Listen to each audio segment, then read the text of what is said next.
Li Xinglan blood key value 0.5. In the year 2077, at the 3rd Martial Arts High School of Jianghuai City. On the podium, the homeroom teacher Old Chin pinched that thin test slip between his fingers, his tone like he was reading out a death notice. He pushed up his glasses, his gaze sweeping toward the corner by the window in the back row, finally dissolving into a helpless sigh. Go back to your seat. The classroom did not erupt into the expected uproarious laughter. There was only dead silence. At a moment like this, mockery would be flogging a corpse, while silence was the greatest humiliation. 0.5. It was a figure inferior even to that of a newborn infant. A normal adult's blood key value ranged between 0.8 and 1.0. A trainee martialist, after proper training, had to reach at least 1.5. Yet Li Xinglan, this unlucky soul who had crossed over 3 days ago, had inherited a husk whose blood key had been drained dry by the forced cultivation of a forbidden art. In this era, 50 years into the revival of spiritual energy with alien beasts prowling on all sides and martial strength determining one's class, what did blood key depletion signify? It meant not even having the qualifications to serve as cannon fodder, destined either to rot in the slums at the very bottom or to become a snack for some alien beast that breached the defensive lines one day. Expressionless, Li Xinglan walked back to his seat. His deskmate, a chubby boy, was just about to pop a piece of chocolate into his mouth. Seeing Li Xinglan return, his hand trembled, and the chocolate fell to the floor. The fat boy hesitated for 2 seconds, picked up the chocolate, blew on it, and handed it over. Lang, top up your sugar a bit. Li Xinglan shook his head and sat down, his gaze drifting to the ashen sky outside the window. Enormous holographic advertisements flickered in the sky above the city. Shenlong elixir, helping you shatter your limits.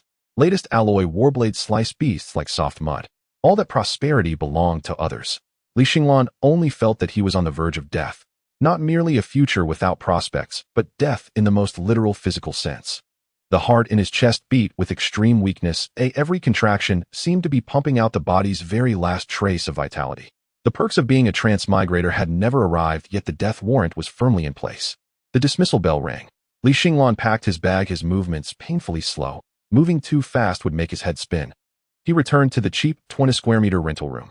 Li Xinglan tossed his school bag onto the moldy single bed and collapsed onto it, as if all strength had left him. The ceiling light above hissed and crackled, its contact faulty. So this is fate.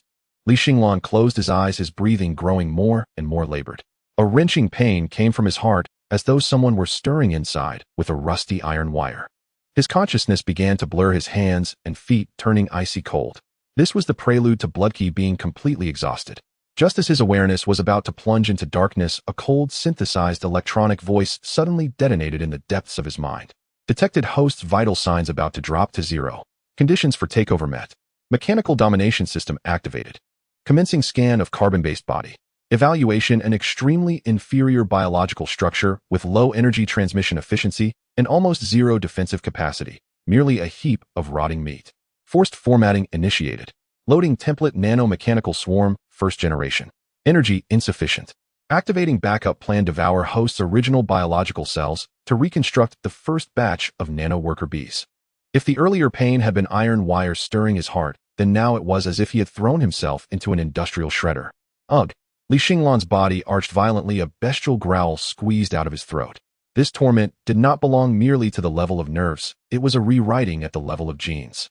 He saw it. In the haze of near-death, his consciousness was forcibly dragged into a microscopic vantage point. Inside his blood vessels, the once crimson blood was boiling. The originally plump red blood cells suddenly halted their flow. Next, their surfaces began to harden, edges sharpening, transforming into silver-gray forms that gleamed with a metallic luster. Those newly mutated silver cells, dubbed nano-worker bees by the system, unfolded microscopic mechanical mandibles and pounced upon nearby white blood cells, platelets, and all normal biological tissue. Devouring, dismantling, recombining. With every biological cell consumed, 2 new nanomechanical units were born.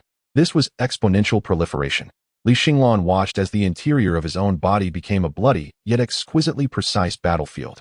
His once supple muscle fibers were torn apart, replaced by strands of tough memory metal cables. His fragile bones were gnawed away and then filled in with a denser alloy framework. The pain gradually ebbed, replaced by an extreme coldness and clarity. Cardiac modification complete, micro power pump online. Pulmonary modification complete, air filtration grid online. Nervous system rewriting in progress, logic protocols being implanted. That night no screams came from the rental room. Only the brittle sounds of bones growing like the contracting clicks of cooling metal. The next morning, sunlight filtered in through the dusty window. Li Xinglan opened his eyes. There was no confusion of first waking.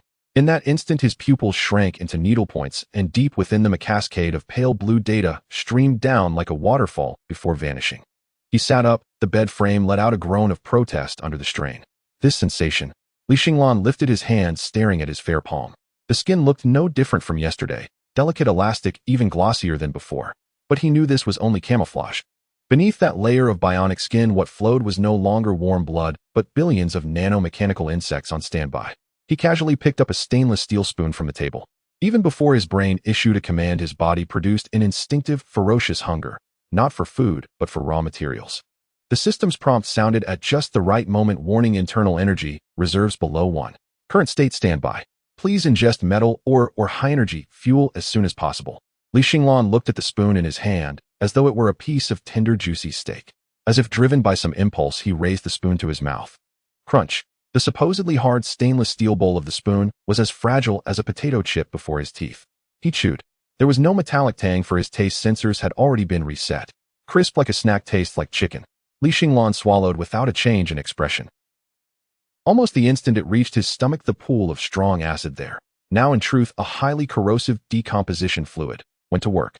The spoon was rapidly broken down into iron and other trace alloy elements, then transported throughout his body to fill the gaps left by last night's reconstruction.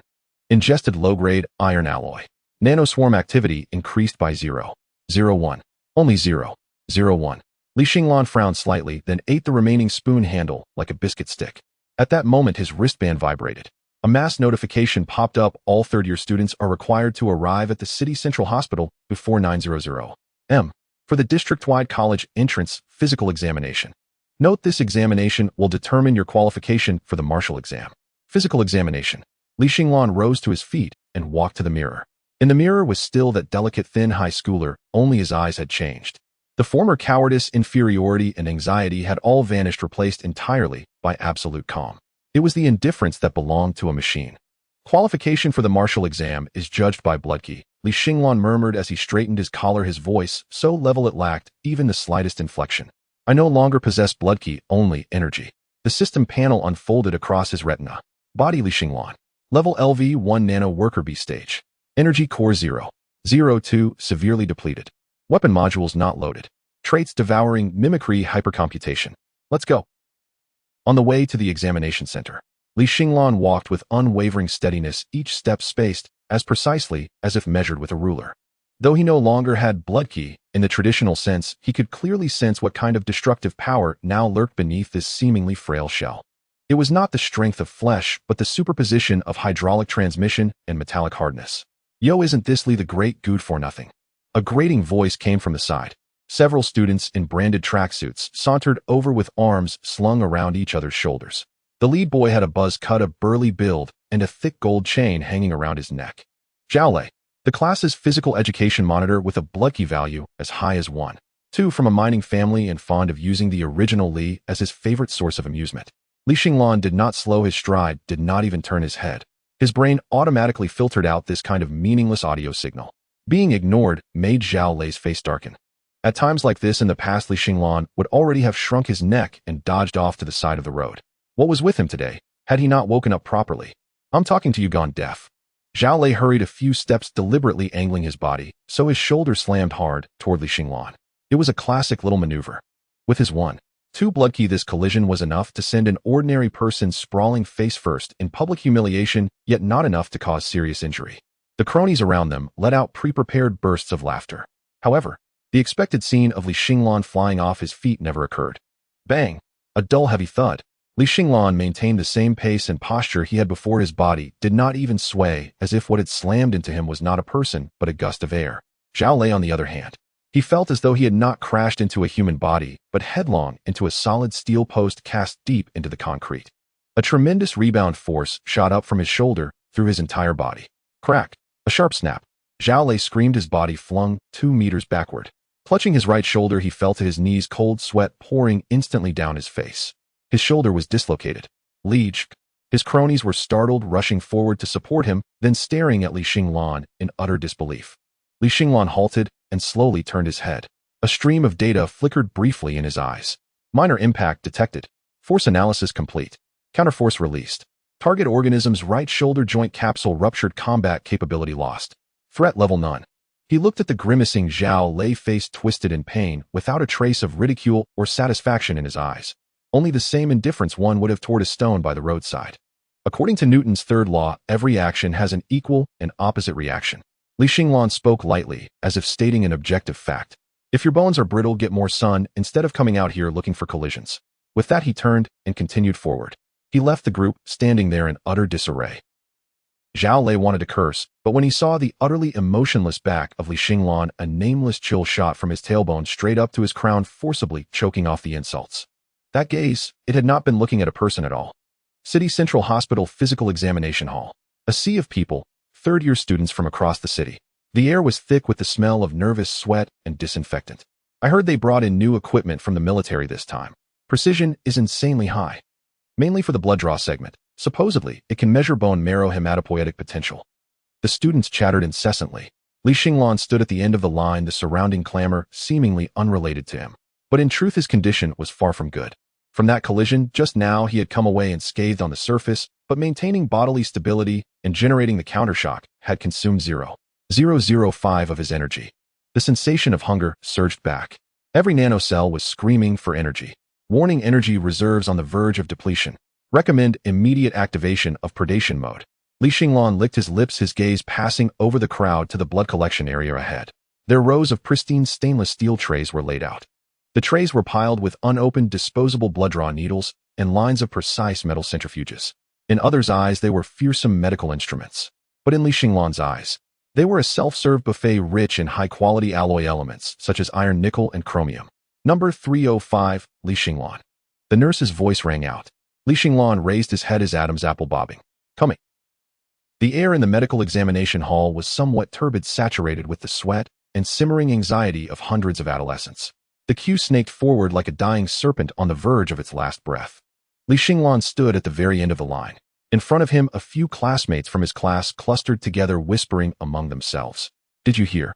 Zhang Wei from the neighboring class tested a blood key value of 1.3. He was directly pre-admitted by the military academy. Our class is hopeless. Aside from Liege, we can only pin our hopes on the class beauty. The boy speaking suddenly glanced back at Li Xinglan. He lowered his voice, yet spoke just loudly enough for the circle around him to hear clearly. Hey, what do you think? Will Li Xinglan faint right on the blood draw chair? With his 0.5 blood key, 1 tube of blood might send him into shock on the spot. Ha ha ha, then we'll have to carry him out. What a jinx. A burst of raucous laughter rippled through the crowd. Li Xinglan turned a deaf ear to it all. His entire focus was locked onto the energy monitor within his body. Energy core 0.018. Warning: it is recommended to reduce unnecessary muscular contractions. His current state was like a phone with a single bar of battery left, still trying to run a massive game. Every unit of energy had to be hoarded with extreme care. As for those jeers, they were nothing but low-efficiency emotional fluctuations, merely adding to the computational burden on his brain. The line inched forward at a glacial pace. The first items were routine checks, height and weight. A young nurse was in charge of this station, repeating the same motions with mechanical monotony. Next, shoes off. Step up. Don't move. In front of Li Xinglan stood a scrawny boy who looked like a stick insect. When he stepped onto the scale, the digital screen displayed 52 kg. Too light. You need to improve your nutrition, the nurse said, recording without even looking up. Then it was Li Xinglan's turn. He took off his shoes and stepped onto the precise electronic scale. The nurse was about to jot down a figure around 55 kilograms. After all, the boy looked delicate and rather thin. However, the red digits on the display began to jump madly, finally freezing at a value that defied all common sense. Beep. Measurement complete. Weight 125 kg. The pen in the nurse's hand stopped mid-stroke. She raised her head to look at the display, then at Li Xinglan's even somewhat slender frame, thinking she must have seen it wrong. What? The scrawny boy behind him craned his neck for a look, his eyes almost bulging out. 120 kilos. 240 gene. The line instantly erupted. The machine must be broken, right? Exactly. Li Xinglan looks thinner than me. How could he be over 200 gene?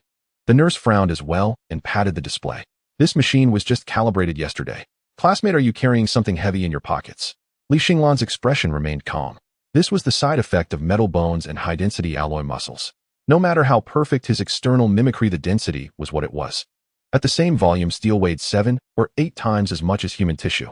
Maybe I just ate too much yesterday, Li Xinglan lied, casually stepping down from the scale. Eat that much, and you'd weigh as much as a pig.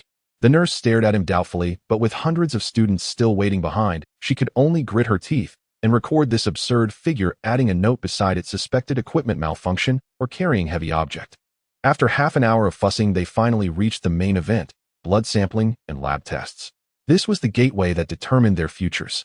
Bloodkey was judged solely by the concentration of active factors in the blood sample. The doctor in charge of drawing blood was a middle-aged man with a Mediterranean hairline. His name tag read Wang Gang. He looked as if he had just finished 3 consecutive night shifts, eye bags sagging to his chin, movements rough and brimming with pent-up resentment. Arm straight. Make a fist. What are you dawdling for? Wang Gang bellowed impatiently. The student before him was so startled that his veins seemed to shrivel. It took 2 jabs to get any blood. He left clutching his arm, face twisted in misery. Next, Li Xinglan. Li Xinglan sat down on the chair and rolled up his sleeve, revealing a pale, smooth forearm. Wang Gang cast a glance at the tender skin and grew even more annoyed. These fair-skinned Predaboy students were always the hardest to handle. At the slightest pain, they wailed like ghosts. He deftly unwrapped a disposable needle, barely even searching for a vein. On such skinny arms, veins lay right under the skin, and jabbed down quickly and forcefully. PFF. The faint resistance of a needle-piercing skin, which he had anticipated, never came. Instead, there was a toothacheing screech of metal scraping against something harder. ZZT. Wang Gang's wrist jolted. He almost lost his grip on the syringe. Staring intently, he froze on the spot. The sharp stainless steel needle was now bent at a bizarre 90-degree angle, pressed flat against Li Xinglan's skin. On Li Xinglan's arm, there was not even a pale mark. If anything, the skin at the point of impact seemed to have hardened slightly. Huh. Wang Gang blinked, wondering if he had picked up a defective product. Why is this batch of needles such trash? He muttered, tossing the ruined one into the bin and unwrapping another. The students in line, who had been whispering among themselves, quieted somewhat at the sight, several pairs of eyes turning toward them in curious amazement. Again, Wang Gang took a deep breath, adjusted the angle, and this time applied a bit more force. Clink. The sound was crisper than before. The needle didn't bend, it snapped. The broken tip flew off, tracing a small arc through the silent air before thunking into the nearby plaster wall, embedding itself several centimeters deep. Deathly silence. The dozens of students who had been queuing up now looked like ducks with their necks seized, mouths open, incapable of making a sound. Wang Gang clutched the half needle in his hand and stared at Li Xinglan's unharmed arm, his whole body rigid. With a jab like that, never mind human skin, even cowhide should have been pierced clean through. Classmate. Wang Gang's voice quivered, a sheen of cold sweat seeping across his forehead. Don't tense up. Relax a little. He had been a doctor for many years and had seen martial artists who practiced external hard body techniques to the extreme. Their muscles so taut that a needle genuinely could not pierce them when they flexed. But that sort of thing was the prerogative of grandmaster-level experts. On the record sheet beside him, this kid's blood key was listed as only 0.5, a complete good for nothing. Li Xinglan looked at the doctor with a somewhat innocent expression. I really am relaxed. And he truly was. Those 2 attempts had been blocked entirely by the automatic defensive protocol of the nanobots in his skin's surface layer. It was like a mosquito trying to bite through tank armor, pure delusion. Relax my ass. Wang Gang felt his professional dignity had been gravely insulted. He had been a doctor his whole life and had never encountered an arm he couldn't get a needle into. I refuse to believe this.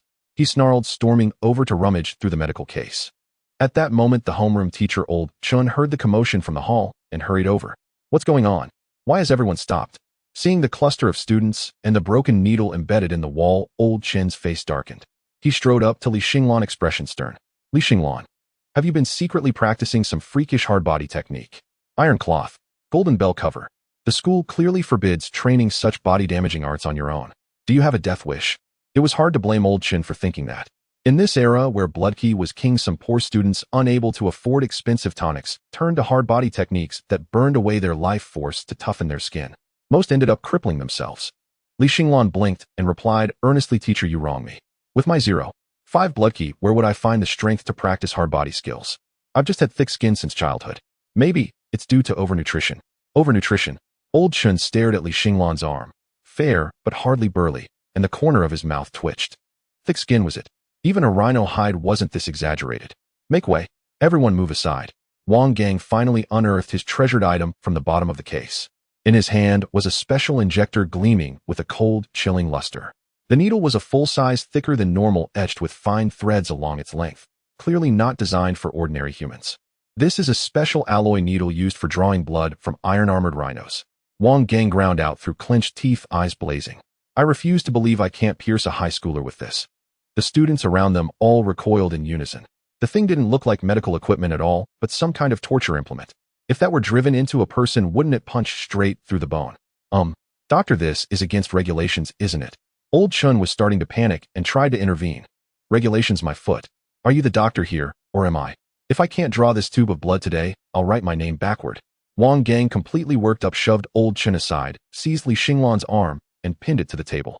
Kid, grit your teeth. This may sting a little, Wang Gang said with a feral grin, raising the special needle high like an executioner about to strike. The entire room held its breath. Only Li Xinglan showed no trace of fear. Instead, his Adam's apple bobbed up and down. Fixing his gaze on the special alloy needle, he watched as data streams frantically refreshed in the depths of his pupils. High-purity tungsten chromium alloy detected. Hardness high. Edible value extremely high. Immediate consumption recommended.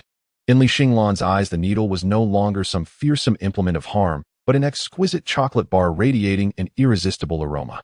Gulp. In the hushed hall, the sound of him swallowing echoed conspicuously loud. Wang Gang's hand trembled. He nearly drove the needle off target. This kid, was he scared senseless? Or just plain hungry?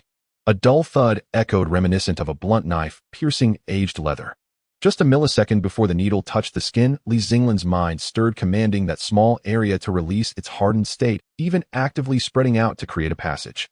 There was no choice. That specialized alloy needle looked extremely sharp. He didn't want to be sent for dissection if it broke again. Moreover, he was indeed curious about the taste of this needle. When the tip pierced earlier, the nanobes had nibbled a bit of tungsten chromium alloy debris, which tasted spicy and robust. Deep red blood slowly flowed out through the tube. Wang Gang let out a sigh, and his face, which had flushed with tension, finally relaxed. Why didn't you cooperate sooner? Why must you resist the needle? He muttered while staring at the blood collection tube. Something was amiss. Why was the blood flow so slow? A normal person's blood would spurt out, but this kid's blood was oozing out like it was squeezed from a toothpaste tube, unreasonably viscous. Furthermore, the color was off. It was neither bright red nor the dark red of venous blood, but a deep blackish red that emitted an eerie sheen. That should be enough. Wang Gang pulled out the needle and casually grabbed the tube that held less than 5 milliliters of blood. His wrist suddenly sank heavily. Ouch! Wang Gang exclaimed in surprise, almost dropping the tube. He looked at the small glass container in his hand with suspicion. 5 milliliters of blood should weigh just a few grams, yet this felt weighty, as if it were a tube of molten lead. Dr. Wang, what's wrong? Old Chun beside him craned his neck to ask. Nothing. Nothing at all. Wang Gang steadied himself. It was probably just a muscle spasm from exerting too much force. This kid's blood is a bit thick. He probably doesn't drink enough water. He inserted the test tube into the rack, producing a dull thud that startled the nearby nurse. Is the glass tube that heavy? All right, stop lingering here. Move along. Wang Gang waved people away. Whoever connect the microscope to the big screen, prepare for a cell vitality test. This is a necessary step for the college entrance examination checkup. Blood values are macro data, while cell vitality reflects micro potential. Sometimes a low blood value can still lead to special recruitment if the cell vitality is high. To ensure fairness and to intimidate these naive students, the hospital set up a big screen to project the microscope images directly onto the giant screen in the lobby. Li Xinglan pressed the cotton swab against his arm and sat down on a nearby stool. He was actually quite curious about what the nanobes on the system panel looked like under the microscope. The students in the lobby had stopped queuing, each stretching their necks to stare at the big screen. Looks like a public execution is about to happen. The injured Zhao Lei, who had dislocated his arm, had now had it fixed and stood in the crowd with a bandaged arm sneering through gritted teeth with a blood value of 0.5. He's a waste. His cells are probably in a similar state. Brother Lei is right. It seems like just a formality. Sure, the image is coming up. The big screen flickered twice, the noise disappearing, and a grayish view gradually came into focus. The previously noisy lobby fell silent by half. Following that, the remaining half of the crowd let out a uniform sound of confusion. The screen showed none of the familiar round or oval red blood cells. In the center of the view floated countless geometric shapes, equilateral triangles, rhombuses, and even a few that resembled regular hexahedrons. Though they were similar in size to biological cells, their edges were sharp and straight, and their surfaces reflected a cold, hard metallic sheen. What is this? Is the microscope broken? Why is it pixelated? What the hell, pixelation? Look at that clarity. Those are geometric shapes. The students erupted in chaos. This image was too surreal. If someone said it was a PPT presentation of some nanomaterial, everyone would believe it, but this was supposed to be human blood. Wang Gang, who was adjusting the focus, froze. He blinked, moved his eyes away from the eyepiece, wiped the lens, and looked again. Still triangles. Dr. Wang, Old Chen, sweating profusely beside him, asked tremulously, "Is this child suffering from heavy metal poisoning?" This understanding was simplistic, yet very hardcore. Who else would have iron pieces floating in their blood besides someone poisoned by heavy metals? Wang Gang swallowed hard, his professional instincts preventing him from exclaiming. He took a deep breath, forcing himself to explain it could be. The slide wasn't cleaned well, and there were impurities. Or the red blood cells underwent some rare mutation, like a variant of sickle cell anemia, perhaps triangular anemia. He didn't even believe this explanation himself. Just then someone pointed at the big screen and screamed, "They're moving. They're moving." The originally scattered metal triangles seemed to have heard a call to assemble. They did not flow with the liquid like ordinary cells. Instead, they suddenly adjusted their angles, the tips pointing in the same direction. It felt like a group of soldiers strolling on the playground suddenly heard the command to stand at attention. So orderly, so disciplined. Dozens of triangles quickly converged, maintaining an astonishingly consistent distance from one another, instantly forming a sharp arrowhead formation. In the lower left corner of the screen, a furry, grotesque oval object looking extremely ugly in front of the geometric shapes was swimming over foolishly. It was a bacterium. Perhaps it had fallen from the air, or it was a remnant from the slide itself. In normal observations, white blood cells would slowly surround it, driven by biological instinct. But this time it was different. The bacterium had just entered the field of vision. Zheng. Though silent, everyone in attendance mentally filled in that sound of a sword's whistle. The foremost three triangular cells suddenly split open at their surfaces, extending probes that were countless times thinner than a hair. Or perhaps spears. The speed was astonishing. It was so fast that even the high-speed capture of the electron microscope left after images. The three triangles lunged like miniature fighter jets. The first probe pierced through the bacterium's outer wall. The second probe sliced horizontally. The third probe penetrated the core. There was no swallowing, no encasing, just pure violent disassembly. The unfortunate bacterium didn't even have time to struggle before it was disassembled into countless fragments in an instant. But that wasn't the end. The three triangular cells did not disperse. Their probes instantly transformed into countless tiny mechanical tendrils, grabbing the debris of the bacteria and pulling them into their bodies. In just 2 seconds, the lower left corner of the screen was completely clean, not even a scrap left. The three triangles that had devoured the bacteria visibly grew larger, their surfaces gleaming colder and even. They began to split. This was not biological mitosis. It was like a 3D printer that spat out a new, smaller triangle from within. The lobby fell into a deathly silence. This had exceeded everyone's understanding. What cell vitality? What immune system? This was microscopic warfare. Gulp. Someone unsure of who swallowed hard. Wang Gang's recording pen fell to the ground with a thud.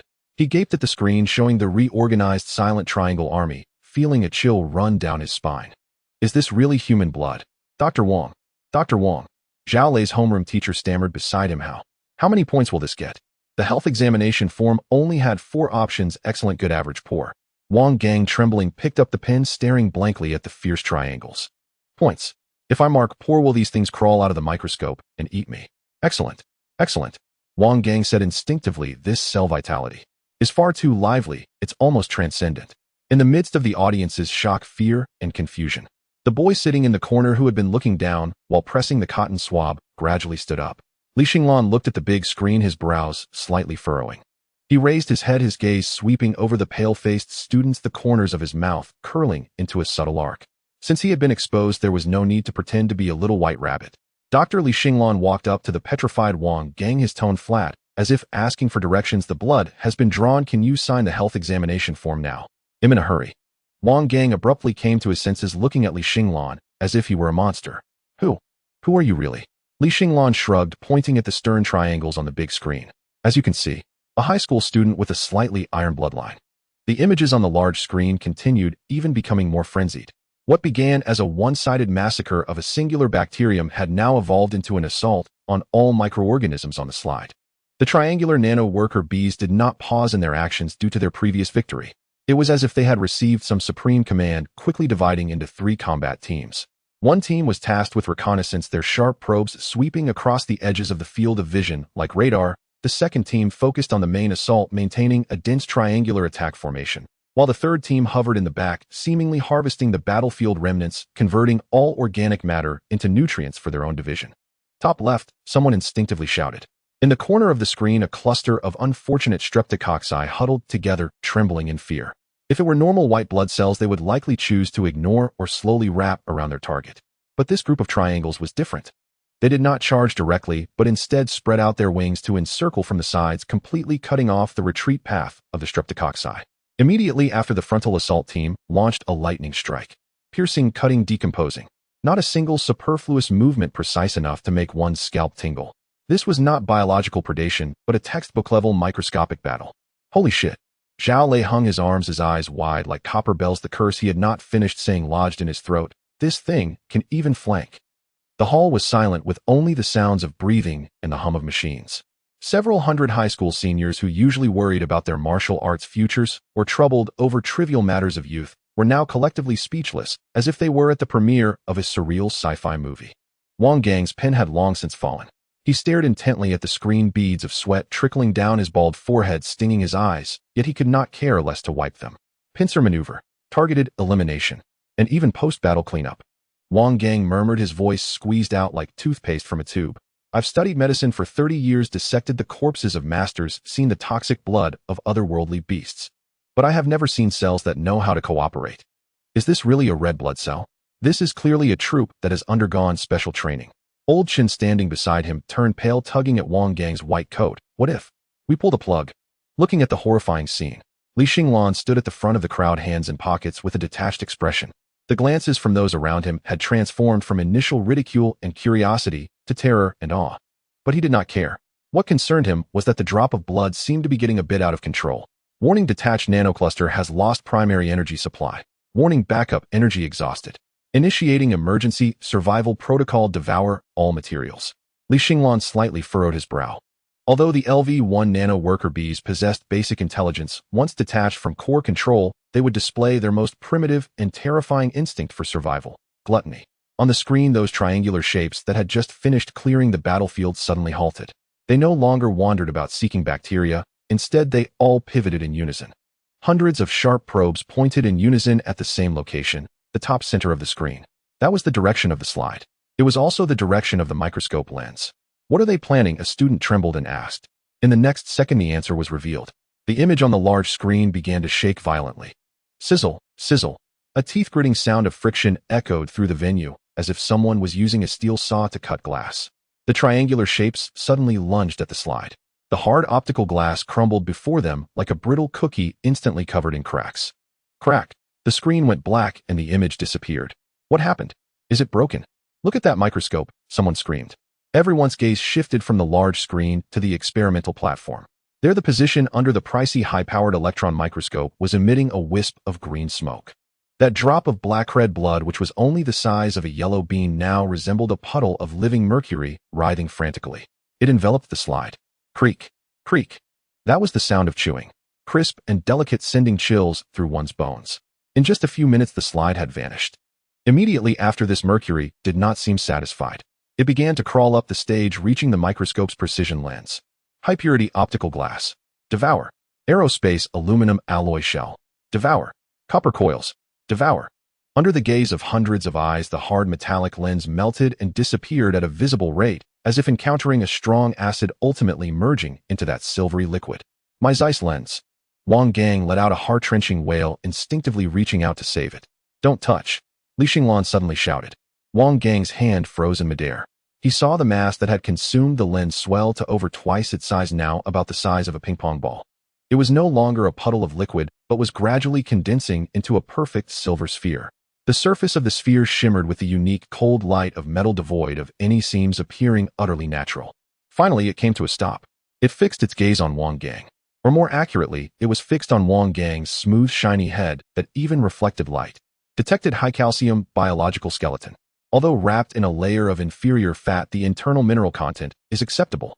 Hungry. Wang Gang felt a chill shoot from the soles of his feet straight to the top of his head.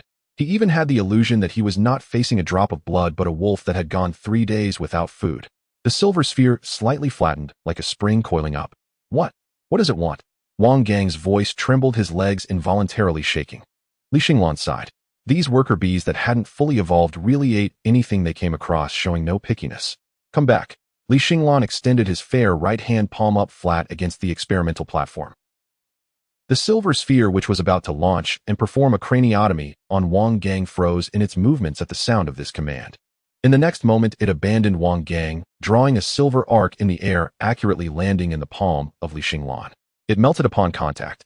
Like a drop of water entering the ocean, the silver sphere instantly seeped into his skin and vanished. Li Xinglan clenched his fist, feeling that small amount of reclaimed metal elements and energy, though not much, it was better than nothing. He looked up, glancing at the pale Wang Gang, then sweeping his gaze over the crowd, all of whom were dumbfounded. How much did this microscope cost? Li Xinglan replied calmly, just deduct it from my scholarship. Wang Gang gaped, unable to close his mouth for a long time. Scholarship? Was this even about money? A drop of blood just devoured a microscope, and now we're talking about compensation. Do you realize how absurd this is?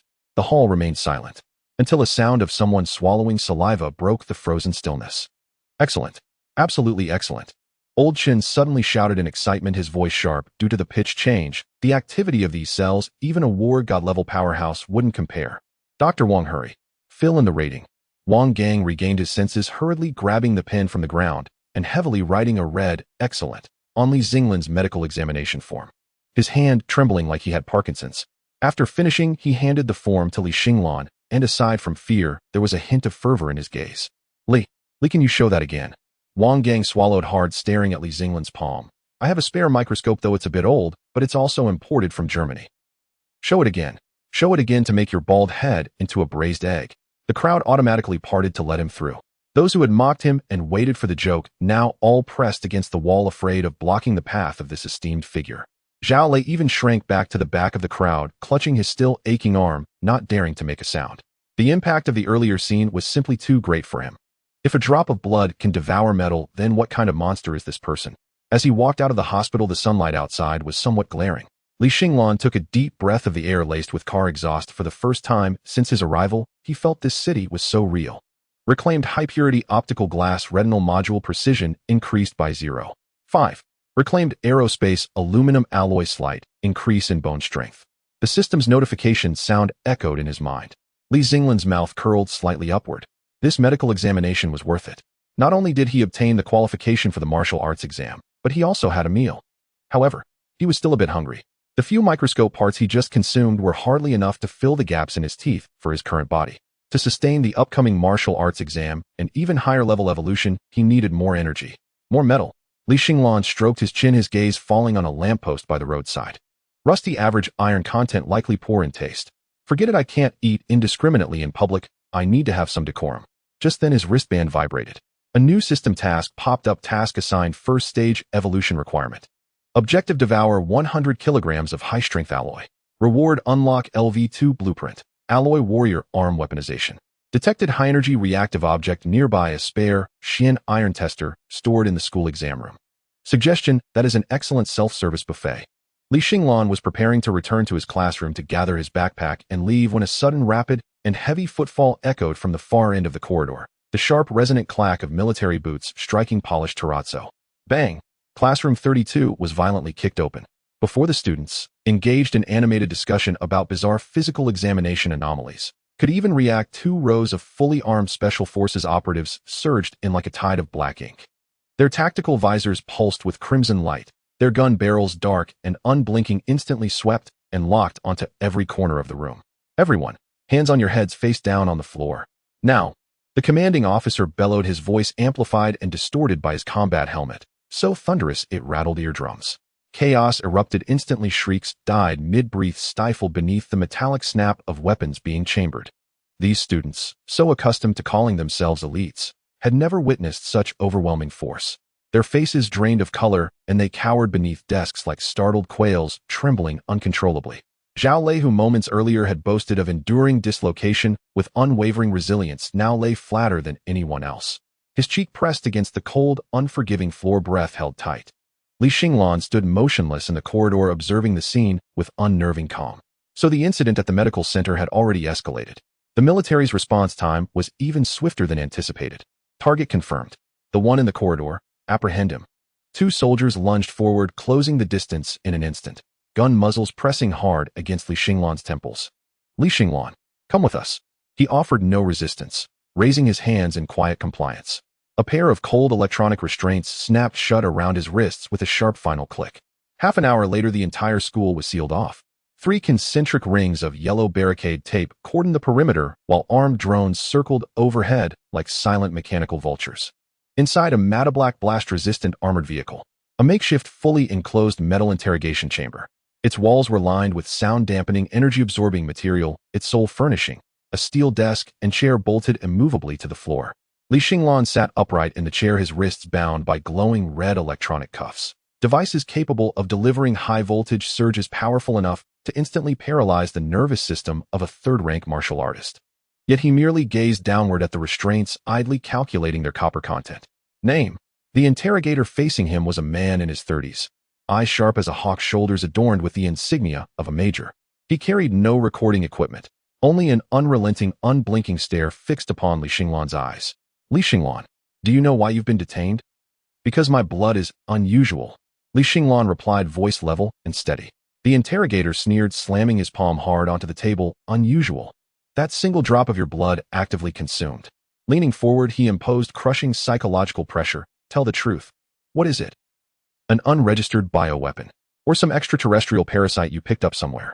In the military's assessment, any microscopic entity exhibiting autonomous consumption, replication, and mimicry fell squarely into the highest-tier biohazard classification. Left unchecked, it could trigger a full-scale biochemical catastrophe. Xinglan studied the interrogator's taut, strained expression, his mind racing. Resistance would be irrational. Though his physical resilience was formidable, he was not yet invincible, certainly not against an entire army.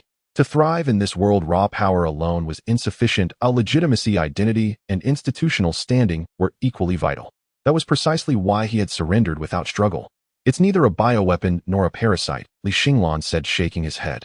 It's my innate talent. Talent? The interrogator scoffed as if hearing a grotesque joke. You call that a talent? Whose talent devours glass?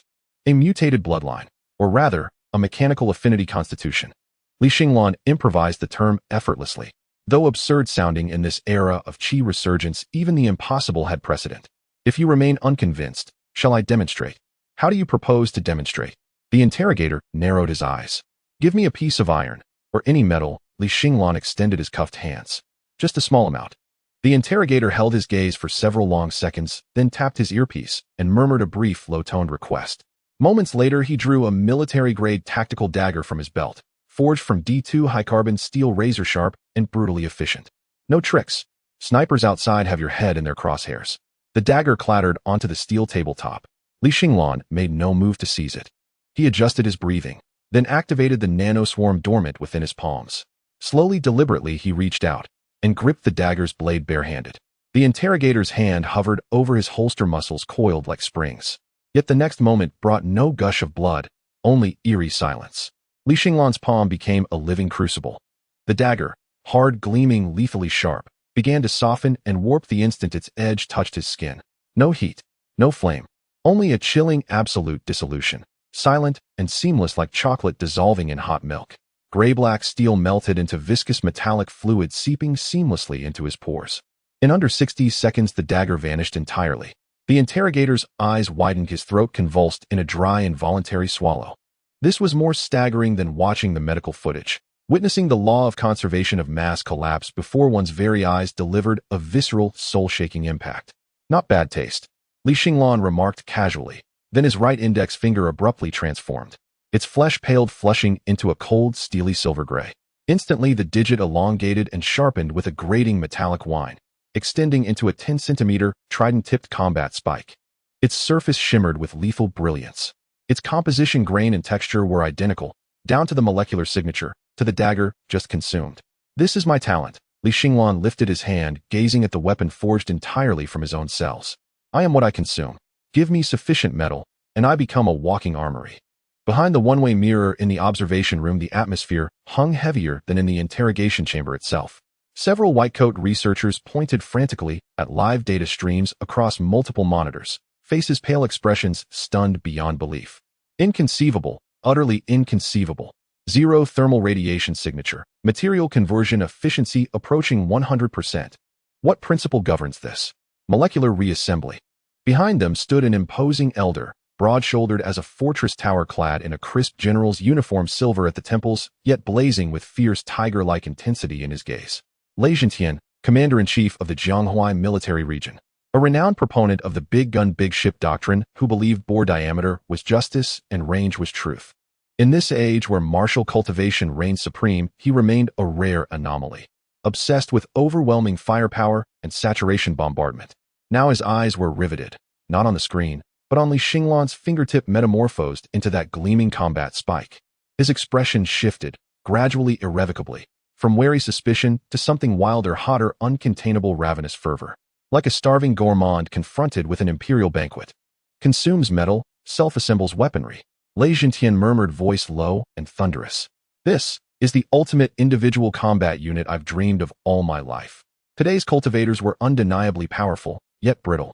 Even a grandmaster could be cut down by modern ordnance. And training one cost a fortune, literally brewed in medicinal cauldrons. But this young man before him, strengthened by scrap metal, armed by ingesting steel, his cost-efficiency ratio was astronomical. Sir, he's too dangerous.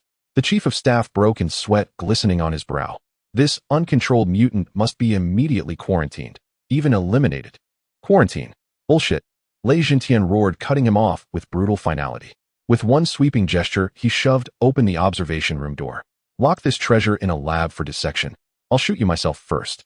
The interrogation room door crashed inward. The interrogator, still reeling from the sight of Li Xinglan's transformed fingers, snapped to attention and saluted, voice cracking, "See, Commander." Lei Jintian strode in, unseeing, uncaring of the junior officer, and marched straight toward Li Xinglan. His 2-meter frame loomed like a mountain, casting Li Xinglan entirely in shadow. Li Xinglan retracted his finger, the spike withdrawing silently into flesh, returning to its ordinary human form. He looked up at the elder, and his internal system flashed in immediate analysis. Target high-energy biological entity. Exceptional Ki-blood vitality. Threat level high. Suggestion: if inedible, pursue alliance. Lei Jintian stared down at Li Xinglan, and suddenly grinned, revealing teeth starkly white and predatory. A seasoned lion sizing up perfect prey. Boy, can you consume metal? Li Xinglan nodded once. Yes. Lei Jintian unbuckled a sidearm from his belt. His treasured Thunder God, a massive caliber hand cannon forged from rare alloys whose raw material cost alone could purchase half a training facility. With a sharp clack, he slammed it onto the steel table. Eat it. His eyes burned with manic brilliance. Show me. The interrogator nearly fainted. Sir, that's your service weapon, and it's loaded with live rounds. Li Xinglan's pupils flickered. Deep within, cascades of data surged, spiking exponentially. This was infinitely more potent than the dagger. You're offering it willingly. Li Xinglan placed his palm flat upon the gun's barrel. Li Xinglan gazed at the Thunder God pistol on the table, its body shimmering with a dark golden matte finish, exuding an aura of fierce intimidation even while still. What? Can't handle it. Lei Jintian crossed his arms, looking down at him from a high vantage point. Afraid it will hurt your feelings, Li Xinglan replied, his right hand already gripping the barrel. The touch was icy, but the nano swarm in his palm instantly boiled with excitement, like starving ghosts reveling at a feast. The system analysis panel went into a frenzy. High purity alloy detected. Premium. Microscopic energy gathering crystal core detected. Great supplement. Special explosive rounds detected. This one's a bit spicy, advised to chew carefully. Li Xinglan wasted no more words. In front of Lei Jintian and the ashen-faced major, he opened his mouth and took a bite from the thick barrel. Crack. A crisp sound echoed.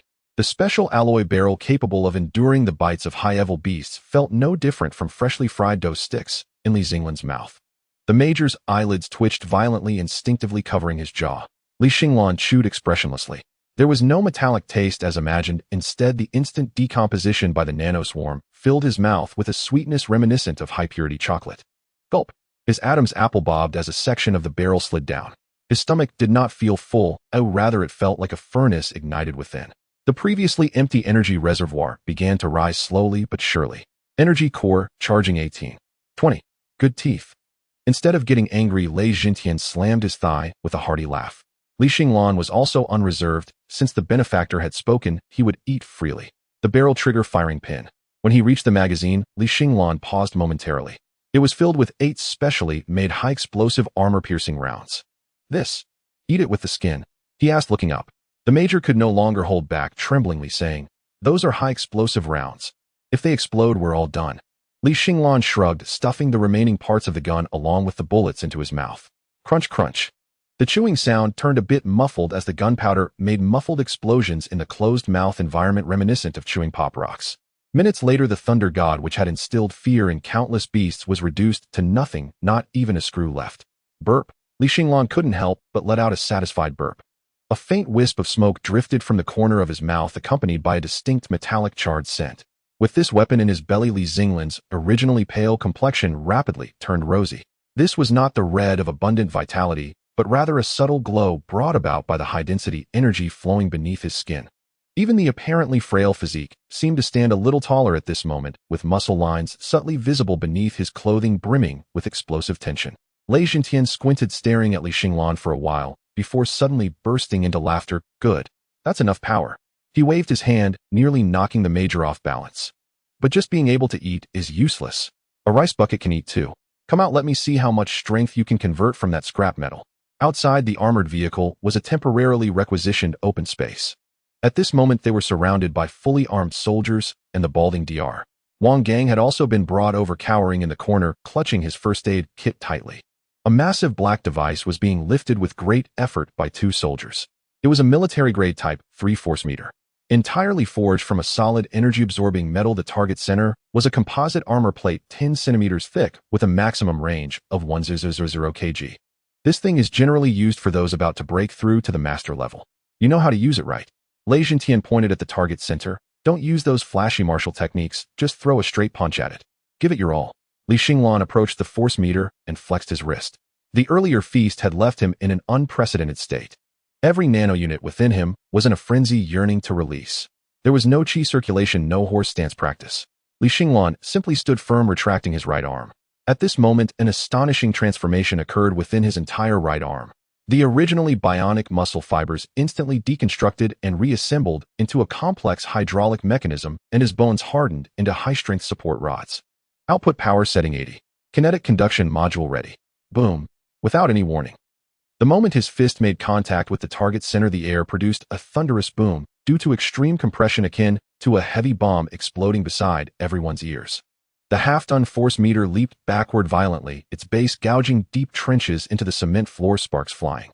The numbers on the display were not fluctuating, but had directly turned into a blur of ghostly remnants. Ziz! A cloud of black smoke began to billow from behind the device. Everyone craned their necks. The numbers finally settled. Yara, that was an error code. It indicated that the range had been exceeded, or that the instantaneous explosive force was too great, causing the sensor logic to collapse. The pointer was stuck firmly at the far right. The place fell into dead silence. Only the sound of the wind blowing past the warning line could be heard. That was a military force meter. A chunk of iron capable of withstanding a 10000 kilogram impact. The major beside him held a handheld chi blood detector, looking dazed at the screen, his lips trembling. Chief, read it. Lei Jintian bellowed. Chi blood fluctuation 0. The major felt his worldview shatter. There are no signs of chi blood mobilization at all. That punch just now was purely physical strength. In this world, even beings with innate divine strength would experience a surge of chi blood when exerting power. To explode a military force meter purely with physical strength. Is this scientific? Is this martial arts? Lei Jintian's eyes sparkled as if they might overflow. He strode to the force meter, reaching out to touch the deeply embedded fist mark. Even steel had been somewhat melted and deformed. No chi blood. What a remarkable absence of chi blood.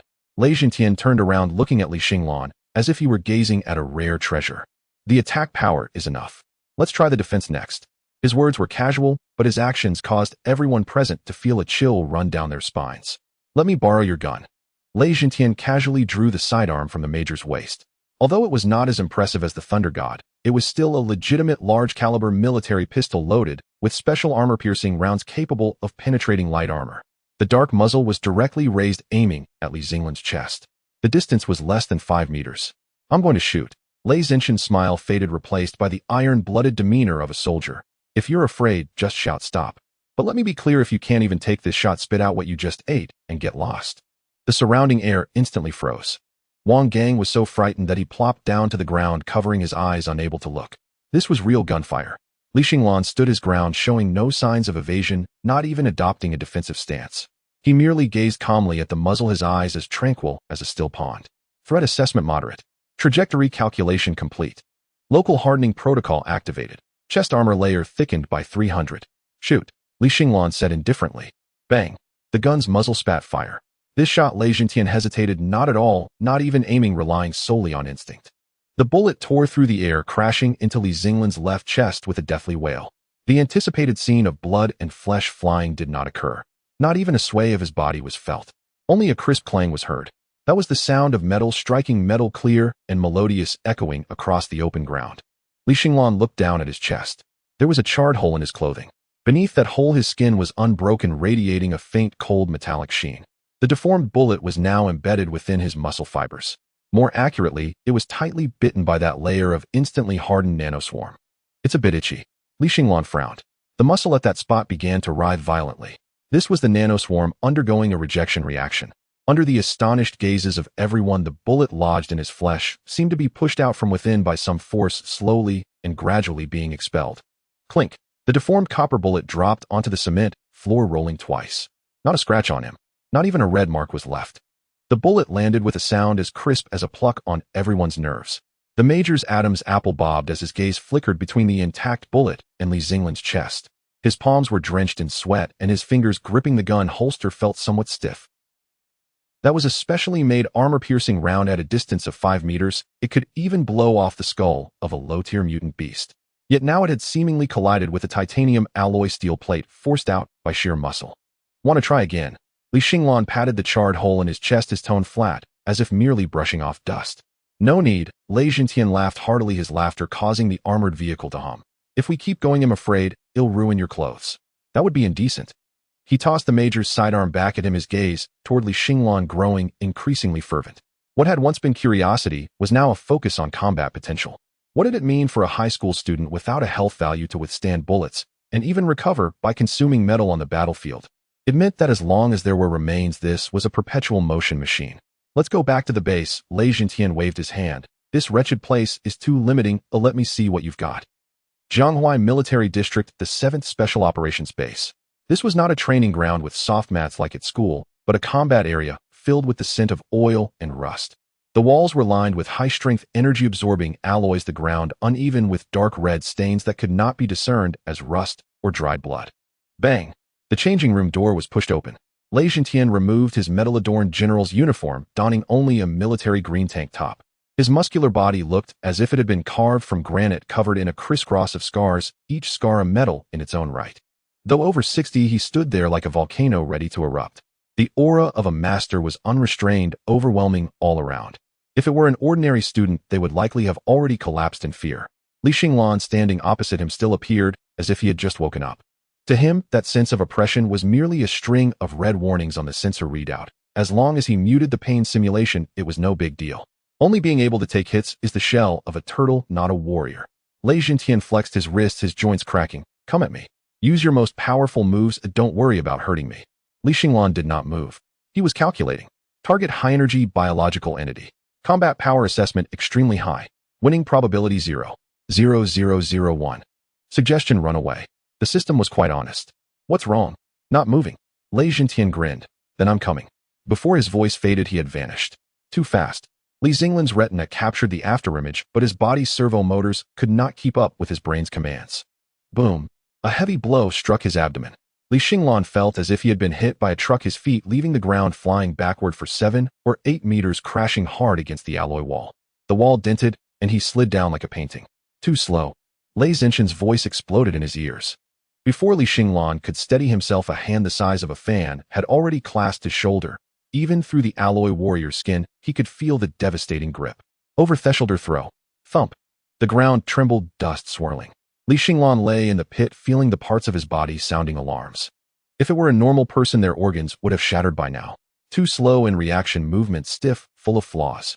Lei Jintian stood at the edge of the pit, shaking his head, a hint of disappointment in his tone. Li Xinglan lay still. His pain receptors had already been muted. He felt no pain, just found the warning pop up in his field of vision, quite annoying. Armor damage 12. Repairing. External attack pattern detected. Establishing behavior model. Data sampling 15. 30. Get up. Lei Jintian shouted. Li Xinglan crawled up and brushed off the dirt. Continue, he said. The next 5 minutes were a one-sided beating. Lei Jintian did not use his blood energy, not even 1/10 of his strength, purely employing techniques to toy with his opponent. Military boxing combat techniques, grappling. Various moves rained down on Li Xinglan. Li Xinglan was like a ragdoll getting knocked around. The major beside him was watching in horror. How could that kid still stand? What kind of resilience was this? But gradually Lei Jintian frowned. Something was off. The kid's expression had changed. At first it was confusion, then it became calm. Now, there was a chilling calculation in his gaze. Moreover, Li Xinglan's posture while taking hits was also changing. From initially taking the hits flat out to instinctively absorbing the force, and now he was even attempting to adjust his body angle to minimize the area of impact. Data sampling complete. Combat model special military combat technique of the Great Xia improved version. Analysis progress 100. Loading combat module. In Li Xinglan's mind, the frantically refreshing data stream suddenly halted, then reorganized. Countless phantoms of Lei Jintian practice disassembled and finally merged into one. Come again. Lei Jintian executed a whip kick slicing through the air aimed directly at Li Xinglan's neck. If it were before, Li Xinglan would have been sent flying. But this time he moved. Not backward, but a step forward, his left arm precisely raised, elbow outward in a textbook-perfect iron door-blocking stance, catching the weakest point of Lei Jintian's calf. Bang! A dull sound echoed. Li Xinglan's body swayed, stepping back half a step. Did he block it? A glint of surprise flashed in Lei Jintian's eyes. This line change kick was a culmination of his decades of experience, extremely subtle. How did this kid predict it? Before he could think further, Li Xinglan's counterattack came. No longer was it that aimless flailing. Li Xinglan's right foot stomped down with force. His posture was strikingly similar to Lei Jintian's earlier move. The power flowed seamlessly from his hips through his spine to his right fist. A thrusting punch. The angle, the point of force, even the unstoppable momentum all mirrored Lei Jintian himself. Moi. Lei Jintian barely had time to raise his hand to block. Fist met palm.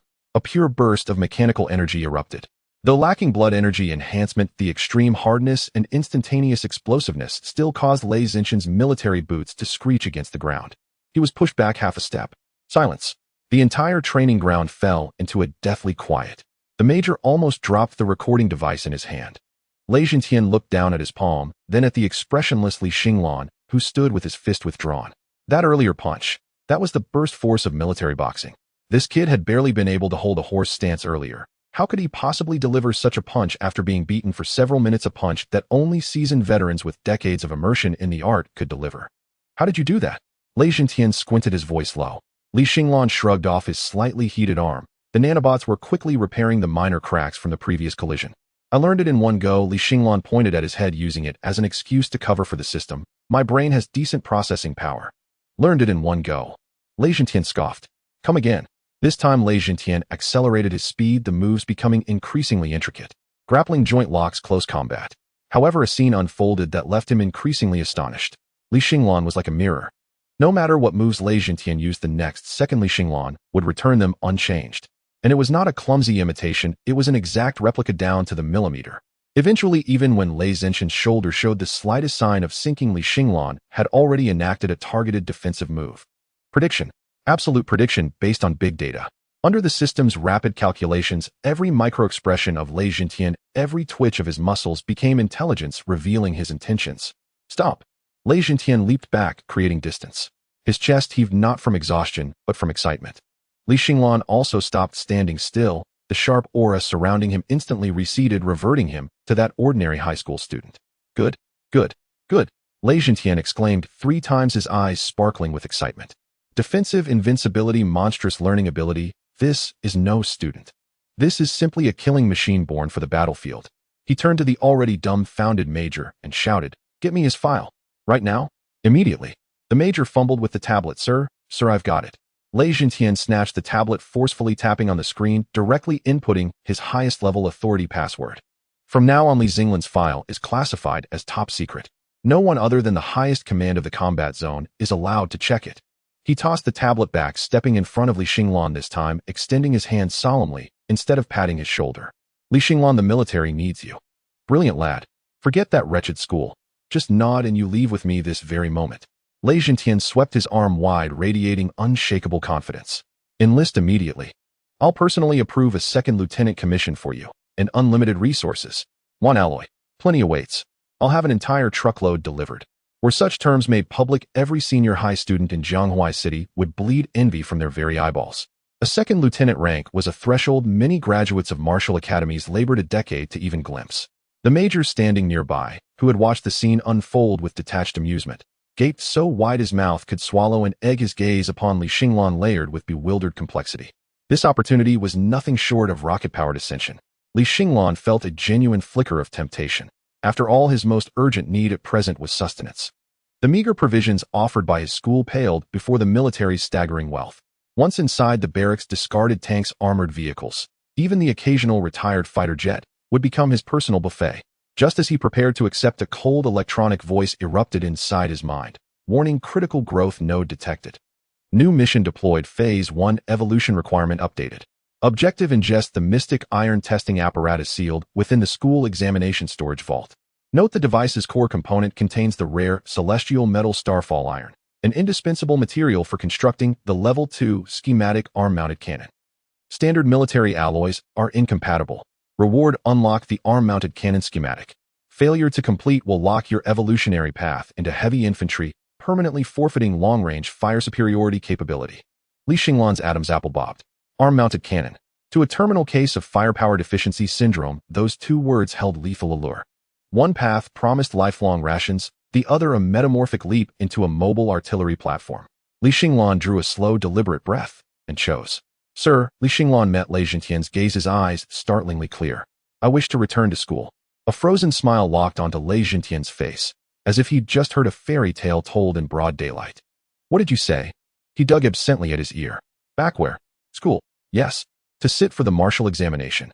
Lei Zhentian's tiger-like eyes flared with exasperation. Are you out of your mind? The martial exam is a staircase built for ordinary people, a narrow channel for upward mobility. You've already been granted the express elevator to the penthouse. Why on earth would you crawl up the stairs? The major beside him couldn't stay silent. Young man, perhaps you don't grasp what a second lieutenant truly signifies. It means you begin 10 years ahead of your peers.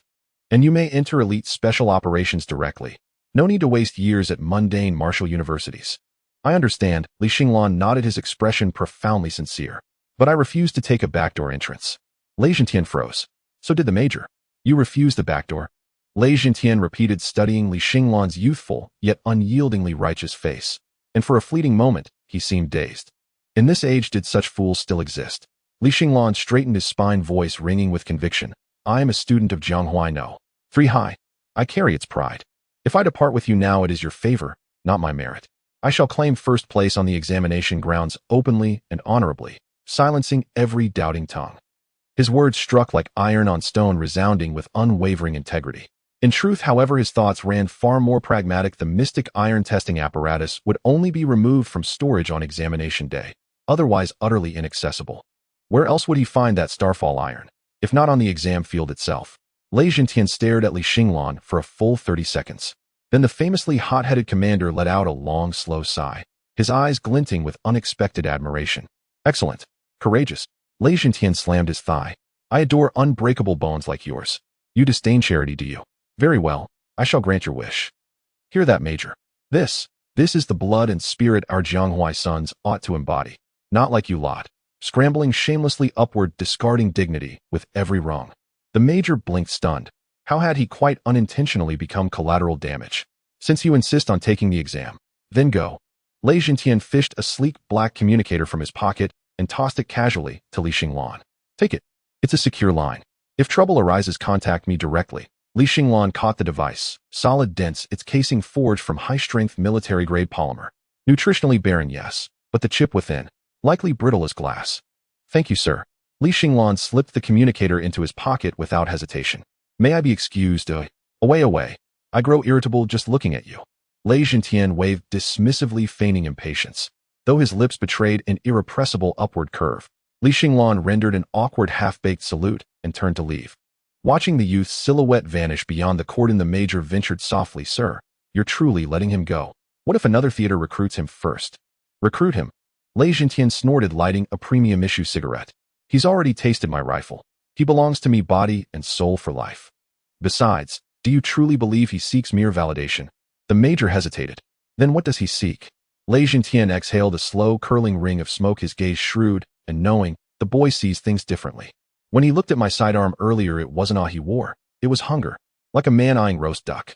His return to school isn't about proving himself. It's because something there calls to him.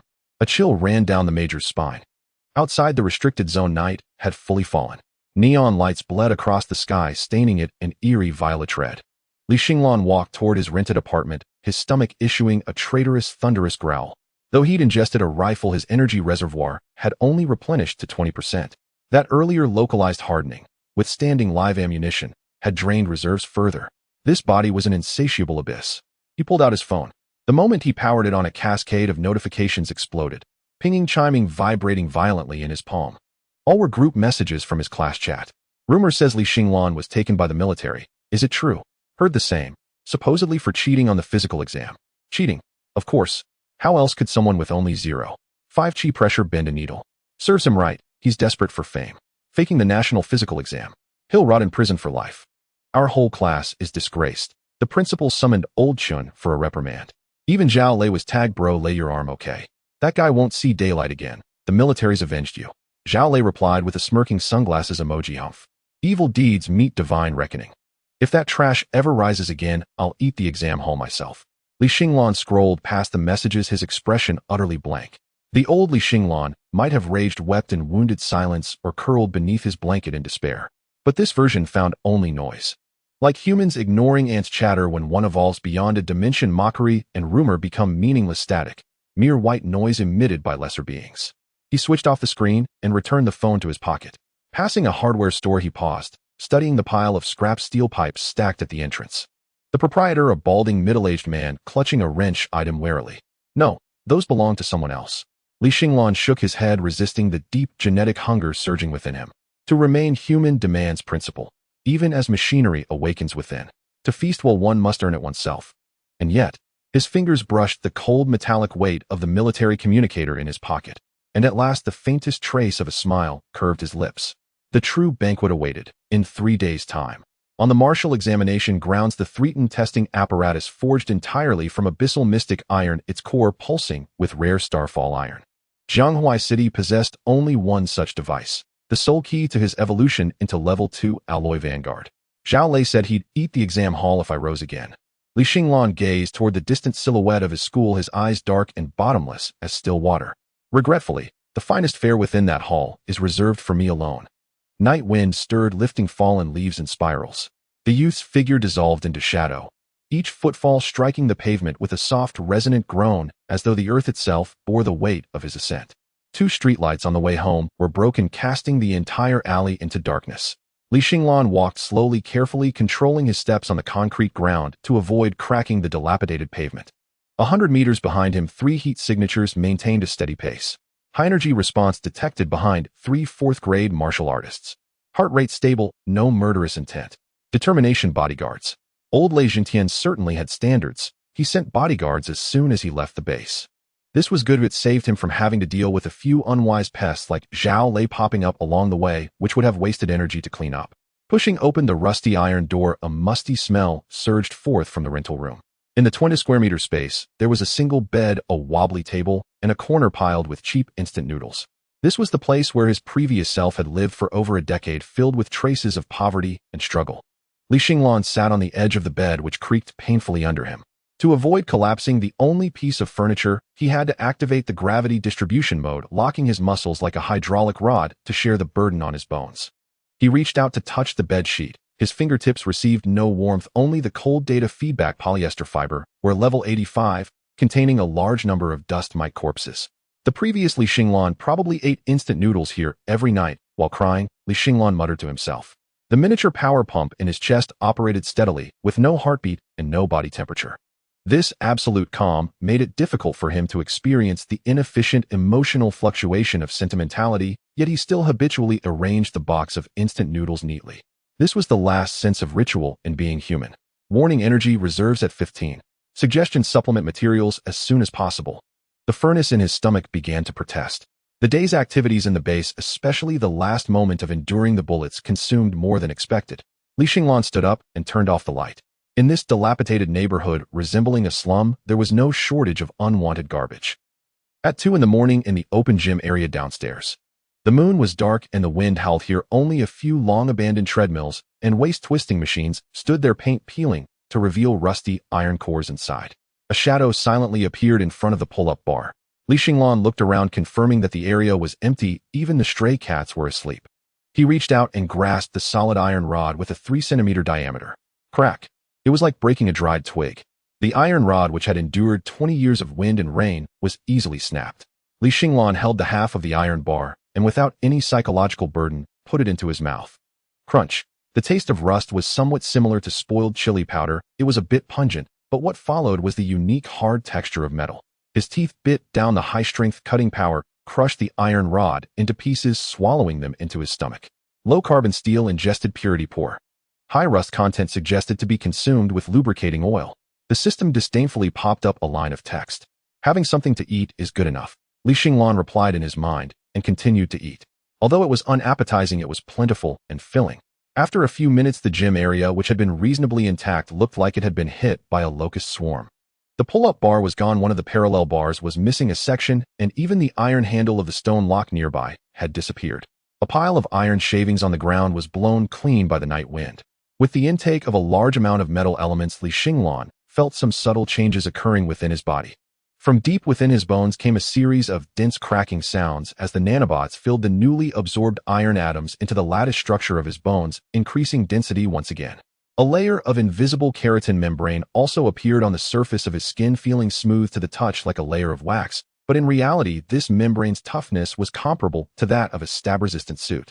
Level up LV1. 5 new features: bone hardening type 2, epidermal anti-stab type I. Did I just level up? Li Xinglan licked his lips, his gaze sweeping towards a nearby pile of garbage. There lay an old-fashioned television set, its picture tube already shattered.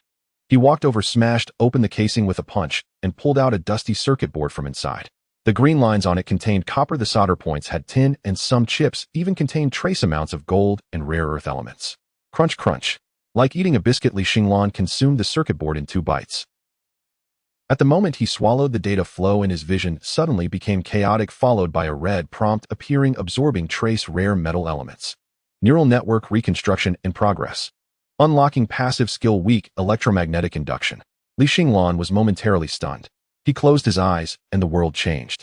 In the darkness, although he could not see light, he could hear the buzzing sound of electricity in the walls, feel the strong magnetic field pulses from a transformer 100 meters away, and even sense that a family upstairs was charging their phone, the current flowing in rhythm along the wires. Though very weak, this was a brand new dimension of perception. So this is called evolution. Li Xinglan clenched his fist. A faint electric arc flickered in his palm before vanishing. This was still eating garbage, if he had really eaten the Starfall iron from that Xiantai tester. The next morning, Zhonghua City was completely in an uproar. Today was the day of the martial arts examination, as well as the opportunity for countless students from impoverished families to leap through the Dragon Gate. The streets were filled with banners and slogans. Vitality builds the Great Wall. Martial arts protect the homeland. One person achieves the Tao. The whole family is honored. Li Xinglan carried his faded backpack down the stairs. As he reached the entrance of the building, he saw a group of elderly men and women pointing and discussing. Whose car is this? So imposing. Look at the license plate. Military district. Which high-ranking leader is undercover here? A dark green military Humvee stood like a steel beast, blocking the narrow passage. The paint was a light-absorbing matte green, the tires taller than a half-child, exuding an aura of intimidation. Leaning against the car door was a man dressed in camouflage. Balding, wearing a pair of ill-fitting black sunglasses, he was trying hard to strike a pose as a cold bodyguard. Wang Gang. Upon seeing Li Xinglan come out, Wang Gang immediately took off his sunglasses, forcing a smile on his greasy face that was even uglier than crying, and hurried over. Li, brotherly, over here. The surrounding elderly men and women instantly fell silent, dozens of eyes fixated on Li Xinglan. Li Xinglan's eyelid twitched. What are you doing here? The commander ordered me. Wang Gang lowered his voice, a fawning expression on his face. Commander Lei said that from today on I will be your exclusive logistics support, responsible for your travel and daily life. Get in the car, we need to go to the examination venue. Wang Gang eagerly opened the car door. Oh, isn't this Xinglan? A voice tinged with sarcasm came from beside him. Zhao Lei, carrying a sports bag and with a bandage on his arm, was passing by with several classmates. Seeing this scene, Zhao Lei originally wanted to mock, but when he saw the car's license plate, his throat felt as if it had been blocked by chicken feathers. Military vehicle. Zhao Lei's lackey's eyes nearly popped out. How could Li Xinglan have military transport? Wasn't he arrested? Isn't he still under investigation, being escorted to the examination venue, as someone murmured? Have you ever seen prisoners being escorted where the driver gets out to open the door? Zhao Lei's face turned green and pale. He remembered the wild celebration in the group last night, recalled his words, evil will be punished by heaven, and suddenly felt a burning pain on his face. Li Xinglan didn't even glance at them. He stepped into the military Humvee. That kind of disregard felt more painful than being slapped in the face. Brotherly, have you had breakfast? Wang Gang started the engine, the roar shaking the windows of the hallway. I prepared 2 boxes of special energy compressed biscuits for you in the back seat, and 2 steel bars. Wang Gang carefully observed Li Xinglan's expression through the rearview mirror. The steel bars were something he had specifically taken from the construction site this morning. He wasn't sure if they would suit this esteemed gentleman's palate. Li Xinglan fastened his seatbelt and examined the steel bar. Reinforced steel, decent hardness. Thanks. He didn't hold back, biting into it like sugarcane. To the city sports stadium. Li Xinglan swallowed half of the steel bar, his gaze through the windshield fixed on the magnificent building in the city center. That was the examination venue. There lay a costly device made entirely of deep-sea Xian-Tai quietly waiting for his inspection. Xian-Tai tester. Li Xinglan touched his still subtly warm stomach, his eyes gradually filled with fervor. The dark green off-roader emitted a muffled roar as its tires rolled over the speed bump at the gym entrance. The suspension barely moved, but it came to a steady halt in the exact center of the examinee's passage. The engine cut. An oppressive silence fell across the hall. Hundreds of candidates from various schools had long since gathered here. The once boisterous crowd seemed to have had its pause button pressed. Then a door opened, and Wang Gang's unmistakable Mediterranean hairline peered out. He jogged around to the back seat, pulled the door open with the practiced ease of a 5-star hotel doorman. A foot in cheap sneakers hit the ground. Li Xinglan climbed out of the vehicle, and as if by habit swallowed the last unchewed piece of rebar still in his mouth. Brotherly, I'll wait in the car. Call me when you're done, Wang Gang said, bowing and smiling. His voice was low but loud enough for the circle of onlookers to hear him distinctly. Li Xinglan waved him off, signaling silence. Whispers around them erupted like a burst bubble. Holy, that's Li Xinglan. Why is he being driven in a military vehicle? Are you blind? Didn't you see who the balding man was? He was the doctor who examined him yesterday. He must have been taken in to assist the investigation and is being escorted here to sit the exam. I told you. Taken by special forces yesterday, there's no way he'd be parading around like this today. A few classmates huddled together, their eyes fixed on Li Xinglan with palpable schadenfreude. To them, the military vehicle was not a badge of honor, but a prison transport. Li Xinglan stood at the center of the crowd, his gaze never lingering for a beat on those chattering carbon-based creatures. His sight passed over the assembly through the gym's vast glass facade and locked onto the raised platform in the center. There, a 3-meter pitch-black machine stood silent and imposing. It was the Xian-Tai testing apparatus. To ordinary eyes, it was merely a cold lump of metal. To Li Xinglan, it radiated a deadly, exquisite temptation. Beneath the Shunhai Xian-Tai casing lay a dense core of Xingyun-Tai, as if a decadent confection had been clad in a crisp shell concealing a molten center. His Adam's apple bobbed. He forced down the visceral urge that rose from his stomach, the compulsion to bite the apparatus and scrape the base clean. Make way. He shoved past a boy blocking his path and strode straight toward the exam hall. The boy had been ready to snap, but upon realizing it was Li Xinglan and remembering Zhao Lei's misfortune the previous day, he swallowed his curses and slunk aside, opening a path. At that moment, the crowd in front suddenly parted, forming a wider channel. A chill swept outwards, the ambient temperature seemed to drop by several degrees. A girl in a white training suit walked forward. Lin Qingxue, Jianghuai Shenzhong's belle and universally acknowledged top prodigy.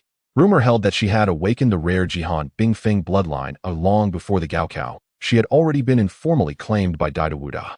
Her skin was almost translucent, her long hair was carelessly tied into a ponytail. Her face was unreadable, her presence emanating an aloofness that warned strangers to keep their distance. She had been walking with unshaken focus toward the check-in desk, but her steps faltered as she passed Li Xinglan. For the first time, a flicker of bewilderment crossed Lin Qingxue's usually placid eyes.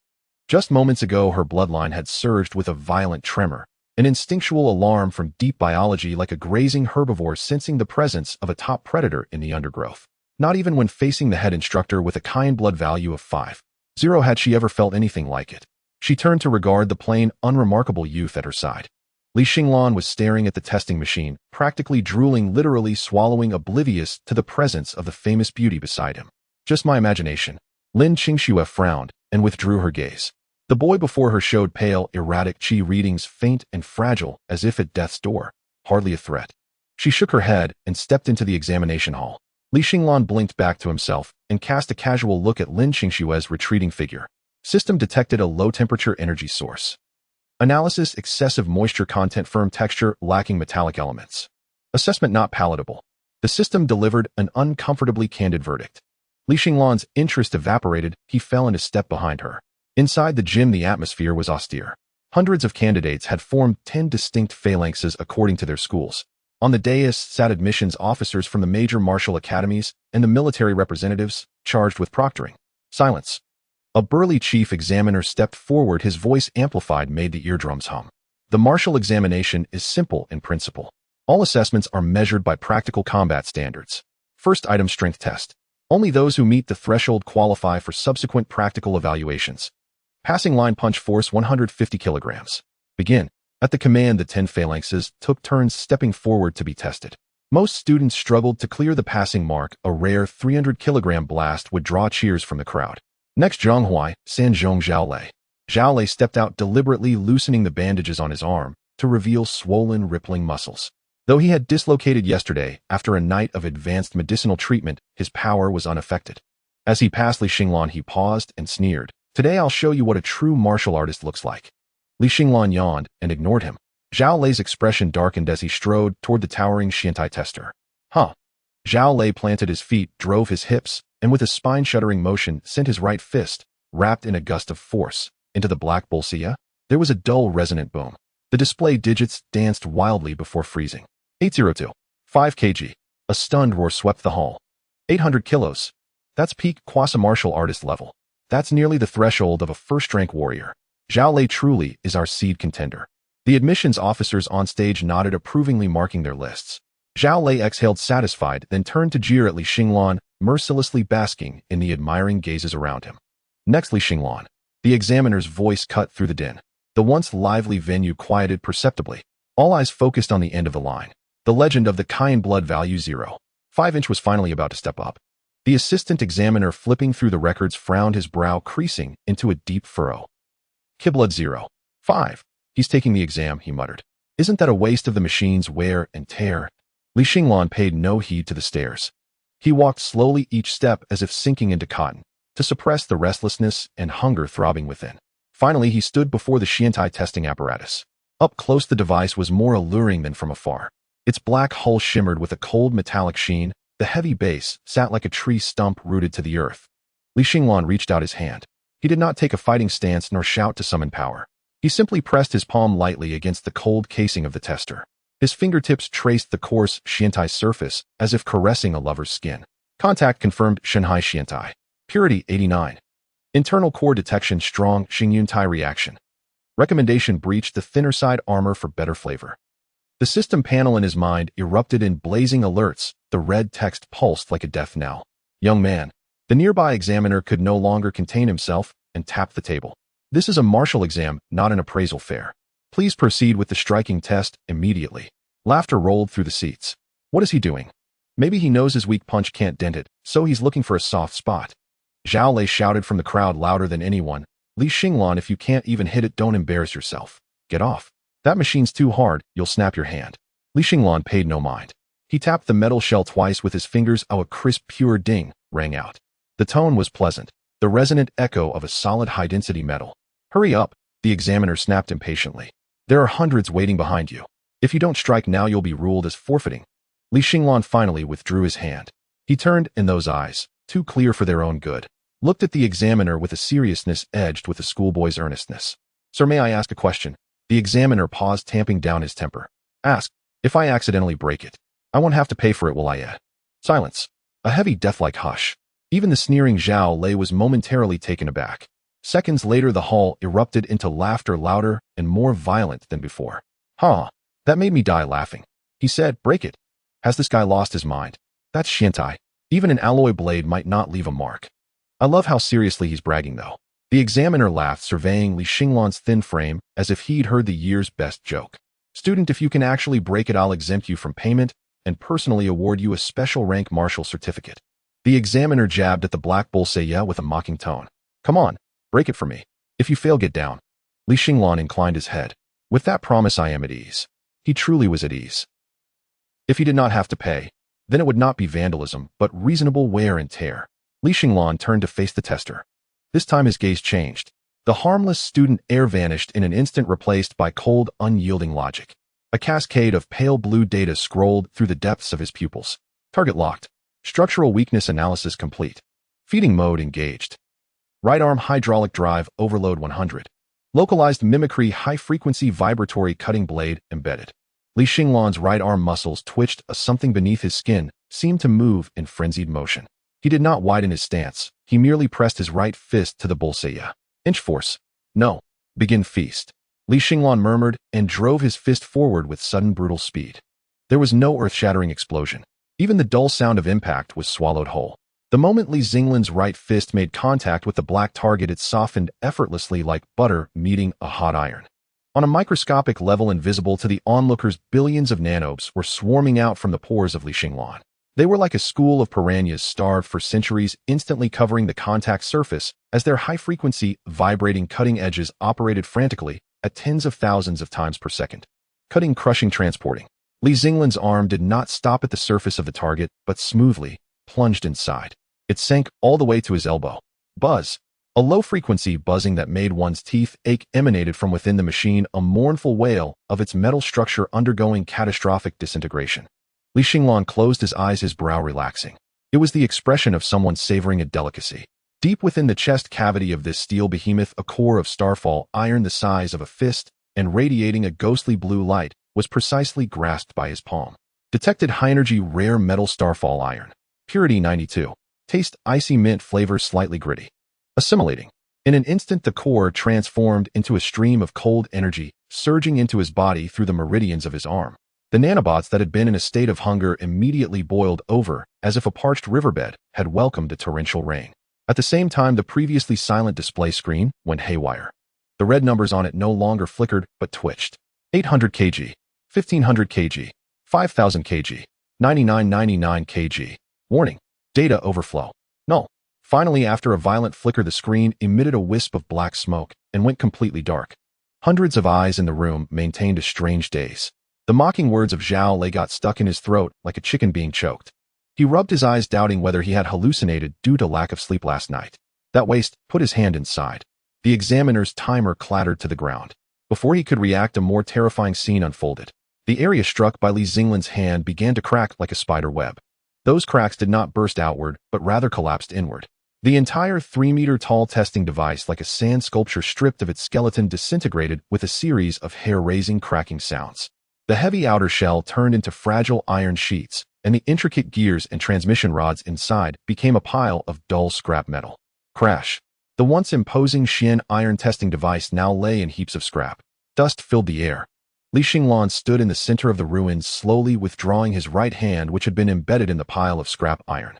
His originally fair arm now glimmered with a dark sheen, the texture not resembling human skin, but instead emanating a chilling hardness. But he quickly shook his hand, and the sheen disappeared swiftly. Assimilation complete. Energy core charged 30. Blueprint unlocked. Arm cannon basic form. Note: due to the excessive intake of impure metals, it is recommended that the host find a place to expel waste. Li Xinglan smacked his lips, somewhat unsatisfied. The taste of starfall iron was indeed pleasant, far superior to the rusty pipes he had consumed last night. Unfortunately, the quantity was a bit small. 2 more pieces would have been perfect. At this moment, the dust settled. The examiner finally came to his senses, looking at the scattered parts, his face turning a deep shade of purple. What did you do? The examiner nearly jumped over, pointing at the scrap iron on the ground, his finger trembling as though he had Parkinson's disease. This is the Xian iron testing device. You dismantled it. The students below erupted in an uproar. Damn, that's too fierce, right? One punch to blow it up. But wait, I didn't hear any sound. How did it collapse? What is this? Too much power causing internal structural collapse. Li Xinglan patted the dust off his sleeves, looking innocently at the furious examiner. Teacher, what you just said. Li Xinglan spread his hands, his tone sincere enough to make one want to hit him. If I break it, I won't have to pay, and you'll even give me a special certificate. The examiner was choked to the point of rolling his eyes, nearly unable to catch his breath. I did say you wouldn't have to pay, but I didn't say you could turn it into this state. This is malicious destruction. It's a violation of regulations. The examiner shouted in exasperation. Disqualify him. You must disqualify him. As he spoke, he was about to signal the guards nearby to apprehend him. Li Xinglan frowned. The arm cannon module just assembled within him was slightly heating up. If these people insisted on making a move, he wouldn't mind letting them see what true power was. At that moment, wait. A raspy voice echoed from the entrance. Wang Gang appeared, holding a black-covered officer's certificate, running, with sweat pouring down, even knocking a few students, blocking his way out of the way. I dare anyone to move him. Wang Gang charged into the arena, directly blocking in front of Li Xinglan, shoving the certificate into the examiner's face. This is the Zhonghua Military District's 7th Task Force at work. This area is under military control. The examiner was stunned by this sudden turn of events, instinctively glancing at the certificate. The steel seal on it was undeniable, and the special number sent a jolt of alarm through him. This comrade, he destroyed the examination equipment. The examiner's momentum weakened somewhat. Wang Gang spoke earnestly without a hint of embarrassment. This is an extremely rare qi and blood high-frequency resonance phenomenon. Do you understand? Li Xinglan's blood frequency just happened to match the inherent frequency of the Xian iron, causing molecular-level deconstruction. This is a display of genius. All the hundreds of people present were taken aback. Qi and blood resonance. We never learned about that in physics class. But looking at Wang Gang's earnest demeanor combined with the military vehicle parked outside, everyone instinctively felt, perhaps they were indeed ignorant. Resonance. The examiner looked at the pile of scrap iron, still finding it absurd, but this loss. Military reimbursement. Wang Gang waved his hand grandly. Just send the bill to Commander Lei's office. We will cover any amount. Hearing the name, Commander Lei, the examiner's legs nearly crumpled. Since it's Commander Lei's intention, then it's a misunderstanding. The examiner wiped his cold sweat, his attitude doing a complete 180, even managing a hint of a smile. So Li Xinglan indeed possesses exceptional talent. He turned around, picked up the microphone, and cleared his throat. Zhonghua No. 3 High School, Li Xinglan. Strength test. Result off the charts. Directly promoted. The audience fell into a hushed silence, then erupted into scattered applause. Most people had yet to recover from their shock, looking at Li Xinglan as if he were a monster in human skin. Lin Qingxue stood amidst the crowd, her beautiful eyes narrowing slightly. In that brief moment, the icy phoenix bloodline within her issued a sharp alert again. Not because of strength, but due to the aura of destruction. Qi and blood resonance. What a lot. Lin Qingxue muttered to herself, her gaze fixated on Li Xinglan's right hand. Li Xinglan did not display any joy over passing. He merely glanced regretfully at the pile of leftover scrap metal on the ground. In truth, there were still quite a few good materials in there, like the chromium alloy in the transmission shaft, but it was simply too conspicuous to pack up in front of everyone. Waste is shameful, he silently repeated in his heart, turning to prepare to leave the stage. Wang Gang leaned over, lowering his voice to take credit. Li Gu, how was my cooperation just now? I thought of that set of lines all the way here. Not bad. Li Xinglan nodded. I'll reward you with 2 pieces of scrap iron later. Next we will proceed to the second assessment, practical combat. With the announcement, the massive gate on the other side of the examination hall slowly rose. The heavy sound of metal crashing echoed from the darkness, causing the ground to tremble slightly. Dozens of mechanical beings the size of leopards emerged from the shadows. They were constructed entirely from silvery gray alloys with red signal lights flashing at their joints, their sharp claws reflecting cold light under the illumination. Mechanical puppet beasts. These were training robots discarded by the military. Although not as agile as real exotic beasts, they had thick skin and flesh and felt no pain, making them a nightmare-level opponent for these students still practicing their qi and blood. The objective of this assessment: endure for 10 minutes under the attack of the mechanical puppet beasts. The examiner's voice carried a hint of glee. I remind you all, this batch of puppet beasts just received new high-strength alloy shells yesterday, with hardness increased by 30. Don't think about brute force. You need to maneuver and use your brain. The students let out a wail. What the heck? This thing looks like it will hurt. It's over. Whether my knife can even cut through is a question. Only Li Xinglan. He stopped his steps down the stage, turned around, and stared intently at those freshly manufactured shiny mechanical puppet beasts. That silvery gray exterior, the technological-looking joint bearings, and the bright red energy indicator lights. To others, these were man-eating steel beasts.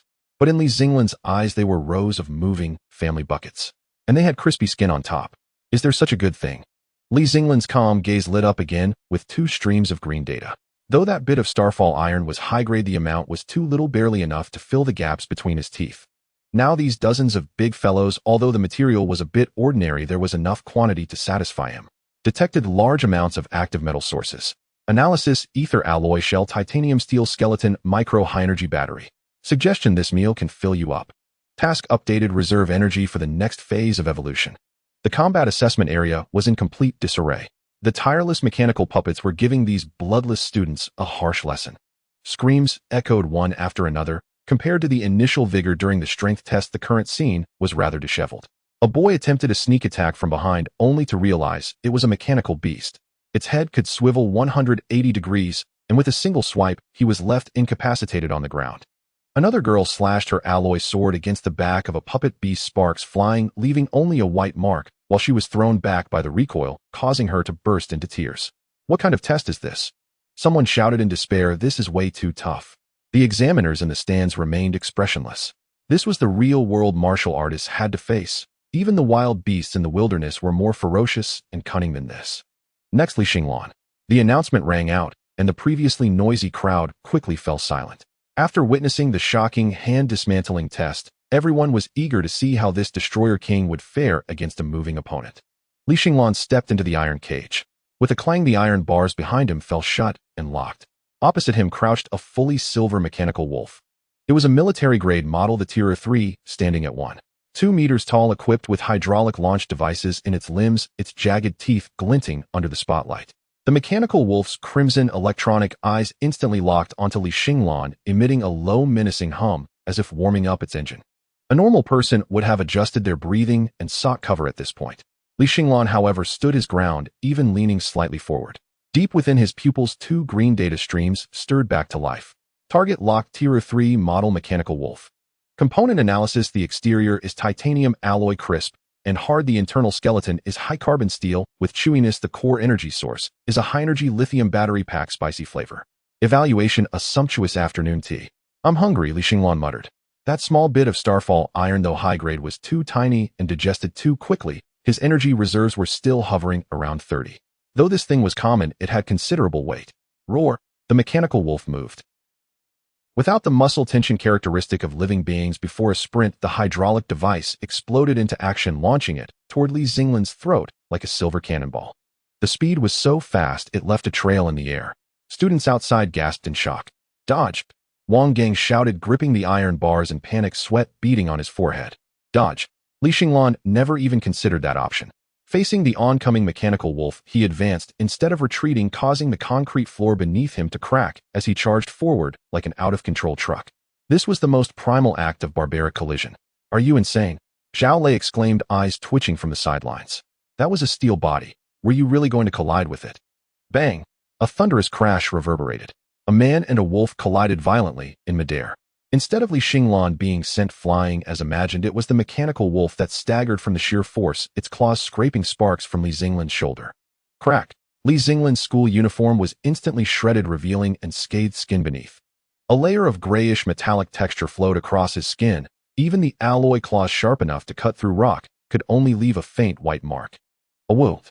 The mechanical wolf's logic core seemed to stall momentarily. Its attack program assessed target's defense exceeds preset threshold. But this creature had no pain receptors as it landed. Its jagged maw opened wide and snapped down toward Xinglan's right arm. If it bit down successfully, it could snap not only an arm, but even a steel pipe. Many timid girls nearby had already covered their eyes. Xinglan did not dodge. He even proactively offered his arm toward the wolf's mouth, fearing it might miss. Crack! A crisp explosion echoed throughout the arena. The sound was like someone smashing a bag of glass marbles with a heavy iron hammer. Several broken teeth flew into the air, and one even rolled out of the cage, landing at the feet of the examiners. The mechanical wolf froze. Half of its sharp teeth had shattered. The remaining half was stuck in Xinglan's forearm muscle, unable to penetrate or be removed.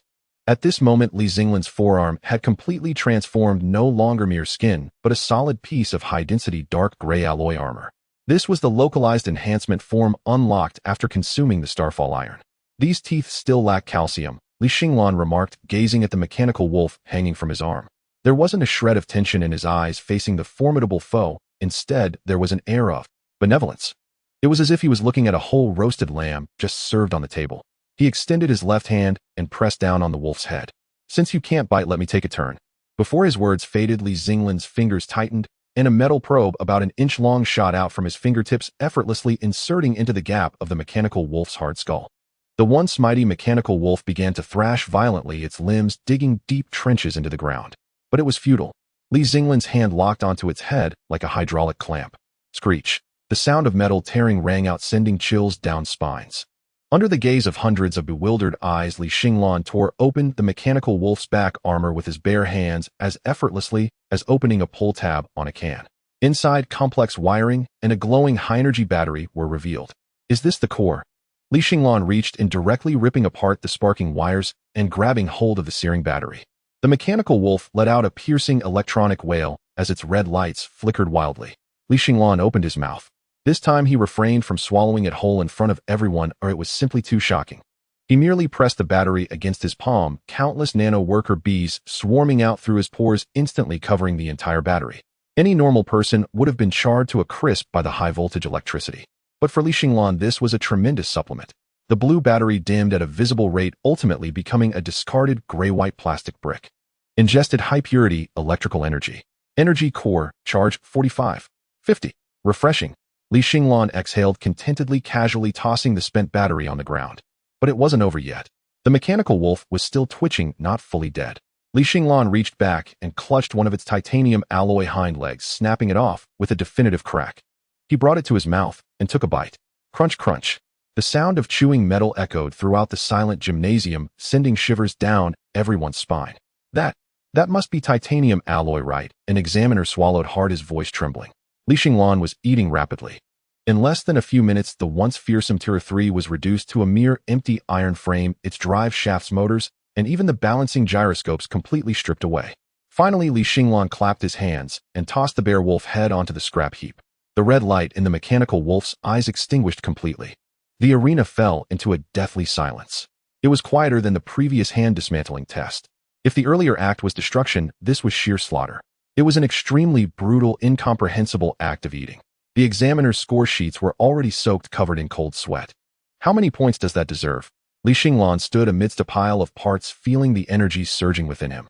With 55 energy reserves, his severe fear of firepower deficiency was slightly alleviated. Yet he still felt it was somewhat lacking. He turned around, his gaze crossing the iron bars to the chief examiner seated at the center of the podium. The examiner felt a chill at that look. Li Xinglan wiped the grease from the corner of his mouth, his expression one of lingering desire, his tone sincere enough to send chills down one's spine. Teacher, this one seems a bit too fragile. Do we have any backups? Preferably something with nuclear power, even a mini nuclear reactor would do. I'm not picky. The chief examiner felt his blood pressure rising.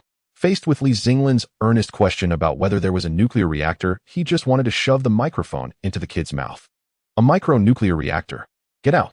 The chief examiner pointed at the exit, his finger trembling. Don't be an eyesore here. Li Xinglan glanced regretfully at the storage direction, where there should still be quite a few good things. However, considering that he had just eaten to about 50% full, and coupled with the hundreds of eyes around him looking at him like a monster, he decided to take the opportunity to leave. One must be low-key. As Li Xinglan exited, the atmosphere in the examination hall finally returned to normal. Staff members went in to clean up the mess, having to use a loader since the mechanical wolf was too shattered to be swept up with a broom. Next, Lin Qingxue. With the announcement, the previously noisy gymnasium instantly fell silent. This silence was different from the dead silence created by Li Xinglan. It was a tranquil calm, filled with anticipation and appreciation. Lin Qingxue walked into the iron cage. She wasn't wearing protective gear. Her white practice outfit appeared somewhat thin. As the gate opened, a brand new Ripper 3 leaped out. The same model, the same ferocity, the only difference being that this one hadn't yet fallen victim to Li Xinglan's hands, its teeth intact. The mechanical wolf roared and pounced. Lin Qingxue didn't move, not even lifting her eyelids. At the moment the wolf's claws were about to touch the tip of her nose, the temperature in the air suddenly dropped. It wasn't a gradual cooling, it was as if all heat had been instantly drained away. Crack. There was no violent collision sound, only the crisp sound of ice forming. The mechanical wolf, which was charging at high speed, froze midair. From its sharp claws, a layer of azure ice crystals rapidly spread, covering its entire body in the blink of an eye. The hydraulic rods froze, the circuits shorted due to the ultra-low temperature, and the core energy stopped outputting in that instant. Bang! A lifelike mechanical ice sculpture crashed to the ground, shattering into several pieces. The broken edges were smooth, and even with the internal wires frozen to the consistency of dry noodles breaking at the slightest touch. The audience was stunned for about a second before erupting into applause that nearly toppled the ceiling. So cool. Is this the bloodline of the extreme cold ice phoenix? Elegant. So elegant. Unlike that Li guy just now who acted like a wild man in a village, only smashing and eating. Exactly, Goddess Lin's performance is art, while Li Xinglan's was that of a demolition team. The evaluations from the audience tilted overwhelmingly in one direction. Humans are, after all, visual creatures. Compared to Li Xinglan's nauseatingly violent consumption, Lin Qingxue's method of freezing everything with a wave of her hand clearly aligns better with the public's aesthetic of a martial arts powerhouse. Li Xinglan stood in the corner of the waiting area watching the broken ice on the ground. Detected low-temperature energy residue. Analysis: apart from being cold, there are no other merits. Not only is it lacking in nutrition, but it can also cause metal embrittlement affecting the taste. Evaluation: a waste of resources. A good batch of titanium alloy ruined by freezing is no longer palatable. Li Xinglan shook his head internally, giving Lin Qingxue a poor review. Lin Qingxue exited the cage, her face showing no expression, neither pride nor excitement. She walked straight towards the waiting area, pausing suddenly as she passed by Li Xinglan. The air around seemed to turn even colder. The fleeting sense of crisis from outside now felt clearer as she approached. Lin Qingxue stared at Li Xinglan's arm, where the skin had already returned to its pale complexion, showing no signs of metallization. Your body structure is quite strange. Her voice was soft, yet carried an undeniable certainty. You have no heat radiation. Even a dead person retains warmth for a while after death. But you feel like a block of stone. As an ice type awakened one, her sensitivity to temperature was terrifyingly acute. Li Xinglan was calculating if he could take the remaining mechanical debris with him later when he heard this and glanced at her. Data flowed across his retina. Target body temperature 36. 5 core area. Heart rate 62 beats/min. Suggestion: maintain distance. The surrounding environment temperature of the target is too low, not conducive to the activity of the nanobots. I am cold-blooded, Li Xinglan casually replied. Lin Qingxue was taken aback. Cold-blooded? Is that an adjective or a noun? Are you referring to your personality? Lin Qingxue frowned. In the physical sense, Li Xinglan pointed to his chest. I do not generate heat. I only consume energy. But you, on the other hand, seem to be exuding cool air. What kind of thought process is this? If you are trying to provoke me, then you have succeeded. Lin Qingxue coldly tossed out a remark, turning to walk away, distancing herself from this incomprehensible guy. Li Xinglan shrugged. Today's girls are truly hard to please. Half an hour later, the individual assessments came to an end. The 10 winners stood in the center of the arena. Except for Li Xinglan and Lin Qingxue, the other 8 were all top students from various schools, including Zhao Lei, who, despite being embarrassed, still squeezed in with sheer strength. Zhao Lei had learned his lesson and stood a full 10 meters away from Li Xinglan, his expression dark and brooding, not knowing what schemes he was concocting. For the final item of free-for-all, the chief examiner waved his hand from the platform. Rumbling, the ground in the center of the arena cracked open and a massive lift platform slowly rose. This time it wasn't a mechanical wolf that emerged, but a 5-meter giant mechanical creature, the Mountain IV-type siege gorilla. It was entirely black with armor thickness visibly exceeding 5 centimeters, its arms as thick as load-bearing columns, and on its back was a massive energy backpack connected to the reactor in its chest by several thick pipes. As this thing appeared, the oppressive aura caused the 10 students present to hold their breath. Originally, 10 puppet beasts were supposed to be released for you to compete for points, but this year the higher-ups have changed their mind. The chief examiner's voice carried a hint of mockery. This is the exam. A siege gorilla with the strength of a 3rd-tier warrior. The 10 of you will face it together. Whoever leaves the deepest mark on it will be first place. If you're afraid of dying, you may withdraw now. 3rd-tier warrior strength. What a joke. Apart from Lin Qingxue, who barely qualified as a peak 1st tier, the others hadn't even reached the 1st tier. Yet no one withdrew. Everyone standing here was proud and arrogant, and no one wanted to retreat at a pivotal moment. Begin. With the command, the giant gorilla that had been in a dormant state suddenly opened its eyes. Not a normal red light, but a highly unstable purplish red. Hum. The giant gorilla let out a long howl, not electronic sound, but a terrifying roar produced by metal friction. It didn't follow the predetermined protocol to stay in place waiting for attacks. Instead, it stomped its foot violently. The ground shook violently. The 2 unfortunate souls closest were directly thrown into the air, and before they could land, the gorilla's paw was already sweeping towards them. Bang bang. The 2 were swatted out of the arena like basketballs, crashing against the railing and losing consciousness. Damn, is this really a 3rd tier? This strength is off the charts. Zhao Lei's face turned pale with fright as he turned to flee. But this giant gorilla seemed a bit off. Its movements were violent and erratic. It was no longer just a test of defense, but had turned into a completely mad beast. ZZZ. Warning, control link lost. An ear-piercing noise came from the broadcast, followed by the chief examiner's panicked shout. Cut off the power. Quickly cut off the power. This thing has gone out of control. Too late. The reactor in its chest glowed brightly. That wasn't normal energy output. It was a sign of overload. It completely disregarded the students scattering around. Its purplish red electronic eyes locked onto the target with the strongest energy fluctuations in the arena. Lin Qingxue. Roar. The giant gorilla bent its legs slightly, and its massive body suddenly burst forth with astonishing speed, crashing straight toward Lin Qingxue like a collapsing mountain. Lin Qingxue reacted extremely quickly, her hands pressing down forcefully. Ice wall. A 3-meter thick ice wall shot up from the ground, crystal clear and incredibly solid. Boom. The giant gorilla's fist smashed into the ice wall. The cold air that had just been able to freeze the mechanical wolf now seemed so fragile in the face of pure violence. The ice wall shattered instantly, countless ice shards flying. Lin Qingsu's face turned pale, and she was pulled by the force, a trickle of blood escaping from the corner of her mouth.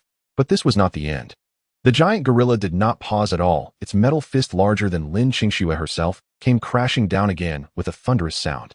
If this punch landed, forget about her being an extreme cold ice phoenix. Even a true phoenix would be reduced to mush. The examiners were still racing at the podium, trying to rush down to save her, but the distance was too great. Lin Qingsu watched the fist rapidly enlarging in her vision, and the surrounding time seemed to slow down. She wanted to dodge, but the previous blow had disrupted her qi and blood, making her legs feel as heavy as lead. Is this what it feels like to die? There was no fear, only an absurd sense of unreality. Just then a shadow suddenly dashed in. There were no flashy effects, nor earth-shattering roars. Then he raised a hand. That hand was not robust, one could even say it was somewhat slender and fair. Bang! A dull thud. The ground cracked in a web-like pattern centered around the two of them. Concrete chunks flew and dust rose. Lin Qingsu instinctively closed her eyes. But the anticipated pain did not come. A few seconds later, she tremblingly opened her eyes. That scene would likely be etched in her mind for a long time. The giant gorilla, standing 5 meters tall and incredibly ferocious, still maintained its downward striking posture. Yet its fist was firmly held by that fair hand. Li Xinglan stood there, his feet sinking half a foot into the ground, yet his back remained straight. The sleeve on his right arm had completely burst, revealing a mechanical structure flowing with a dark gray metallic sheen. Detected high-intensity kinetic impact. Hydraulic load 98. Target material ultra-high-strength alloy steel. And this is that hand. Quite impressive. Evaluation: if this punch landed, it could last you 3 days without food.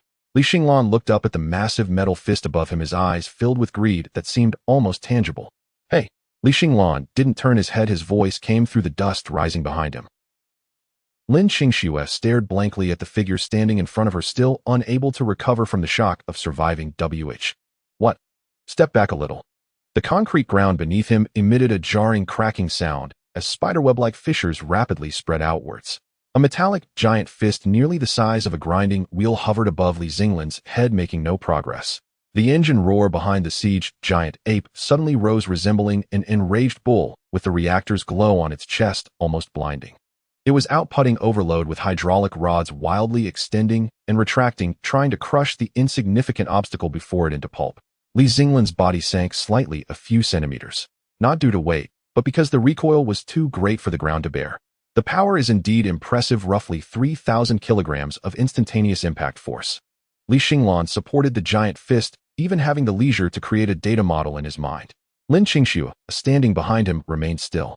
She gazed at the not-so-broad silhouette, that hand which appeared somewhat pale, yet it steadily held off this lethal blow. Aren't you leaving? Li Xinglan turned back, his brows furrowing deeper. The noise will be quite loud later. I'm worried about collateral damage.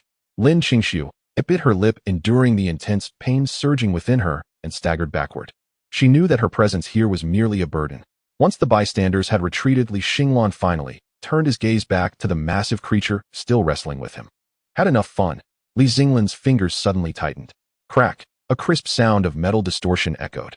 The giant ape's fist, made of high-strength alloy, began to deform and sink in Li Xinglan's palm. The red light in the giant ape's electronic eyes flickered erratically, clearly indicating that the logic core could not handle the situation. The prey's hardness exceeded that of its attacking components. Down! Li Xinglan's right arm jerked downward, then he swung it with force. The steel giant beast, weighing several tons, was lifted as if it were a rag doll stuffed with cotton. Whoosh! The giant ape's massive body traced a black afterimage in the air before crashing heavily onto the ground several meters away. Boom! The entire gymnasium trembled. Smoke and dust filled the air, and debris flew around. The examiners in the stands nearly had their eyes pop out. Is this human strength? A teacher in the admissions office dropped the thermos in his hand, scalding his thigh with hot water, but not reacting. Is this purely physical strength? No fluctuations in qi. In the center of the arena, although the giant ape was dazed from the fall, it had no sensation of pain, only the directive to kill. It shakily got back up, the reactor in its chest beginning to flicker with dangerous purple light. Realizing it could not win in close combat, it started channeling energy throughout its body, preparing to activate the high-energy cutting laser on its back. That was originally a weapon designed to breach fortress defenses. Beep. Warning, target is charging energy. High-risk energy reaction detected. Want a counter? He patted his stomach. Just moments ago, the piece of mysterious iron core and the dozens of mechanical wolf parts he had swallowed finally decomposed completely. The furnace in his stomach completed the final process, and a surge of energy rushed through the highly conductive nerve network, instantly flooding into his right arm. Energy reserve 50 module loading complete. Weapon system arm cannon beginner online. Xinglan raised his right arm, aiming it at the giant ape that was still climbing back up. The next scene left the thousands of students and teachers, including the seasoned examiners and military representatives, speechless. Suddenly, Xinglan's right arm split open. It wasn't a wound opening, but rather like a precision instrument revealing its outer casing. The skin slid aside along the muscle fibers, exposing silver-gray metallic components that glinted with a cold light beneath. The original muscle fibers rapidly restructured and hardened, transforming into a complex hydraulic support frame and heat dissipation grid. Crackle, amidst a dazzling cacophony of mechanical transformations. His palm retracted into his wrist, the ulna and radius flipping outward as a deep black alloy cannon barrel with a caliber of 10 centimeters slowly extended from the center of his arm. Around the cannon's mouth, 6 extremely thin energy conduits connected in an instant. Holy crap! A shout erupted from the audience, though it was unclear who started it. Immediately followed by a tsunami of gasps. It transformed. Is this a freaking transformer? Is this martial arts? You tell me this is martial arts. This is clearly a weapon coming to life. Zhao lay hiding behind the edge of the arena, trembled at the sight of that dark cannon barrel. He had originally thought that Xinglan was simply strong and tough, at most a meat shield. Who would have thought this guy was a cannon platform? Xinglan was indifferent to the chaos around him. In his vision, there was only the red targeting frame. Target locked. Charging. Deep within the cannon mouth, a ball of ghostly blue light began to gather. The charges in the surrounding air were forcibly extracted, emitting a sizzling sound of electricity. The rubble beneath Xinglan's feet even began to levitate slightly due to the strong magnetic field. The siege giant ape seemed to sense the impending threat of annihilation, the laser emitter on its back still warming up its movements, visibly panicking as it tried to dodge to the side. Too late. Xinglan's expression remained unchanged. Boom. It was not the crisp sound of an explosive, but a deeply resonant roar of energy release. A blinding azure plasma beam erupted from the cannon mouth. Where the beam passed, the air distorted due to the extreme heat, giving off a charred scent. Fast. Too fast. So fast that even the eyes couldn't catch it. The siege giant ape, which had just stabilized itself, didn't even manage to adopt a defensive stance before being struck heated by that blue light. There was no earth-shattering explosion. Only silent annihilation. The beam pierced through the giant ape's chest, instantly vaporizing its most resilient alloy armor. Subsequently, the energy torrent expanded, blasting a transparent hole through its upper body. The beam continued without losing momentum, grazing past the blast shield on the ground, and finally crashing against the reinforced energy-absorbing wall on the other side of the gym. Sizzle! A large hole was burned through the 1-meter-thick special cement wall. The entire venue fell into silence. The previously imperious Mountain IV siege giant ape, which had sent the examinees into disarray, now had a smooth mirror-like break at its injury, emitting wisps of smoke. Clang! Its mechanical legs lost balance and collapsed to the ground. Xinglan stood still, the cannon barrel on his right arm radiating an astonishing heat. Cooling program activated. A cloud of white steam burst forth from the heat dissipation vents of his arm with a hissing sound. The noise was particularly jarring in the eerily quiet gymnasium. In a distant corner, Zhao Lei felt a warmth between his legs, followed by a waft of urine scent. He slumped to the ground, his expression vacant. If that beam had hit him, forget about ashes, not even DNA would remain. He had been provoking such a monster all this time. Not being turned into a particle state on the spot was a miracle. Xinglan shook his hand. Amidst the chilling sounds of metal interlocking, the cannon barrel retracted, the armor plates closed, and the bionic skin covered up again. In just 2 seconds, that terrifying mechanical cannon vanished, replaced by another slender, fair, and harmless student hand. Even the fingernails were neatly trimmed. He looked up to see hundreds of eyes around him, as if they had seen a ghost. The chief examiner's mouth was agape, nearly dislocating his jaw. Lin Qingshu. It clutched her chest, her beautiful eyes filled with shock and confusion. The atmosphere was slightly awkward. Xinglan felt he should explain. After all, he was here for an exam, not to conduct a terrorist attack. He blew on his still smoking right hand, then revealed a shy smile that matched the persona of a high school student. Teacher, this move is called the Turtle School's Kamehameha. Xinglan spoke earnestly. It's the technique where you compress all your energy into a point and then release it in a burst. I've practiced it at home for a long time. The chief examiner swallowed hard, glancing at the vaporized giant ape, then at the large hole in the wall. Kamehameha. Your energy can unleash a plasma beam. Your energy can vaporize special alloys. Do you think I'm blind or stupid? The chief examiner took a deep breath, forcing out a sentence through gritted teeth. This explanation is quite reasonable. Even if it wasn't reasonable, it had to be reasonable now. Who would dare to say it wasn't reasonable? Just then a rapid alarm suddenly blared throughout the venue. Detecting residual unknown high-energy reactions. Detecting. That was the safety system's delayed alarm. Xinglan shrugged, looking innocently at the examiners. Teacher, does this mean I passed? The chief examiner wiped the cold sweat off his face, his hand shaking as he picked up the microphone. He didn't want to speak. He just wanted to send this giant Buddha away quickly. Zhanghuai no. 3 high school, Xinglan. Practical assessment. Full score. Not only full score, but also broke the destruction record since the test began. The examiner silently supplemented in his heart. Xinglan nodded in satisfaction. He turned to walk off the stage, pausing briefly as he passed the still smoking remains of the giant ape. What a shame. Lin Qingxue watched him walk over, instinctively stepping aside. The cold feeling of distance vanished, replaced by an instinctual respect for the strong. You? Lin Qingxue opened her mouth, seemingly wanting to ask something, but unsure where to start. Xinglan stopped and glanced at her. Do you want to learn too? Lin Qingxue was taken aback. Xinglan shook his head, a look of regret on his face. You can't learn it.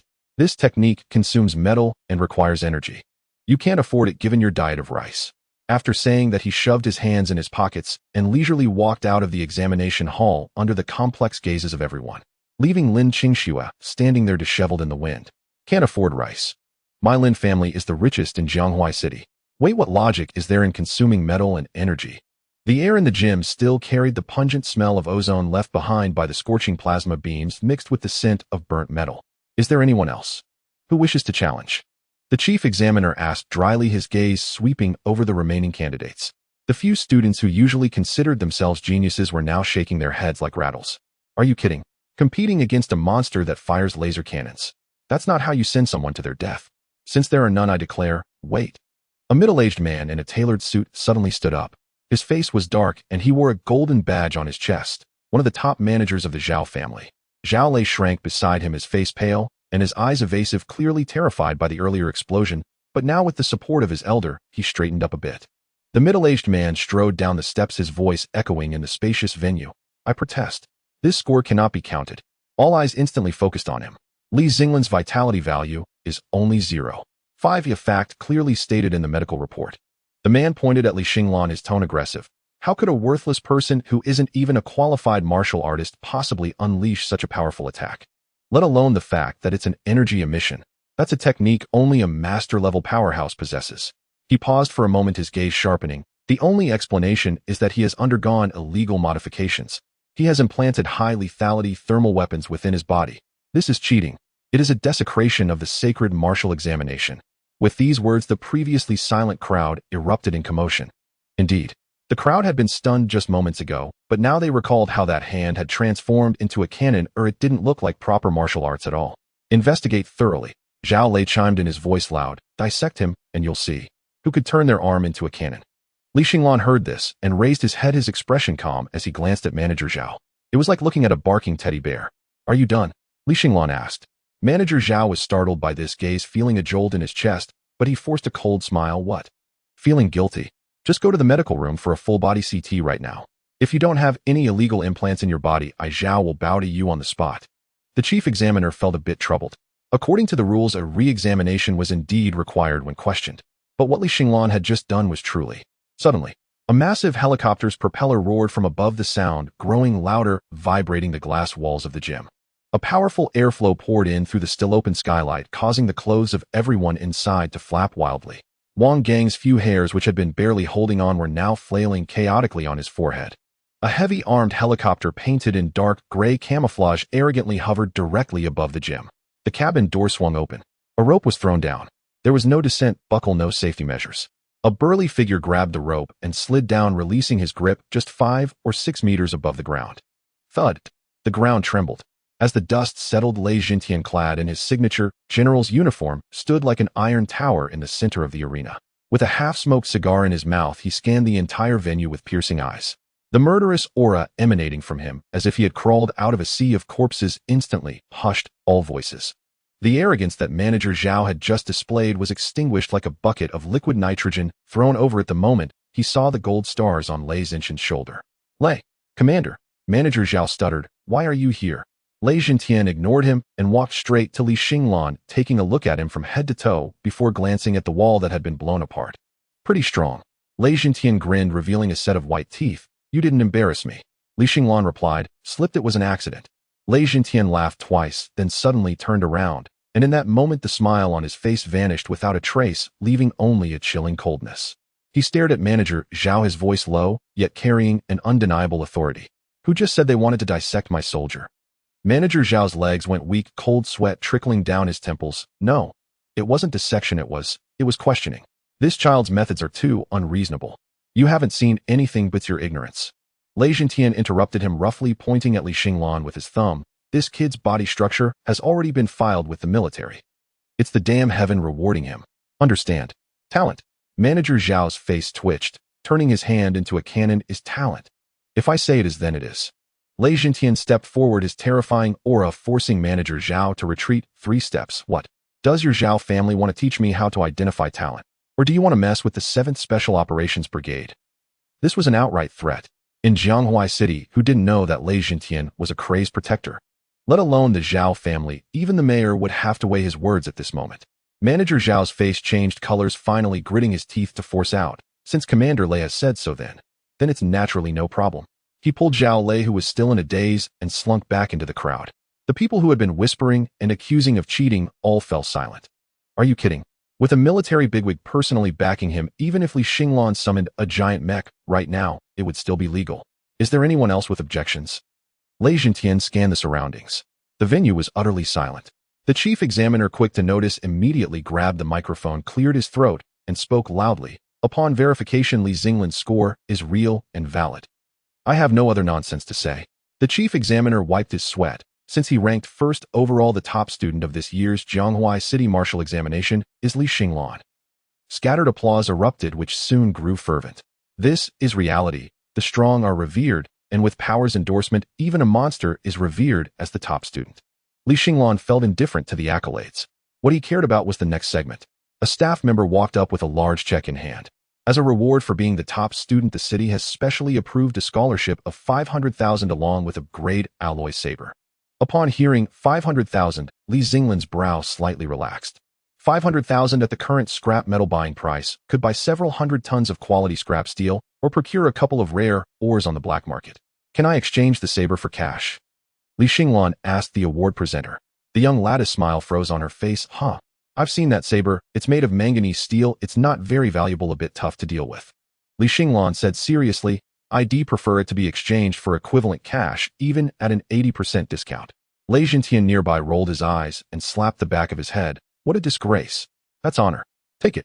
Li Xinglan had no choice but to reluctantly accept it, planning to have Wang Gang find a recycling station to sell it as soon as he left.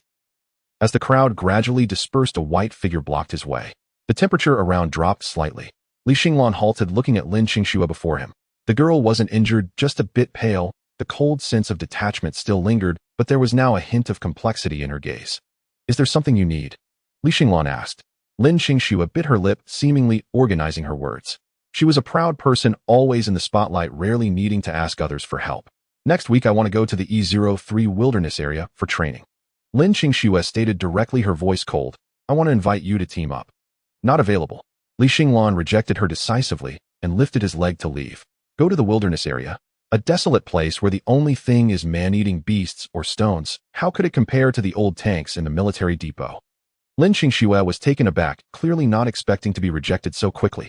She slightly moved aside, blocking Li Xinglan's path, her tone a bit urgent. I can pay you for it. The Lin family has supply points in the wilderness area. Whatever resources you need, I can provide. I don't need money.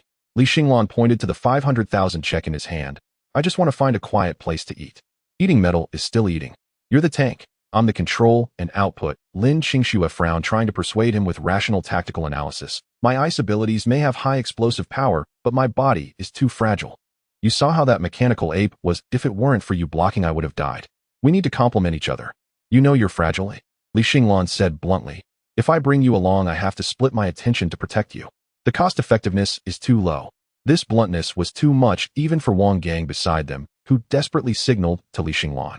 Dude, this is the campus beauty. How many men in Jianghua City dream of being her tank willing to be beaten to death for it? And you're still talking about cost-effectiveness. Lin Qingxue took a deep breath, her chest slightly rising. She had never felt so speechless in her life. Just as Li Xinglan was about to ignore her and leave, a notification chimed suddenly in his mind. Mission triggered call of the wilderness area. Description: the E03 wilderness area has recently detected a large number of activities from iron-armored rhinos and sword-spine beasts. Analysis: the bones of these beasts contain a high concentration of biological calcium and special trace elements essential for enhancing bone hardness and improving bodily capacity.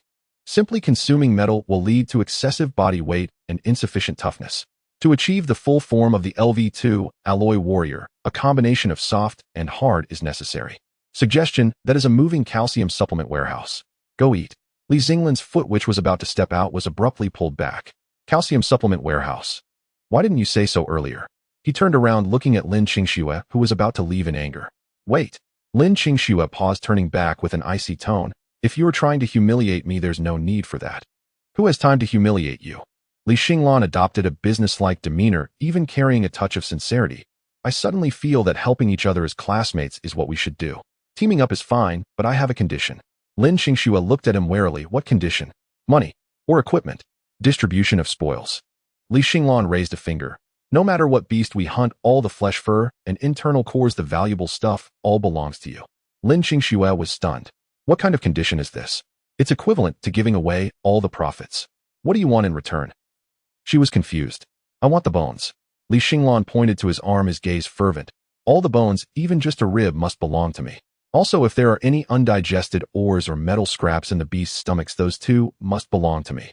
The day after the martial arts exam, the scholarship was deposited into Li Xinglan's account. A total of 500,000, which is enough for an ordinary student to purchase several medium-grade qi and blood pills to strive for a higher realm. Li Xinglan stood in front of the bank ATM, looking at the balance on the screen, calculating a different kind of purchasing power. Convert it all into high-strength alloy steel. Li Xinglan said to the supplier on the phone, I want the highest hardness type.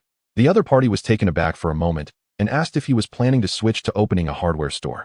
Li Xinglan didn't waste words, paid the deposit, and provided the address.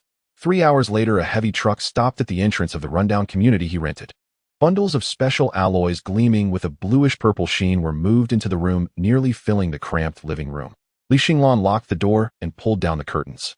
He walked up to the pile of steel, and a cut opened in the palm of his right hand. Densely packed gray nanobots surged out like a tide, enveloping the entire bundle of alloy. Feeding begins. A harsh metallic grinding sound echoed in the room. The dozens of kilograms of alloy columns under the coverage of the nanobots visibly shrank and disappeared. These precisely processed solids were forcibly disassembled at the microscopic level, transformed into the most primitive molecular particles, and channeled into Li Xinglan's power core. For 3 days, Li Xinglan did not step out of the door. He seemed like an unfathomable black hole, consuming 2 tons of alloy completely.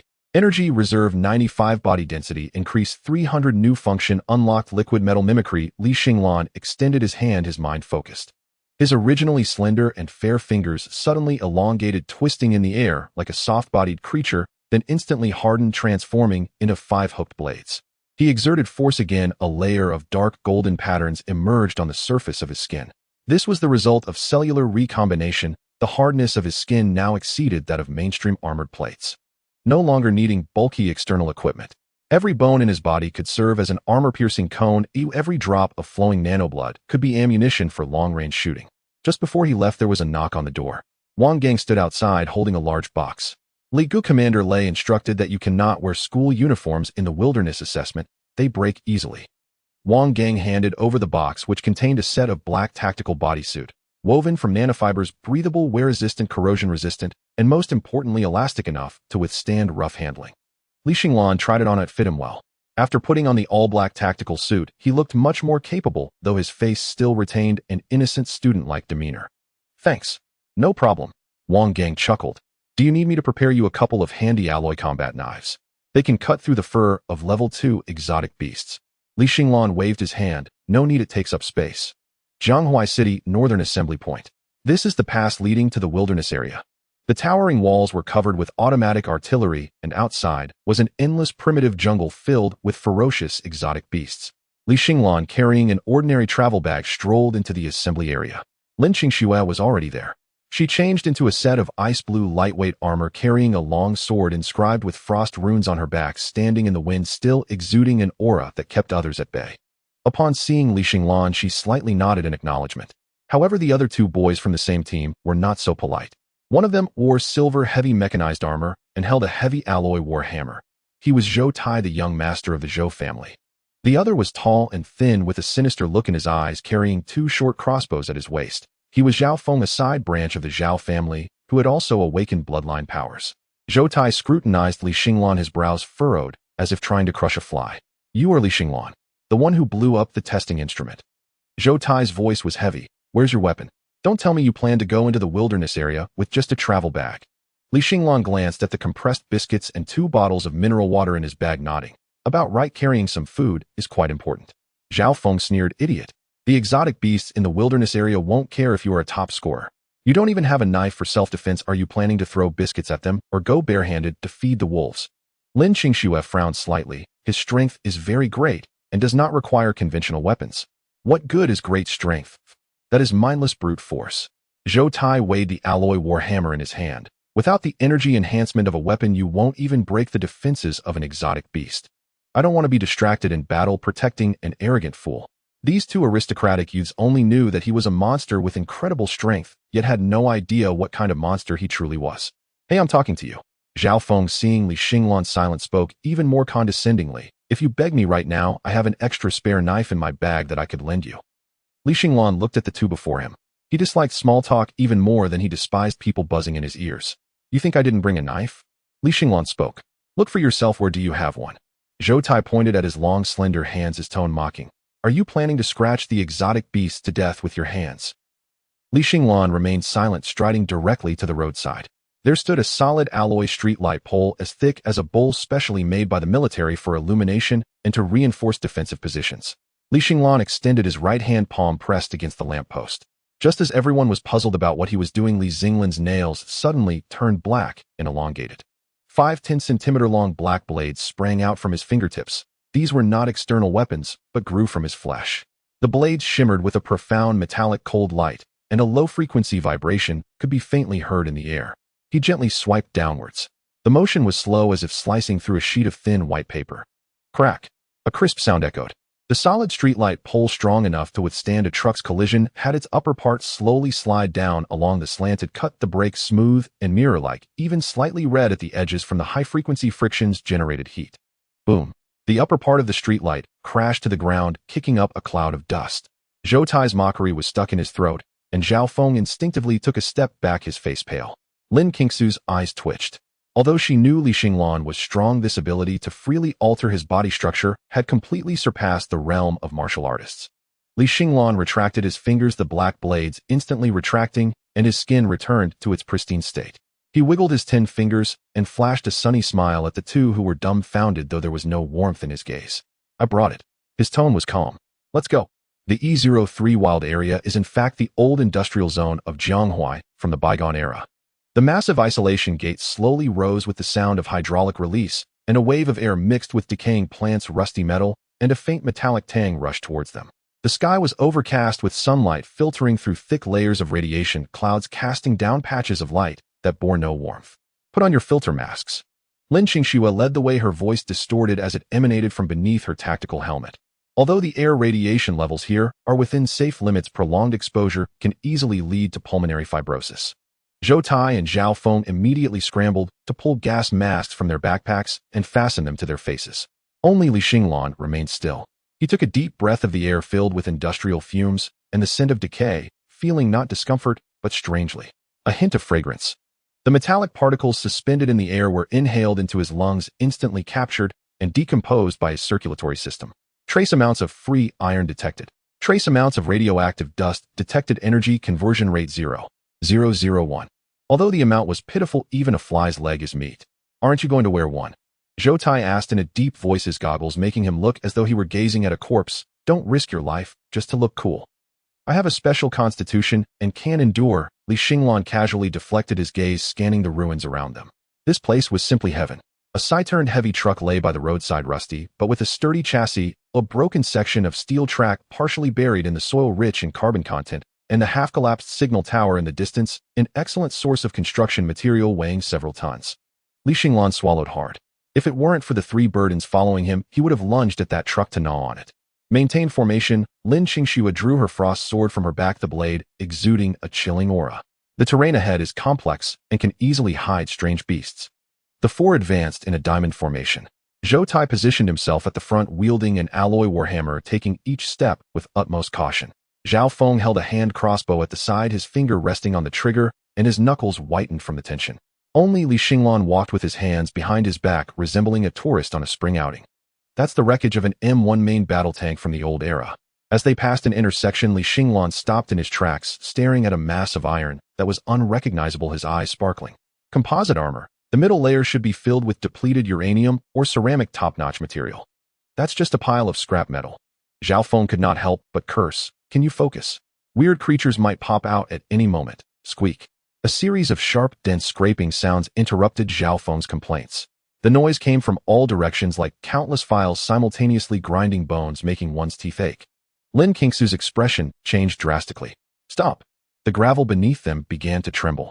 The shutter door of an abandoned shop had suddenly crashed open, followed by sewer covers, cracks in the walls, and the chassis of scrapped vehicles. Countless pairs of crimson eyes lit up in the shadows. It's the steel-toothed rats. Lin Qingxue shouted sharply. Back-to-back defensive formation. Although these strange beasts were not strong individually, at most they were just a wild beast yet to mature, but they never fought alone. They came out as entire families, even whole tribes. A dark mass swarmed in like a gray tide, instantly filling the entire street. Each rat was about the size of a small puppy, with their bare incisors gleaming like metal. These were their evolved fangs from years of gnawing on metal, or capable of piercing through steel plates. Damn, there are so many. Zhou Tai roared, swinging his warhammer. Bang! The first 2 steel-toothed rats in the front were smashed into a bloody mess, flying several meters away. But more rats rushed forward. They had no fear, trampling over the bodies of their comrades and frantically gnawing at Zhou Tai's heavy armor. The shrill sound of metal scraping echoed, sparks flying. Shoot! Shoot quickly! Zhao Feng frantically pulled the trigger on the crossbow, the bolts accurately piercing the rat swarm, but this was merely a drop in the bucket against the hundreds of rats. Lin Qingxue's sword danced, creating a silver-white curtain of blades. Wherever the cold aura passed, dozens of steel-toothed rats were instantly frozen into ice sculptures, subsequently shattering into pieces. There are too many. Lin Qingxue frowned, beads of sweat forming on her forehead. This isn't a small rat swarm, it's a rat tide. We need to retreat to the nearby buildings and use the terrain. However, their retreat was already blocked. Several larger elite steel-toothed rats emerged from the sewer, obstructing their escape route. It's over. Zhao Feng's hand trembled while changing the magazine, causing a bolt to fall to the ground. We're going to die here. Zhou Tai's leg armor had already been bitten through, blood seeping out further, inciting the frenzy of the rat swarm. Hey, Li Xinglan. Zhou Tai swung a hammer to knock away a rat attempting to bite his neck, his voice choked with panic. Stop just watching the show. If one of us dies, we all die. From the start, Li Xinglan had remained still. He was observing. Low bone density, coarse muscle fibers, no stones in their bodies. Li Xinglan looked at the multitude of rats on the ground and shook his head. Nutritional value is really quite mediocre. Although it's junk food, the quantity is enough. In the next moment, an elite steel-toothed rat broke through Lin Qingxue's defense, leaping through the air directly at Li Xinglan's face. Its foul mouth opened, the fangs capable of biting through steel aimed directly at Li Xinglan's throat. Watch out! Lin Qingxue exclaimed. Snap! A light sound rang out. There was no scene of blood and flesh flying, no screams. Li Xinglan simply raised his right hand, casually catching the large rat's neck in midair. The mutated rat struggled desperately in his grip, its claws leaving white scratches on his tactical suit, but it couldn't even break his skin. Li Xinglan's fingers suddenly tightened. There were no flashy techniques, just pure violent compression. With a crisp crack, the steel-toothed rat's cervical vertebrae shattered in an instant. But it wasn't over yet. In Zhou Tai's terrified gaze, Li Xinglan did not discard the corpse. His palm seemed to transform into a high-temperature furnace or a strong acid pit. The dead steel-toothed rat visibly shriveled before their eyes. In just a few seconds, Li Xinglan released his grip, and a grayish-white, dry skin fell to the ground. Inside, the blood, flesh, bones, and even those 2 hardest fangs were gone. Obtain trace biological energy, obtain trace calcium, obtain trace iron. The taste is a bit tough. Li Xinglan said disdainfully, pursing his lips. At this moment, more steel-toothed rats charged forward. Since you're so enthusiastic, come at me.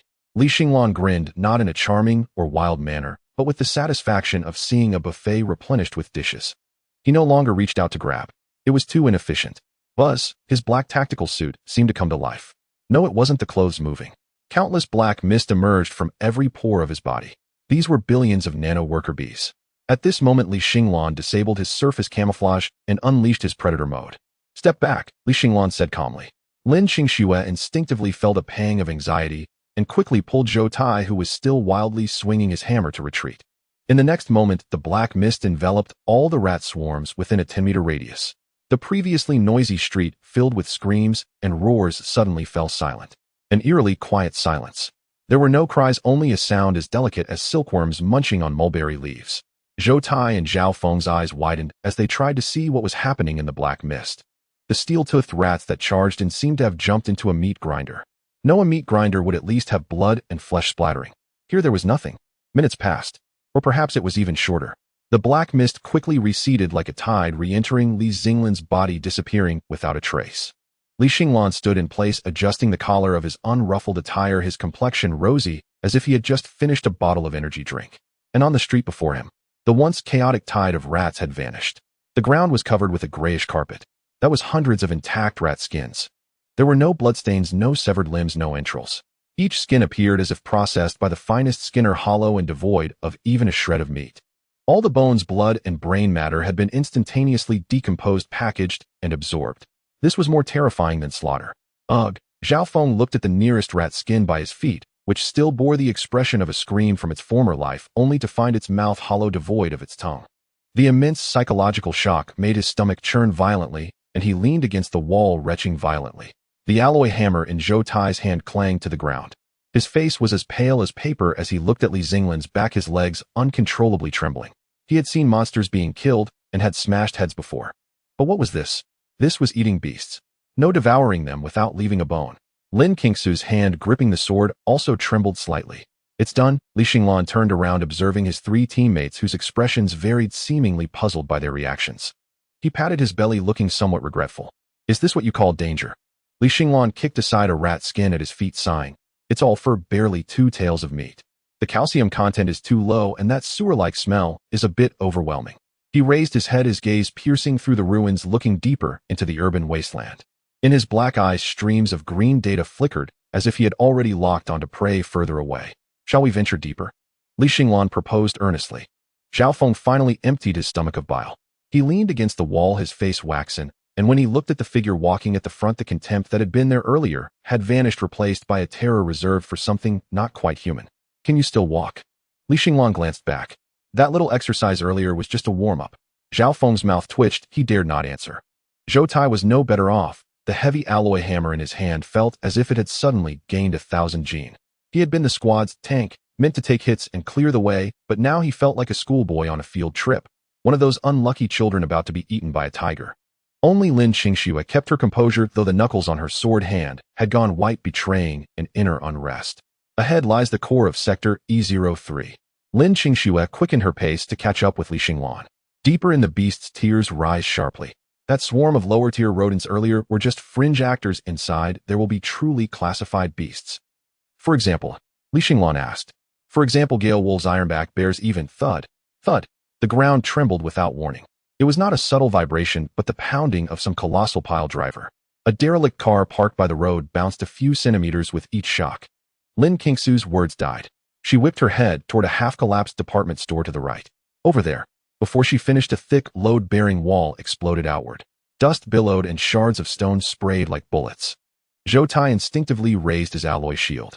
Several metallic clangs rang out as the impact numbed his arm. When the dust settled, a colossal creature stood in the middle of the street. It was a rhinoceros, but grotesquely exaggerated. Nearly 3 meters at the shoulder and over 5 meters long, its body sheathed in a thick, black-gray keratinous armor. The hide was not ordinary skin. In sunlight, it reflected a metallic chill. Most striking was the horn on its snout, more than a meter long, honed like a giant drill bit. It exhaled a steamy breath, pawed at the cement, with its forefoot carving 2 deep ruts with ease. An ironclad rhino. Lin Qingxu's voice rose into a shriek. "Run! Run fast! This is a grade beast, an adult, equivalent to a third-rank martial artist. It is built for defense. How did it get this far out?" The words, third-rank martial artist, made the shield in Zhou Tai's hands nearly slip to the ground. Beasts of that caliber had hide like iron and flesh like stone. Ordinary firearms couldn't even scratch them. Even anti-material rifles could only graze the surface. Split up and run. Whether you live is down to luck. Lin Qingxue decided instantly and spun to flee. This was not a fight for freshly graduated trainees. Even a fully equipped regular unit would call for heavy fire support against such a behemoth. Yet when she had taken 2 steps, she realized someone was missing from their group. Li Xinglan did not move. He stood in the middle of the road, and even stepped forward 2 paces, tilting his head up to stare at the ironclad rhino. At that moment, the world reflected in his eyes was utterly different from everyone else's. The instant the rhino appeared, a crimson alert frame began to flash in Li Xinglan's vision. The alerts were not warning of danger, but proclaiming, high-purity biological alloy detected. Target analysis, ironclad rhino adult.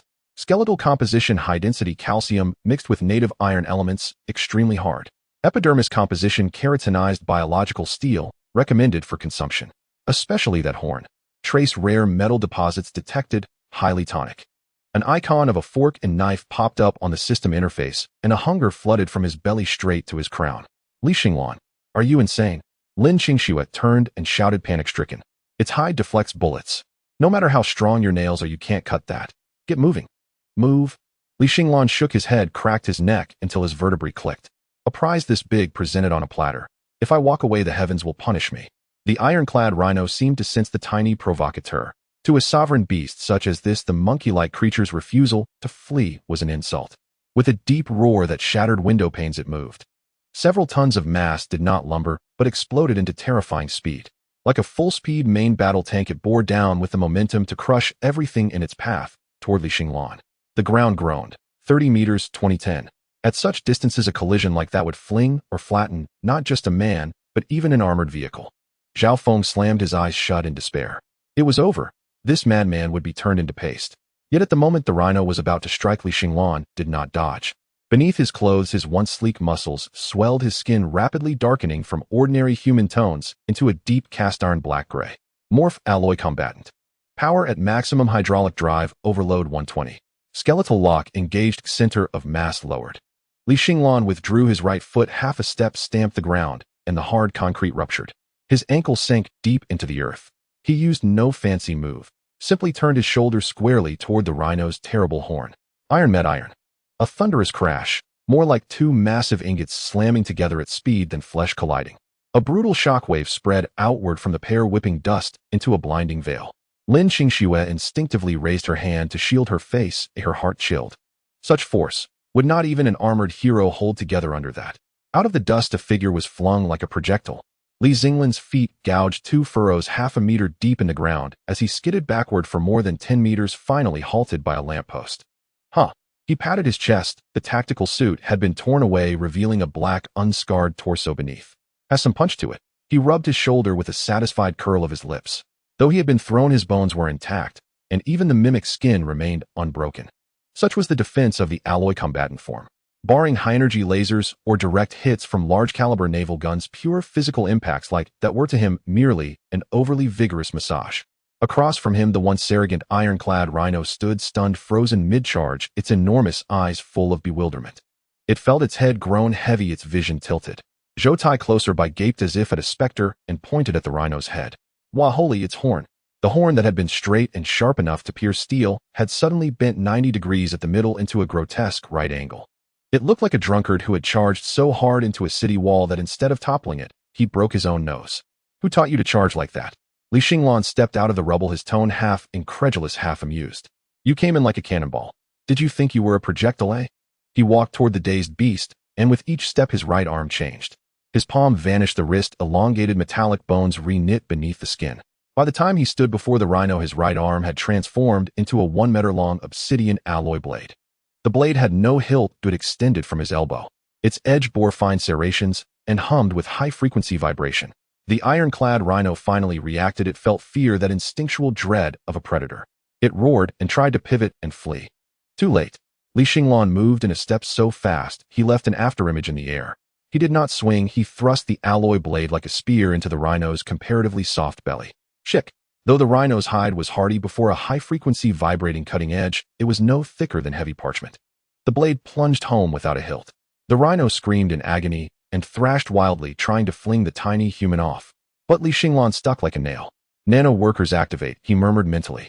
Along the blade's channel into the rhino's body, countless nano workers' worms poured in like a breached dam.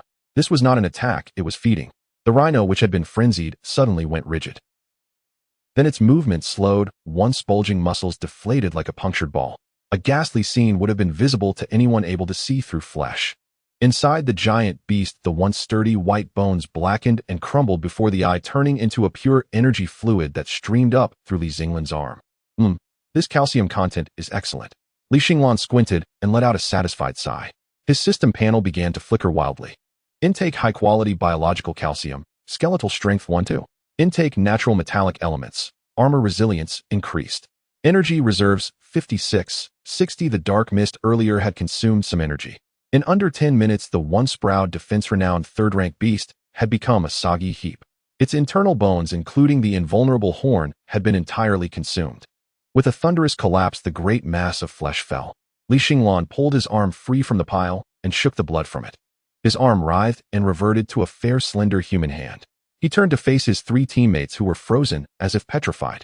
What are you standing there for? Li Xinglan pointed at the ruined carcass. Leather and meat are for you to take. That thing should be worth a lot, right? I only took some bones. Is that unreasonable? Lin Qingxue stared at the beast, which still breathed, yet had become an amorphous mass, feeling a coldness surge from her soles to her brow. Only took some bones. This was terrifying. Li Xinglan. Zhao Feng swallowed, and his voice trembled. Are you really human? Li Xinglan smiled, took a bottle of mineral water from his pack, and rinsed his arm. Of course. On the ruined street, the wind whipped up, dust swirling into the collar. The iron-armored rhinoceros, drained of its bones, lay on the ground like a puddle of mud. Though its flesh was intact, it was soft and piled together, appearing even more nauseating than if it had been disemboweled. Zhao Feng had just expelled the bile, but upon raising his head and seeing this creature, his stomach churned again. Don't look, Lin Qingxue sheathed her frost sword, her voice somewhat hoarse. This is the wilderness zone. Though she said this, her gaze was fixed on Li Xinglan's back, her expression complex, as if she were meeting this person for the first time. The terrifying brute strength that erupted in that instant, along with the bizarre methods employed, appeared anything but conventional martial arts. Zhou Tai approached with his shield, deliberately avoiding the pile of rotten flesh, and asked in a low voice, Qingxue, did the school teach how to make the bones of exotic beasts disappear? I don't read much, so don't lie to me.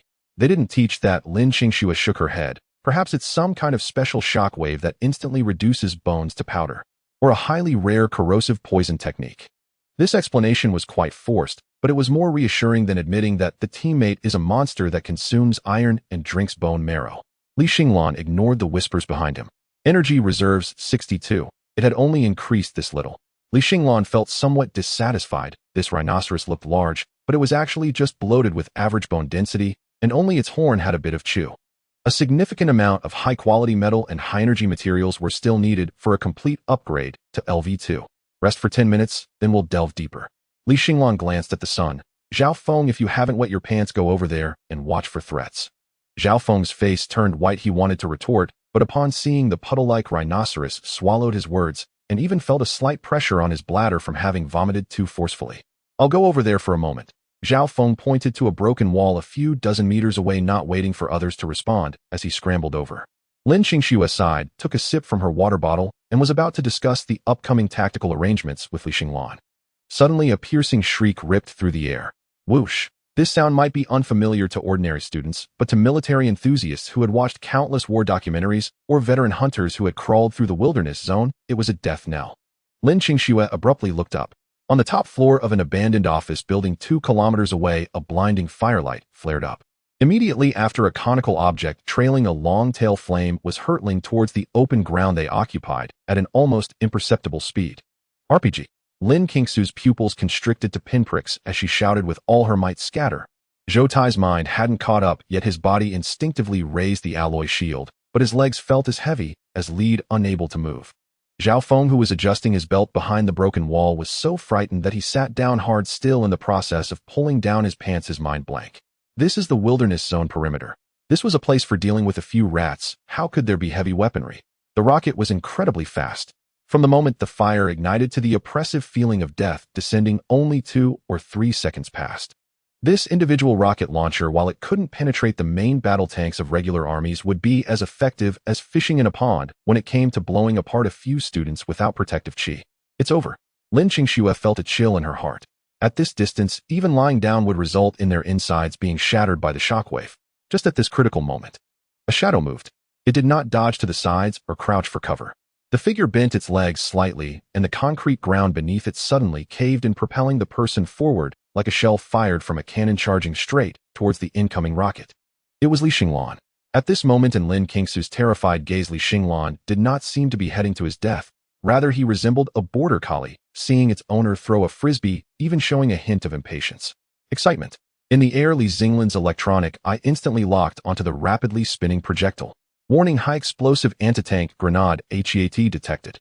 Component analysis: nitroglycerin mixed with black gold high-energy chemical explosive. Thermal value rating: excellent. Spicy recommendation: eat while hot. Thank you for nature's gift. Li Xinglan stretched out in the air, his right hand opened wide, and the skin on his palm instantly liquefied, turning into a black nanofluid resembling a net. If it were an ordinary human daring to catch an RPG barehanded, would only end in one result: being turned into fireworks along with the projectile.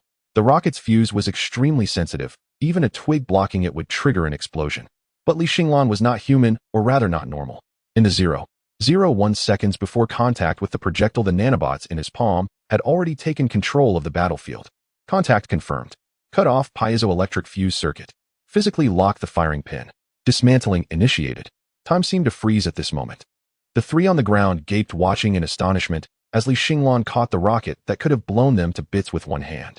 There was no explosion, no firelight. Li Xinglan's palm looked like a pool of black oil, instantly enveloping the entire projectile. The rapidly spinning rocket under his monstrous strength emitted a sound that grated on the teeth as it came to a halt. Then that bulky rocket began to melt like sugar cubes splashed with strong acid, visibly breaking down into raw materials. The high-energy explosives inside had not even begun to ignite before they were swarmed by billions of hungry nanobots, decomposing into energy at the molecular level and rushing into the power core through the arm conduits. Energy 0.508. Delicious. Li Xinglan even squinted his eyes. This high-purity chemical energy was much faster than gnawing on raw iron. That feeling was like taking a sip of hot liquor on a cold day, a warmth spreading throughout his body. Burp. Li Xinglan landed, his knees slightly bent to absorb the impact. The massive rocket that was once in his hand had now reduced to a pile of worthless tail fins and scrap metal clattering to the ground. He burped contentedly, a wisp of faint white smoke drifting from his mouth. The sulfur smell is a bit strong, Li Xinglan remarked, smacking his lips. Silence. The entire street was quiet to the point where even the sound of the wind had stopped. Zhou Tai's shield clanged against his foot, causing him to wince in pain, but forget to shout. Zhao Feng peeked out from behind the broken wall, his eyes nearly popping out of his head. Lin Qingxue stood frozen, her worldview violently collapsing. Catching an RPG barehanded. Is this really a martial artist? Even a master-level expert would rely on agility to dodge or endure with chi against such heavy firepower. Who in the world would go up and grab it with their hands? And what was that burp supposed to mean? Dud. Dud grenade. Zhou Tai stammered out. This was probably the only reasonable explanation. Meanwhile, 2 kilometers away atop the abandoned office building, 3 men in camouflage, their faces smeared with paint, were crouched behind cover. The leader, a Cyclopes, was holding binoculars, a half-burnt cigarette falling onto the back of his hand. Boss, am I seeing things? Did that kid just catch that shot with his bare hands? The loader rubbed his eyes. The Cyclops slapped his subordinate hard. That's a high explosive round. It must be a fuse malfunction turning it into a dud. But the subordinate covered his face, looking aggrieved. I clearly saw him crush the projectile, and it didn't explode. The Cyclops also looked bewildered. They had been in this line of work in Zone E03 for several years, specializing in hunting down isolated rich kids or novice martial artists. This RPG was a prized possession originally intended for armored vehicles or military exoskeletons. Seeing that the students were well-equipped, especially that chubby one in mech armor and the girl with the ice sword, it was clear they were prime targets, which was why he had ruthlessly used one. And this, damn it must have expired. Those swindlers. The Cyclops cursed as he threw the launcher to the ground. Switched to the sniper rifle. I refuse to believe this kid's head is harder than an anti-material bullet. Second aim for the one without a helmet. Yes. The sniper set up a dark, heavy sniper rifle, searching for a target through the scope. The camera shook the view, passing through ruins and smoke. He spotted the boy standing in the center of the street. The boy was brushing off iron shavings from his hands and slowly raised his head. From 2 kilometers away, the sniper suddenly felt a chill run down his spine. In the scope, the boy was not looking elsewhere, but was staring directly at them. In those pitch-black pupils, it seemed as though red light spots were flickering, and the corners of his mouth slightly lifted, revealing a row of neat white teeth. "Boss." The sniper's voice trembled slightly. "It seems like he saw us." "Saw what?" 2 kilometers away. The Cyclops continued to curse. "Quick, shoot. Blow his head off." On the street, Xinglan's vision had already locked onto that window. Thermal source locked. Distance 2,150 meters. Wind speed southwest, level 3. Threat assessment, ant holding a toothpick. Note: since a welcome gift was sent, it would be inappropriate not to return the favor. Xinglan flexed his wrist, the satisfaction from eating making him feel good. He turned his head, looking at his 3 petrified teammates, and pointed toward the distant office building. "There are a few old pals over there who are quite enthusiastic. They sent me a big firecracker. Shall we go over and say hello? By the way, ask if they have any stock left." Xinglan wore a somewhat obnoxiously sunny smile. Lin Qingxue took a deep breath, forcibly suppressing the absurdity in her heart. "Those are raiders." Her voice turned cold. "A group of scum who kill and loot in the wilderness zone." "Oh, scum, huh?" Xinglan nodded, the red light in his eyes intensifying. "Perfect, let's utilize the waste and kill them without psychological burden." With that, he pushed off the ground. This time the ground did not shatter, but his entire being shot out like a black lightning bolt, darting dozens of meters away, leaving only an afterimage. "Keep up." Lin Qingxue gritted her teeth, pursuing with her sword. No matter if this person was a monster or a freak, at least for now, he was the strongest pillar in this team. Zhou Tai and Zhao Feng exchanged glances, seeing despair in each other's eyes. "What else can we do?" Zhou Tai said, carrying his shield with a mournful face. "Run, or else we'll be treated like dead weight." Zhao Feng ran while adjusting his pants. "Wait for me. My belt isn't fastened yet." A distance of 2 kilometers takes an ordinary person around 10 minutes to run, while for a martial artist, it is merely a few minutes' journey. However, if you are charging forward under the crossfire of 3 automatic rifles and 2 light machine guns, those few minutes feel like an eternity, as if scraping your face against sandpaper. From the windows of the abandoned office building, flames erupted. The group of marauders, self-identified as the Blood Wolf Gang, were clearly not to be trifled with. Once they confirmed their position was exposed, they wasted no time and immediately set up a crossfire network. Tat, tat, tat, tat. Bullets rained down like they were free, striking the concrete ground and sending up clouds of dust. "Don't show your head. Whatever you do, don't show your head." Zhou Tai crouched behind his alloy shield, the expensive grade alloy shield clanking noisily. Sparks flew as the surface of the shield visibly accumulated dozens of dents. "These lunatics are using armor-piercing rounds." Zhou Tai shouted, his voice strained, his entire arm numbed from the impact. "My shield is going to crack." Lin Qingxue was in a slightly better situation. Her movements were agile as she constantly shifted positions using abandoned vehicles and broken walls. Even so, she was suppressed so heavily that she couldn't lift her head. This is the suppressive power of firearms against low-level martial artists. Until one has cultivated protective chi, even the most talented would find themselves doomed if hit in a major artery by a bullet. The firepower is too intense. "We must flank them." Lin Qingxue leaned against a concrete pillar and shouted loudly, "Zhao Feng, use your crossbow to hold them off." No one responded. Zhao Feng had long since been terrified, crouched in a drainage ditch with his hands over his head, his backside sticking up high, wishing he could bury his head in the ground. Just as Lin Qingxue gritted her teeth and prepared to break through, she witnessed a scene that made her question her life.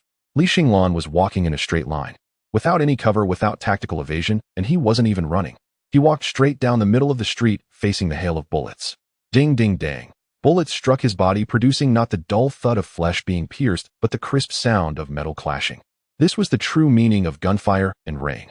Countless bullets collided against the black tactical suit he wore, their kinetic energy forcefully absorbed by his hard alloy skin, deforming before falling uselessly to the ground. Xinglan glanced down at his chest. There lay a bullet that had just expanded, its brass shell cracked open, revealing the lead core inside. His brows instantly furrowed in a pained frown, a mix of genuine distress and disdain. "Ceasefire. Quickly cease fire."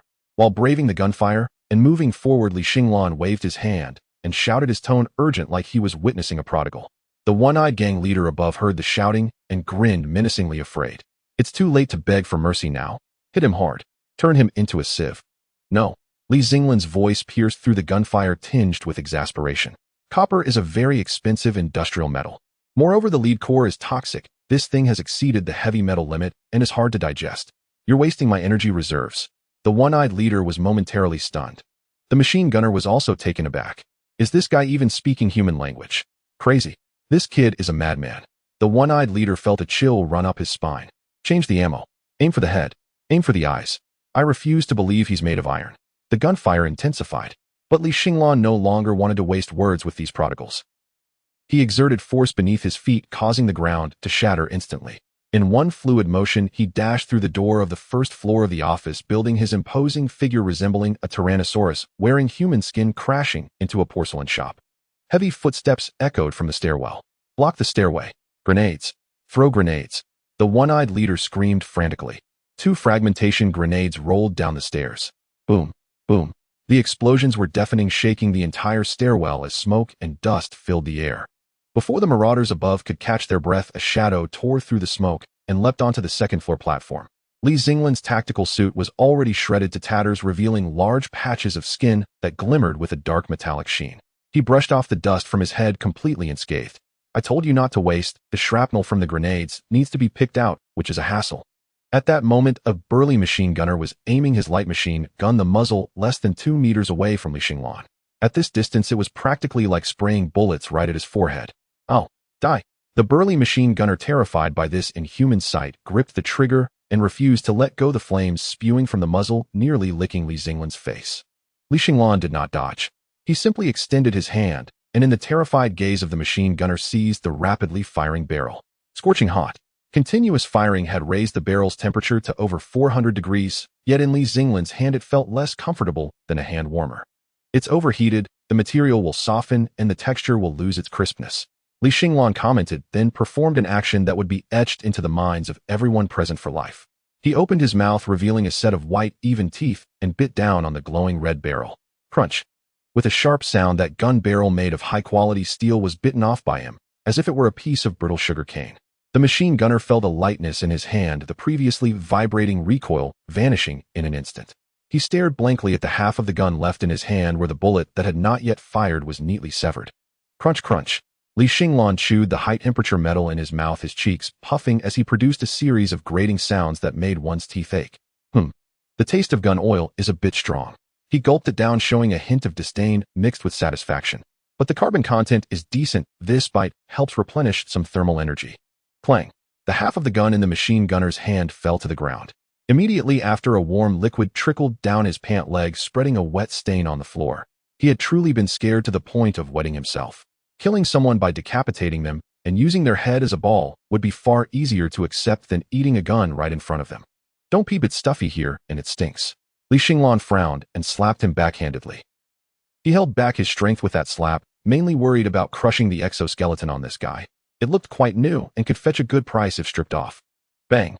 The 200-pound brute flew through the air as if struck by a truck, crashing hard against the wall, not even groaning before passing out. The remaining people were utterly broken. Monster. This is a monster. Run. The other gunners dropped their weapons and attempted to jump out of the window. Li Xinglan couldn't let them escape. They were all walking resource packs.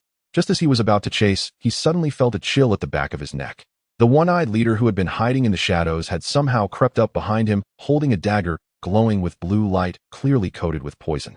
This one-eyed leader was also a ruthless character. Seizing the moment Li Xinglan was distracted, he poured all his strength into stabbing towards the medulla oblongata at the back of Li Xinglan's head. Die! Clang! A crisp sound of impact echoed. The one-eyed leader felt a violent tremor in his wrist, his hand instantly shattering. His alloy dagger aimed at Li Xinglan's neck felt as if he were trying to pierce a steel plate with a toothpick. Not only did it fail to pierce the skin, but it left no mark at all. Instead, the tip of the dagger snapped off due to the immense recoil. The one-eyed leader froze in the posture of stabbing. Li Xinglan slowly turned his head. The skin on his neck did not break as a normal person's would. Instead, it seemed to writhe, as if it were alive. It was an extremely bizarre sight. The nano swarm at the surface of his skin activated instantly, like a gray swamp, directly swallowing the broken dagger tip. TSK. Li Xinglan touched his neck, looking at the pale-faced, one-eyed leader. This knife. You didn't use it to pick your teeth, did you? The one-eyed leader's lips trembled, his legs gave way, and he collapsed to his knees. Big brother. I didn't recognize the mountain of Taishan. I have money. I'll give it all to you. Money. He reached out to take the black anonymous card offered to him. This carbon-based polymer has a poor taste, lacks nutrition, and gets stuck in your teeth. Li Xinglan's gaze fell on the mechanical eye of the one-eyed dragon, which was trembling slightly.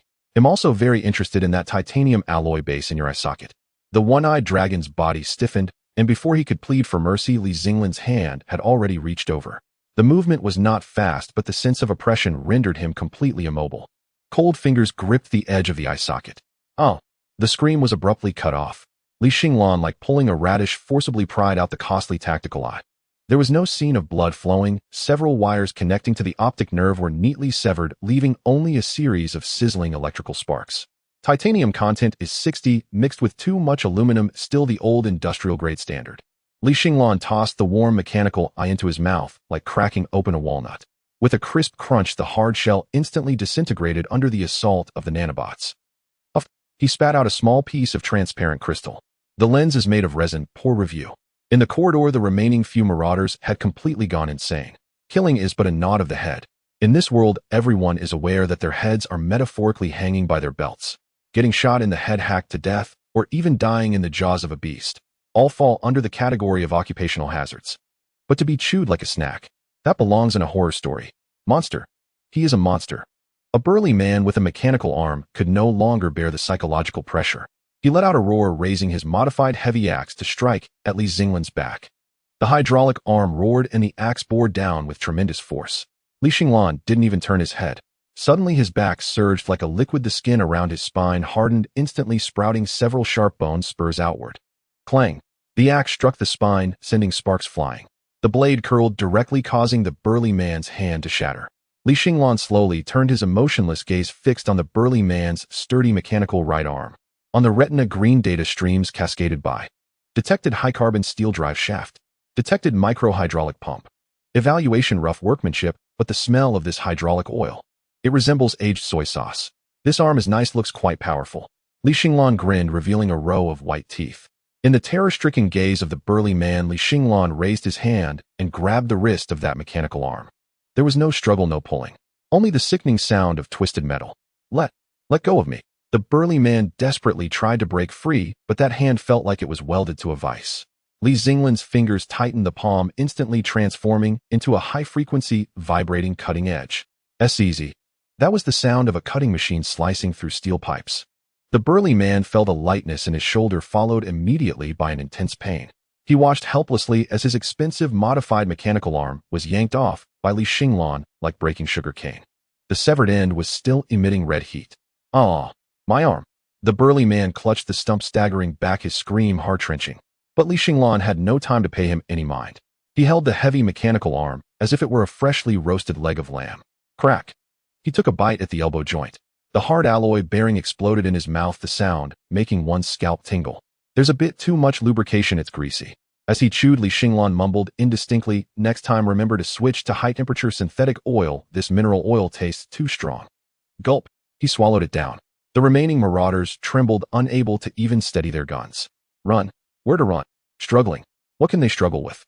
This guy could take bullets to the face and bite through steel plates. This is not a creature of the same dimension. Is this the elite of the Blood Wolf group? Li Xinglan gnawed at the mechanical arm until only a few nutrient-poor rubber tubes were left, casually tossing it aside. He scanned the remaining trembling few. The equipment is poorly maintained, all rusty. "Don't you usually oil your guns?" That tone of disdain was like a gourmet entering a filthy diner. The one-eyed dragon clutched his hollow eye socket, sweat running down his forehead, but the instinct to survive kept him from fainting. He realized, this is a demon wearing human skin. No demons eat people and spit out bones. This thing swallows everything, skin and all. Fight! Fight him! The one-eyed dragon screamed in desperation, his left hand reaching for his waist. There hung a glorious bullet he had kept for emergencies. A high-explosive fragmentation grenade detonated at close range could take even a god down a layer. Die! The one-eyed dragon yanked the pin but did not throw it away. Instead, he hugged it tightly and lunged at Li Xinglan. "A mutual destruction? Boss!" one of the subordinates exclaimed. However, the expected explosion did not occur. The moment the one-eyed dragon lunged, Li Xinglan moved. He did not dodge, but stepped forward, his right hand moving as fast as lightning, directly inserting into the one-eyed dragon's embrace. His fingers curled like claws, seizing the already activated grenade, not to snatch it away and throw it. In the one-eyed dragon's dazed gaze, Li Xinglan's palm instantly liquefied, resembling a mass of black slime, completely enveloping the grenade in his hand. Then he performed an action that left everyone present's minds in a freeze. He stuffed that black fist into his mouth, along with the grenade that was counting down. Gulp! His Adam's apple bobbed. He swallowed it whole. The one-eyed dragon froze mid-lunge like a clown. 1 second. 2 seconds. Thud. A muffled sound emanated from Li Xinglan's abdomen like someone had set off a firecracker underwater. Li Xinglan's belly slightly bulged, then quickly returned to flat. A few wisps of black smoke poured out of his nostrils. Burp. A long, satisfying belch laced with the rich smell of gunpowder. Li Xinglan rubbed his belly, his brow slightly furrowing. Why is there so much nitrogen in this thing? It's a bit bloating. Next time I'll pour out the gunpowder to eat separately. This iron shell is too hard, causing indigestion. Silence. Absolute silence. Even the sound of the wind outside seemed to have stopped. The one-eyed dragon's knees buckled completely, kneeling on the ground. Eating grenades. Was that even human? Don't eat anymore. The one-eyed dragon cried out in despair, his psychological defenses shattered into pieces. I was wrong. I really was wrong. Please give me a quick end. Li Xinglan looked at the terrified ingredients strewn about, feeling somewhat bored. The metal purity was too low with too many impurities. Moreover, these people had no valuable prosthetics left on them. What remained were merely low-carbon flesh and blood. He had no interest in eating human flesh. Don't cry, I have a few questions to ask you. Li Xinglan crouched down, looking at the one-eyed dragon. You ask. Li Xinglan pointed to the basement of the abandoned office building. Just now my detection showed a huge cavity below with a strong metal reaction. The one-eyed dragon's pupils constricted sharply. This was the Blood Wolf Group's biggest secret. Beneath this outpost was an old-era underground arms depot. They had spent over half a year just clearing the entrance and hadn't even had time to transport it out yet. How did this kid know? Did eating a grenade also activate a radar? No. I don't know. The one-eyed dragon instinctively tried to deny it. Stubborn. Li Xinglan sighed. Looks like I have to check myself. He extended his right index finger. The skin at the tip split open, revealing a silver probe as thin as a hair. Don't. The one-eyed dragon seemed to realize something and tried to back away in terror. The probe accurately pierced the neural interface at the back of the one-eyed dragon's head. This was a cheap chip interface used for controlling the prosthetic eye and exoskeleton with no firewalls. Physical intrusion initiated. Reading hippocampal memory area violently. Data fragments being reassembled. The one-eyed dragon convulsed violently, his eyes rolling back, foam spewing from his mouth. This type of violent reading with no anesthesia or buffering was like stirring brain matter with a red-hot iron rod. A few seconds later, Li Xinglan retracted his finger, the probe retracting into his body. The one-eyed dragon collapsed like a puddle of mud, completely unconscious. E03 District Underground Arms Depot. Heavy defense fortifications. And an independent energy system. Li Xinglan's eyes flashed with frantic data streams, a smile slowly forming at the corners of his mouth. He had struck gold. Just then, hurried footsteps echoed from the staircase. Lin Qingxue rushed up with her frosty long sword, accompanied by Zhou Tai and Zhao Feng. Li Xinglan, you didn't. Lin Qingxue's voice abruptly cut off. She stared at the scene before her, her hand gripping the sword, turning pale. The once fearsome marauder team now lay sprawled in disarray. Some were unconscious, some were crying in despair, and a burly man was curled up in a corner, clutching his severed arm. Strangely, there was not much blood on the scene. Yet all their weapons and exoskeletons were gone, leaving only a mess of torn clothing and plastic parts. And standing in the center was Li Xinglan, calmly tidying up his somewhat tattered collar. He appeared rosy and vigorous, even. Somewhat like he had just finished a grand feast. All set. Zhou Tai swallowed hard, looking at the marauders who had been stripped bare, feeling a chill shooting up from his feet to his head. Zhao Feng shrank behind Lin Qingxue, his voice barely above a whisper. Sister Qingxue, are we really on the same side as him? Lin Qingxue said nothing. She looked into Li Xinglan's still emotionless eyes for the first time, doubting the definition of human. Could this truly be explained by martial talent? Here. Li Xinglan turned around to see his three teammates staring blankly, revealing his trademark radiant smile. There are some spoils here. These people's backpacks have some cash and potions. You can divide it up. He pointed to a pile of miscellaneous items in the corner. That was the inedible trash he had intentionally left behind. You aren't keeping any? Zhou Tai asked tentatively. No need. Li Xinglan waved his hand, his gaze drifting over the crowd to a hidden door disguised as a wall deep in the office building. Just as he had retrieved the memory, the system had given him a heart-pounding prompt. Warning detected: extremely high-energy radiation reaction. Target location: underground, third-level core area. Analysis result: microfission nuclear energy battery pack, military grade. Consumption suggestion: exquisite delicacy. Devouring can provide massive energy expected to directly unlock LV2 complete evolution. The stairwell leading underground was dark and damp, filled with a strange odor of mixed machine oil and stale earth. Only the emergency light flickered weakly, emitting a crackling sound. I'm not going down anymore. As Zhao Feng reached the corner on the negative first floor, he suddenly stopped. Leaning against the wall, his legs trembled, refusing to take another step down. The hellish scene from above replayed in his mind. Now, he had to go to the lair of those ruthless bandits. What was the difference between this and seeking death? There must be desperate criminals ahead. Zhao Feng's voice trembled, almost breaking into a cry. And heavy weapons. Let's go back if we return now. Li Xinglan, walking in front, halted.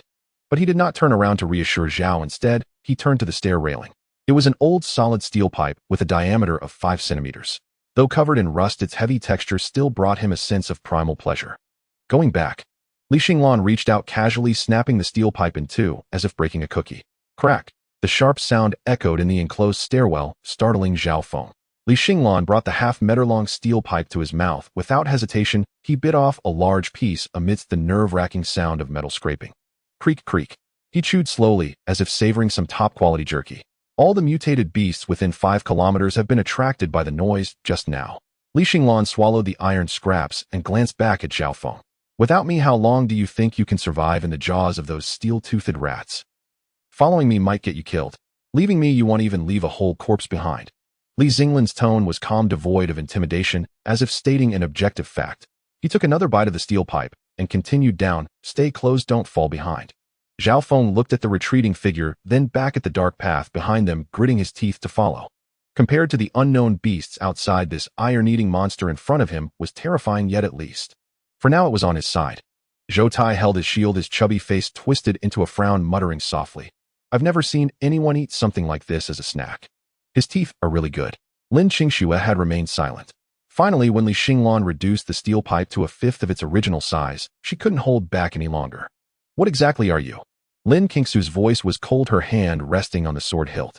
The human digestive system can't decompose alloys, your skin structure, muscle density, and that black insect. Don't try to fool me with some talent. No martial arts talent can reach such a level. Li Xinglan didn't stop his pace, merely tossed the last piece of steel pipe into his mouth, brushing the rust off his hands. Does it matter? It does matter. Lin Qingxue fixed her gaze on him. I need to know if my back is entrusted to a human or a monster disguised as one. Li Xinglan stopped and turned around. In the darkness, a faint red glow flickered in his eyes. Regardless of what I am, I haven't eaten you yet, right? And from a legal perspective, I am a legitimate senior student at Zhonghua No. 3 high school with a clean record, no deceit. Lin Qingxue was momentarily taken aback. What the hell does a legitimate student mean? What normal student would eat a stair railing while traversing a dungeon? Alright, let's not dwell on such philosophical issues. Li Xinglan pointed towards the brightly lit exit below. We're here. The path ahead opened up. This was originally a cargo distribution center converted from an underground parking lot with an immense space. At this moment, several powerful floodlights illuminated the area as bright as day. The sounds of chaos and machinery roared toward them. In the center of the venue stood a heavy, despair-inducing lead gray blast door.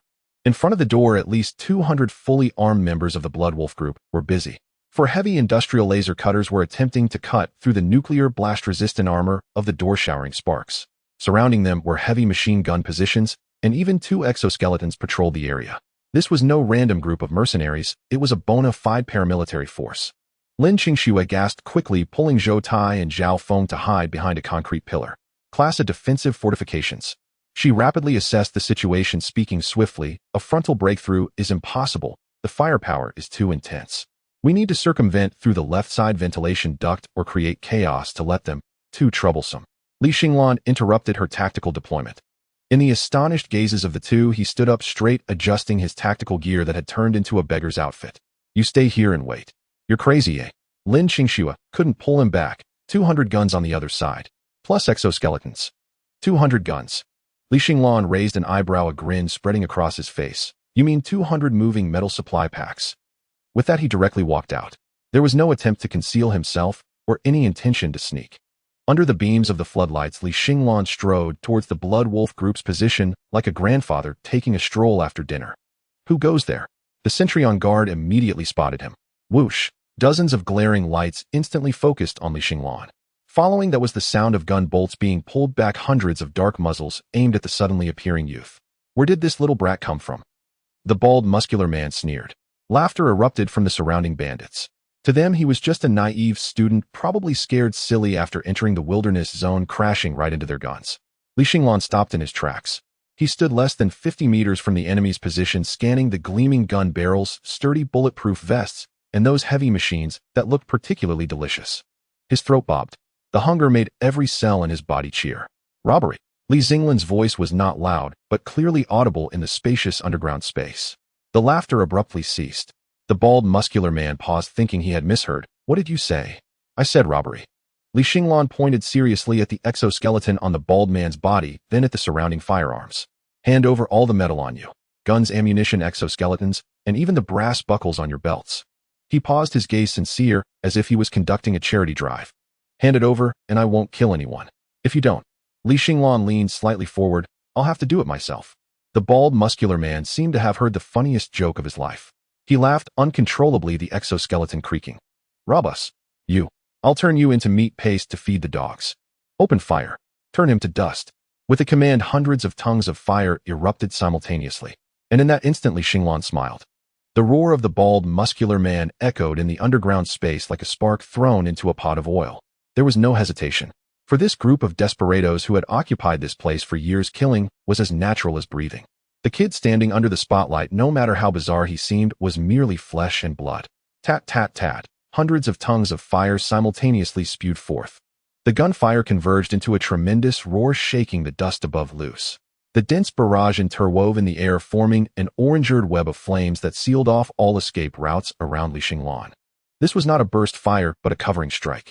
Even if an armored vehicle were parked there, it would be torn to pieces by this raging metal storm within seconds. Behind the pillar, Zhao Feng crouched on the ground, covering his ears, his whole body curled up. Zhou Tai's hand holding the shield trembled as he peered through the gap at that figure, his mind filled with a single thought: it's over. This level of firepower density, even the gods could not save. Lin Qingxue stared fixedly ahead. Even though reason told her that no one could withstand such an attack, her intuition kept her gaze fixed. Then she witnessed the most incomprehensible scene of her life. The bullets arrived. The first wave of projectiles struck Xinglan's chest, face, and limbs. There was no spray of blood, nor was there the dull thud of bullets hitting flesh. The boy who had been standing there in the moment he was hit dispersed, not blown apart, but actively deconstructed, like a sculpture made of billions of black ants collapsing in an instant. Xinglan's skin, muscles, and bones transformed into countless tiny black particles within a thousandth of a second. Buzz. The original human form vanished, replaced by a mass of black haze suspended in the air. This haze was not dispersed by the bullets. On the contrary, those projectiles, shooting in at multiple times the speed of sound, plunged into the black mist like a cow diving into the sea. Thousands of bullets surged forward, one after another. They penetrated the surface of the black mist, but could not break through from the other side. Those black particles, nano worker bees, were working frantically on a microscopic level. They clung to the surface of each high-speed spinning bullet, using high-frequency vibrations to negate their kinetic energy, like countless tiny hands forcefully gripping these deadly metals. The gunfire continued, but this one-sided outpouring quickly took on a different tone. Where is he? A thug holding a submachine gun emptied his magazine, staring blankly ahead. There were no bodies at that spot, only a mass of black, like a giant black vortex, greedily swallowing everything that shot towards it. All the bullets had vanished. An eerie silence began to spread among the crowd. This scene, which defied common sense, was more frightening than encountering any terrifying monster.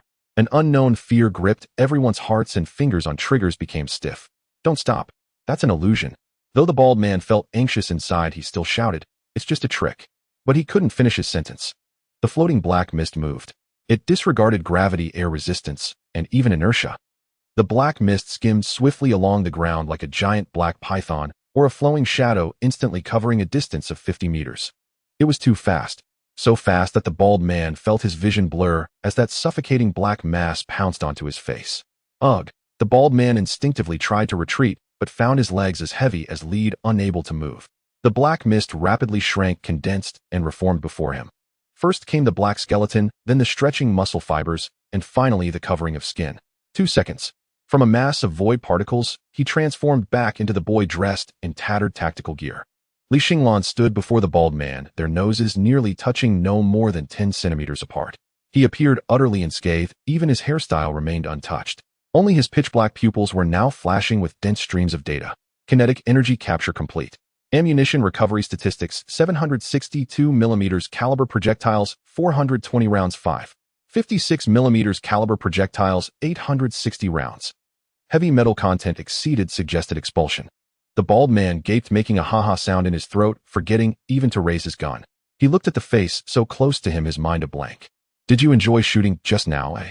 Li Xinglan looked at him, his tone as calm as if asking for directions. The bald man felt the hair all over his body stand on end. A primal instinct of impending death made him want to scream, but the sound caught in his throat and would not come out. Since you were so generous giving me such a warm welcome. Li Xinglan slightly leaned back, his chest unnaturally swelling, as if something were wildly moving beneath his skin. Then I must return the favor. This is called reciprocity. The moment the words fell, Li Xinglan's body suddenly trembled. This was not a martial arts exertion, but rather a synchronous launching action from millions of nano units throughout his body. Puff, puff, puff, puff, puff. A sound that was extremely dull, yet dense enough to make one's scalp tingle erupted. These were not fired from a gun barrel, but erupted from every pore of Li Xinglan's chest, abdomen, shoulders, and thighs. The thousands of projectiles he had consumed just moments ago were all spat out in an instant. No gunpowder combustion. Pure electromagnetic acceleration and mechanical launching. This was a close-range shotgun storm, and it was a 360-degree explosion with no blind spots. The shrill screams hadn't fully spread before being drowned out by the dense sound of metal collisions. The bald man at the front bore the brunt. He didn't even have time to react before being turned into a sieve by hundreds of projectiles at close range. The exoskeleton armor on him was as fragile as paper before this violent kinetic energy shattering in an instant. But he was somewhat lucky, because the more than 200 people behind him were now facing a true disaster. The more joy they had in shooting just now, the more tragic their deaths would be. The projectiles spewing from Li Xinglan's body swept across the entire position in a fan shape with even more terrifying kinetic energy than when they were fired. Blood and flesh flew everywhere. Severed limbs danced chaotically. This was not a battle, but a one-sided massacre. It was a dimensional strike from a higher dimensional life form against lower carbon-based beings. The sounds of metal piercing into flesh, the cracking of bones, and the wails before death intertwined to form a symphony of hell. In just 3 seconds, the storm ceased. Li Xinglan stood amidst the sea of corpses, patting the non-existent dust off his chest. He exhaled a breath of turbid air. The lead content is too high, it does feel a bit heavy in the stomach. Behind him, the originally orderly defensive position had turned into a scene of carnage. Heavy machine guns were smashed, cutting machines were smoking, and among the more than 200 fully armed thugs, none could still stand. Most lay in pools of blood like cut wheat, their deaths extremely tragic. Only a few lucky ones standing at the edges, though not dead, were already so frightened that they lay on the ground, their pants soaked, lacking even the strength to escape. They looked at the boy standing in the pile of corpses, their eyes vacant. This was a devil who feared neither guns nor cannons, who could eat bullets as food and then spit them out to kill. Behind a distant concrete pillar, Lin Qingsu's hand slipped from the sword hilt. Zhou Tai's shield came crashing down onto his foot, but he seemed to feel no pain. Zhao Feng's mouth hung open, not even wiping away the drool. What kind of technique is this? Zhou Tai stammered. Is it 1,000 arrows pierce the heart? Is it a torrential downpour of pear blossom needles? Lin Qingxue shook her head. This was her first time witnessing such a fighting style. It made no sense and did not conform to any martial arts logic. The law of conservation of energy seemed to have failed on him. Li Xinglan paid no mind to the commotion behind him. He looked down at the corpse of the bald man beneath his feet, his gaze fixed on that exoskeleton power core, though damaged, still very valuable. What a pity quite a few parts are broken. Li Xinglan picked up a shattered armor plate with a pained expression and casually tossed it into his mouth, crunching it. He raised his head, his gaze sweeping over the few survivors. The thugs trembled desperately, trying to shrink back, wishing they could bury themselves in the ground. Don't be afraid. Li Xinglan revealed his characteristic bright smile, pointing at the massive blast door behind him and then at the devastated battlefield. I am a person of reason. When I say robbery, I only rob. He stepped through the sticky blood, walking step by step towards the tightly closed door. The metals here belong to me. The energy sources here belong to me. As Li Xinglan reached the door, he placed his palm against the cold door panel, not looking back as he declared to the air, or perhaps to this dead land, today this place is reserved by me. The door before him was less of a door and more like a massive steel ingot embedded in concrete. A class blast-proof door capable of withstanding tactical missile bombardments, forged entirely from high-strength manganese steel, over 1/2 meter thick, with no locks or gaps on its surface, only a hydraulic wheel long rusted. Under normal circumstances, opening it would require either a 1,000-ton hydraulic jack or high explosives for directional detonation. This door cannot be opened. Lin Qingxue stepped forward and tapped the door panel with the hilt of her sword, producing a dull thud. The hydraulic system has long since broken. Zhou Tai glanced at Zhao Feng, who was still stunned from the earlier reverse sweep by Li Xinglan, then looked back at the door with a pained expression. So how do we get in? The wall is reinforced as well, it can't be blown open. Who said we need to open it? Li Xinglan walked to the center of the door. He raised both hands, fingers spread wide, pressing them firmly against the cold, rough metallic surface. In the electronic eye, this was not an obstacle blocking the way, it was clearly a thick-cut steak placed on a plate. Gluttony mode activate. There were no dazzling light effects nor earth-shattering sounds. The three standing behind could only hear a nauseating rustling sound akin to countless termites gnawing on wood. Then they witnessed a scene that would send anyone with a fear of dense crowds into shock. The edges of Li Xinglan's palm were surrounded by a gray mist that surged forth like a living entity, instantly covering the central area of the door panel. Those indestructible special manganese steels, upon contact with the gray mist, softened, crumbled, and vanished as if they were snow under the blazing sun.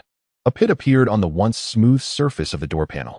The pit expanded and deepened at a visibly rapid pace. What kind of digestion capability is this? Zhou Tai's eyelid twitched.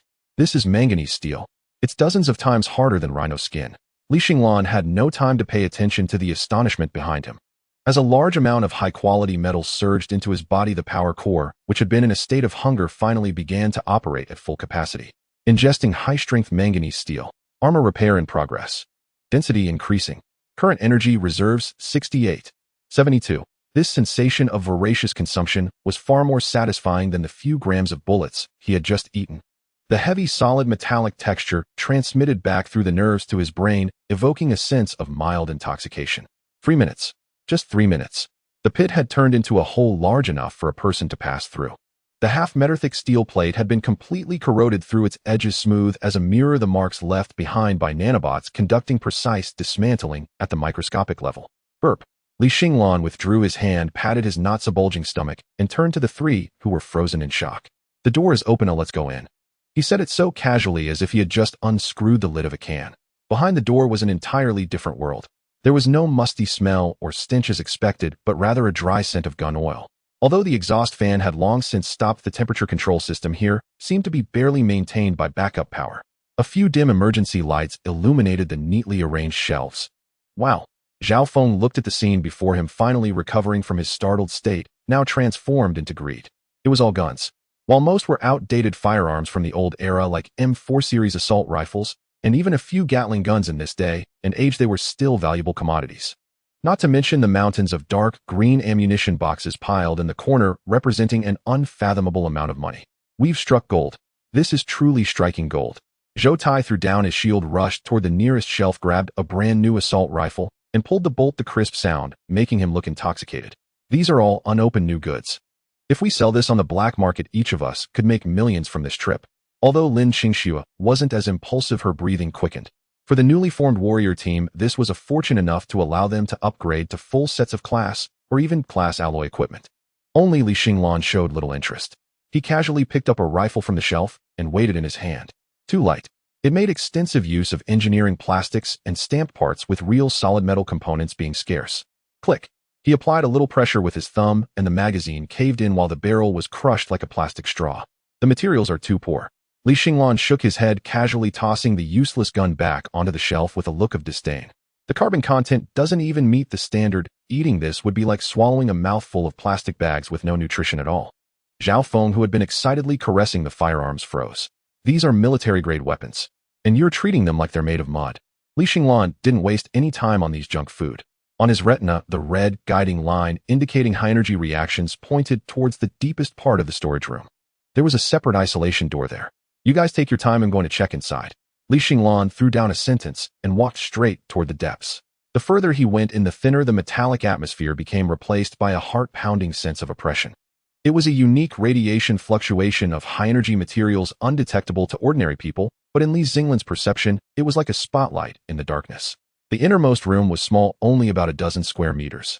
In the center of the room was a silver constant temperature cabinet. The cabinet had no handles, only a complex electronic password lock and a biometric recognition port. This thing. Li Xinglan leaned in for a closer look. Target locked, high-energy reaction source. Encryption level military top secret. Risk of violent breach 90, chance of triggering self-destruction program. Do we need a password too? Li Xinglan grimaced. He extended his right index finger, which split open again, revealing a silver probe that slithered out like a nimble little snake, diving directly into the data interface of the lock. Zzz. The electronic lock screen flickered a few times, changing from red to green. Click. The sound of pressure releasing echoed as the cabinet door slowly slid open. A bone-chilling cold air surged out, the liquid nitrogen cooling system just kicking in. As the white mist dissipated, 2 items lay quietly inside the cabinet. One was a yellowed engineering blueprint sealed in an antioxidation bag. The other was a metal sphere the size of a football, appearing in a matte silver color. The surface of the sphere was engraved with complex radiation warning symbols and a prominent red button. Alarm! Alarm! The moment the cabinet door opened, a crimson alert flashed in Xinglan's mind, a huge warning box nearly occupying his entire field of vision. High-energy reaction source detected. Item analysis: W-54 miniature tactical nuclear warhead in active state. Yield 1,000 tons of TNT. Internal core high-purity plutonium-239. Gulp. Xinglan swallowed hard. A nuclear bomb. It was indeed a nuclear bomb. Moreover, it was a miniature tactical nuclear warhead designed for individual combat. Although its yield was not substantial enough to flatten a city, it would be more than sufficient to obliterate a sports arena or this underground base. The most crucial aspect was, to Xinglan, this thing was not a weapon at all. It was a concentrated high-energy vitamin tablet.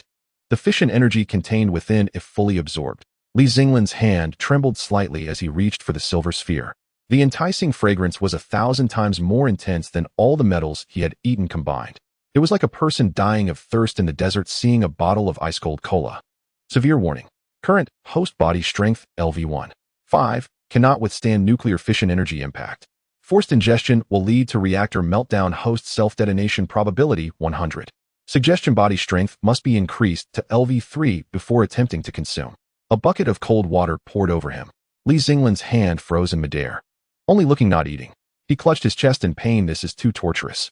It was like a feast laid out before him, only for a doctor to tell him he had a severe stomach ulcer and could only drink porridge. But he quickly adjusted his mindset. Not being able to eat now didn't mean he couldn't later. This was reserved food, and the very best kind. Xinglan cautiously placed his hand on the nuclear warhead. This time, he did not activate gluttony mode, but instead opened a special folded space within him. His system's built-in storage stomach, usually used for storing undigested metals. Store. The surface of the silver metal sphere rippled, then, as if by magic, it vanished into his palm. Xinglan felt a weight in his abdomen, as if he had swallowed a lead ball. Though it felt a bit heavy, the satisfaction of having food in my pocket, I feel at ease, surged within him. Next, he picked up the blueprint. Item obtained: prototype design for electromagnetic railgun, incomplete version. Analysis begins. Technology: extraction coil, acceleration array, optimization plan, superconducting energy storage capacitor structure. Matching current weapon system. Arm cannon upgrade plan generated. This was also a good item. Although it couldn't directly increase energy, it could greatly enhance the weapon's conversion efficiency. It was equivalent to learning how to convert the food consumed into punches more effectively. This trip was not in vain. Next to the temperature-controlled cabinet was the backup generator, still rumbling ominously. This device was even more enticing than the nuclear warhead from earlier. If the nuclear bomb was a compressed biscuit that couldn't be easily consumed, then the military-grade fission battery before him was like a bowl of steaming hot soup. The radiation warning sign above had long since faded, and the casing felt slightly warm due to years of high-load operation. Xinglan pressed his hand against it. Without any hesitation, the starving swarm of nanobots surged in wildly through the wires and heat dissipation holes. Zzz. The sound of overloading electricity instantly rang out, followed by the groan of metal fatigue. The machine, which had been running smoothly, trembled violently, like an elderly man who had suddenly suffered a heart attack, and then the indicator light that represented its operational status extinguished completely. A torrent of electrical energy, mixed with the radiation leaking from the core area, surged into Xinglan's body like floodwaters breaching a dam. It felt exhilarating. This sensation was akin to a shriveled sponge being tossed into a bucket of water. Every nanounit cheered as the previously dull metallic skeleton rapidly reorganized and densified at the microscopic level. Energy reserves 100 breaking through threshold. Body upgrade in progress. Congratulations, host evolution to LV2 alloy warrior complete. New feature unlocked: thermal energy conversion basic. New feature unlocked: metal shaping intermediate. Xinglan clenched his fist. Air exploded in his palm with a crisp sound. At this moment, he felt that even if that armored rhinoceros returned to life, he could flatten its brain with a single slap. Are you done? Lin Kingsu's voice came from behind. She looked at the generator that had turned into a pile of scrap metal, her expression somewhat strange, but quickly returned to her usual cold demeanor. Now that we have the item, let's hurry and leave. The radiation levels here are rising, and I have a very bad feeling. Women's intuition. Li Xinglan, in a good mood, even made a joke. It's a warrior's instinct, Lin Qingxue said coldly. Just as she finished speaking, the ground bulged without warning. It wasn't a tremor, it was as if boiling water was pushing open a pot lid, causing the concrete floor of the underground warehouse to suddenly bulge upwards. A scorching wave of heat surged out through the cracks in the ground. The previously cool underground space's temperature soared above 60 degrees Celsius within seconds. The plastic gun stocks on the nearby shelves began to soften and melt, and a pungent, burnt smell filled the air. Run! Lin Qingxue's face changed drastically, and she turned to dash towards the exit. It was too late. Boom! With a deafening sound, the ground in the center of the warehouse exploded completely, sending a large amount of rubble mixed with dark red lava flying in all directions. A massive claw emerged from the ground, clawing at the edge of the crack. The claw was covered in dark red scales with molten gold-red lava flowing through the gaps between each scale.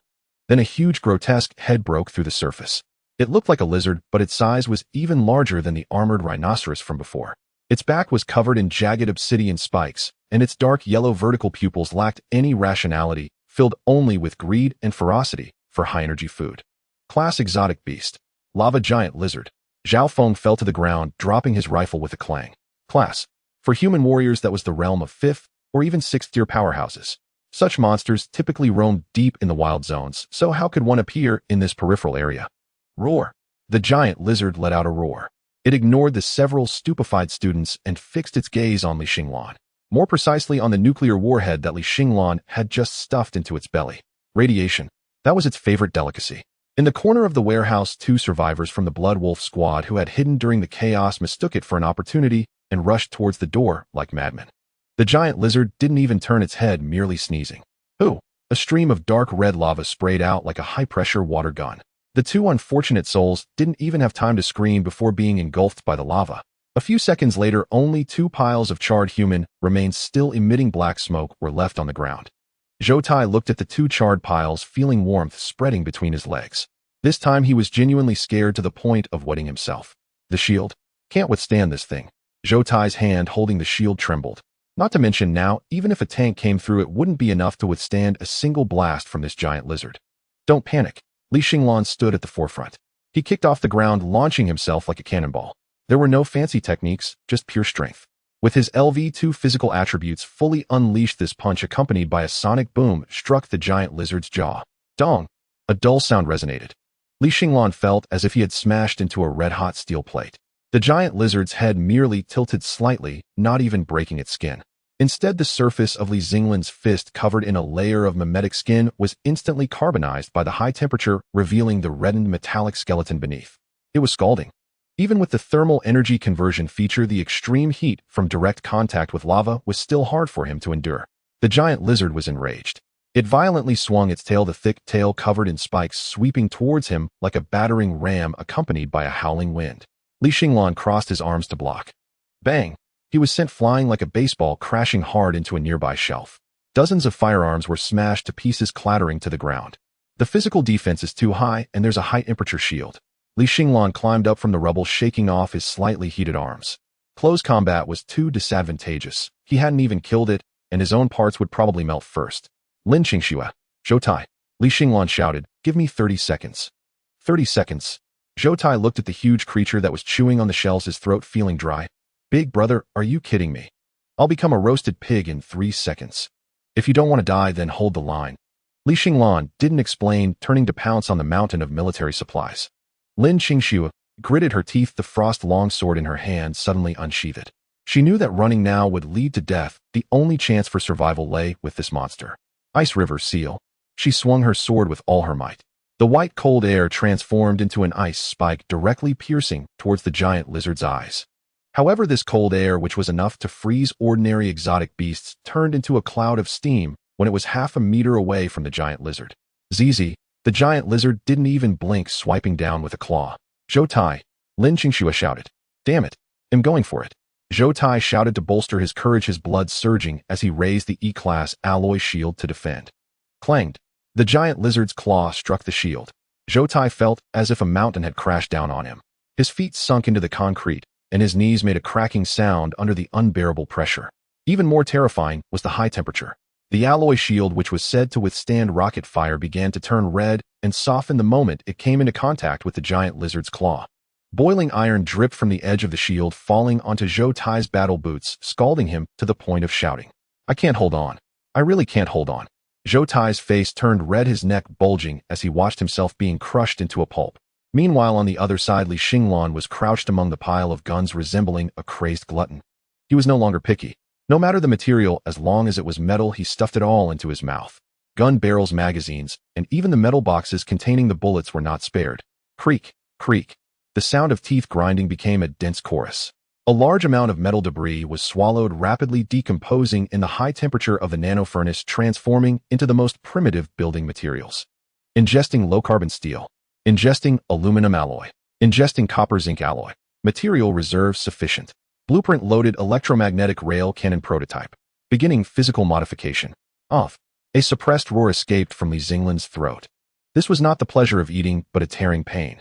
Under Zhao Feng's horrified gaze, Li Xinglan's right arm began to undergo a terrifying transformation. The skin and flesh exploded, but no blood flowed. The original bones expanded and stretched like a balloon. Countless black nanobots surged at the wound, forcibly reorganizing the dozens of kilograms of metal he had just ingested. His shoulder widened, and his elbow shifted back. In an instant, the skin on his entire arm shed, replaced by two parallel rails, each extending 1.5 meters. Between the rails, blue arcs of electricity danced wildly. This was not some arm cannon. Li Xinglan had directly modified half of his body into a cannon. That terrifying shape, defying human anatomy, exuded an extreme cold beauty of industrial violence. Is it done yet? Meanwhile, Zhou Tai's shield had already melted halfway, and he was being pressed down to his knees, blood flowing from his 7 orifices. Lin Xingxue was not faring any better. Her hair tips already scorched her sword arm, feeling weak and powerless. The giant lizard seemed to have grown bored. It opened its mouth wide, a dark red glow igniting deep in its throat. A thick phlegm, not a high-pressure magma breath, was brewing. Get back! A cold voice pierced through the battlefield's noise. Lin Xingxue instinctively grabbed Zhou Tai and rolled aside. The next second, a sharp explosion sounded in the air. It wasn't the sound of gunpowder exploding, but rather the scream of air being forcibly torn apart. Virum. A blue-white light beam shot out from Li Xinglan's fully inhuman right arm. It was a solid projectile made of tungsten alloy. Accelerated by the superconducting coils, its initial speed reached an astonishing 7 times the speed of sound.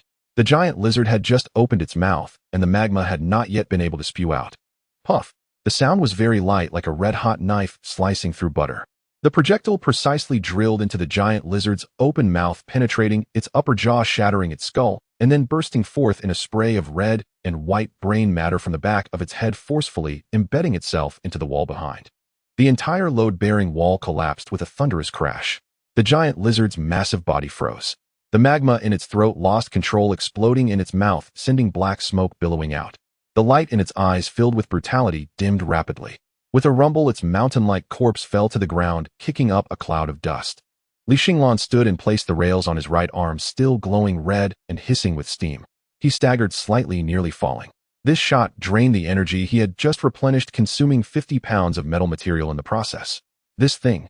Li Xinglan looked at his slowly restoring right hand, his mouth twitching slightly. The recoil was too great. It feels a bit like osteoporosis. Just when everyone thought the dust had settled and prepared to breathe a sigh of relief, a crisp sound echoed from within the collapsed body, which resembled a small mountain. It was faint, but in the silent underground warehouse, it was particularly clear. Li Xinglan's right hand, which was slowly reorganizing, suddenly froze, and his electronic monocle shrank wildly, with a red warning box exploding on his retina. Warning. High-energy reaction source has not been extinguished. Warning. Target's life signs are rapidly rising. Reanimation. Li Xinglan cursed under his breath. Before he could react, the lava giant lizard, which had already burst its brain, jerked violently. Its once dim vertical pupil brightened again, but this time it was not the brutal dark yellow, but an extreme crimson. The vitality of a Class C exotic beast is beyond rational estimation. Even if the brain is physically penetrated, as long as the crystal core remains, the residual neural center can still drive this massive body to make a desperate counterattack. Roar. The giant lizard emitted a piercing roar. This sound was no longer as powerful as before. Instead, it resembled a broken bellows being pulled, accompanied by a torrent of lava and blood clots spewing from its shattered mouth. It staggered to its feet. Although half of its head had collapsed, the suffocating aura of ferocity was even stronger than before. This thing is not dead. Zhou Tai, who had just crawled up from the ground, looked at the nightmare that had risen again. His knees buckled, and this time he truly collapsed onto the ground. Zhao Feng was even simpler. His eyes rolled back, and he fainted outright. Lin Qingsu's face turned pale, and her hand gripping the sword trembled violently. The previous wave of cooperation had exhausted nearly all her blood and physical strength. Now she couldn't even cast the most basic ice spike spell. On the other side, Li Xinglan was in a worse situation.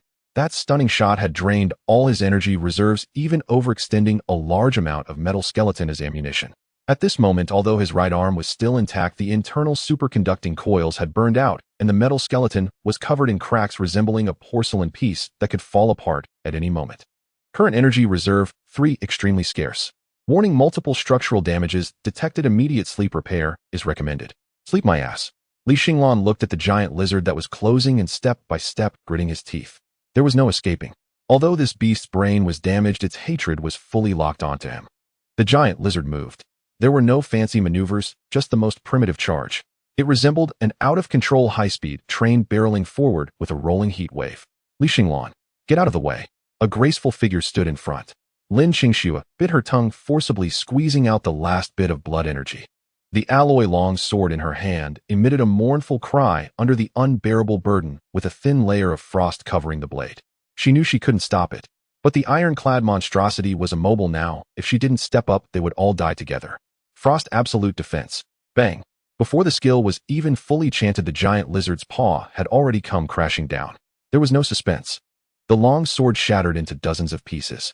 Lin Qingxue was like a kite with a broken string, violently slammed away and heavily crashed into the wall in the distance. A mouthful of blood was spat out, staining her combat uniform crimson. She struggled to get up, but broken ribs pierced her lung, and the sharp pain made her vision black out, nearly causing her to faint. What a nuisance! Li Xinglan looked at the fallen Lin Qingxue and coldly spat out 2 words. Yet his body did not retreat. The giant lizard had already charged up to him, its massive maw flowing with lava opened wide, and a foul hot wind rushed toward him, seeming to want to swallow this little worm that had injured it in one bite. There were less than 3 seconds. Ordinary metal consumption could not keep up, even if he stuffed all the firearms into its mouth. Now digestion and transformation would take time. At this distance, at this moment, there was only one way. Li Xinglan cast his gaze toward his abdomen. There, in that special folded space stomach, lay quietly a big treasure. W-54 Micro-Tactical Nuclear Warhead. Warning: host intent is extremely dangerous. Detecting host attempting to disable the nuclear bomb shielding layer. Due to insufficient host-level LV2, direct contact with the fission reactor will result in over 90 body melting rate. Please stop immediately. The system's red pop-up nearly obscured his vision. Who said I was going to eat it? Li Xinglan's face revealed a nearly manic smile. It was the grin of a gambler before going all in. I just want to borrow a bit of flavor. His consciousness sunk. In the stomach space, the nanobarrier that isolated radiation opened a small gap under his control. Just a trace. It was like a tiny hole being opened in a pressure cooker. Boom. An indescribable, terrifying energy leaked out through that gap. The radiation heat flow produced by the decay of plutonium-239 instantly surged into Li Xinglan's already drained power core. Pain. No.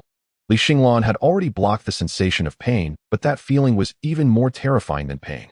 His body was burning. Not the surface, but every cell, every nano unit was screaming. His skin instantly turned bright red like a glowing iron, with a large amount of white steam erupting from his pores. The originally dark gray metallic eyeball had turned into a dazzling blue. That was the light of Cherenkov radiation. Warning: body temperature overloaded by 300. Warning: core meltdown countdown. Warning: detected high-energy radiation injection, energy surge in progress. That's powerful. Li Xinglan opened his mouth, exhaling a breath of murky air laced with blue electric sparks. At this moment, the giant lizard's massive mouth was nearly touching. He could even see the human tissue left in its teeth. Li Xinglan did not dodge. He raised his half-destroyed right arm and shoved it directly into the giant lizard's open mouth. You're hungry too, right? Li Xinglan looked into the giant lizard's confused eyes, grinned, and that smile under the blue light appeared ghastly. Here, let me give you something hot to eat. The runaway nuclear energy inside him was forcibly guided and completely poured into the remaining coil array in his right arm. No need for precise rail acceleration. No need for a complete tungsten projectile, not even considering whether his arm would explode. This was merely the purest, unrestrained energy release. Give me fire. Was in that moment time seemed to freeze. A massive dark blue beam erupted from Xinglan's palm. This was not an electromagnetic cannon. This was a stream of particles mixed with plasma and high-energy radiation. The distance was too close. One could say it was negative distance. The giant lizard didn't even have the chance to close its mouth. The blue light pierced directly through its throat, traveling down the esophagus. There was no sound at all, because the sound waves were vaporized by high temperatures before they could be produced. The giant lizard's massive body suddenly stiffened, as if the pause button had been pressed. Immediately after, its back began to bulge, and piercing blue light seeped through the gaps in its scales. Pooh, a muffled sound. A beam of light shot out from its tailbone, striking the ground at an angle, instantly melting through the dozens of meters thick concrete foundation. Transparent. Completely transparent. The internal organs of the giant lizard evaporated in an instant under the wash of this energy flow. Only a seemingly intact shell remained. Xinglan withdrew his arm. Or rather, he pulled back a red-hot metal rod that was now just a skeleton. The artificial skin and muscle fibers on the surface had completely vanished, leaving only the bones still dripping with liquid metal. Boom. This time the giant lizard's corpse truly fell. Its high-temperature core was destroyed, and the body rapidly cooled, turning into a heap of grayish-black dead flesh. The underground warehouse fell into a deathly silence once more. Only the zzz sound continuously emitted from Xinglan's body could be heard. That was the sound of metal contracting while cooling. In the distant corner, Lin Qingxue managed to prop herself up, looking at the figure standing in front of the giant beast's corpse, emitting blue smoke. In her originally cold eyes, there was now only deep fear and shock. The energy fluctuations that erupted in that instant were powers that no martial artist could possess. That feeling was as if someone had detonated a miniature nuclear power plant right in front of her. Hey! Xinglan turned around. He looked terrible. His right arm was basically useless, and his tactical bodysuit had burned away completely, exposing a metal torso covered in cracks underneath. Especially at the chest area, a haunting red glow faintly radiated. That was a sign that the residual nuclear radiation in his body had not yet dissipated. He looked at Lin Qingxue, who was staring blankly, raised his left hand, and pointed at the massive corpse on the ground. Do you want any meat from this thing? His voice was hoarse, like noise made by metal scraping. Lin Qingxue instinctively shook her head. It's best if you don't. Good. Xinglan sat down on the ground, letting out a long breath. Just right, that shot just now consumed too much energy. I need to replenish. Saying this, he thrust his already useless right arm into the ground, and with his left hand directly tore open the still smoking wound on the giant lizard's abdomen. No blood flowed out, because the wound had long been carbonized by high temperatures. Xinglan didn't mind reaching in and finally pulling out a fist-sized irregular crystal that shone with a dark golden hue. The energy core of a Class C exotic beast. On the market, this thing could sell for at least 2 million, and it was something that was valuable but hard to find. However, Xinglan didn't even take a second glance. Oh, like tossing peanuts, he directly threw the priceless crystal core into his mouth. Crunch. The sound of teeth crushing the crystal echoed in the empty warehouse. Lin Qingxue's eyelids twitched wildly. Swallowing a Class C exotic beast's crystal core. The violent energy within it was something even a master-level expert would not dare to absorb directly. It required a complex purification process. Was he not afraid of exploding his body? Yet Xinglan merely frowned. A bit hot in the mouth. He mumbled an unclear evaluation, then rolled his Adam's apple and swallowed it down. Ingesting high-energy biological crystal core. Radiation contamination being cleared. Energy reserves recovering 15. 20. Right arm repair program initiated. As the energy was credited, the feeling of imminent collapse in Xinglan's body finally faded a bit. The bare metal skeleton on his right arm began to stir with countless nanoswarms like diligent worker ants, weaving new muscle fibers and skin bit by bit. Though the process was slow, it was indeed recovering at a visible speed. Monster. Lin Qingxue murmured as she watched this scene. She now even suspected that if a nuclear bomb truly exploded beside Xinglan, this guy might first complain about the noise, then get up and ask if the casing of the bomb was made of titanium alloy. Xinglan ignored Lin Qingxue's gaze. His mind was filled with the feeling of borrowing nuclear energy just now. Although the risks were immense, nearly melting him. But the power was truly addictive. He looked down at his abdomen, where the W-54 warhead still lay quietly. He had only borrowed less than 1/10th of the energy. If one day he could completely digest it. Xinglan licked his lips, his eyes gradually ablaze. That would be the true humanoid walking nuclear weapon. Can I still move? Xinglan stood up slightly, moving his newly grown shoulder, producing crackling sounds. Lin Qingxue forced a bitter smile, supporting herself against the wall as she struggled to stand. I want die? That's good. Li Xinglan walked up to Zhou Tai, who was still alive, and kicked him. Stop faking death, get up and move stuff. Zhou Tai jolted awake, seeing the thoroughly dead giant lizard, and then looked at Li Xinglan, who resembled a demonic god, cried out with a quivering voice, bro. From now on, you're my real brother. Are we really going to eat this lizard? Who said you could eat meat? Li Xinglan pointed towards the depths of the warehouse. The previous shot had collapsed the load-bearing wall behind, revealing an even more secret chamber. Through the dust, one could vaguely see the mountain of metal boxes piled inside. Moreover, the symbols on them were not firearms or ammunition. They were skulls. That was the mark of rare metal ore. After the door to the secret room was violently dismantled, the unique earthy smell of the mineral rushed toward them. For an ordinary person, it was the scent of stone. For Li Xinglan, it was the aroma of a top-tier buffet. There were no gold bars, no cash. Neatly stacked on the moisture-proof mats were dozens of military engineering boxes painted black. The surface of the boxes was spray-painted with the abbreviations from the periodic table of chemical elements: W, tungsten, T, titanium, Cr, chromium. This is raw tungsten, or... Zhao Feng was still holding a micro-assault rifle he had picked up earlier. He leaned closer to a cracked box, and upon seeing what was inside, his breath caught in his throat. This purity is at least 5 times industrial grade. This box could be sold on the black market for a house in the city center. Zhou Tai's eyes were practically glowing green, and he was nearly drooling. We're going to get rich, really rich. With so many boxes, even if we each take a few, we'll be set for life. Only Lin Qingxue leaned against the door, her face still pale. She clutched her broken rib and gazed past the ecstatic teammates, landing her eyes on Li Xinglan. The greatest contributor of the event was currently standing in front of a box of titanium ore. He showed no intention of moving the box. Crack. Li Xinglan reached out, breaking off a piece of high-purity titanium ore, as if it were chocolate, and tossed it directly into his mouth. The sound of crunching echoed again. Zhou Tai's cheers abruptly stopped. He looked at Li Xinglan, his mouth twitching. Li, brotherly, while this thing is valuable, you can't really eat it like food, can you? Let's find a vehicle to transport it back. We can get whatever we want with the money we make. Transporting it back is too much trouble. Li Xinglan expressionlessly stuffed another piece of tungsten ore into his mouth. Besides, him in a hurry. His body had just undergone a nuclear cleansing, and while he looked robust internally, he was severely depleted.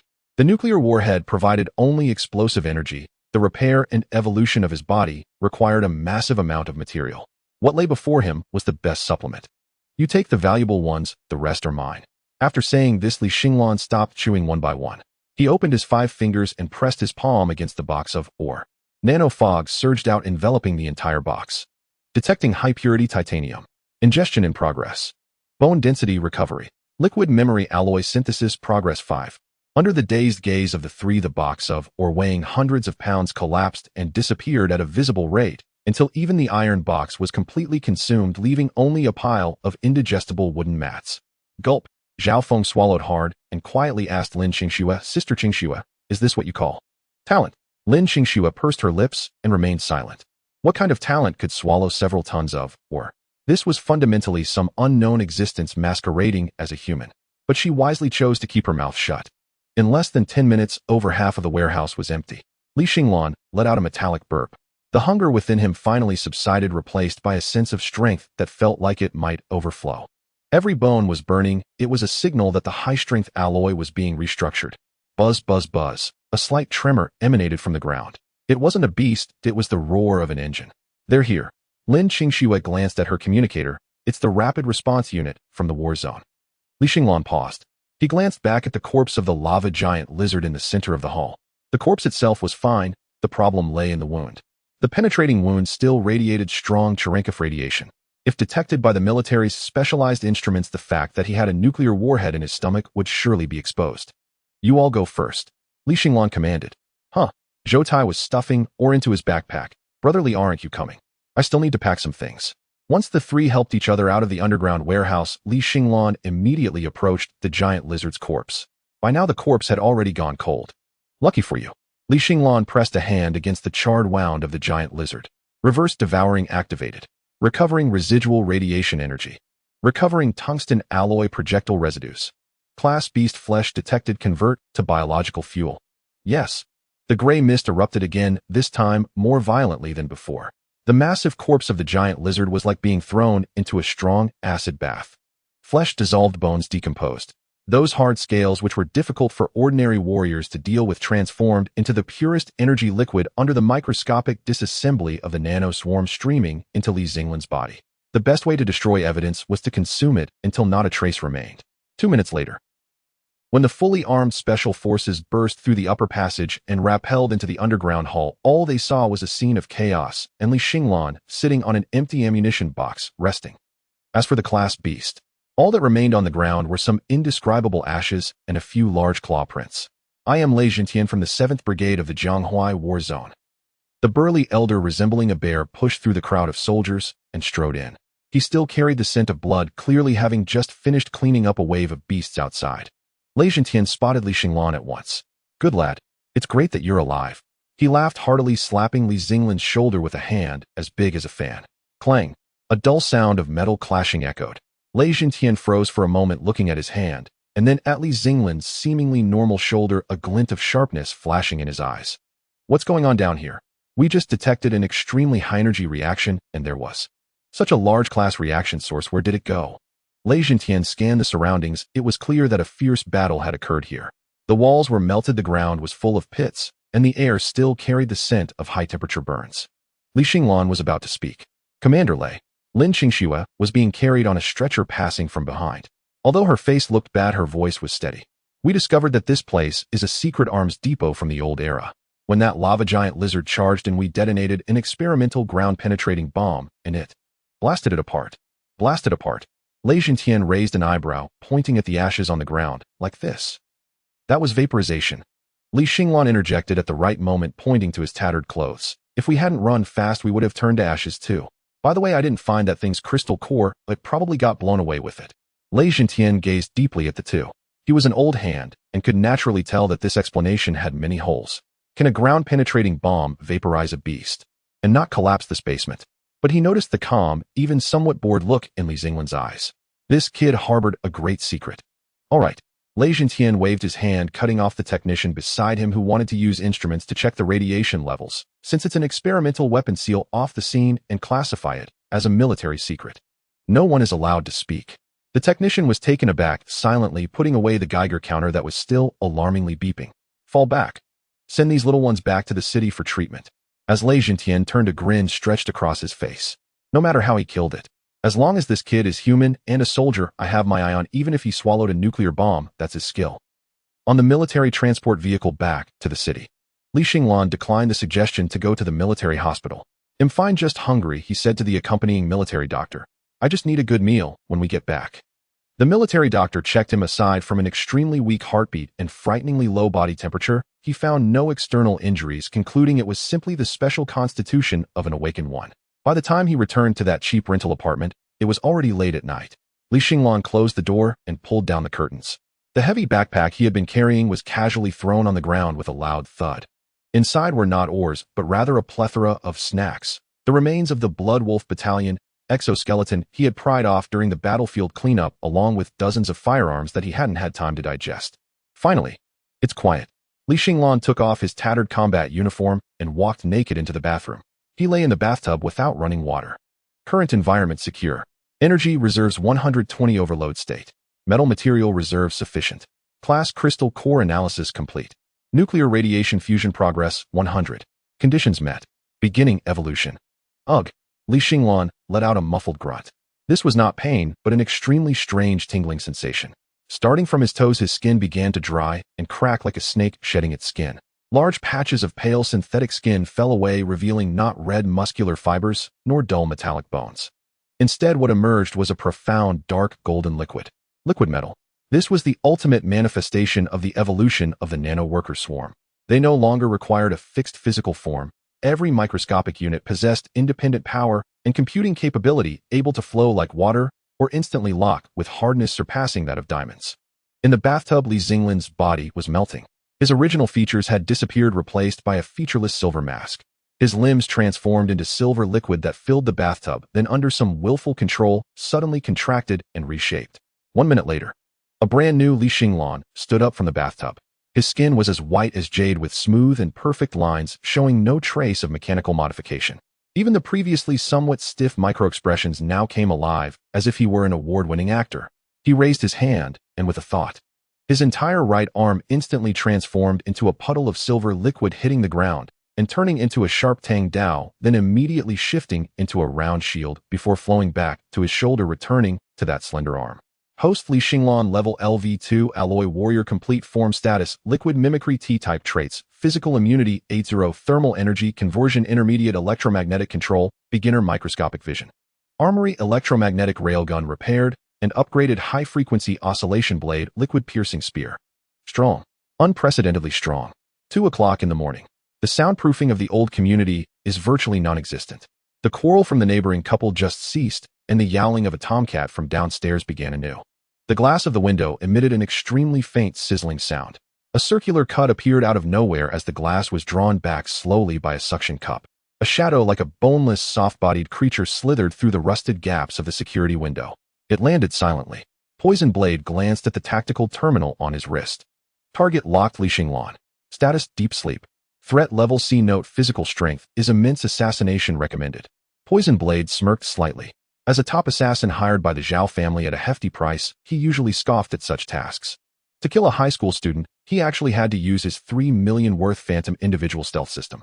The employer was the chief steward of the Zhao family, who paid generously with only one requirement: make it clean. The room was filled with the cheap scent of instant noodles. Lying on the bed was a young boy breathing steadily, his heartbeat so slow it was almost inaudible. Freak. Poison Blade cursed inwardly. He raised his right hand palm, splitting open, ejecting a high-frequency, vibrating dagger about 20 centimeters long.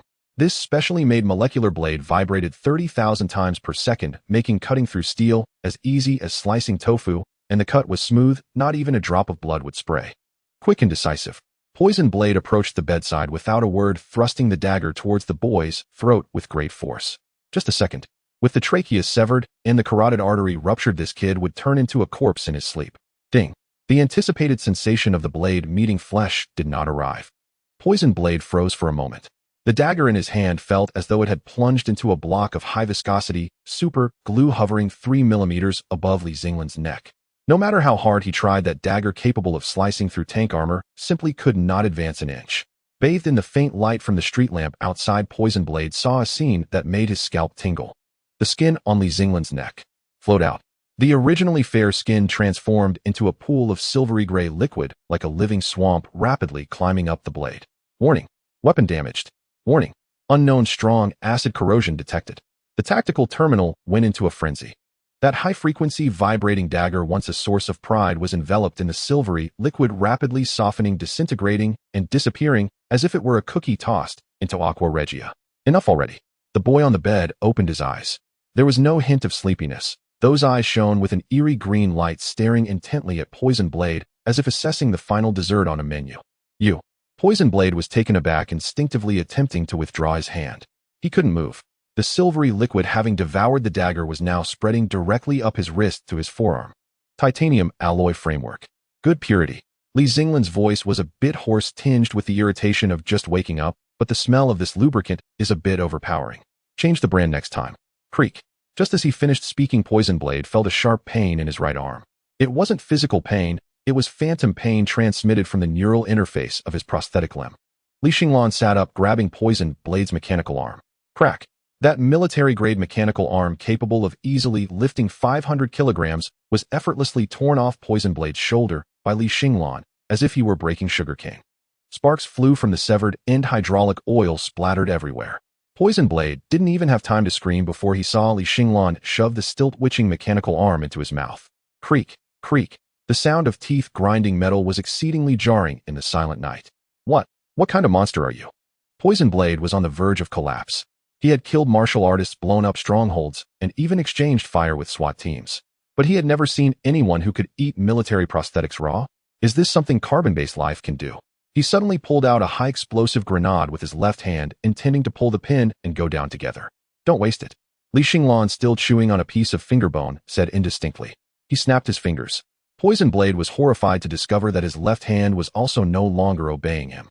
The control chip inside him had been invaded and severed from physical connection by a swarm of nanobots without his knowledge. My hand. Poison Blade watched as his left hand slowly raised itself, dismantling his entire expensive tactical exoskeleton piece by piece, respectfully handing it over to Li Xinglan. Thank you. Li Xinglan took the chest armor containing a mini-reactor, biting into it. As if it were a cookie, his face filled with disdain. Is this all the Zhao family has? This reactor is refurbished, isn't it? The energy output is so unstable. Upon hearing the words, Zhao family poison blade's pupils constricted sharply. How do you know? Shut up, I'm eating. Li Xinglan ignored him and extended his right index finger. The fingertip liquefied, transforming into a probe finer than a hair, brutally inserting into the data interface at the back of Poison Blade's head. Reading memory sectors. Breaking through the firewall. Progress 100. Obtained intelligence, employer Zhao Sci-Fi, chief steward of the Zhao family. Obtained intelligence, structure diagram of the Zhao family's underground vault. Obtained intelligence, transaction records of the banned drug Red Devil. A massive stream of data surged into Li Xinglan's brain. Poison Blade rolled his eyes, his entire body convulsing violently. This violent reading caused irreversible damage to his brain, but he didn't even have the luxury of fainting. 5 minutes later, Li Xinglan withdrew his finger, contentedly burping with a metallic taste. The floor was a mess. All of Poison Blade's artificial mechanical parts had been devoured clean, even the fibers of his bulletproof clothing had been decomposed. Now Poison Blade was left with only the human part. Having lost his prosthetic limbs, he was reduced to a torso, and a head trembling on the ground, like a potato stripped of its skin. Don't kill me. Tears streamed down Poison Blade's face. I know the secrets of the Zhao family. He'll tell you everything. No need, I've already seen everything myself. Li Xinglan stood up, stretching his neck. Although this late-night snack wasn't extravagant, the energy provided by that mini-reactor perfectly filled the last gap in his evolution. Now he felt in excellent condition. He walked to the window, looking out at the pitch-black night. In the memory reading, he had seen that the Zhao family had prepared plenty of good things for Zhao Lei, that useless piece for the upcoming 100 Schools League.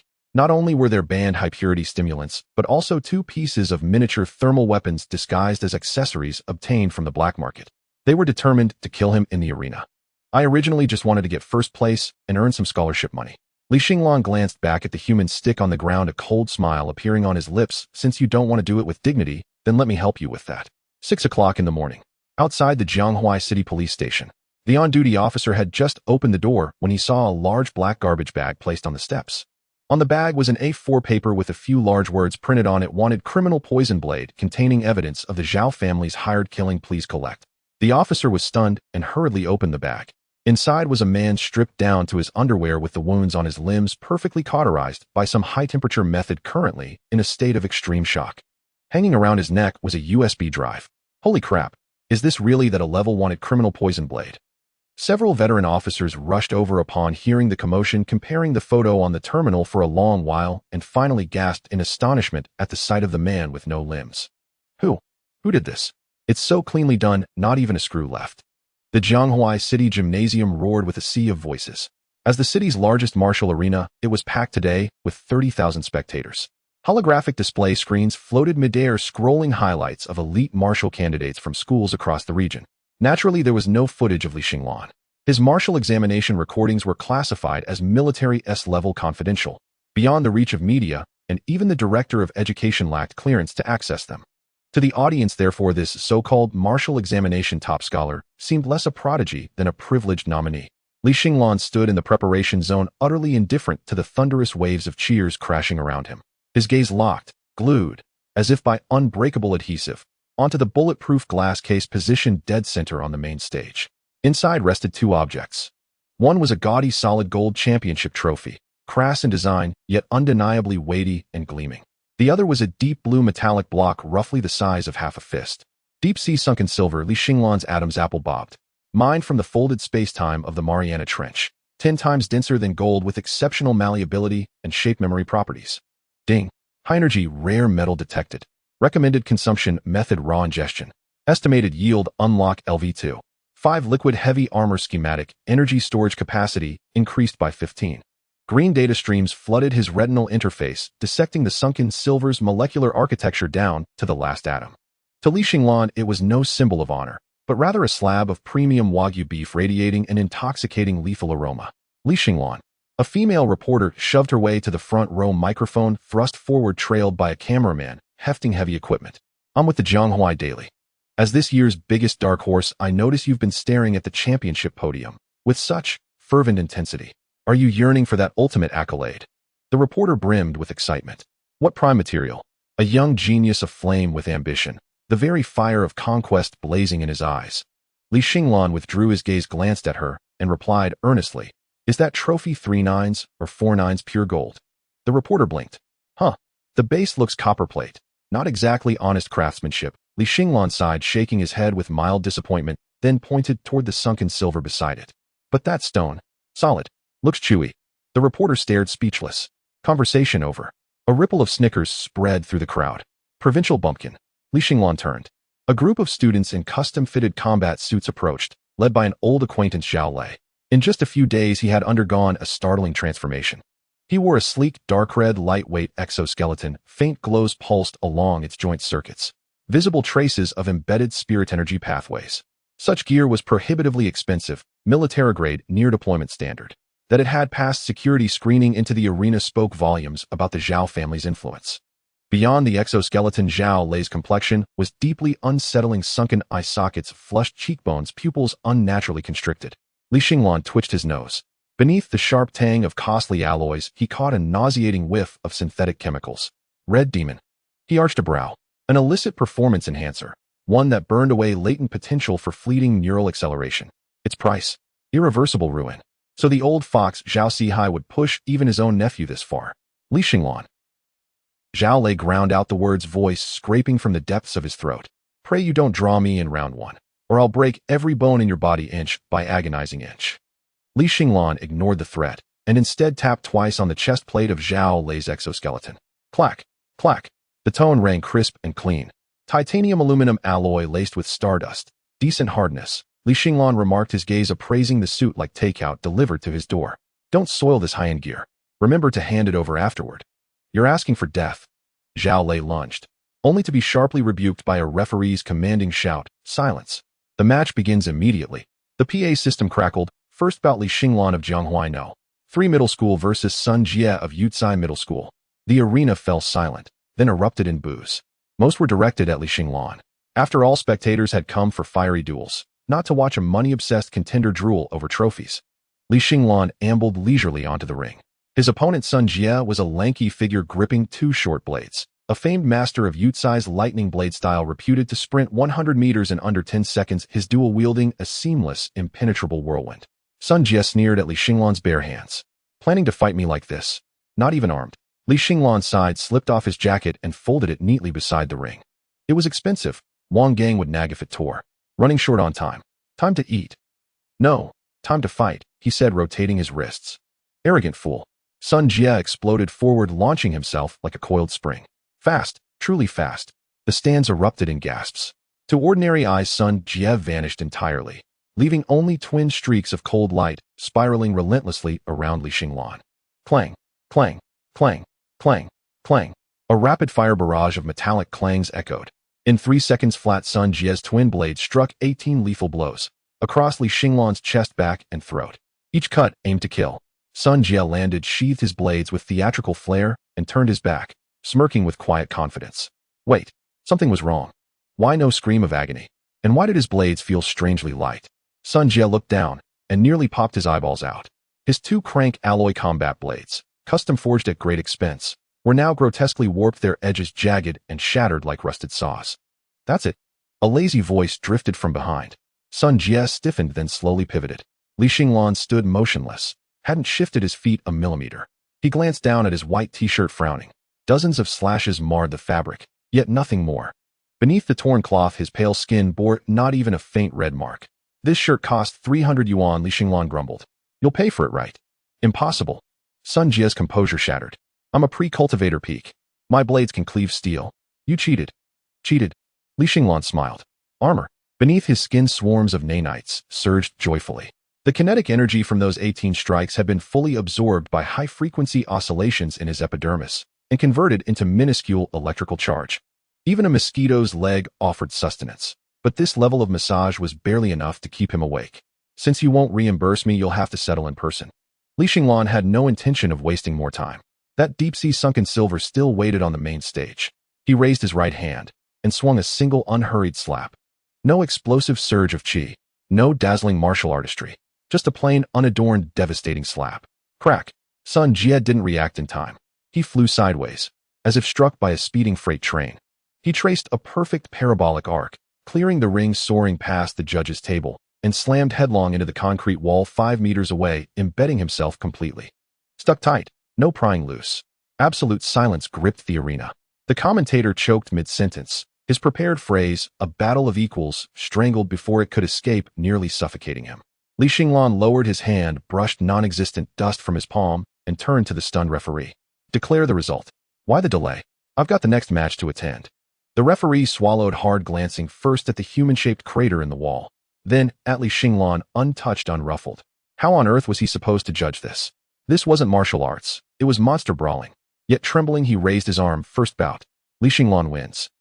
In the referee's conference room, the air hung thick as a funeral wake. What is this? Iron shirt. Golden bell. An elder referee replayed the footage for the 10th time. 18 cuts, blade shattered. Not a scratch on his skin. Pure physical force, zero chi fluctuation. Another referee slammed the table. Without cultivating chi, how is such defense possible? I suspect illegal human augmentation. Augmentation. The chief referee, a retired military officer, tapped the screen before him where General Lei Jintian's S-level classified file cover glowed with its crimson seal. Though the contents remained obscured, that scarlet stamp spoke louder than any words. Enough speculation, the chief referee rumbled. This boy belongs to the military. You know General Lei, the tiger, who dares investigate anyone he protects. But, no buts. So long as he uses no firearms and takes no drugs, even if he wins by biting, he wins. The chief referee shut off the screen and massaged his temples. What worries me isn't whether he broke rules. Then what does? What worries me? He pointed toward the arena, is that if every opponent falls this easily, his matches may devolve into one-sided beatings. In the stands, Lin Qingsu sat alone in a corner, holding a chilled bottle of water. Her best friend gushed beside her. Wow, Qingsu. Li Xinglan is so cool. One slap sent him flying. That's pure violence aesthetics. Lin Qingsu remained silent. Her Ice Phoenix bloodline granted her sensory acuity 100-fold sharper than ordinary humans. At the instant Sun Jia attacked, she'd sensed an eerie ripple shimmer across Li Xinglan's skin. Not Kai-based defense, but something else entirely. More like living metal flowing beneath his flesh. He's grown stronger, she murmured softly. Last time in the wild zone, he needed to consume metals to replenish energy.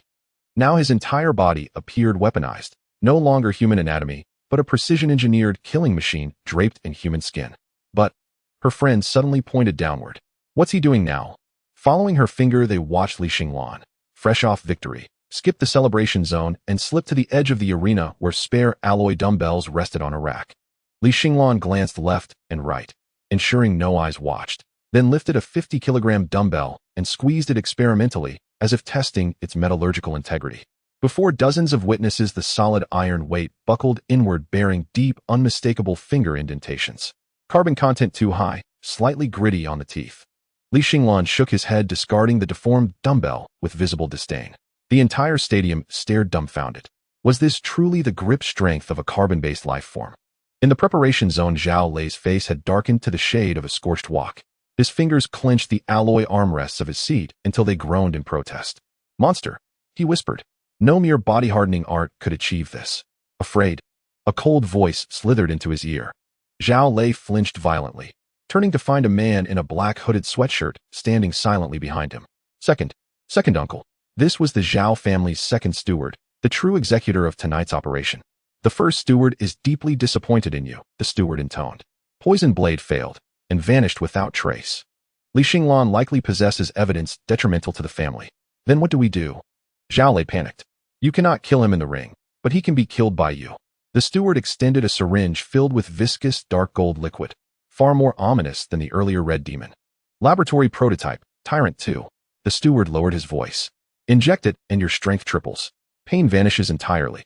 Even if he is forged of iron, you will tear him apart. Zhao Lei stared at the syringe, his hand trembling. Survival after injection was uncertain. Recall how Li Xinglan looked at you moments ago, the steward whispered, twisting the knife. He saw food. Do you wish to be consumed? Zhao Lei's mind flashed to Li Xinglan tapping his chest plate, the gaze utterly devoid of empathy, assessing only material composition. Terror crystallized into murderous frenzy. He snatched the syringe. I'll inject it. At that exact moment, Li Xinglan on the ring sneezed. Who's talking about me? The announcement echoed. The top 16 advanced to the top 8 in the third match. Li Xinglan from Jianghuai No. 3 high school faces by Xiaodian from Tianyuan Private High School. Instantly, the atmosphere in the arena heated up. It wasn't because the match was particularly thrilling, but because everyone was eager to see what tricks the strong boy who had sent his opponent flying with a single slap would pull this round. Li Xinglan wore the same tattered t-shirt as before, slowly swaggering onto the stage. Opposite him, Bai Xiaotian presented a completely different image. Clad in a custom-made silver-white combat suit adorned with gold silk cloud patterns on his chest, he wielded a long sword in its sheath. The gemstones embedded in the sword sheath shimmered under the arena lights, causing dizziness. The young master from Tianyuan High School.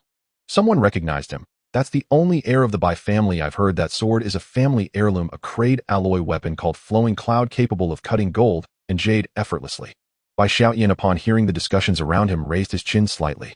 He looked at Li Xinglan with a mix of caution and arrogance in his gaze.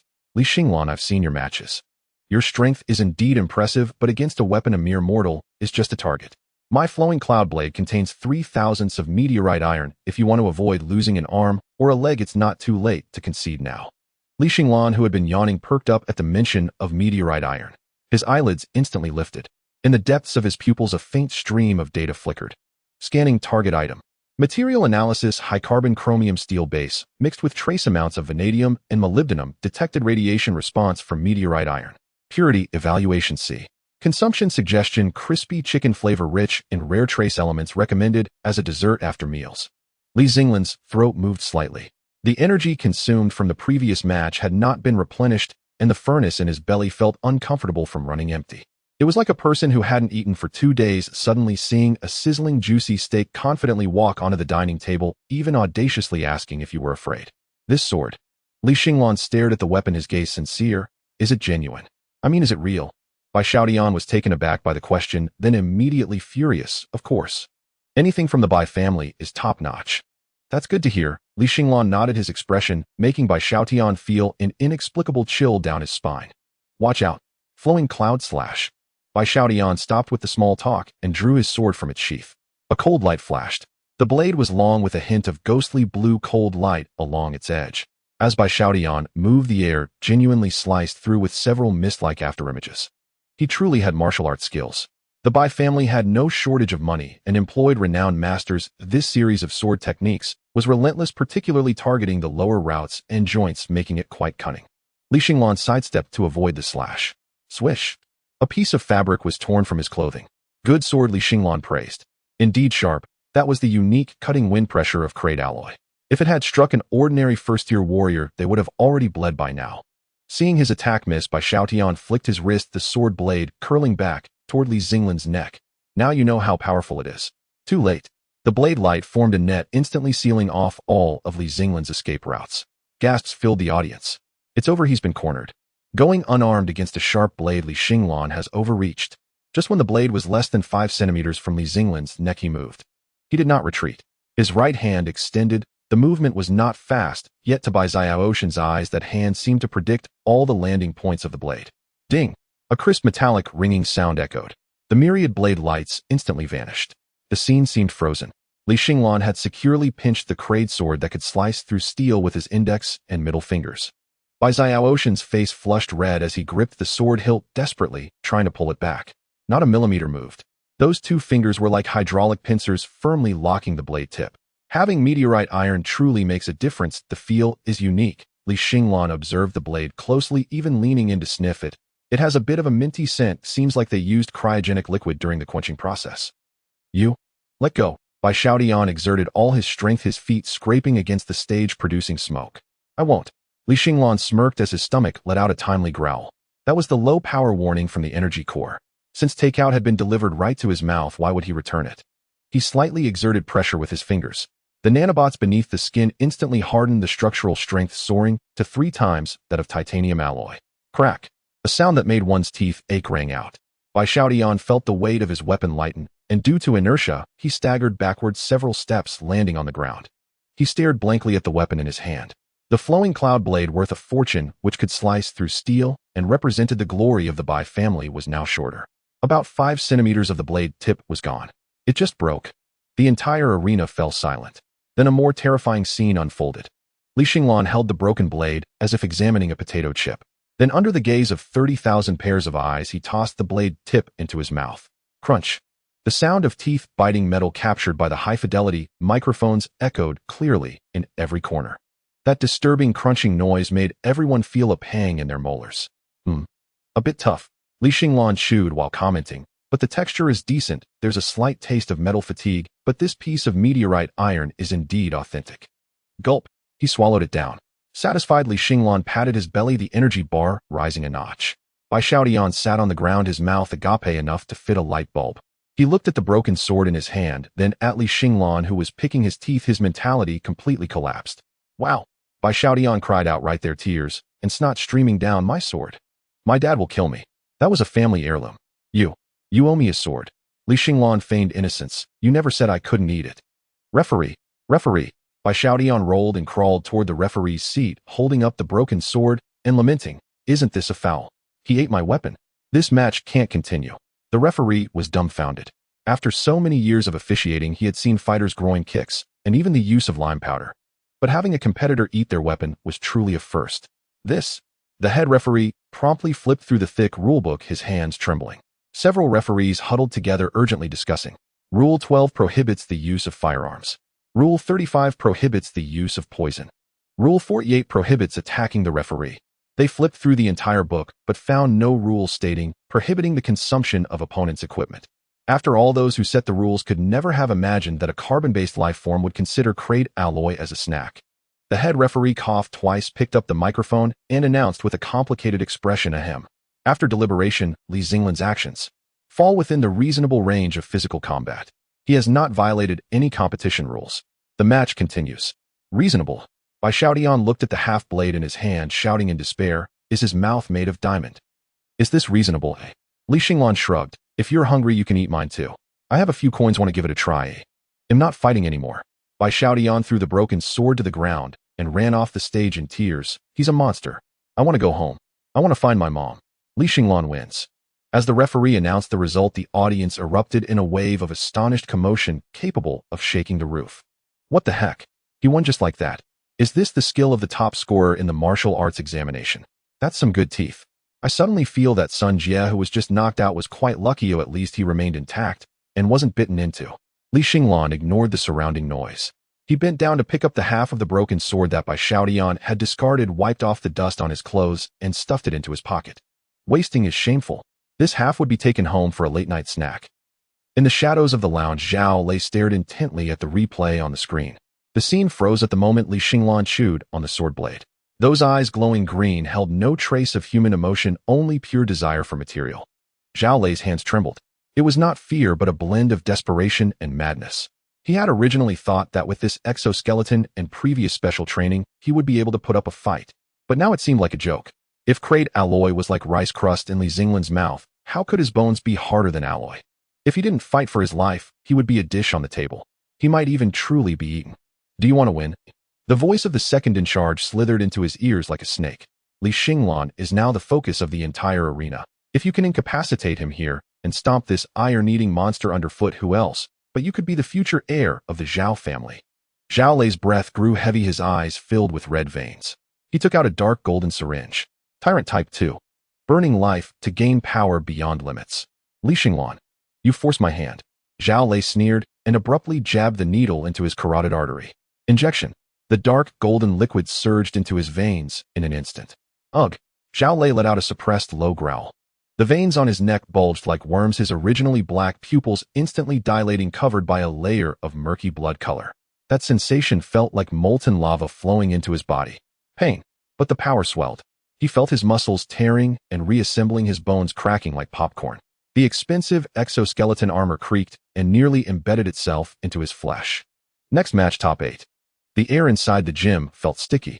It was a mix of sweat and hormones stirred up by the fervent shouts of tens of thousands of spectators. The odds on the big screen were wildly fluctuating. Li Xinglan 1-1. 2. Chen Yin 1-0. 8. Despite Li Xinglan's earlier display of superhuman strength, even chewing through a Class C alloy knife, the bookmakers and the vast majority of the audience still underestimated him. The reason was simple: his opponent was Chen Yin, the ace of Zhonghua No. One middle school, a mentalist with talents that were 1 in a million.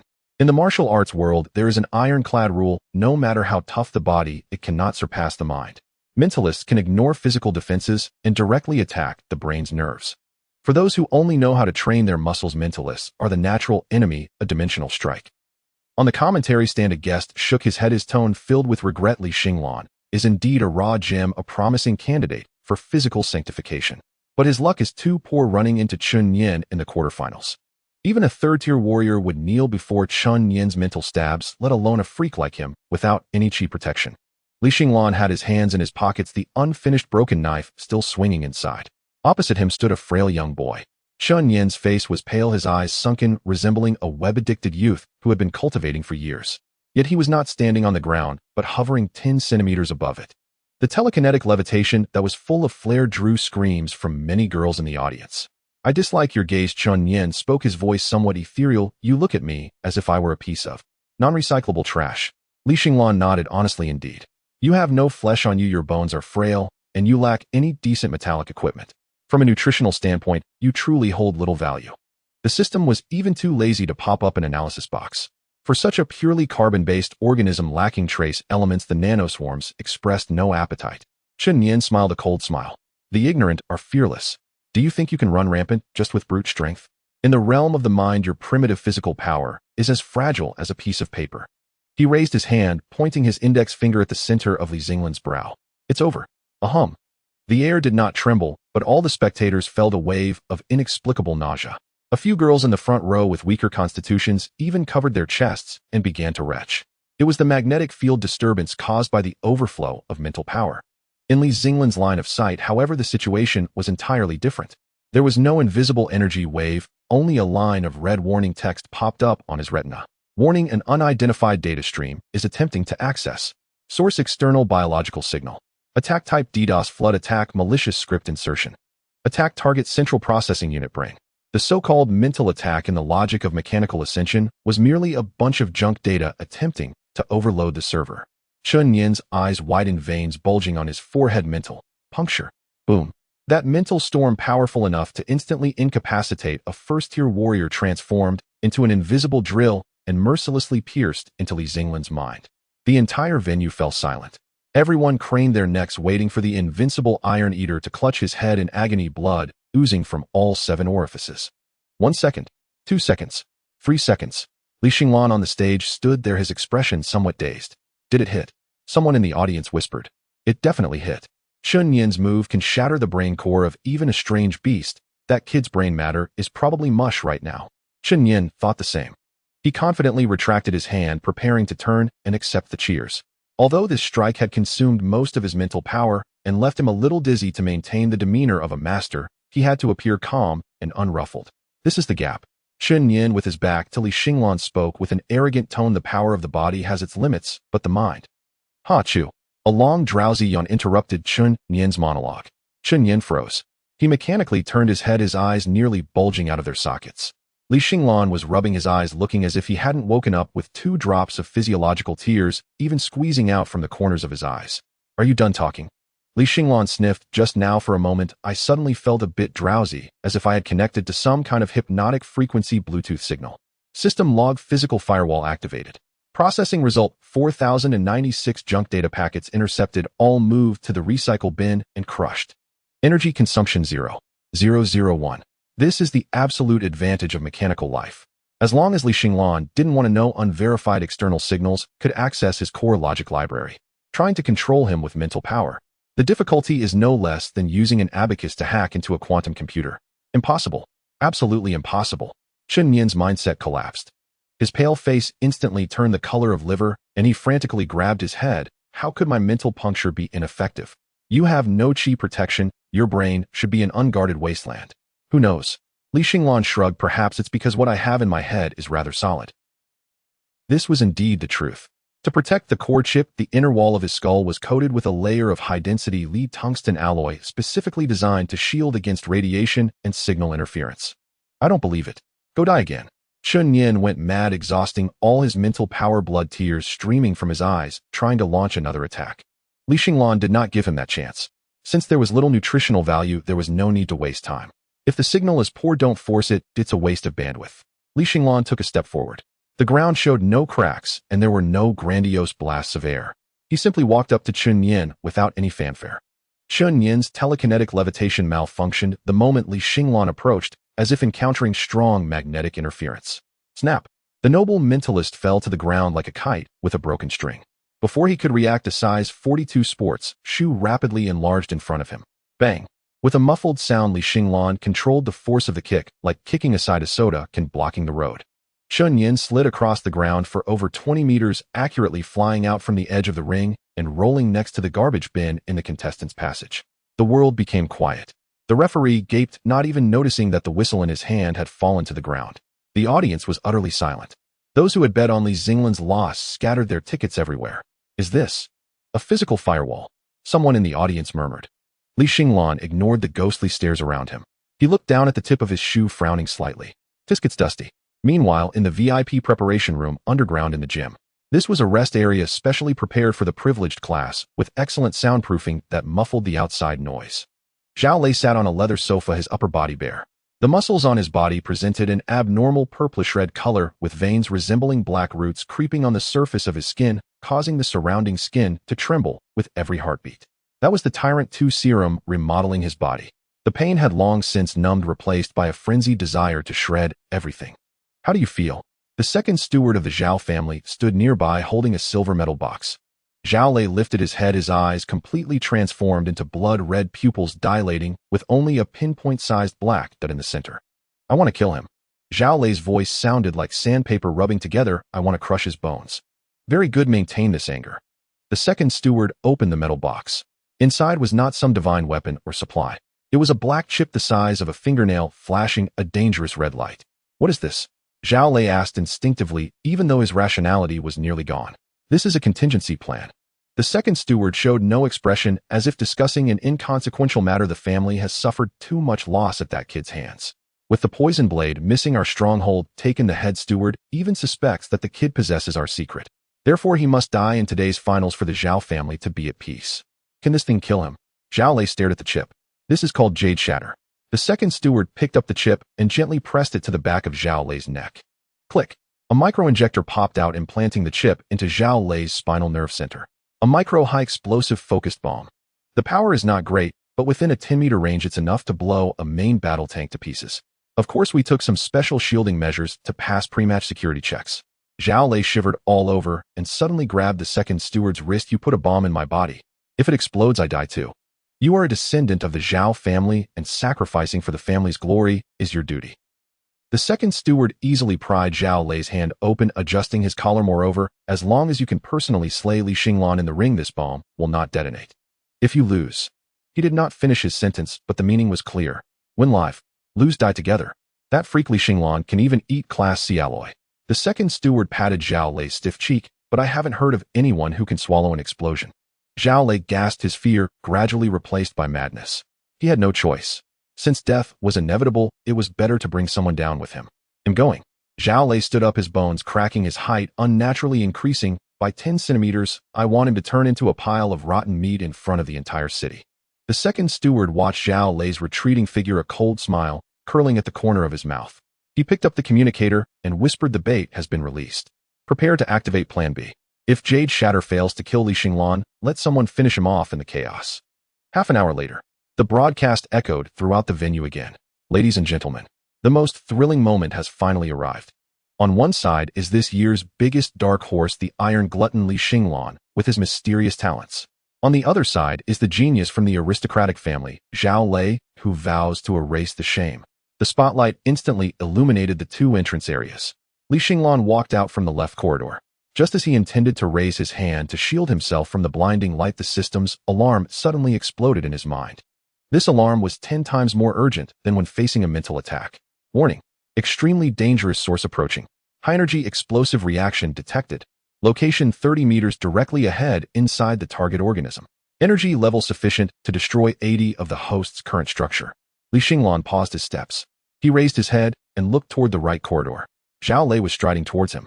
Beneath that frenzied and distorted flesh, Li Xinglan's eyes glowing green clearly perceived the black chip located in Zhao Lei's spine. That wavelength was the detonator. TSK. Li Xinglan pursed his lips, not only unafraid, but rather licking his lips. Focused explosives. Highly concentrated nitrocellulose mixture. It seems today's finals are a buffet for someone. But he also understood clearly. If this thing exploded externally, it would cause damage. If it could be swallowed, that would simply be calories. Xinglan. Zhao Lei stood in the center of the ring, letting out a beast-like roar, his exoskeleton bursting due to muscle expansion, exposing the purplish red skin underneath. Come on, come kill me. The audience erupted into a frenzy. No one knew this was a death game on the verge of spiraling out of control. They only saw bloodlust. They only saw revenge. Xinglan slowly walked up the steps. He looked at Zhao Lei, who had almost lost his humanity, with a hint of pity. Classmate Zhao, you seem to have a lot of fiery energy inside you. I seriously suggest that you keep your mouth wide open no matter what happens later. What? Zhao Lei was taken aback. The moment the referee's hand swung down, the air was torn apart. Die. There was no probing, no dodging. Zhao Lei shot forward like a purplured cannonball, the floor beneath him moaning under the unbearable weight. The Tyrant 2 potion was indeed domineering, forcibly catalyzing a newly advanced martial artist to the peak of the first rank's destructive power. Xinglan stood still, watching the green data streams in his field of vision refresh wildly. Target biological mutant speed 32 milliseconds, impact estimated kinetic energy 1,500 kilograms, evaluation a mass of irrational protein utterly worthless aside from providing kinetic impact. Too slow, Xinglan critiqued inwardly. In his eyes, Zhao Lei's movements were riddled with flaws, filled with unnecessary muscle twitches. As long as he wished, he could even eat an apple and dismantle his opponent's cervical vertebrae before the fist reached his face. But he couldn't do that. This was a live broadcast for the whole city. Being too shocking would result in being dissected for study. Although he wasn't afraid of dissection, he dreaded the trouble. Thus, when Zhao Lei's engorged fist thundered towards him, Xinglan struggled to raise his arms to block. Bang! The dull sound of impact echoed throughout the arena. Xinglan's feet carved two shallow marks on the ring as his body slid back 3 meters. Good.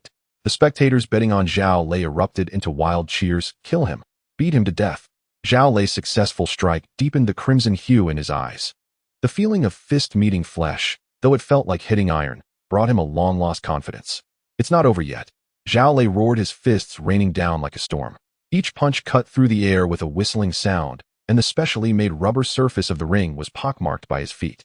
Xinglan was like a small boat, swaying in a storm, struggling to keep afloat. He narrowly avoided critical strikes, occasionally left pale from the shock, in reality controlling the contraction of his subcutaneous pigment cells. Only Xinglan knew how exhausting this act was. Warning: acting exaggeration index 30. Suggest host bleed a bit to increase credibility. System prompt: do you want to activate the red pigment simulation to produce blood spitting effect? Save it, that would require laundry. Xinglan rejected the system's proposal. At that moment, Zhao Lei's offensive suddenly slowed. The drug's effects were wearing off. The Tyrant potion was a fierce drug that consumed vitality with an explosive period lasting only 3 short minutes. Now the side effects began to backlash. Zhao Lei's purplured muscles started to spasm unnaturally, and his breathing became as heavy as a bellows. In the VIP box, the second manager's fingers gripping the wine glass tightened slightly. He watched Xinglan, who seemed on the verge of collapse, yet hadn't lost a single hair, with an icy glare. This kid is acting, the second manager said coldly. Zhao Lei's punch could penetrate steel, though it left no mark on him at all. No more waiting. He set down his wine glass and picked up the silver detonator. In the ring, Zhao Lei felt his heart nearly explode as his vision began to blur. He looked at the calm boy in front of him, despair washing over him like a tide. Just then, the cold voice of the second manager echoed in his earpiece. Get your hands dirty. For the family. Zhao Lei trembled all over. He didn't want to die. Even in this ghastly state, he didn't want to die. What are you hesitating for? The voice turned stern. If you don't act, think of your sister. You know the Zhao family's rules. A trace of sorrow flickered in Zhao Lei's blood-red eyes. He suddenly raised his head, taking a final glance at this world. This was the fate of a wealthy family's scion. Having enjoyed the resources, one must become a pawn at this moment. Zhao Lei let out a cry that resembled an animal's wail. He didn't throw a punch, but opened his arms wide, completely abandoning defense, using his last ounce of strength like a dying beast, lunging towards Xinglan. This was the most primitive wrestling technique. Bear hug. Xinglan raised an eyebrow. He could have easily kicked his opponent away, but he hesitated. Because the system emitted that melodious prompt once again. High-energy thermal source reaction detected. Distance 0 meters. Energy levels class, delicacy, high explosive concentrated flavor. Suggestion: do not waste food. I see. Xinglan's lips curled slightly. In that instant, Zhao Lei firmly hugged Xinglan's waist. The distance between them was so close that their breaths could be heard. I'm sorry. Zhao Lei's voice was barely audible, trembling. The next second, The second manager pressed the detonation button. Boom. There was no time to react. This was not an ordinary flame, but a blinding flash of white light. It was a visual deprivation caused by the instantaneous release of energy compressed to the limit. Then came the deafening roar. The entire arena felt as though it had been struck hard by an invisible giant hand. The bulletproof glass curtain wall shattered instantly, and the front row spectators were thrown under their seats by the shockwave, their screams cut off before they could escape their throats. In the center of the ring, a small mushroom cloud rose. Smoke billowed, and rubble flew everywhere. The specially made ring was directly blasted into a 10-meter-wide pit. All cheers and curses stopped at that moment. A deathly silence enveloped the place. Only the light fixtures on the ceiling swayed, creaking with a grating sound. Isn't this a violation? The commentator crouched under the table, his voice trembling. Is this a match or a terrorist attack? In the VIP box, the second manager adjusted his collar and turned to leave. Clean it up well, he instructed the bodyguards behind him. Just say Zhao Lei went berserk, his blood reversed, and he self-exploded. As for Li Xinglan, at such a close distance, even a divine being would turn to ashes. The smoke and dust at the scene gradually dispersed. The referee, covered in dirt, climbed to his feet, but he didn't dare approach. The pit exuded a nauseating burnt smell and high temperature. It's over. Lin Qingxue stood at the entrance of the contestants' passage, covering her mouth. Though she knew Li Xinglan was strong, he was still flesh and blood. No one could survive such an explosion. Cough, cough. Suddenly a cough came from the bottom of the pit. The sound was small, but in the dead silence of the arena, it was like thunder. The second manager's footsteps froze. Everyone turned in unison to look at the deep pit. The smoke had completely cleared. There were no corpses, no chunks of flesh. Only a silver-white thing remained. It resembled a pool of mercury or a living metallic fluid quietly lying at the bottom of the pit. The remnants of Zhao Lei's flesh and blood had long vaporized in the explosion's high temperature. But this pool of silver liquid shimmered under the lights, reflecting a cold and perfect luster. Then a scene that would haunt the city in nightmares unfolded. The silver liquid began to flow. It defied gravity, slowly rising and gathering. First, legs emerged firm and long, every muscle line like the most perfect sculpture. Then came the torso with a broad back and defined abs. Finally, the head materialized. There were no facial features, only a smooth silver sphere. It stood there like a deity or demon from the future. What is that? Someone asked, trembling. A Terminator, murmured someone who had seen old sci-fi films. The silver face began to wriggle, and facial features gradually emerged. First, a high nose bridge appeared, followed by deep-set eye sockets, and finally a pair of somewhat thin lips. The skin color began to change. The silver faded, replaced by human flesh tones. Hair sprouted from the follicles, rapidly growing long. In less than 10 seconds, a living Li Xinglan stood at the center of the ruins. Except for the fact that his clothes had been blown off, revealing an excessively muscular physique, he had not a single scratch on his body. In fact, his skin was even fairer than before, exuding a metallic cold hardness. Li Xinglan lowered his head, looking at his palms, and then touched his face. The taste is a bit harsh. His voice transmitted through a miniature microphone at his collar, actually a vocal cord vibration simulated by nanobots, clearly echoed throughout the venue.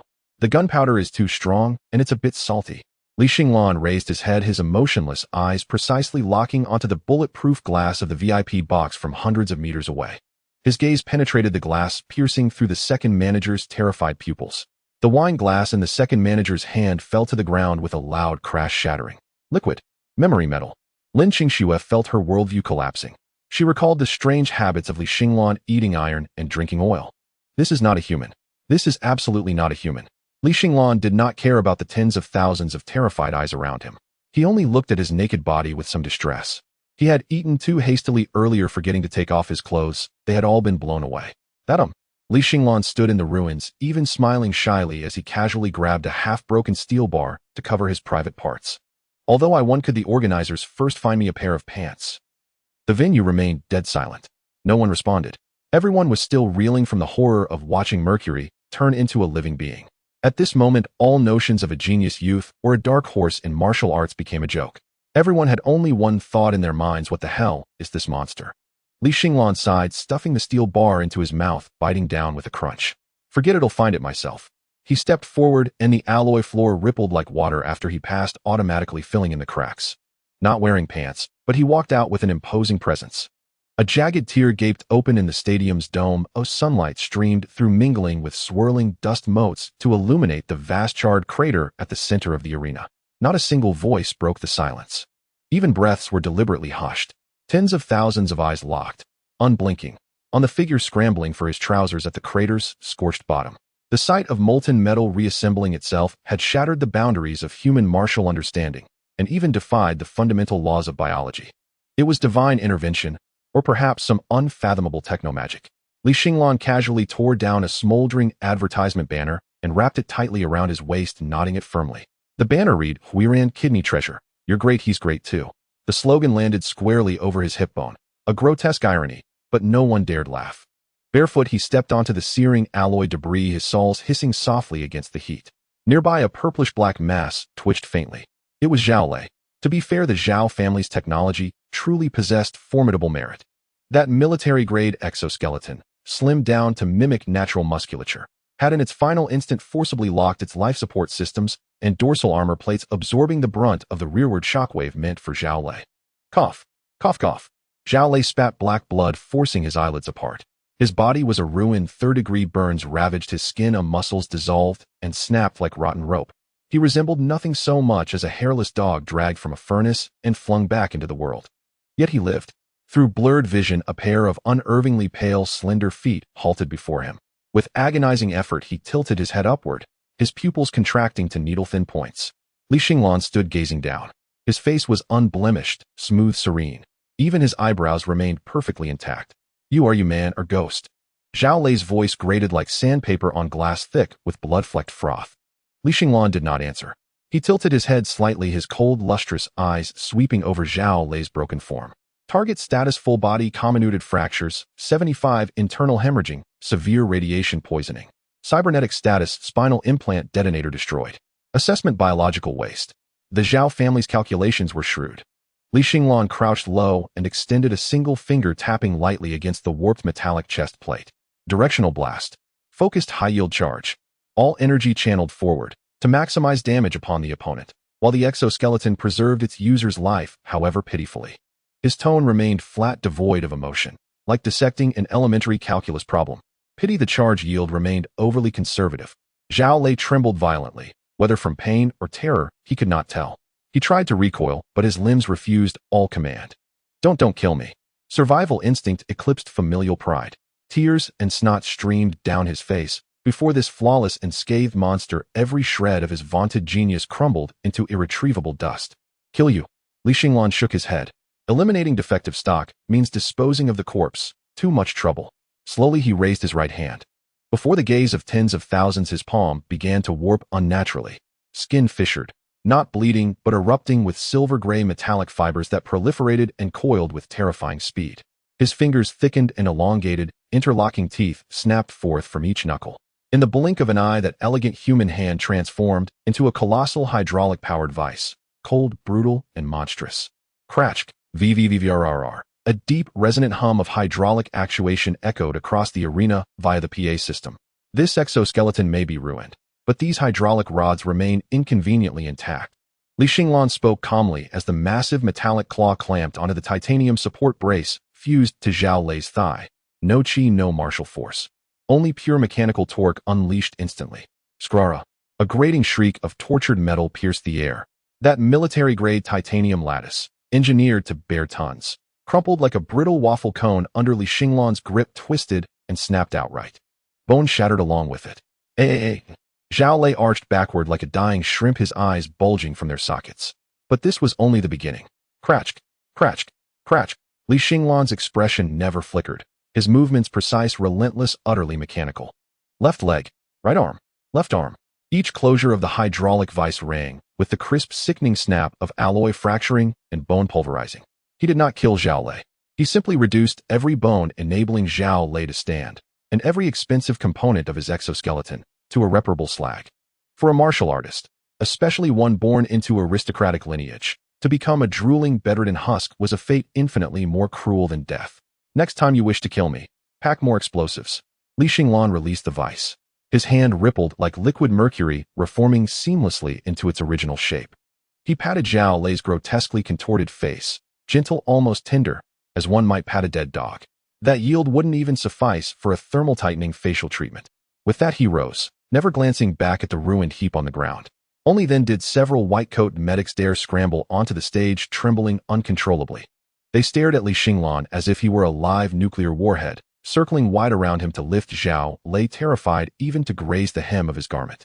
Li Xinglan ignored them entirely, striding directly toward the host, who stood petrified. The host clutched the microphone, knees quaking, frozen between flight and duty, his forced smile more harrowing than any sob. See, champion. Li Xinglan extended his hand. The host jolted violently, nearly dropping the mic. The prize. Li Xinglan's words were terse, economical. Yes. Here. Right here. The host fumbled frantically, snatching a sleek metallic case from the limp hands of a ceremonial attendant. The attendant had long since collapsed, paralyzed on the floor.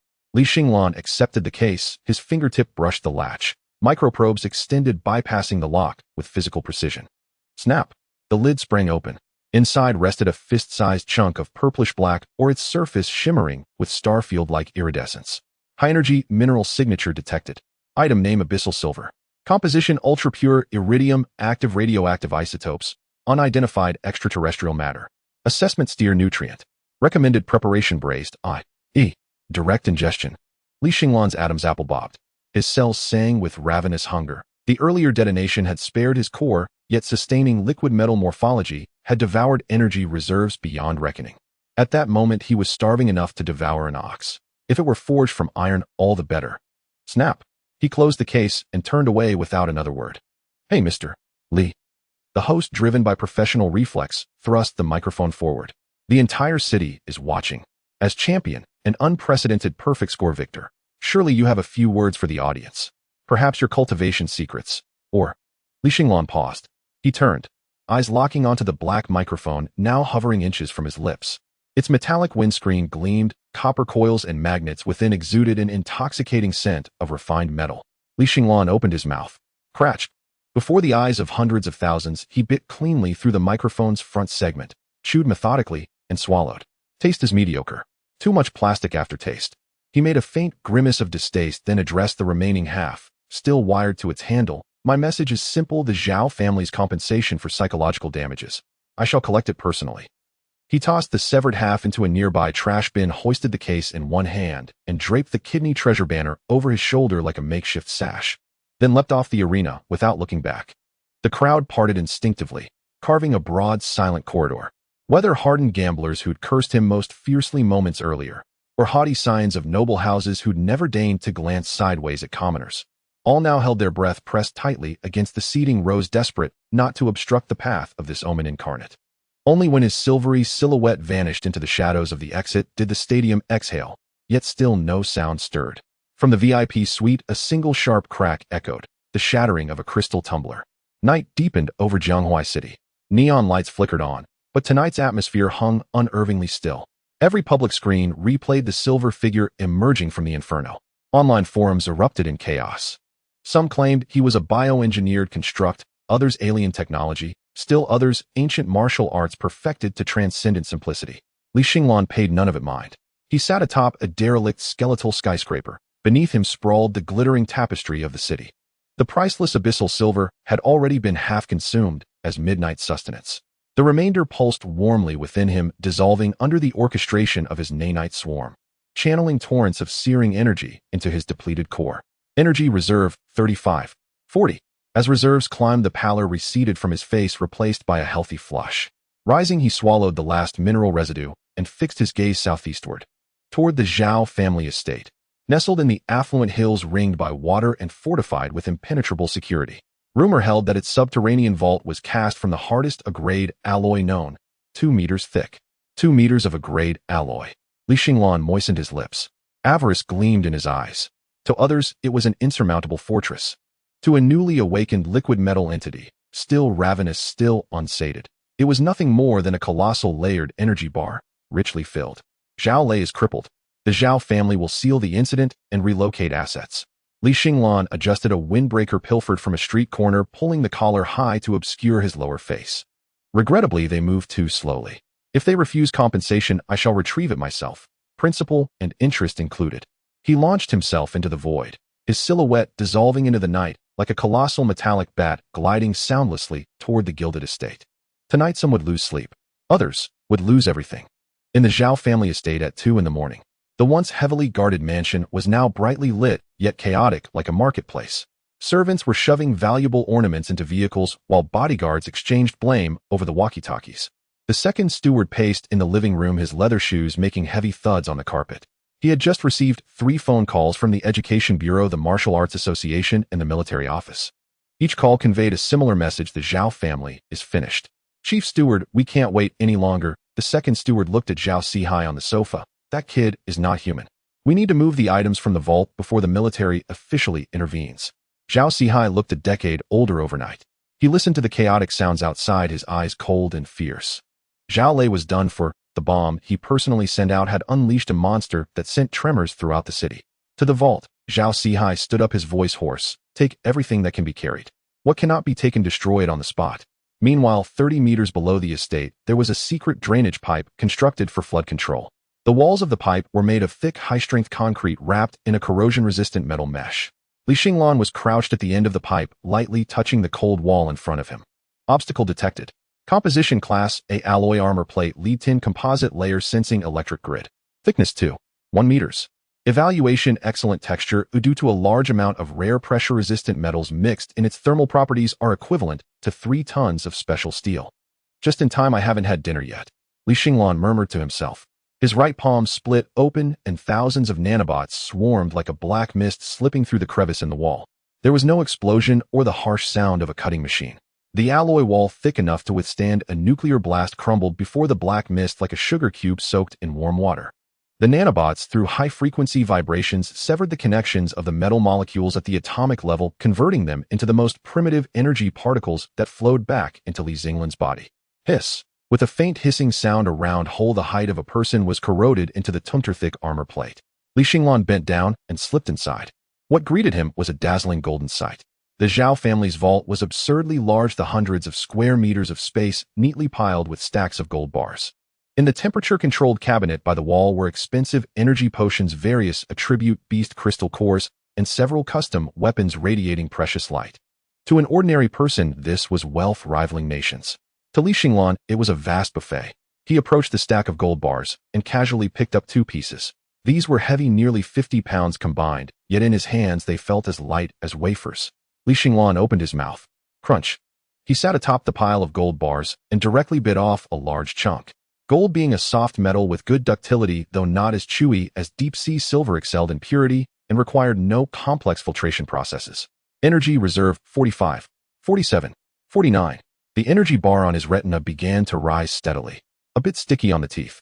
Li Xinglan grumbled, casually opened another temperature-controlled cabinet and tossed a dozen glass crystal cores into his mouth like candy. There were plenty of rare metal ores here. Tungsten, molybdenum, chromium, and some special alloys used for crafting high-tier weapons. Li Xinglan ate while removing the cumbersome trench coat from his body. As the energy filled him, the subtle scars on his skin rapidly vanished, and the muscle lines shimmered like mercury under the light. About 10 minutes later, urgent footsteps echoed outside the heavy alloy door. Hurry! Move faster! Zhao Sihai's voice came through the door, filled with anxiety. Open this door. Even if that kid can liquefy, he can't penetrate 2 meters of Class A alloy. Accompanied by a series of complex verification sounds and mechanical gears turning. Boom! The door slowly slid open. Zhao Sihai rushed in with more than 20 fully armed bodyguards. The bodyguards were armed with military-grade Gauss rifles, and the 2 leading them even carried small laser generators. However, the sight before them left them petrified. In the center of the vault, the once towering pile of gold bars had collapsed halfway. A young man sat bare-chested on the remaining gold bars. In his hand was a half-eaten purple-gold long sword, a class treasure that Zhao Sihai had cherished for years now, with its tip missing. Master Zhao, your place is sealed quite well, but there's a bit of a draft from the door gap. Li Xinglan swallowed the last piece of the sword hilt and turned to look outside. He picked at his teeth and casually tossed away the remaining sword sheath. You actually. Zhao Sihai's eyes nearly bulged out. He looked at the half-empty shelves and at the crystal core packaging scattered on the floor, his heart twitching. This was not just money, it was the entire family fortune accumulated over generations. Kill him for me. Zhao Sihai let out a shrill scream. The bodyguards reacted swiftly. More than 20 Gauss rifles fired simultaneously. Light blue electromagnetic beams instantly wove a dense net of death, completely covering the area where Li Xinglan stood. Clang, clang, clang. The sound was very crisp. Li Xinglan didn't even dodge. He stood up, and in that moment his body turned semi-transparent and grayish. Those electromagnetic projectiles capable of penetrating 3 centimeters of steel upon impact with his skin felt as if they had struck a mass of incredibly hard, yet highly elastic glue. The kinetic energy of the projectiles was instantly absorbed, and the metal heads were rapidly decomposed by the nanobots in the outer layer. The bullets are small, but the material is decent. Let's not waste them. Xinglan opened his palm. A black whirlwind rose from behind him. The nanobots no longer concealed themselves, transforming into countless tiny black threads that shot towards the sound of gunfire. What the? A bodyguard hadn't even finished his exclamation when the Gauss rifle in his hands began to disintegrate on its own. First the barrel, then the bolt, and finally, even the trigger turned into black powder. As the black mist swept by, more than 20 well-trained bodyguards found themselves holding nothing but empty plastic grips. Not just the guns. Their personal exoskeletons, the alloy plates on their tactical vests, and even the belt buckles vanished completely in an instant. In an instant, more than 20 men were left standing in their underwear, completely exposed in the chilly vault. I told you I'm here for compensation. Xinglan stepped forward. With each step, strange ripples appeared on the metal floor beneath his feet. Zhao Sihai retreated several steps, his back hitting the cold door frame. The second steward beside him was so frightened, he collapsed on the ground, making strange sounds from his throat. How much do you want? We can talk. Zhao Sihai stammered. Talk. Xinglan glanced around. I've already concluded my own negotiations. However, I'm quite interested in the building materials your family has. Energy Reserve, 85. Target Zhao Family Estate's foundation support structure.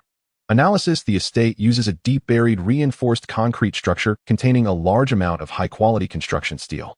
Perfect, let's round it up. Xinglan closed his eyes. Centered around him, the black nanomist exploded outward in a ring. These all-pervasive micromechanical life forms surged through the vaults, seams racing down the building's load-bearing columns. Under Zhao Sihai's terrified gaze, the walls of the vault began to peel away. The reinforced steel bars buried deep within the concrete were being rapidly vacuumed by some invisible force. Boom. Rumble. The ground started to tremble. This was not an earthquake. The entire estate's skeleton was disappearing. Master, run. The building is collapsing. The second steward tumbled out in a panic. Xinglan picked up the metal box containing deep-sea silver. Though the box was quite tasty, it was perfect for carrying items. He didn't even glance at Zhao Sihai leaping into the underground pit he had just emerged from. Goodbye, Master Zhao. No need to see me off. In the moment Xinglan's figure vanished into the darkness, a synchronized, tearing sound echoed above the estate. The mansion, covering thousands of square meters and worth billions, collapsed slowly and surely like a giant beast stripped of its bones amidst a dull roar. Luxurious chandeliers, precious furniture, and marble walls all sank into the underground ruins. The once resplendent Zhao family transformed into a massive pit over 20 meters deep in just 15 minutes. 3 minutes later, Xinglan appeared in the shadows of a street a kilometer away. He had donned a black hoodie that he had swiped from an unknown balcony. The hoodie was oversized with the brim pulled low. Energy Reserve 100. System upgrade conditions met. LV2 Alloy Warrior fully stabilized, ready to enter LV2. 5 Liquid Heavy Armor Evolution Stage. He patted the box in his hand, feeling a satisfying fullness in his stomach. This sense of no longer worrying about energy shortages allowed his tense nerves to relax a bit. Ooh. He exhaled a breath of warm air tinged with metallic warmth. Looking at the distant ruins where sirens wailed and red and blue lights intertwined, Xinglan smiled faintly. The gunpowder scent is gone and the air now is sweet. He carried the box and leisurely vanished into the narrow alley of the night. Since he had secured his reward, it was time to prepare for that so-called wild training. After all, besides eating metal, he also needed some real biological calcium to balance the flexibility of his mechanical body. And amidst the ruins of the Zhao family, Zhao Sihai lay disheveled among the rubble. He watched his once proud family turn to nothing, listening to the distant roar of military armored vehicles, and despairingly closed his eyes. The morning in Zhonghua City was awakened by the blaring of police sirens. The virtual projection of the morning news floated outside every bus and subway window with bold red headlines resembling the opening of a horror film. The sudden downfall of a noble family. The Zhao manor collapsed overnight, turning a century-old estate into ruins. In the footage, the once mighty Zhao family manor transformed into a colossal funnel-shaped pit. There were no remnants of an explosion, no traces of a fire. It was as if an invisible giant hand had uprooted this sprawling mansion of thousands of square meters, scattering the earth from its foundation. The camera shook and focused on Zhao Sihai on the stretcher. This prominent figure, who could make Zhonghua City tremble with a stomp of his foot, was currently wearing an oxygen mask, his eyes rolled back, occasionally spewing out mouthfuls of blood. He couldn't wake up, nor did he dare to. What would he say if he did? Call the police to report that a high school student broke in at midnight not to rob money or women, but to gnaw on over 1,000 tons of load-bearing steel bars and in a grade alloy door.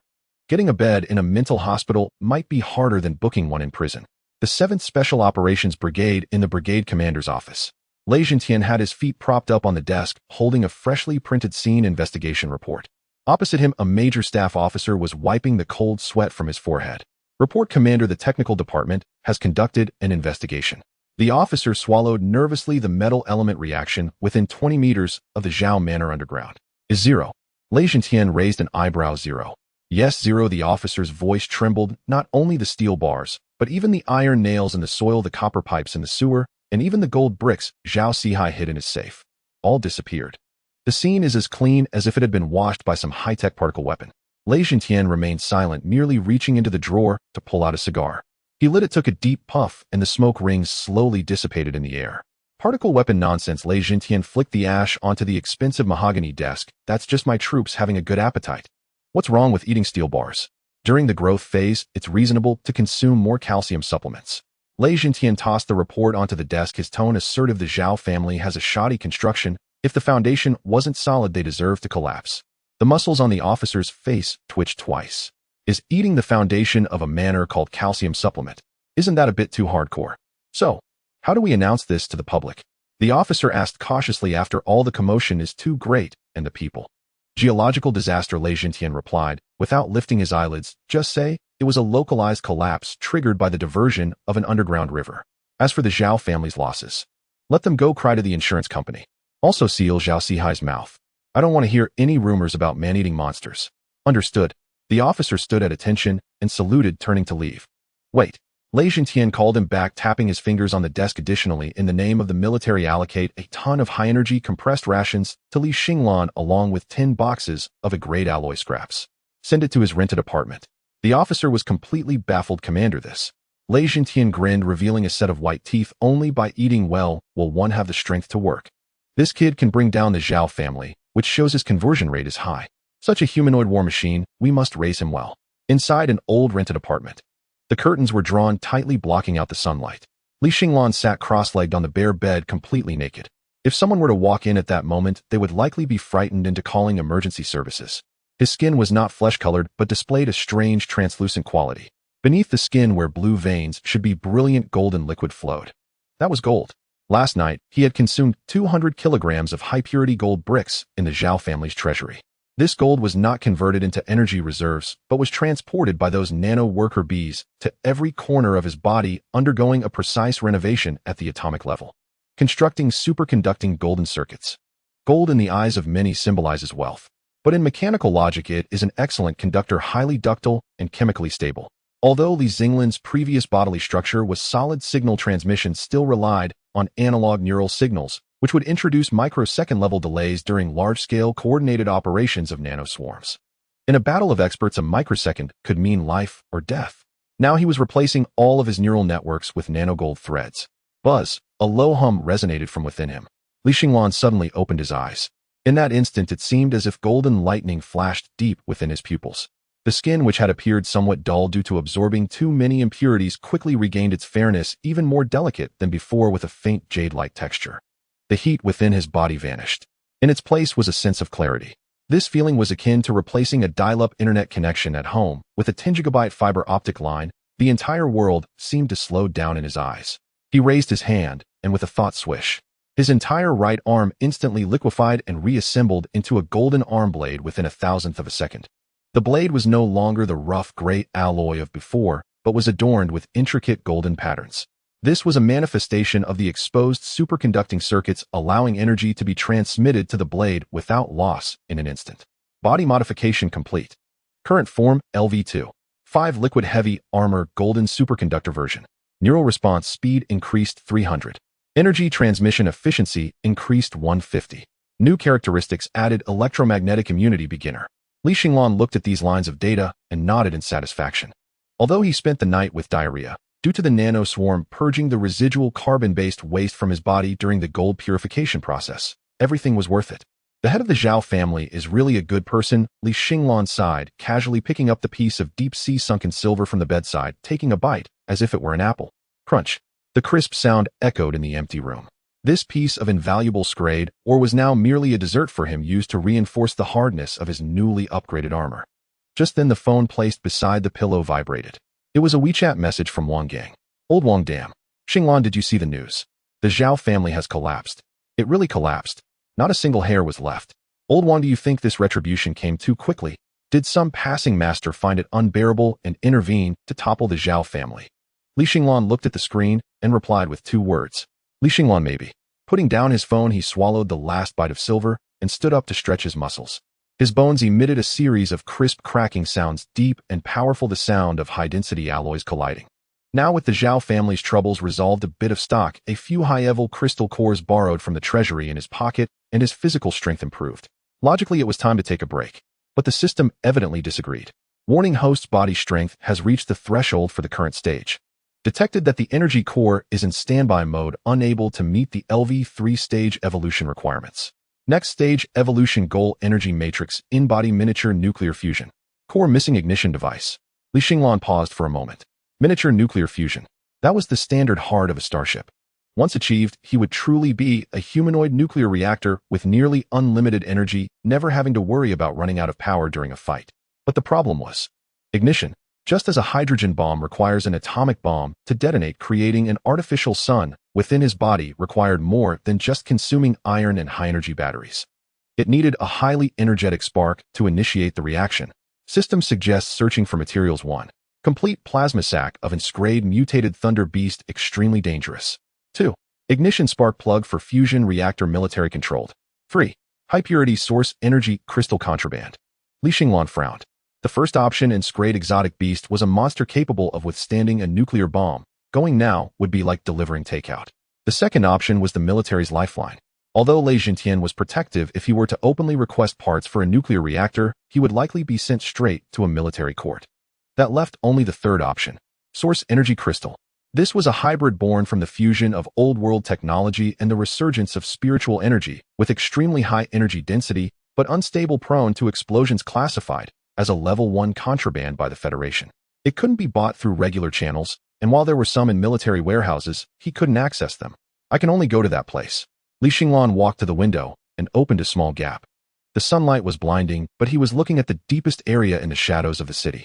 The underground black market of Jianghua City, also known as Rat Alley. That was a legal vacuum, a garbage dump of desires.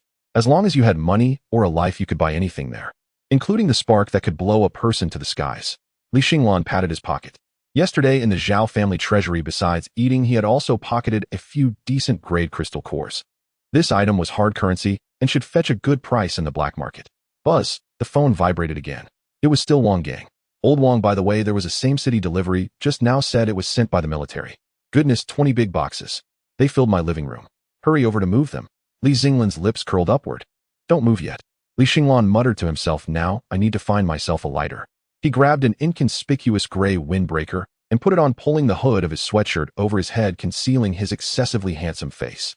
Stepping out, he went downstairs. In the sunlight, the silhouette of the young man appeared somewhat slender. The underground of Jianghua City was not as dark as one might imagine. Instead, there was a strong scent of rust and machine oil. At the entrance of Mouse Alley, 2 burly men equipped with prosthetic limbs were idly chewing betel nut.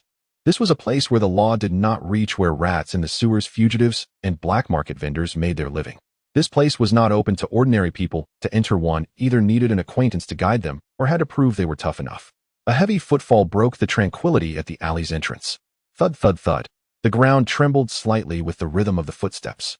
The 2 gatekeepers spat out betel nut residue, squinting to scrutinize the newcomer. It was a tin can nearly 2 meters tall. The newcomer was entirely wrapped in a layer of matte rough heavy armor with unrefined burrs and welding marks on its surface, resembling a hodgepodge patched together from some junkyard. Especially that helmet, which was essentially a tin can with a welded face shield, leaving only a narrow slit for the eyes, emanating a ghostly blue light. This was Li Xinglan's new disguise. Although he could currently mimic anyone perfectly, even transform into a cat or a dog in such a place, what identity was more reasonable than that of a heavy-duty mercenary? As for the shabby appearance of this armor, it was purely for the sake of low profile. Too sophisticated alloy armor would attract unnecessary covetousness, while this wasteland style would merely make people think he was a poor mercenary who couldn't afford legitimate gear. Stop. The burly man on the left raised his hand to block the path, his modified mechanical arm hissing with hydraulic movement. New face. The entrance fee is 20,000 or. He did not finish his sentence when the tin can charged directly forward. There was no sign of slowing down. Bang! The 300-pound man combined with his mechanical arm flew away like a rag doll, crashing violently against the wall with parts from the mechanical arm scattering everywhere. Xinglan halted his steps slightly, tilting his head. The ghostly blue slit of his eyes scanned the other gatekeeper.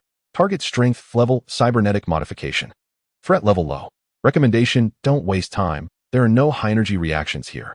The other burly man's throat bobbed, his hand initially reaching for a gun froze midair and smoothly transitioned into a gesture of invitation. That is, please come in. Xinglan said no more and marched deeper into the alley with heavy steps. Upon entering the black market, a cacophony of sounds mixed with various strange odors rushed at him. Various contraband items were displayed at roadside stalls, bloodied prosthetic limbs, unknown biological organs, and even disassembled military-grade fire control radar. This place did not accept federal currency, only high-energy batteries, rare metals, or hard currency in the form of exotic beast materials were recognized. Xinglan's visual interface activated scanning mode. Red and green data tags flickered wildly on his retina. Low-purity manganese steel discovered junk. Even rustier prosthetic limbs that are worse than scrap iron discovered inedible. Level exotic beast heart discovered sour taste, somewhat nutritious. He shook his head as he walked.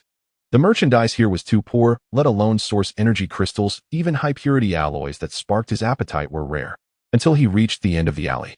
There stood a massive structure converted from an abandoned air raid shelter where the sounds of roaring and the frenzied shouts of the audience could be heard even through the thick lead door.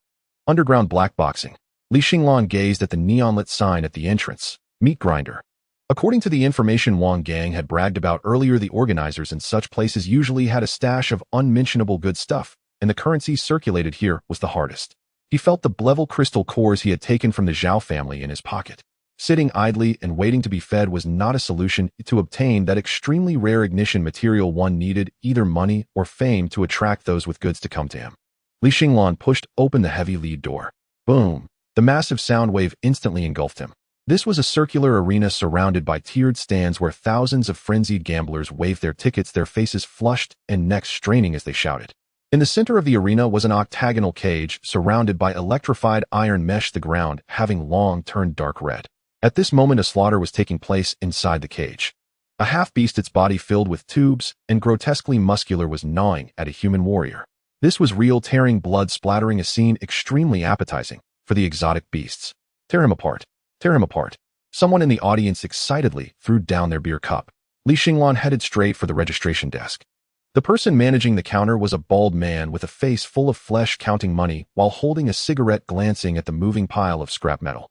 We need fighters, not scavengers. The bald man exhaled a puff of smoke, looking disdainful. Repairmen are at the back door. Xinglan said nothing, took out a Blevel Earth-type crystal core from his pocket and gently placed it on the counter. The crystal core emitted a heavy yellow glow under the light. The bald man's hand counting the money paused.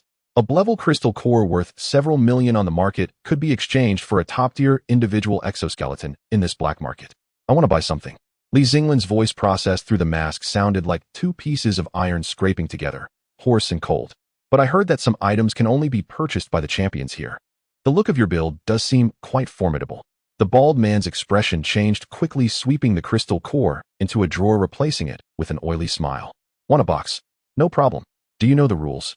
Life and death are your own responsibility. If you die, we don't care about burying you. Your name? Iron Man. How that name is quite fitting. The bald man tapped a few times on the electronic screen. Perfect timing. The original challenger just wet their pants backstage and forfeited. Your opponent is that guy currently feasting in the arena, codenamed Ripper, with 10 consecutive victories, a biomodified body. If you can last 3 minutes, you win. No need for 3 minutes. Xinglan turned and walked towards the competitor's passage in a hurry. 5 minutes later, the iron door of the octagonal cage opened. The host, holding a microphone, flew into the air on a hoverboard, shouting in an extremely provocative tone, "Ladies and gentlemen, tonight's additional match has arrived. The challenger is a clueless newcomer. Let's welcome Iron Man, who has put himself in a can." Booing erupted. The audience looked at the clumsy, ugly black iron lump that seemed ready to shed parts at any moment as it entered the cage, all raising their middle fingers. "Get out. We want blood, not scrap metal. Which junkyard did this come from?" Xinglan ignored the deluge of trash and spit standing in the center of the cage. Opposite him, the creature, named Ripper, slowly stood up. This thing indeed had some tricks. Standing 2.5 meters tall, its skin modified into a tough, crocodile-like carapace, its hands replaced with two high-speed, rotating alloy chainsaw claws, its mouth exaggeratedly large, filled with interlocking titanium alloy teeth. Target: biomodified organism. Composition analysis: bone, titanium content 45 teeth, made of aerospace-grade titanium alloy chainsaw claws, made of high-carbon steel. Evaluation: a nutritionally balanced fast food. Xinglan swallowed. He hadn't expected that while coming to box he could also have a midnight snack. Roar. Ripper let out a beastly roar, its hind legs pushing against the ground, causing the earth to explode. It charged towards Xinglan like a cannonball, moving so fast that it left an afterimage in the air. The chainsaws in its hands whirled wildly, emitting a piercing shriek aimed directly at Xinglan's neck and chest. If it were an ordinary warrior facing such a creature with both speed and lethality, the only choice would be to dodge. But Xinglan stood still, not moving an inch. He didn't even adopt a defensive stance. His arms hung naturally at his sides, as if he were a robot that had forgotten to turn on. Are you frozen with fear? A gasp rose from the audience. Just as the chainsaw was about to touch the armor, Ripper suddenly changed its attack. Its massive body exhibited astonishing flexibility, twisting in a bizarre manner to circle behind Xinglan, opening its mouth, filled with titanium alloy teeth, and biting down fiercely at the back of Xinglan's neck. This was also its favorite method of execution, biting through the spine. Crack! The crisp sound of bone breaking echoed. The entire audience erupted in excitement, with some even standing up ready to cheer. But in the next second the cheers caught in their throats. No blood gushed forth. Instead, a sound of metal cracking rang out. Ripper clung to Xinglan's back, its originally ferocious mouth now twisted to the extreme. Several broken titanium alloy teeth exploded off and fell to the ground with a clatter. It felt as if it were biting not armor nor flesh, but something with an incomprehensibly high density.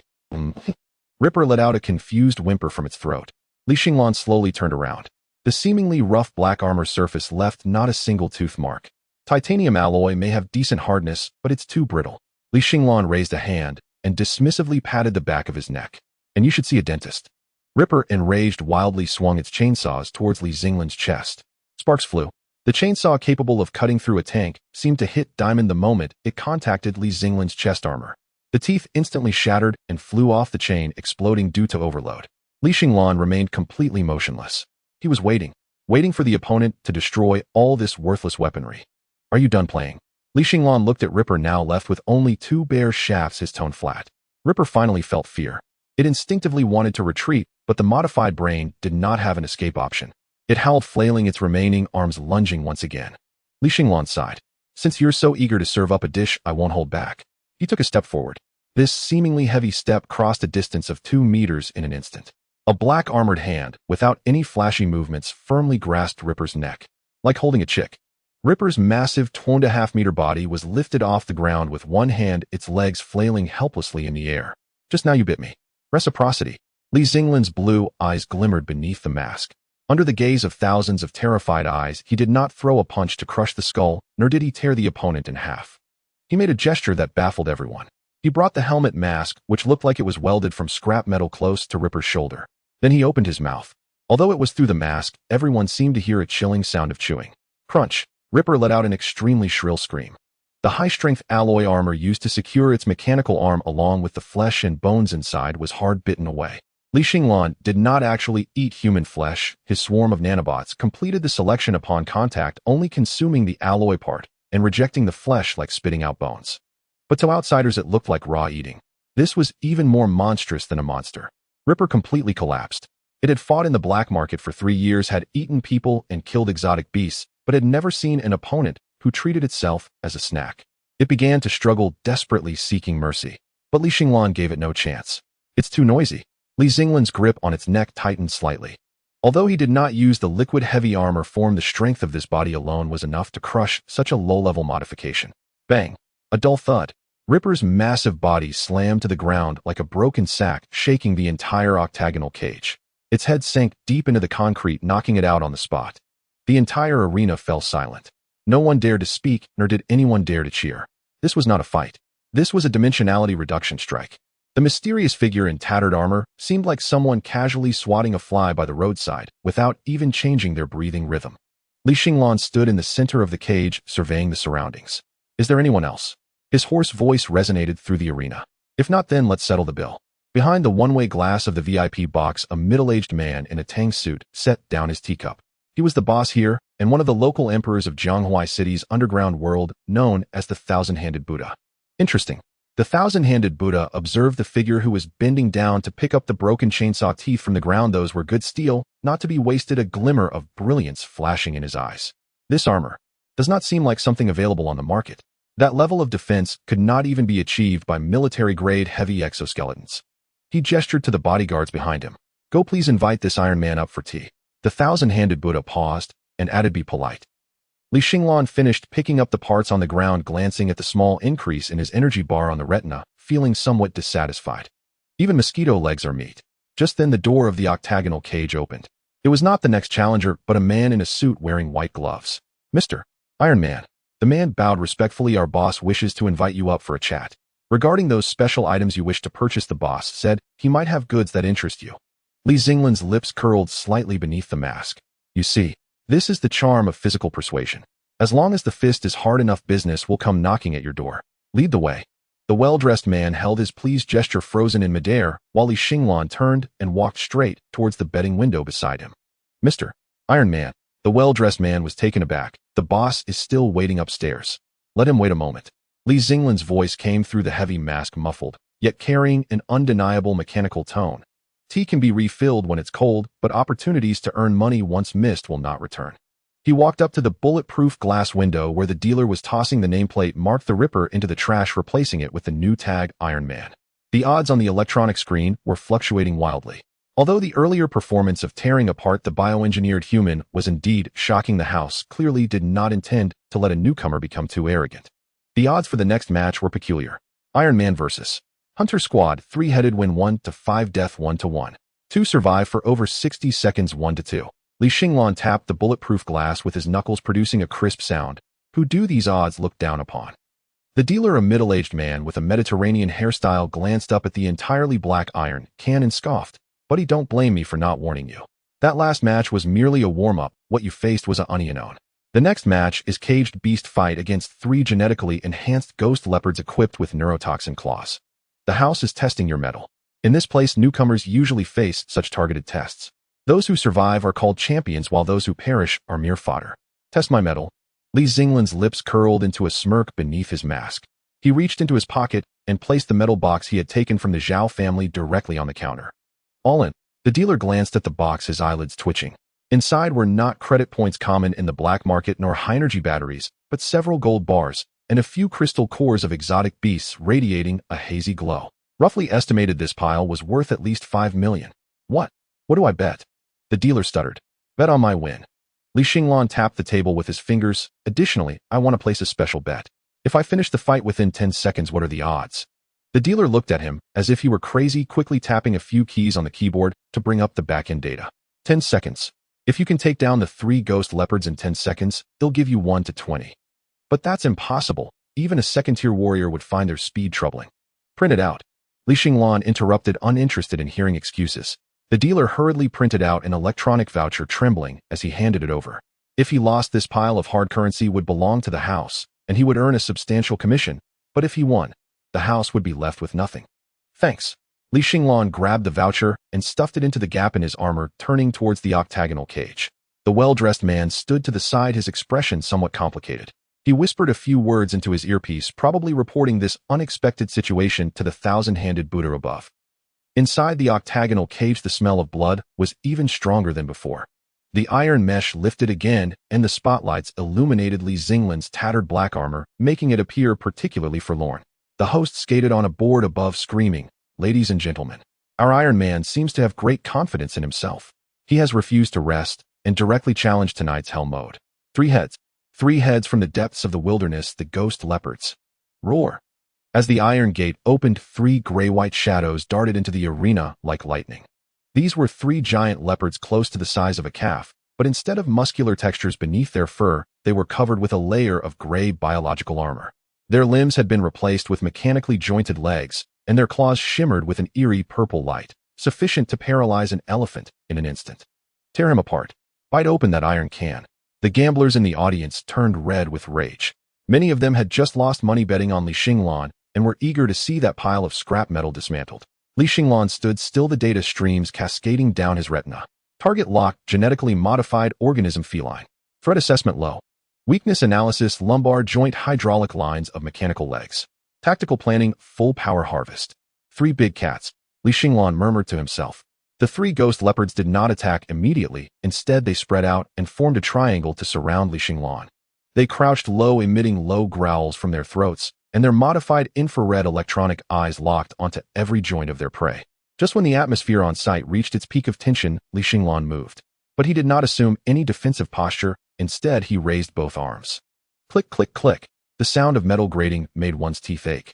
Under the gaze of thousands of eyes, Li Xinglan's arms did not transform into blades or swords, and instead his palms retracted rapidly, and the armor plates at his wrists exploded open like petals. The components inside his forearms frantically reconfigured, and countless nanobots constructed 2 sets of 6-blade turbine-like meat grinder blades in the blink of an eye. Vroom. The next second, the low humming morphed into a piercing shriek.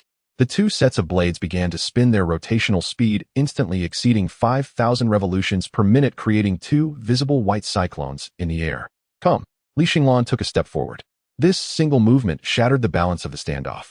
The 3 ghost leopards sprang into action, simultaneously pouncing from 3 blind spots, their speed so swift that only shadows could be seen. Ordinary warriors, even those of the 3rd rank, could only evade the edge of such an assault. But Li Xinglan did not dodge. He charged directly at the oncoming leopard like an old man strolling through a vegetable market. Sizzle, bang. There was no suspense. The leaping ghost leopard had not even managed to thrust its claws into the gaps of the armor before colliding with the high-speed spinning death vortex. It was akin to throwing a block of tofu into an industrial shredder. Flesh, bones, mechanical parts were shredded into a rain of crimson the moment they made contact. Half of the leopard's head flew into the audience, startling several wealthy women into fainting on the spot. The remaining 2 leopards had already pounced onto Li Xinglan's back and side. Li Xinglan did not even turn his head, his upper body twisted around the waist, executing an extremely unnatural 360-degree spin. The 2 meat-grinding arms traced a perfect circle of death. Thud, thud. The dull thuds rang out almost simultaneously. The 2 leopards that had just touched Li Xinglan's armor were instantly severed in half. The cut was as smooth as a mirror, only to be violently shredded into pieces by the raging airflow. The arena fell silent. The electronic timer froze at 8 seconds. So dirty. Li Xinglan stopped his spinning arms, shaking off the bits of flesh stuck to them, looking somewhat disdainfully at the chaos on the ground. Although the nanobots could consume, he had no appetite for this meat sauce mixed with too many low-level biological tissues. The recycling efficiency was too low, and he had to work hard to separate the useless proteins. He turned to look at the host, who was completely dumbfounded. Is my money ready? 10 minutes later at the exchange office. The Mediterranean-haired dealer slumped in his chair, staring at Li Xinglan's 1 to 20 voucher, his face paler than a corpse. 5 million in capital multiplied by 20. 100 million. This was no longer just about his commission, it would drain the entire week's turnover of this sublocation. Mr. Iron Man. The dealer wiped the sweat from his forehead, trembling as he spoke. This amount is too large. I don't have enough authority here. I need to consult. No need for consultation. A lazy, somewhat hoarse female voice came from beside him. Li Xinglan turned his head. Unbeknownst to him, a woman had appeared from the shadows next to the exchange office. She wore a tight, dark red leather outfit, her figure provocatively alluring, and held a slender lattice cigarette. Most striking was a blooming black rose tattoo on her left cheek that extended down her neck. This debt will be covered by the house. The woman exhaled a puff of smoke, her eyes playfully sizing up Li Xinglan's pile of scrap metal. After all, I haven't seen many who could kill my little kitty within 10 seconds in the past few years. The surrounding bodyguards lowered their heads upon seeing this woman, not daring to breathe. Black Rose. Someone murmured. Li Xinglan's heart stirred. Black Rose, the top intelligence leader of the Jianghuai black market and the #1 operative under the thousand-handed Buddha. Transfer the money to this card. Li Xinglan tossed out an unnamed black card. I don't like debts, nor do I like others owing me anything. Black Rose smiled, her laughter light and flirtatious. Direct, I like that. She waved her hand, signaling the dealer to transfer the money immediately, then sauntered over to Li Xinglan, her height barely reaching his chest, yet emanating an undeniable pressure. 100 million federal coins, enough for you to buy the best exoskeleton equipment in the black market or hire a mercenary squad to serve you. Black Rose leaned in closer, the scent of tobacco mixed with expensive perfume wafting into Li Xinglan's nostrils. But, she lowered her voice, I see you came here not just for wealth, right? Li Xinglan looked at her, the electronic eyes beneath his mask flickering twice. I need something. As long as it's in the black market, there's nothing Black Rose can't find. The woman confidently flicked off the ash. I want a fire seed. Li Xinglan's voice was quiet, but to Black Rose it sounded like a thunderclap. The fingers holding the cigarette paused slightly, her gaze sharpening instantly. The previous air of languor completely vanished. Fire seed. Black Rose stared at the dark iron mask. Do you know what you're talking about? That's a level 1 contraband of the Federation, a spark device for high-energy aggregates. Are you planning to set off fireworks in Jianghua City? I just don't want to be cold, I want to make a stove for warmth, Li Xinglan casually fibbed. Black Rose fell silent for a few seconds before suddenly letting out a light laugh. Warmth? How that stove might be a bit too hot to handle. She discarded the cigarette, but on the ground, grinding it out with her high heels. Money can't buy this thing. Even if you just won 100 million, it's not enough to qualify. Black Rose turned, leaving Li Xinglan with her back. Come with me. The boss wants to see you. If you can pass his interview, let alone a fire seed, we have everything. Li Xinglan watched the swaying figure, then glanced at the series of zeros that had just arrived in his phone. Li Xinglan flexed his wrist, which had heated up from the grinding, and strode after her. The so-called tea drinking ultimately did not happen. Chinsho Buddha is a clever man, or rather a purely business-minded individual. After watching the surveillance replay of Li Xinglan chewing on the alloy as if it were a biscuit, he directly skipped the pleasantries and handed Li Xinglan a black gold magnetic card. It was the entrance ticket to the VIP hall of the underground auction. 10 minutes later, Li Xinglan sat on a leather sofa. The soft sensation beneath him made him feel quite uncomfortable. Compared to this expensive small cowhide, he preferred sitting on the hard steel plate. That sense of solidity belonged to the romance of machinery. Mr. Iron Man, would you like something to drink? Black Rose sat opposite him, crossing her legs. Those long legs wrapped in black stockings swayed under the dim light, dazzling to the eye. She swirled a glass of red wine in her hand, her gaze like a hook constantly circling around Li Xinglan's tattered armor. She was very curious. Beneath this layer of iron skin, was there a human or a monster? Do you have aviation kerosene above grade 95? Li Xinglan glanced at her through the mask, or high-purity industrial ethanol would do. No. Black Rose's hand holding the wine glass froze. We only have the 1982 Lafite. Then forget it, it's not worth it. Li Xinglan turned his gaze back to the auction stage. Below the exhibition hall was a massive circular theater filled with buyers wearing masks. It was eerily quiet here, with only the auctioneer's persuasive voice echoing through the sound system. The first few auction items were rather dull. What emerged were a broken sword dug from a relic, a respirator used by some big shot, and a rumored aphrodisiac, mutant tiger whip. In the system's scanning vision, these items were all gray, low-level junk. Detected carbon-based biological reproductive organ, tiger whip, energy weak, and taste extremely poor, recommended for disposal. Li Xinglan yawned and casually pulled out a crystal core from his pocket, popping it into the seam of his mask like a sunflower seed. Crunch. The crisp sound of chewing was particularly jarring in the quiet private room. Black Rose's eyes twitched. Was this person eating crystal cores as snacks? The next auction item, I believe everyone here will be very interested. The auctioneer's voice suddenly rose by an octave. 2 staff members in protective suits pushed a lead card onto the stage. As the lead plate slowly opened, a black metallic sphere only the size of a fist was exposed under the spotlight. Its surface was covered with complex ablation marks, yet a dark red glow faintly emanated from the core, as if a beating heart was imprisoned within. The ignition core of the tokamak device. The auctioneer announced loudly, this is a core component disassembled from a decommissioned 4th-generation nuclear fusion reactor. Although the reactor is already scrapped, this igniter, made from star core fragments, still contains terrifying energy. Theoretically, the heat it releases instantly is enough to ignite a city. In the private room, Li Xinglan suddenly sat up straight. The sofa creaked under the burden. On his retina, the previously calm data stream instantaneously transformed into glaring red warnings. High-energy reaction body detected. High-energy reaction body detected. Target star core fusion igniter. Energy level rating S-class. Matching degree 100. Edibility rating exquisite delicacy. The taste of a star. The key to mechanical ascension.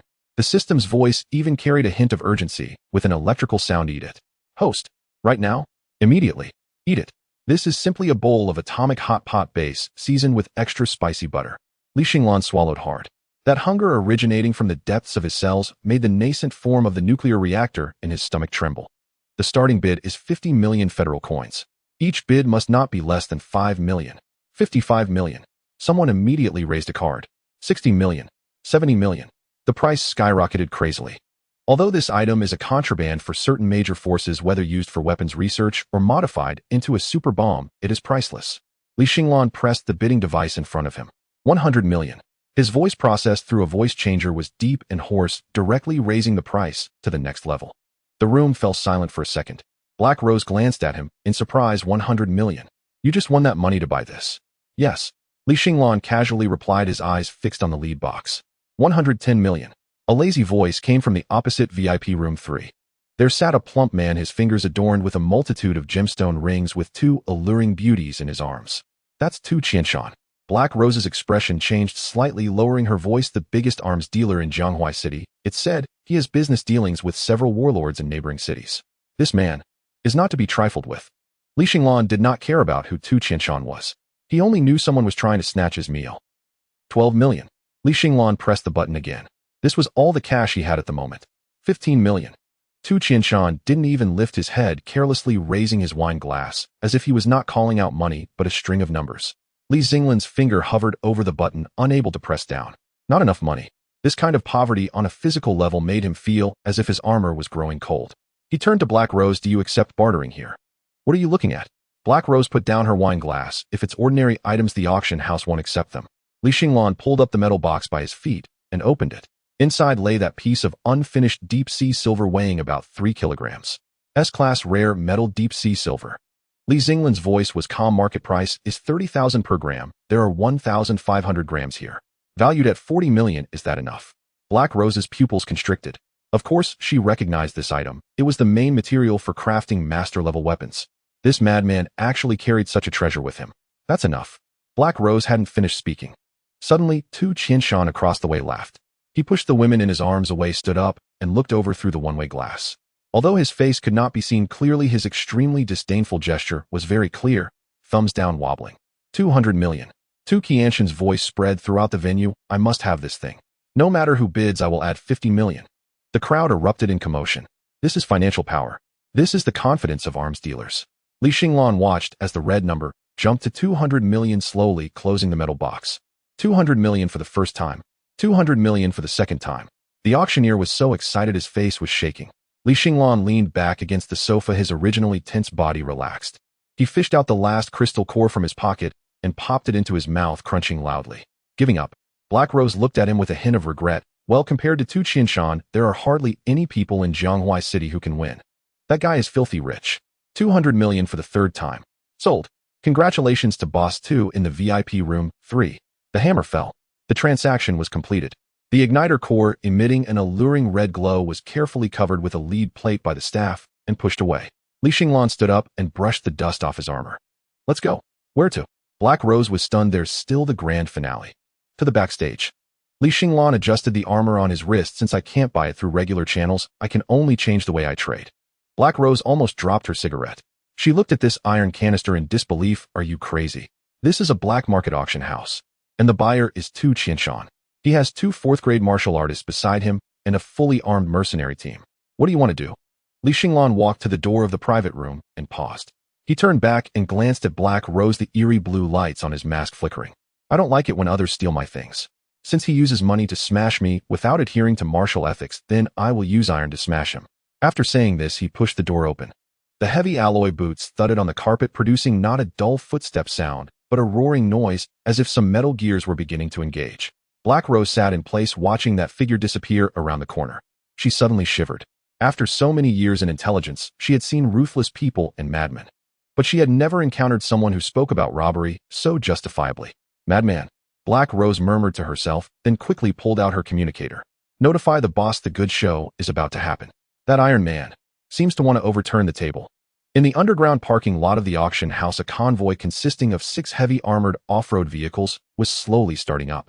In the middle, a stretched bulletproof car, Tu Qianshan was toying with the lead box, his face full of proud, quivering flesh. 200 million. Although a bit pricey, with this thing I can connect with them. He greedily stroked the cold metal shell. As long as I can exchange for that batch of new type exoskeletons, this money is nothing. Boss, should we check the details of that kid who bid earlier? The bodyguard captain in the front seat asked quietly. What to check? Tu Qianshan sneered. A pauper who can't even come up with 200 million. In Jianghua City, having no money means having no life. Don't worry about him. If he dares to show up, just crush him.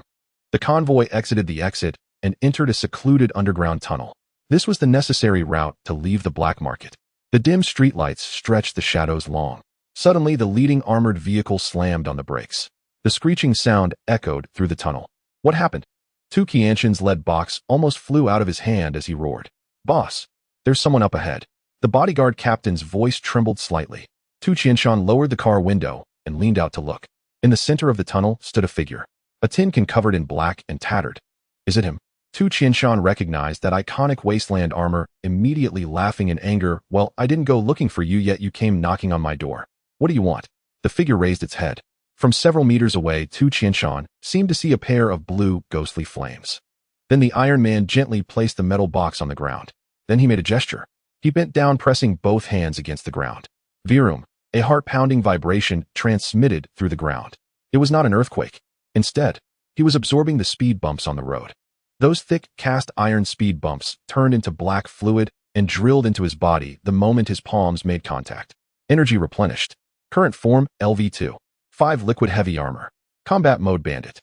Li Xinglan straightened up and the armor, which seemed slightly thin before, began to expand and deform with a sound that made one's teeth ache. 2 rows of exhaust ports popped out from the spine position on his back, and the armor on his arms layered upon each other, transforming into 2 massive siege hammers. He beckoned to the convoy with a finger. The voice blasted through the loudspeakers, echoing in the tunnel to pass through this road, leave behind the toll. The gunfire in the tunnel sounded like firecrackers during the new year, echoing briefly before leaving behind a ground strewn with red paper. What remained here were the scalding hot shell casings. Shoot the tires, you idiot. Aim for the joints. The bodyguard captain shouted until his voice cracked. The heavy machine gun in his hands glowed red-hot bullets raining down like splashed water upon the humanoid metal can. Clang clang. Those tungsten core armor-piercing rounds capable of penetrating light armored vehicles struck Li Xinglan, sparking showers of fire only to be absorbed by an invisible force field, becoming a layer of ornaments on his armor. Li Xinglan glanced down at the densely packed projectiles on his chest. Detecting high-quality tungsten alloy.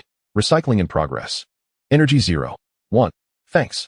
Li Xinglan stepped forward, his voice amplified by his mask shaking the tunnel lights. Since you've given a gift, I must reciprocate. He slammed his arms together. The thickened armor plates on the outside of his arms emitted a deep rumble as the hydraulic rods compressed to their limits. Boom. He collided straight into the front off-road vehicle. The 3-ton armored off-road vehicle crumpled as if kissed by a locomotive, the front half collapsing inward while the hood flew off like a piece of paper. The entire vehicle was hurled sideways by the brute force of this humanoid monster, smashing against the tunnel wall and turning several mercenaries still reloading their magazines into pulp. The remaining convoy was thrown into chaos. Monster. It's a monster. Reverse. Quick reverse. No one cared where Tu Qianshan was at such a moment. Their lives mattered most. However, the armored limousine in the middle suddenly accelerated at this moment. It disregarded the vehicles of its own people, blocking the way, the engine roaring as it crashed through the first 2 off-road vehicles, forcibly squeezing out a path, its body sparking brilliantly as it madly rushed toward the exit. Boss, we haven't gotten in the car yet. A few bodyguards who were knocked aside shouted in despair. A window slid down and a half-finished cigar floated out. Then Tu Qianshan's cold voice came through the loudspeaker. Stop him. Each person will receive an additional 5 million as a bonus. The taillights of the armored vehicle drew a red line, disappearing into the tunnel's end. Li Xinglan was just about to chase when the remaining dozen mercenaries turned red with greed. 5 million, that was the price for 10 lives. Die. 2 RPGs flew in with fiery tails. Li Xinglan impatiently raised his hand, his palms splitting open as 2 nano-black wires shot out, accurately severing the fuses of the rocket's midair. The duds fell at his feet, rolling twice. Are you risking your lives for someone who doesn't want you? Can't you figure out this debt? Li Xinglan shook his head, his arms like battering rams swung out with might. The next minute was a one-sided demolition operation. The tunnel fell silent. Li Xinglan stood on top of a still-burning wreck, his eerie blue electronic eyes scanning the ground. The ground was a mess. But he had no interest in cleaning up the so-called settlement fee. Target heat source dissipated. Analyzing residual air particles. Detecting high concentrations of nuclear radiation decay traces. Source stellar core fusion igniter. That was his spark. The unique radiative smell in the air, tasteless death to ordinary people, felt like a pot of boiling spicy beef oil to Li Xinglan's sensors, igniting a fever in his core. Do you think you can run? Li Xinglan jumped down from the car roof, his pitch-black heavy armor appearing especially sinister in the night. He followed the scent, embarking on a hunt belonging to a mechanical predator. In the North District of Jianghua City, the abandoned canned food factory. It had ceased production 10 years ago, surrounded by wild grass. Even homeless people were unwilling to spend the night in this eerie place.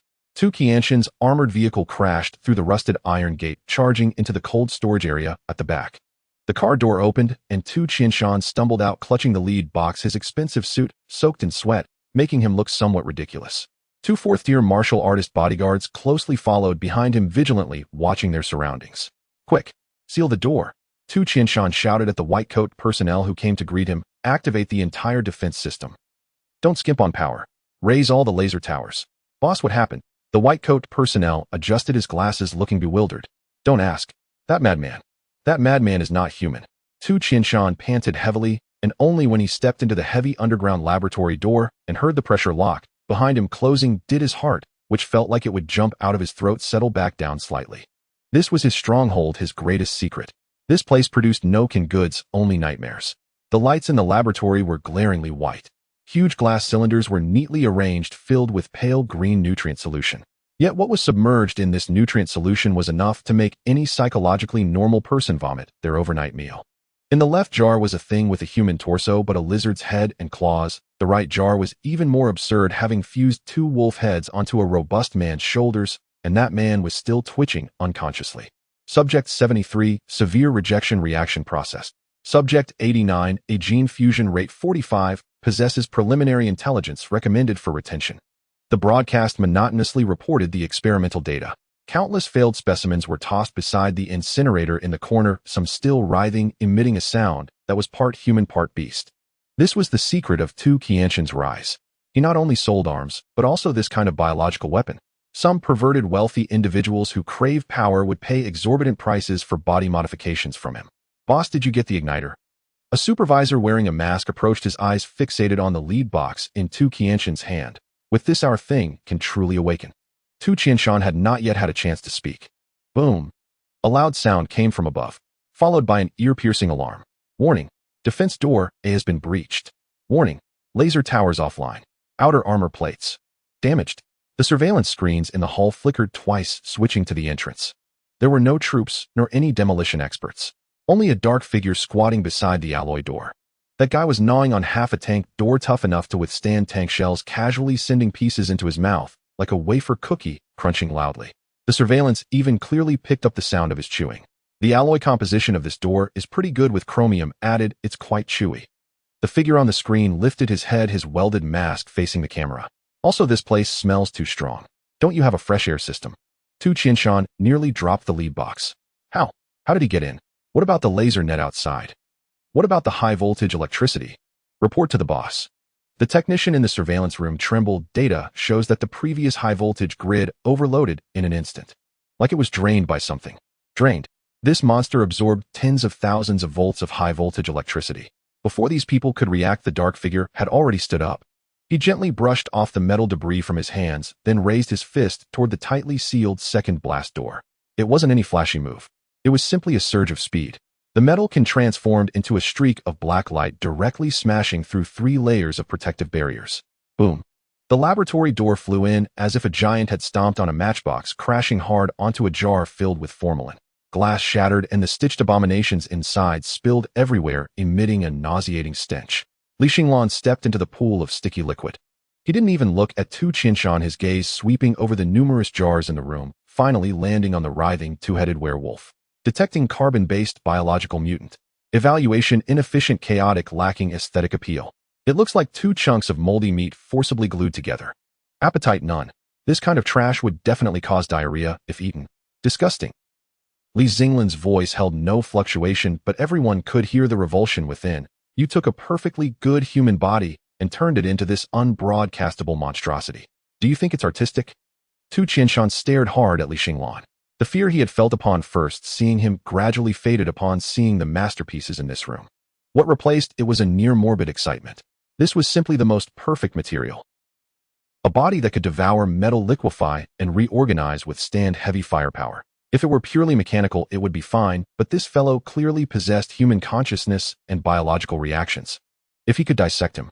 If he could fuse him with the strongest beast genes. Iron Man. No, what should I call you? Tu Qianshan pushed aside his bodyguards, his face trembling with excitement. "I originally thought you were military or here to engage in black operations, but unexpectedly you are a monster more advanced than these experimental subjects." He pointed at the jars full of specimens, spreading his arms like a child showing off toys. Look at these. This is the future of human evolution. The power of the flesh has limits, but as long as we fuse with beast genes, we can break through those limits. And you?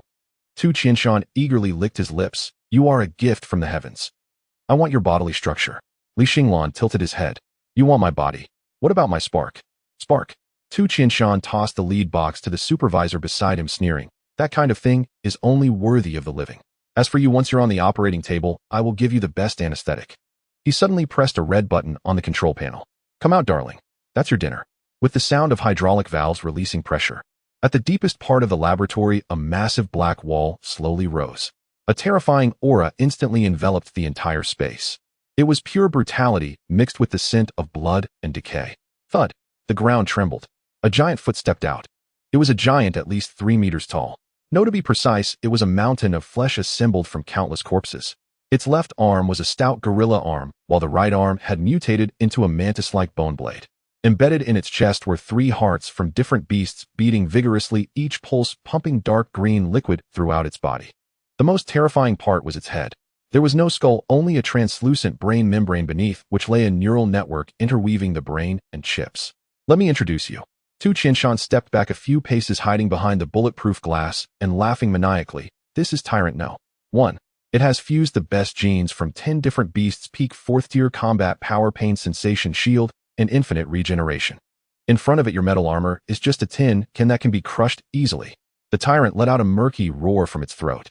Its eyelidsless eyes moved a couple of times, locking onto Li Xinglan. In the next second, it vanished, faster than one would expect for its size. The air was torn apart as the massive bone blade sliced down toward Li Xinglan's head. One blow, and not even armor, but even the frontal main armor of a tank could be cut like tofu. Li Xinglan did not move. He absorbed all the wasteland wind armor on him, revealing his true self. When sparks flew, the bone blade struck Li Xinglan's raised left arm, leaving only a white mark. Li Xinglan looked at the hideously large face, so close to him, his brow furrowing beneath the mask. So foul. He genuinely felt disgusted. The smell from this guy's mouth was stronger than that of 100-year-old sewage. So-called evolution is just piecing together a bunch of trash into a bigger pile of garbage. Li Xinglan's voice turned cold. This kind of thing, I wouldn't even use it as fertilizer, it would pollute the land. He clenched his right fist. A series of dense mechanical clicks sounded from within his arm. Clack. That was not the sound of bones, it was the sound of a cannon being loaded. Li Xinglan's right fist suddenly split open, revealing the eerie blue cannon muzzle inside a miniature electromagnetic railgun assembled within his body. Though it was a youthful version, its power was enough to give this meat mountain a makeover. Boom. A blue light exploded in the laboratory. As the blue light dissipated, a burnt protein smell lingered in the air. The power of the micro-electromagnetic cannon was quite considerable, blowing apart half of the tyrant's shoulder along with its head. Green blood splattered across the walls, and the brain cortex, originally meant to connect the nerves, hung from the ceiling like spoiled tofu. Li Xinglan lowered his still smoking arm, noticing that the energy slot on his retina had dropped a level. Such high power output, if not connected to an external power source, would only allow for a few shots. Is it over? Just as he was about to step forward to grab the lead box, a piercing laugh suddenly came from behind the bulletproof glass. Over. Huh. You know nothing about the perfect biological weapon. Tu Qianshan's facial fat jiggled, his expression resembling that of a rustic bumpkin witnessing something extraordinary. Amidst the pile of rotten flesh, the 3 hearts that had stopped beating suddenly contracted violently. Thump, thump, thump. The muffled sound of heartbeats resonated like a drum. The headless, massive body began to convulse violently. The granulation tissue at the wounds squirmed frantically, intertwining at a visible speed, with countless pink flesh strips writhing together like live maggots. Bones crackled as they reassembled, and the nerve bundles reconnected. In just 3 seconds, a brand new, even more grotesque head emerged. The newly grown head had no skin, the red muscle fibers were exposed to the air, and the eyeless eyeballs fixed their gaze on Li Xinglan, radiating a pure and extreme killing intent. Roar. The tyrant's roar was even louder than before, the sound wave shattering several operational petri dishes around. This is the core ability of the tyrant. Infinite proliferation. Tu Qianshan pressed his face against the glass, his eyes wild with fervor. Its cell division speed is 50,000 times that of a human. Moreover, with each regeneration, it evolves to develop resistance to damage. Li Xinglan tilted his head. Detected target biological signs recovering. Analysis forcing cell division by burning stored high-energy fat and nutrient solution. Evaluation: this regeneration method is extremely energy-wasting, not only environmentally unfriendly, but also visually unappealing. Infinite. Xinglan's electronic eye flickered twice. There is no such thing as infinity in this world. It's merely conservation of energy. As soon as the words left his mouth, the tyrant moved. This time its speed was even faster than before. The newly grown arm mutated into a spiked bone whip, slicing through the air with a sharp scream aimed at Xinglan's waist. Xinglan raised his arm to block. Bang! Sparks flew. Although the bone whip didn't pierce the armor, the tremendous momentum sent Xinglan flying sideways, crashing through a load-bearing wall. Before he could hit the ground, the tyrant had already charged in front of him. That massive hand, akin to a bulldozer, viciously grasped Xinglan's leg and slammed him down like a broken stick. Boom, boom, boom. Concrete debris flew everywhere. The entire underground laboratory shook as if an earthquake had struck. Smash it! Smash it! Break that tin can for me! Tu Qianshan roared encouragement over the intercom. Xinglan was pinned in the pit, feeling the armor's shock absorption system going haywire. He didn't want to get entangled with this pile of meat again. His right palm gathered energy once more, unleashing a close-range, high-pressure electromagnetic pulse at the tyrant's chest. Zzz. A football-sized hole exploded in the tyrant's chest, colorful innards spilling out. It paused for a moment, but that was only for a moment. The three hearts pumped blood frantically. Countless granulation tissues surged again, filling the gap, even sprouting new chitinous shells along the wound, sealing the gaping hole. Useless. Tu Qianshan laughed heartily. Your energy is limited. An electromagnetic cannon. How many shots can you fire with such a high energy-consuming weapon? 10 shots. 20 shots. Once you run out, it will be its feet. Xinglan lay in the rubble, watching the rapidly healing wound, feeling somewhat vexed. This thing is like a piece of chewing gum stuck to the sole of your shoe, disgusting and impossible to shake off. Pure physical attacks are indeed too inefficient against such a regenerative monster. Cut off its head, and it grows another. Cut off its hands, and they grow back. Unless you vaporize it instantaneously, this is a death loop. But to vaporize it, you'd need at least tactical nuclear firepower, or the firepower equivalent to a battleship's secondary cannon. Right now, I truly can't do that. Energy conservation. Xinglan murmured to himself. He gazed at the tyrant's bulging muscles. This creature grows so quickly that it requires an astronomical amount of energy. Its ability to regenerate infinitely comes from the immense biological energy contained within its stitched-together flesh. This is not a monster. It is clearly a walking, albeit ugly, high-energy protein bar. Since physical destruction consumes too much energy, I should change my approach. The tyrant raised its massive bone blade once more, preparing to deliver the final blow to the now motionless tin can. This time Xinglan did not dodge, nor did he lift his cannon.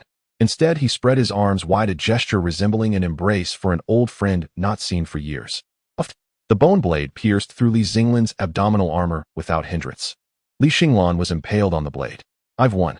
Tu Qianshan excitedly waved his fist. But the next second he froze. The Iron Man that had been pierced did not struggle, but instead reached out to embrace the tyrant's thick arm. A faint laugh like the clinking of cutlery came from beneath the mask. I've got you. At the wound on Xinglan's armored abdomen, the hole transformed into a black, bottomless mouth. Countless black nanobots surged like a flood through the tyrant's piercing bone blade, frantically entering its body. This was not an attack. This was feeding. Micro-war mode activated. Target all cells. Command devour. Transform. Pack and take away. The tyrant, initially ready to forcefully toss aside the tin, suddenly felt an unprecedented wave of panic in its brain, which was driven solely by the instinct to kill. It was not pain. It was void. It felt as if billions of invisible ants were crawling into its arms. These ants did not bite, they simply moved things. First taking away the calcium, then the iron, and finally, not even sparing carbohydrates. Owl. The tyrant let out a confused, low growl. It tried to withdraw its arm, only to find that the proud Kirin arm had lost all sensation. Visibly, its arm, even thicker than its thigh, was shrinking at a terrifying speed. Like a punctured balloon or an orange peel drained of its flesh. The originally hard bone blade softened, turning into gray-white powder that scattered. Next came the muscles, blood vessels, and skin. Black mist flowed up through the blood vessels, rushing into its chest cavity. What is happening? Tu Qianshan pressed against the glass, his eyes bulging out. Number 73. Kill it. Move now. The tyrant wanted to move, but its body was disappearing from the inside. Where the nanobots passed, not a blade of grass remained. Those so-called high-speed dividing cells were merely lambs waiting to be slaughtered in front of the nanomachines. You divide quickly. Great, the buffet is timely. Ingesting high-energy biological protein. Energy 0. 5. Ingesting grade alloy skeleton. Energy 0. 2. Ingesting mutated cardiac tissue. Delicious. Li Xinglan hung onto the tyrant, the energy bar on his retina skyrocketing. His body, which had originally had some deficits, instantly filled up, even causing blue steam to spew from the gaps in his armor due to energy surplus. Burp! A loud belch echoed from the speakers. The tyrant trembled. Its massive body began to collapse, from its arms to shoulders, then to its chest, and finally its lower half. There was no scene of blood and guts flying. Only a strange silence remained. That 3-meter-high mound of flesh was like being swallowed by some invisible black hole, rapidly withering and decaying. Just seconds ago, the perfect biological entity had now turned into a piece of dry skin hanging on Li Xinglan. With a swish, Li Xinglan flicked his hand, and that piece of dry skin fell to the ground. Not even ashes remained, truly cleaned out. This was not a battle. It was clearly an ecological disaster that would consume the earth if not stopped. Li Xinglan landed lightly, the cracks in his armor automatically repairing under the abundant energy. At this moment, he was polished to a shine, looking even newer than when he first entered. He lifted his head, gazing at Tu Qinshan, who was now slumped on the ground in the control room. "You just said." Li Xinglan took 2 steps forward, his footsteps light. "This thing can regenerate infinitely." Tu Qinshan turned pale, trembling like a sieve. He had seen man-eating monsters, but he had never seen a person who could eat a monster. What on earth was this? Mechanical ascension? Or a demon clad in iron? Don't come closer." Tu Qinshan fumbled to reach for the spare handgun under the table, but found nothing. Because the bulletproof glass wall was melting.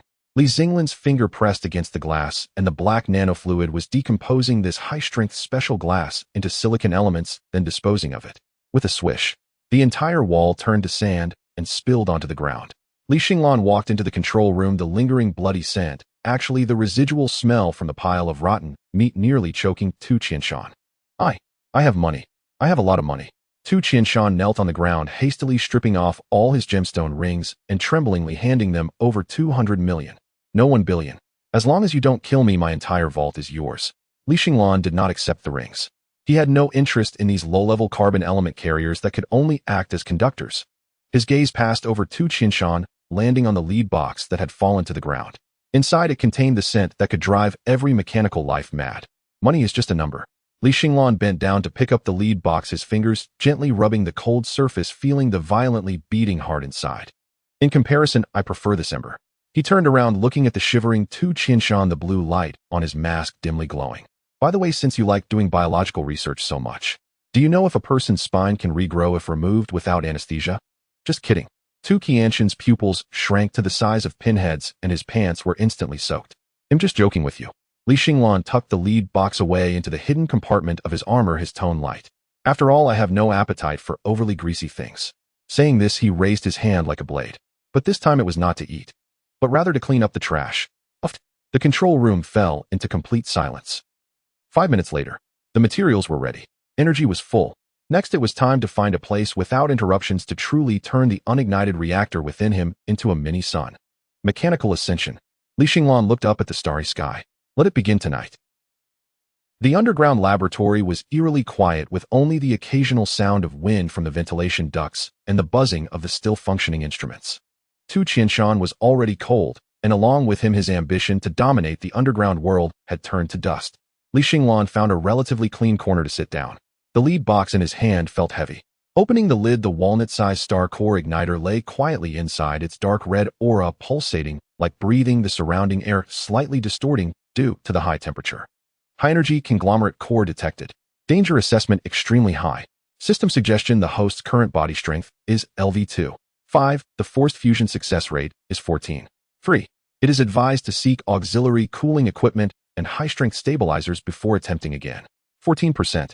Li Xinglan raised an eyebrow. "That's much higher than my passing rate in math." He did not hesitate. For a mechanical ascendant, being timid was the greatest logical error. The energy was right at his lips. Not consuming it would be a waste. Moreover, the dormant W-54 miniature nuclear warhead inside him had been in his stomach for too long, like a piece of tempting fat hanging at the edge of his mouth, making his nanobots restless. "Let's eat." Li Xinglan tilted his head and tossed the dark red metal sphere radiating thousands of degrees of heat into his mouth. Gulp. There was no taste, just a bit of heat in his throat, and it was harder than diamond.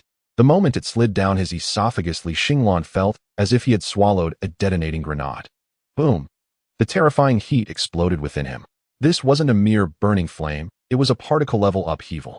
The igniter, upon contact with the nuclear fuel stored in his stomach, was like a spark falling into a barrel of gunpowder. The swarm of nanobots which had originally been docile within him was instantly evaporated in large patches by the high temperature. Warning. Core temperature exceeds 3,000. 4,000. Warning. Internal magnetic field constraints have failed. The reactor is about to melt through the stomach wall. Warning. The structural integrity of the body is collapsing. The red letters on the retina scrolled like a waterfall. The dense alarm sounds making Xinglan's head ache. Pain. It hurt like hell. This pain wasn't physical. It was as if every nerve and every piece of alloy bone was being forcibly reshaped and torn apart. His skin instantly turned bright red, quickly followed by a terrifying pale white, a sign that the surface mimetic skin was carbonizing due to the high temperature. ZZ. Xinglan opened his mouth, spewing not air, but a stream of blue-white plasma flames. He had originally envisioned controlled nuclear fusion, wanting to build a gentle little sun within himself. But he clearly underestimated the volatility of this star core fragment. This was not building a reactor, but rather detonating a hydrogen bomb in his belly. Crack, crack. The sound of metal fracturing echoed within him, causing his prized golden superconductive bones to begin softening and deforming under the high temperature. The liquid metal lost control, swirling beneath his skin like boiling water, forming bulges. Rash. Xinglan gritted his teeth, and due to the excessive force, two of his titanium alloy molars shattered. The heat couldn't escape. His body became a pressure cooker ready to explode at any moment. Once it detonated, not just this underground laboratory, but several kilometers around would likely be flattened. This was a bare reactor without a cooling system. Cooling. Water. Xinglan stumbled to his feet, but this body felt as heavy as if it were filled with lead. With every step, the high-temperature floor tiles beneath him were charred, leaving a black footprint. Ordinary water would be useless. It would vaporize the moment it was poured. That level of physical cooling was akin to using a water gun to extinguish a volcano. His electronic eyes began scanning frantically around. Since this laboratory could cultivate monsters like Tyrant, there must be large-scale freezing equipment. Scan complete. Target 3 o'clock direction, zone biological hibernation chamber. Stock industrial-grade liquid nitrogen 30 tons. A blue light illuminated in Xinglan's electronic eyes, which were about to melt. That was life. He did not want to become a human-shaped nuclear bomb and blow himself up. Move for me. Xinglan roared, forcibly stimulating the remaining nanobots that hadn't gone on strike, controlling his shaky body to charge forward. Bang! He crashed through 2 walls, his entire being resembling a burning meteor as he dove into the enormous cold storage of zone. In front of him stood dozens of giant silver metal tanks marked with blue snowflake symbols and danger warnings, liquid nitrogen 196. Xinglan didn't look for a valve. He was like a fireman eager to jump into a well. He directly embraced the nearest tank, his scorching palms instantly melting a large hole in the tank wall. Then, with a surge of strength, he ripped the 2-story tall tank apart. Sizzle. The white cold air erupted instantly. That extreme cold, even steel would become brittle upon contact. Liquid nitrogen poured down like a white waterfall, instantly engulfing Xinglan's glowing red body.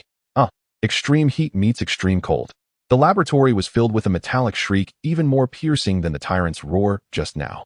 It was the physical wail produced by thermal expansion and contraction taken to the extreme.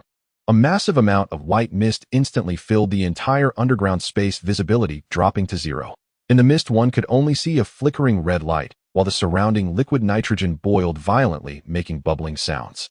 Xinglan felt as if he had been thrown into the 8 trigrams furnace of Taishang Laojuan refined, and then tossed into the icy pit of Antarctica. His alloy skin was cracking, then being reassembled by the nanobots.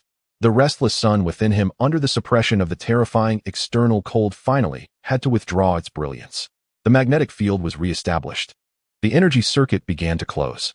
The reactor that originally wanted to explode was forcibly compressed and stabilized, eventually forming a vortex the size of a fist at the position of his chest. Time passed second by second. That 30 tons of liquid nitrogen was forcefully evaporated by more than half. When the last wisp of white mist dissipated, the laboratory was in disarray, the ground covered with a thick layer of frost, the product of the moisture in the air being instantly condensed. And amidst the pile of scrap metal and ice debris stood a person. Xinglan. His clothes had long disappeared, revealing a strong upper body. His skin was no longer the previous pale or charred look, but instead displayed a soft, warm jade color. But beneath the skin, intricate golden patterns could be faintly seen, slowly illuminating like a breathing lamp. In the center of his chest, through the translucent skin, one could see a blue-white light ball slowly rotating. There was no sound, no vibration, only a heart-stopping silence. It was a manifestation of energy compressed to the extreme. Congratulations, host. Evolution of the body successful. Pseudo. Current stage, LV2. 9 fusion preheat state. Energy core miniature magnetic confinement nuclear fusion reactor 1st generation. Energy reserves theoretical value. Status evaluation. Although the structure is a bit rough and the heat dissipation relies entirely on flesh, this is indeed a living reactor.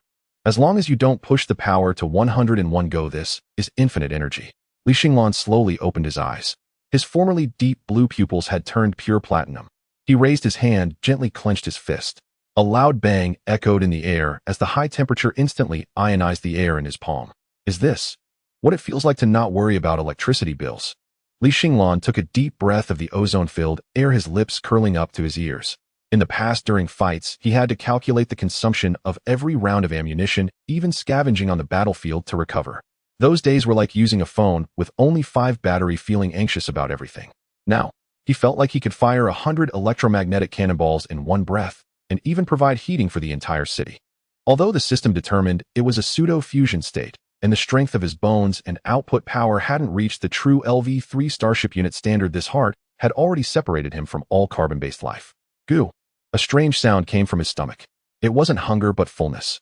He was too full of energy enough that he wanted to find a place to release it. Xinglan waved his hand. A blue laser as thick as an arm shot out from his fingertip, effortlessly slicing through a load-bearing pillar 10 meters away, like cutting cheese.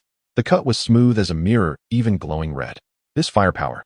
Xinglan was very satisfied. Just as he prepared to find a pair of pants to wear and think about how to explain to Wang Gang his disappearance for a day. Z. Suddenly, a faint vibration sound came from a pile of ruins on the ground. That was the encrypted military communicator he had specially swallowed for self-defense. Earlier, fearing that the high temperature inside him would damage it, he had spat it out before jumping into the liquid nitrogen pool and wrapped it in an alloy membrane, tossing it aside. To his surprise, the quality was quite good, and it was still ringing. Xinglan summoned it with a wave of his hand, the communicator flying into his palm. As soon as he connected, a roar loud enough to shatter eardrums came through. Xinglan, where the hell have you been? It was Zhentian. From the tone, this big shot from the Jianghua military district was probably on the verge of a meltdown. No matter where you are, or what you're doing, return to the team immediately. Is something big happening? Xinglan sensed something was wrong. Zhentian took a deep breath, his tone as cold as that liquid nitrogen pool. Just 10 minutes ago, the frontline reconnaissance station issued a highest level alert. North of Jianghua City, in the B07 wilderness area, there are abnormal fluctuations in the spatial fissure. This is not a trivial matter. It isn't glass beast tide. Xinglan tightened his grip on the communicator, golden arcs spilling from his fingers. Glass. That was a disaster capable of annihilating a medium-sized base city. According to common sense, upon hearing this news, even a master-level powerhouse would have to weigh whether to flee or to defend. But what Xinglan felt was not fear. He looked down at the reactor in his chest that had just lit up, worried about where to unleash his excitement. A shiver from deep within his bones surged up. It was excitement. Just right. Right after charging up, such a large group of live targets came. Send me the location. Xinglan's voice was not loud, but it carried a metallic clang through the currents. He'll be there soon. Xinglan casually pulled a set of silver-white special thermal insulation suit from the shelf. Originally meant for researchers handling radioactive materials, it was now just right to cover his physique, resembling a statue carved from jade. Although with his current skin strength, even running naked into a building wouldn't be a problem, he still thought it would be more civilized to wear clothes, considering it might scare the flowers and plants. As he stepped out of the gate of the abandoned canning factory, the strong wind made the oversized thermal suit whistle loudly. 3 pitch-black Black Hawk armed helicopters hovered 5 meters above the ground, their searchlights enveloping him. Before the soft ladder could be fully lowered, a figure dressed in a general's uniform jumped directly from the aircraft, crashing down and cracking the concrete beneath. Zhentian, the highest commander of the Jianghua military region, had a face as dark as the bottom of a pot. He originally intended to scold Xinglan harshly, but when he saw him clearly, the words were lodged in his throat and wouldn't come out. After not seeing him for a few days, this kid had changed. It wasn't a change in appearance, but rather in his aura. Although Xinglan used to be strong, he still felt like a human martial artist. Now as he stood there, the sense of calm he exuded was chilling. It was like a nuclear reactor in a shut-down state.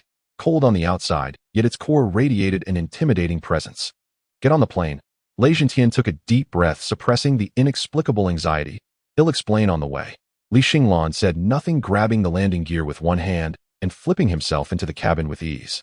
As soon as the cabin door closed, the helicopter suddenly pulled up, the immense overload causing the fuselage to tremble.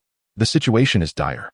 Lei Jintian tossed a military tablet to Li Xinglan, his fingers swiping across the screen. During the time you went missing, the spatial stability of the northern B-07 defense line has completely collapsed.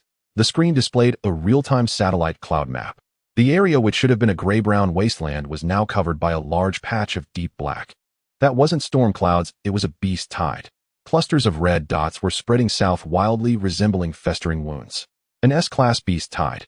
Lei Zinshan's voice was somewhat hoarse. Preliminary estimates suggest the number of exotic beasts exceeds 300,000. Leading them are 2 Lord-level creatures. The specific levels are still being calculated, but they are definitely above the 6th grade. Li Xinglan stared at the screen, his finger unconsciously tapping on his knee. S-class. This meant that in addition to overwhelming ground forces, there would also be air support. Sure enough, Lei Jintian switched the display. In the sky, countless monstrous birds with wingspans exceeding 5 meters circled, blocking out the sunlight like moving shadows. Ironwing vultures, these are the most troublesome. Their feathers are as hard as iron plates, and ordinary anti-aircraft artillery only produces sparks when fired at them. Lei Jintian gritted his teeth. Our first batch of air support was intercepted as soon as they arrived. 2 fighter jets have crashed. What about the defense line? Li Xinglan inquired. It's still holding, but not for long. Lei Jintian pointed at the precarious red line on the map. Old Zhao is holding the line with a few masters, but there are 30,000 exotic beasts. Even an Iron Man would be ground to dust. The staff estimates that at most half an hour remains before the defense line collapses. Half an hour. Once the defense line breaks, this steel torrent will surge forward, reaching Zhonghua City in just 2 hours. By then it will be a massacre. The atmosphere in the cabin was oppressive. Several accompanying special forces soldiers were gripping their guns tightly, their hands turning white. The instinctive fear of such a catastrophic disaster. But Li Xinglan felt no such thing. He even felt a bit like laughing. 300,000. He muttered the number to himself. On his retina, the system was frantically scrolling information. Every red dot in the system's annotations was not labeled as a danger source, but as mobile high-energy biological batteries, walking rare metal mines, and protein-rich sustenance.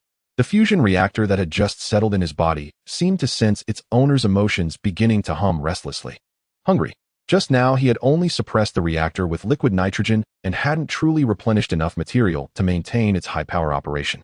It was like buying a sports car, but only having a little fuel in the tank. The desire to floor the accelerator was maddening. How long until we arrive? Li Xinglan asked the driver. Report. Full speed ahead, expected to arrive at the battlefield in 40 minutes, the driver shouted. 40 minutes. Li Xinglan frowned. By the time 40 minutes passed, it would be too late.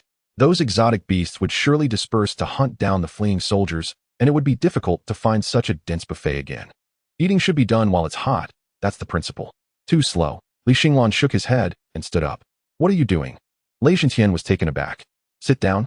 We're cruising at 2,000 meters. The airflow is very unstable. Commander Lei, what is the maximum speed of this plane? 320 kilometers per hour. That's already the limit. That's the mechanical limit, not my limit. Li Xinglan walked to the cabin door, his platinum-colored pupils shimmering with data streams. Calculating wind resistance. Calculating gravitational acceleration. Calculating optimal drop point. Plan generated high-altitude ballistic delivery. Moreover, at this speed, once we get there, we'll still need to find a landing spot and lower the ladder. It's too troublesome. Li Xinglan grasped the handle of the cabin door. Lei Zinshan's eyelids twitched violently, and ominous premonition surged within him. Li Xinglan, don't you dare act recklessly. We're at 2,000 meters. You don't have a parachute. Parachute. Li Xinglan turned around, a strange arc forming at the corner of his mouth as he pointed to his chest. Those things only increase air resistance. Aren't we going to the battlefield? Since it's to blow up the place, why would we need a parachute for bombs? Crack. He yanked the handle fiercely. The cabin door let out a mournful cry under the enormous pressure difference, sliding open violently. Whoosh. A violent cold wind rushed in, causing the cabin temperature to plummet.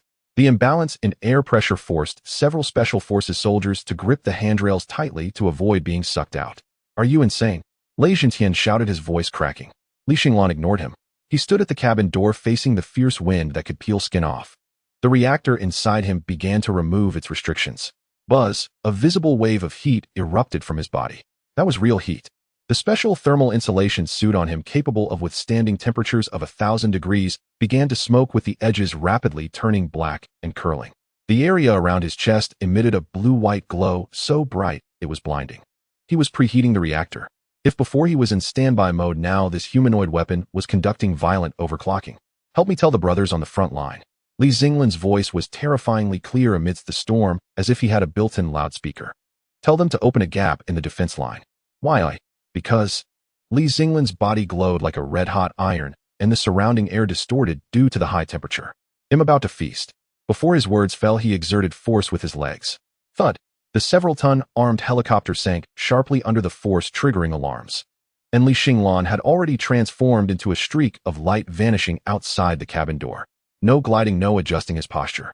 He shot straight down like a heavy drill without any guidance system, plunging towards the dark center of the beast tide. In the high altitude, Lei Jintian crouched by the cabin door, watching the figure trailing a blue glow plummet rapidly, his whole body shivering. Madman. This is a complete madman.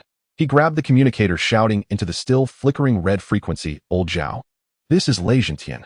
Listen, no matter what you're doing right now, have your people immediately clear the central area for me. Yes, right away. Withdraw to the sides. Support. There are no support troops. I just sent you a humanoid nuclear bomb. What does it mean to be 2,000 meters high? If you were a stone, it would take about 20 seconds to fall freely. But Li Xinglan felt that was too slow. The fierce wind sliced at him like countless dull knives, and the special thermal suit that had barely clung to his body was torn into rags within 3 seconds of leaving the cabin, immediately ignited by the high temperature, dissipating into wisps of black smoke. Without the constraints of clothing, he completely released himself. External environmental air pressure detected to be plummeting. Switching form, LV2. 5 liquid heavy armor, high mobility airdrop mode.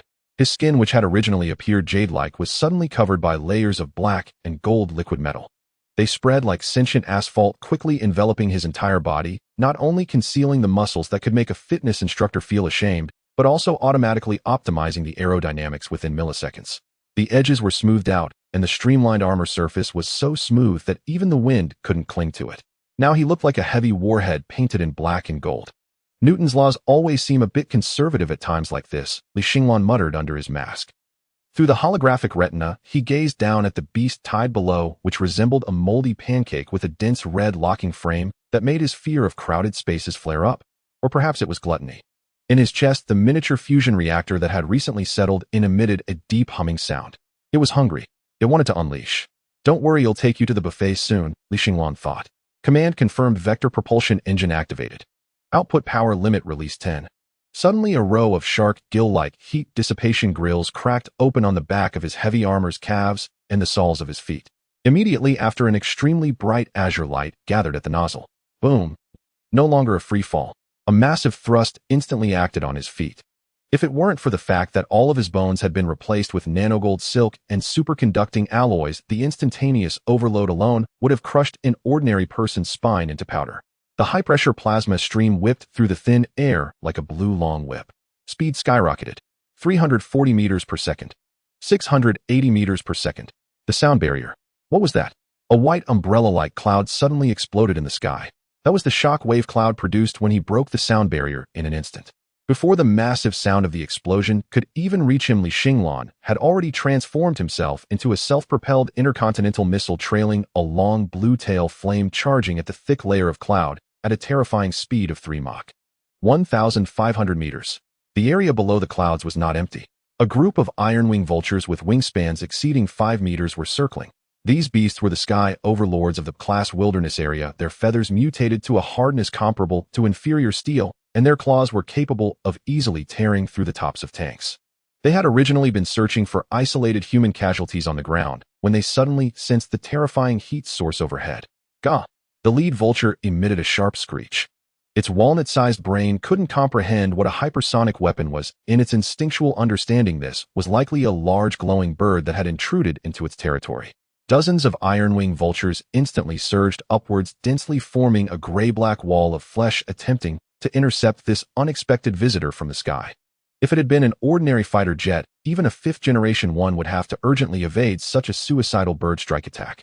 After all, if an engine sucked in a bird, it would be scrapped. But Li Xinglan, looking at the approaching roadblocks, didn't even blink. Evade. That's a choice only for the weak. I am a stone, you are eggs. Why should I dodge? Obstacle detected. Calculating impact energy. Plan rollover. He even slightly adjusted his posture, lowering his shoulder a bit to reduce the frontal armor's wind resistance, making him more like a sharp nail. The next second, poo-poo-poo-poo-poo. There was no so-called struggle, and even the screams were left behind by the speed. Li Xinglan pierced through the group like a red-hot tungsten rod through a block of rotten tofu. Any vulture that obstructed his flight path vaporized upon contact. It truly vaporized. The speed of 3 Mach brought not only kinetic energy, but also the thousands of degrees of heat generated from friction with the air combined with a layer of plasma shockwave that had yet to dissipate on his surface. Those iron feathers that were usually impervious to blades crumbled like paper. The tremendous impact instantly reduced these monstrous birds to clouds of blood mist, even their bones shattered to powder. Li Xinglan felt as if he had passed through a slightly viscous rain curtain.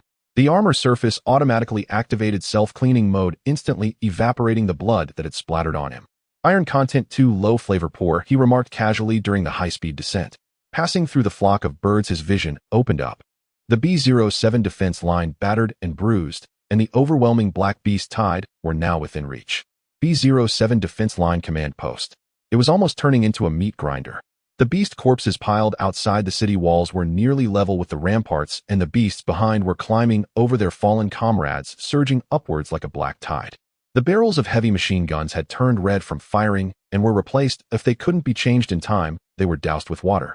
The air was thick with the smell of gunpowder, blood, and the despairing stench of decay. Zhao Gang, the highest commander stationed at the defense line, was currently covered in blood, holding a heavy machine gun and frantically firing at the beasts climbing over the walls. One of his arms was already hanging limply, clearly broken. "Commander, we can't hold on," the adjutant shouted beside him, his voice thick with tears. "Cracks have appeared in the western wall. Those 2 Lord-level beasts are crashing into the wall. Even if we can't hold, we must hold." Zhao Gang spat out the blood from his mouth. "Behind us is Jianghua City. It's our wives and children. We must die on the wall." Though he shouted this, he knew in his heart that it was already the final struggle. Glass beast tide. Even the 7th Brigade at its peak would be severely strained, let alone their already battered garrison. At that moment, the nearly defunct radar suddenly emitted a piercing beeping sound. Beep, beep, beep. This frequency of alarm only occurs under one circumstance: a devastating strike. "What's happening?" Zhao Gang shouted back. The radar operator stared at the screen, his eyes nearly popping out, shaking as if in a seizure. "Commander, something is falling from the sky. Airdrop support." "No, it's not." The radar operator's voice became high-pitched. "Speed too fast. 3 Mach. No 4 Mach. This is not airdrop supplies. This is a missile. And the thermal response is enormous. Core temperature exceeds 10,000 degrees. Zhao Gang was stunned. "Hypersonic. 10,000 degrees. Isn't this a tactical nuclear weapon? Is this old bastard Lei Jintian crazy? To stop the beast tide, is he going to blow us up too? Look, what is that?" Someone on the city wall suddenly shouted. All the soldiers who were still alive, including the beasts that were climbing, instinctively looked up. In the darkened sky, a massive hole was suddenly torn open in the clouds. A blue-purple streak of light, trailing a long tail flame, descended like a comet in reverse, bringing an oppressive aura that was almost suffocating. Boom! The delayed sound of the explosion finally reached the ground, shattering all the glass on the city walls. That was no meteor. That was a pure, violent, and unreasonable display of power. "Everyone, get down!" Zhao Gang shouted with his last ounce of strength, pressing the adjutant down. "It's over." Such speed and momentum. Even if it wasn't a nuclear bomb, it was a kinetic weapon weighing several tons. If this hit, not to mention the beast's half of this section of the wall, would likely collapse. 500 meters. Li Xinglan saw clearly. The tiny black dots on the ground like ants were indeed quite dense. Especially in the area close to the city walls, tens of thousands of beasts were clustered together, almost like a high-energy metal dumpster prepared specifically to welcome him. The system was frantically flashing warnings on his retina. Warning. Impact in 1.5 seconds. Current speed 4.2 Mach. Estimated impact destruction equivalent to 5,000 tons of TNT. Immediate reverse thrust recommended. Inertia damping recommended. Suggestions. Slow down. Li Xinglan looked at the increasingly large ground, the corners of his mouth curling into a mad grin. "Why should I slow down? My body is LV-2.5 liquid heavy armor, not a paper plane." Moreover, he glanced at the beasts still madly charging the defense line, especially the 2 Lord-level creatures that were crashing into the wall, one resembling an armored porcupine, the other covered in bone spikes. These were prime calcium tablets. "If I don't break my teeth, how can I eat well?" System, turn off the deceleration program. Li Xinglan not only didn't hit the brakes, but instead increased the output power of the plasma thrusters under his feet again. "Madman." The system seemed to sarcastically comment, but still obeyed the commands faithfully. Full power impact mode ready. Buzz. The blue light intensified. This humanoid missile was able to accelerate again within the last few hundred meters. Hey buddies, I'm coming. Li Xinglan silently thought, then adjusted his final angle, aiming at the brain of the Lord-level beast that looked the most sturdy at the center of the beast tide. At that moment, the world was filled with that blinding blue light, and a voice that seemed to come from hell whispered, "Break for me." The world lost its sound in that moment. There was no deafening roar as one might expect. Initially, there was only a blinding white light, a blind spot created by the overload on the retina from the intense flash. Then came the Earth's mournful cry. Boom. The ground trembled like a carpet shaken vigorously. The 50-meter-tall alloy concrete wall of the B-07 defense line, swaying violently with chunks of the cement layer falling away, revealing the menacing steel framework beneath. On the city wall, Zhao Gang, who had just thrown himself to the ground with his aide, felt as if his internal organs were about to be shaken out by this tremor. He struggled to lift his head and beheld a scene that he would never forget for the rest of his life. 500 meters ahead of the defense line, the black plain that had been densely packed with tens of thousands of alien beasts was now empty. A massive crater with a diameter of 300 meters had suddenly appeared. Centered on the point of impact, a visible wave of white air was violently spreading along the ground. That was not wind, it was a wall of compressed high-pressure air. Wherever this wall passed, whether it was a several-ton armored rhinoceros or a rock giant tortoise known for its defensive capabilities, they were all thrown into the air like toys made of paper. And in the very center of that circle, nothing remained. Vaporized.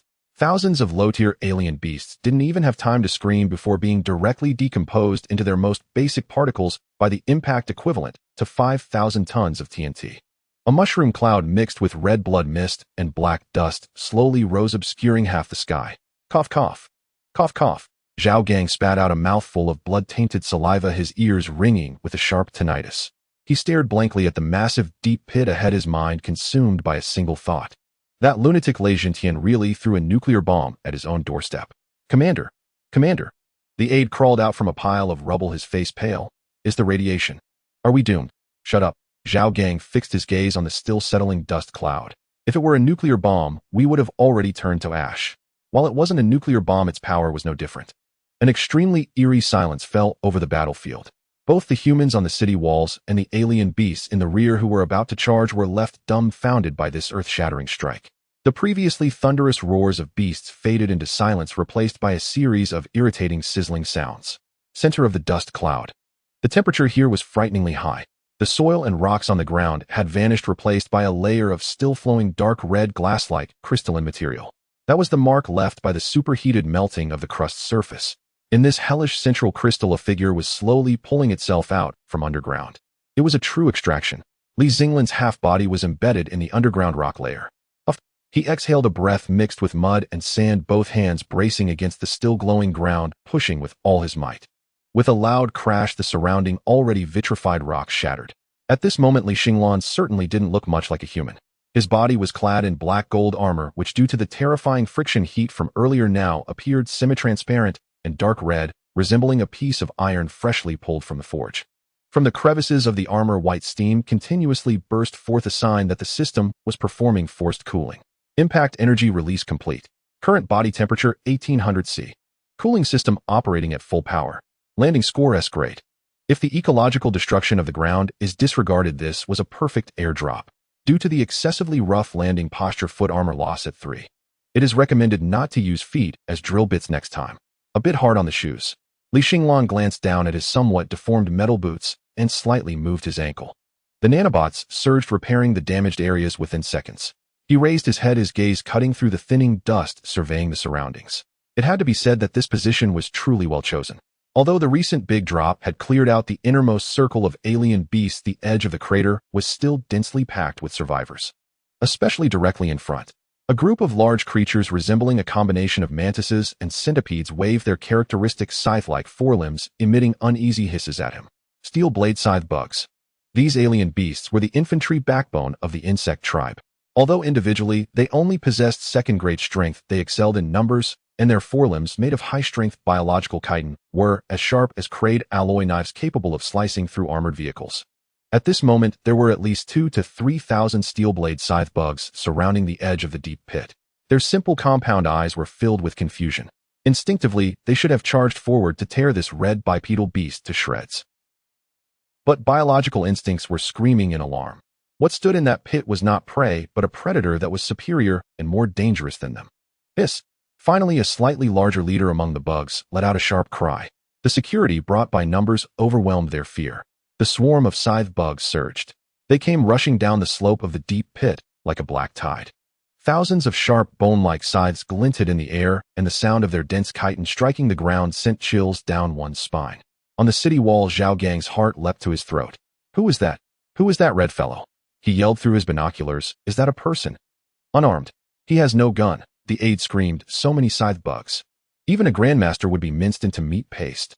At this distance, even the most skilled martial artist would be overwhelmed by the assault of thousands of steel blade scythe bugs. Without heavy firepower suppression, even with all their vitality, they couldn't kill them all. Everyone thought that the red figure would flee or at least adopt a defensive posture. But Li Xinglan merely stood his ground, slightly tilting his neck. No gun. No cannon. Who said I have no weapons? Li Xinglan gazed at the overwhelming swarm of bugs descending upon him, a hint of a smile curling at the corner of his mouth beneath his visor. On his retina, those menacing scythe bugs transformed into green data tags. Target steel blade scythe bug. Main components: high-density chitin, calcium carbonate, trace iron elements, inferior biological energy. Comment: while the texture is dry and resembles chewing on sugarcane residue, the quantity makes it filling. Recommended consumption method: raw, marinated, or roasted. Just right, that last blow used up a bit of my energy bar. Li Xinglan flexed his fingers. The miniature fusion reactor within him pulsed slightly, sending a wave of scorching energy coursing through his body. Facing the foremost scythe bug leader, he neither dodged nor blocked. He simply extended his hand straight out. Clang! The bone scythe capable of slicing through tanks struck hard against Li Xinglan's palm, sparks flying. But the scythe didn't even scratch the armor's paint. Instead, at the moment of contact, it emitted a sound akin to throwing an ice cube into a hot oil pan. Sizzle! Hissing! The scythe bug leader let out a cry of agony. Its scythe melted instantly upon contact with Li Xinglan's palm. Li Xinglan now resembled a walking high-temperature superconductor. He swiftly grabbed the scythe bug's head in a reverse grip.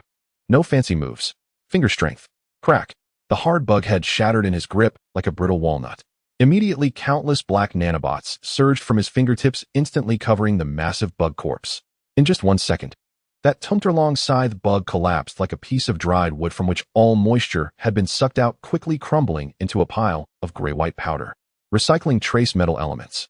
Energy 0.001. Too little meat, too hard a shell. Li Xinglan shook off the ash on his hands in disdain. This kind of inferior product relies on quantity. At that moment, the swarm behind had already rushed to the forefront. Hundreds of scythes came down simultaneously, nearly sealing off all his escape routes. The soldiers on the city wall closed their eyes in despair. But in the next second, they heard a deafening roar. It wasn't an explosion. It was the sound barrier produced by some heavy objects swinging through the air at high speed. Li Xinglan moved. He didn't use any martial techniques, nor did he wield any firearms. He simply turned his body into the hardest, heaviest weapon, heated to several thousand degrees. Since there was no Gatling, he would turn himself into a meat grinder. Boom. He lunged forward, shoulder first. 3 scythe bugs were directly smashed into a cloud of blood mist. He spread his arms wide as if to embrace the entire swarm. Then he closed them. At that moment, his arms became 2 afterimages. Each swing was accompanied by the crack of chitin shattering and the smell of burning protein. He resembled a Trex storming into a flock of sheep, or rather an industrial shredder operating at full power. Within 3 meters of him, any scythe bug was either smashed, scalded by high temperature, or instantly devoured by the all-pervasive nanobots. An extremely bizarre and terrifying scene unfolded on the battlefield. In the midst of the black bug tide, a glowing red dot surged outward. Wherever the red dot passed, the swarm melted away like an avalanche. Even a massive elite scythe bug attempted to launch a sneak attack from behind, aiming to bite Li Xinglan's waist with its enormous mandibles.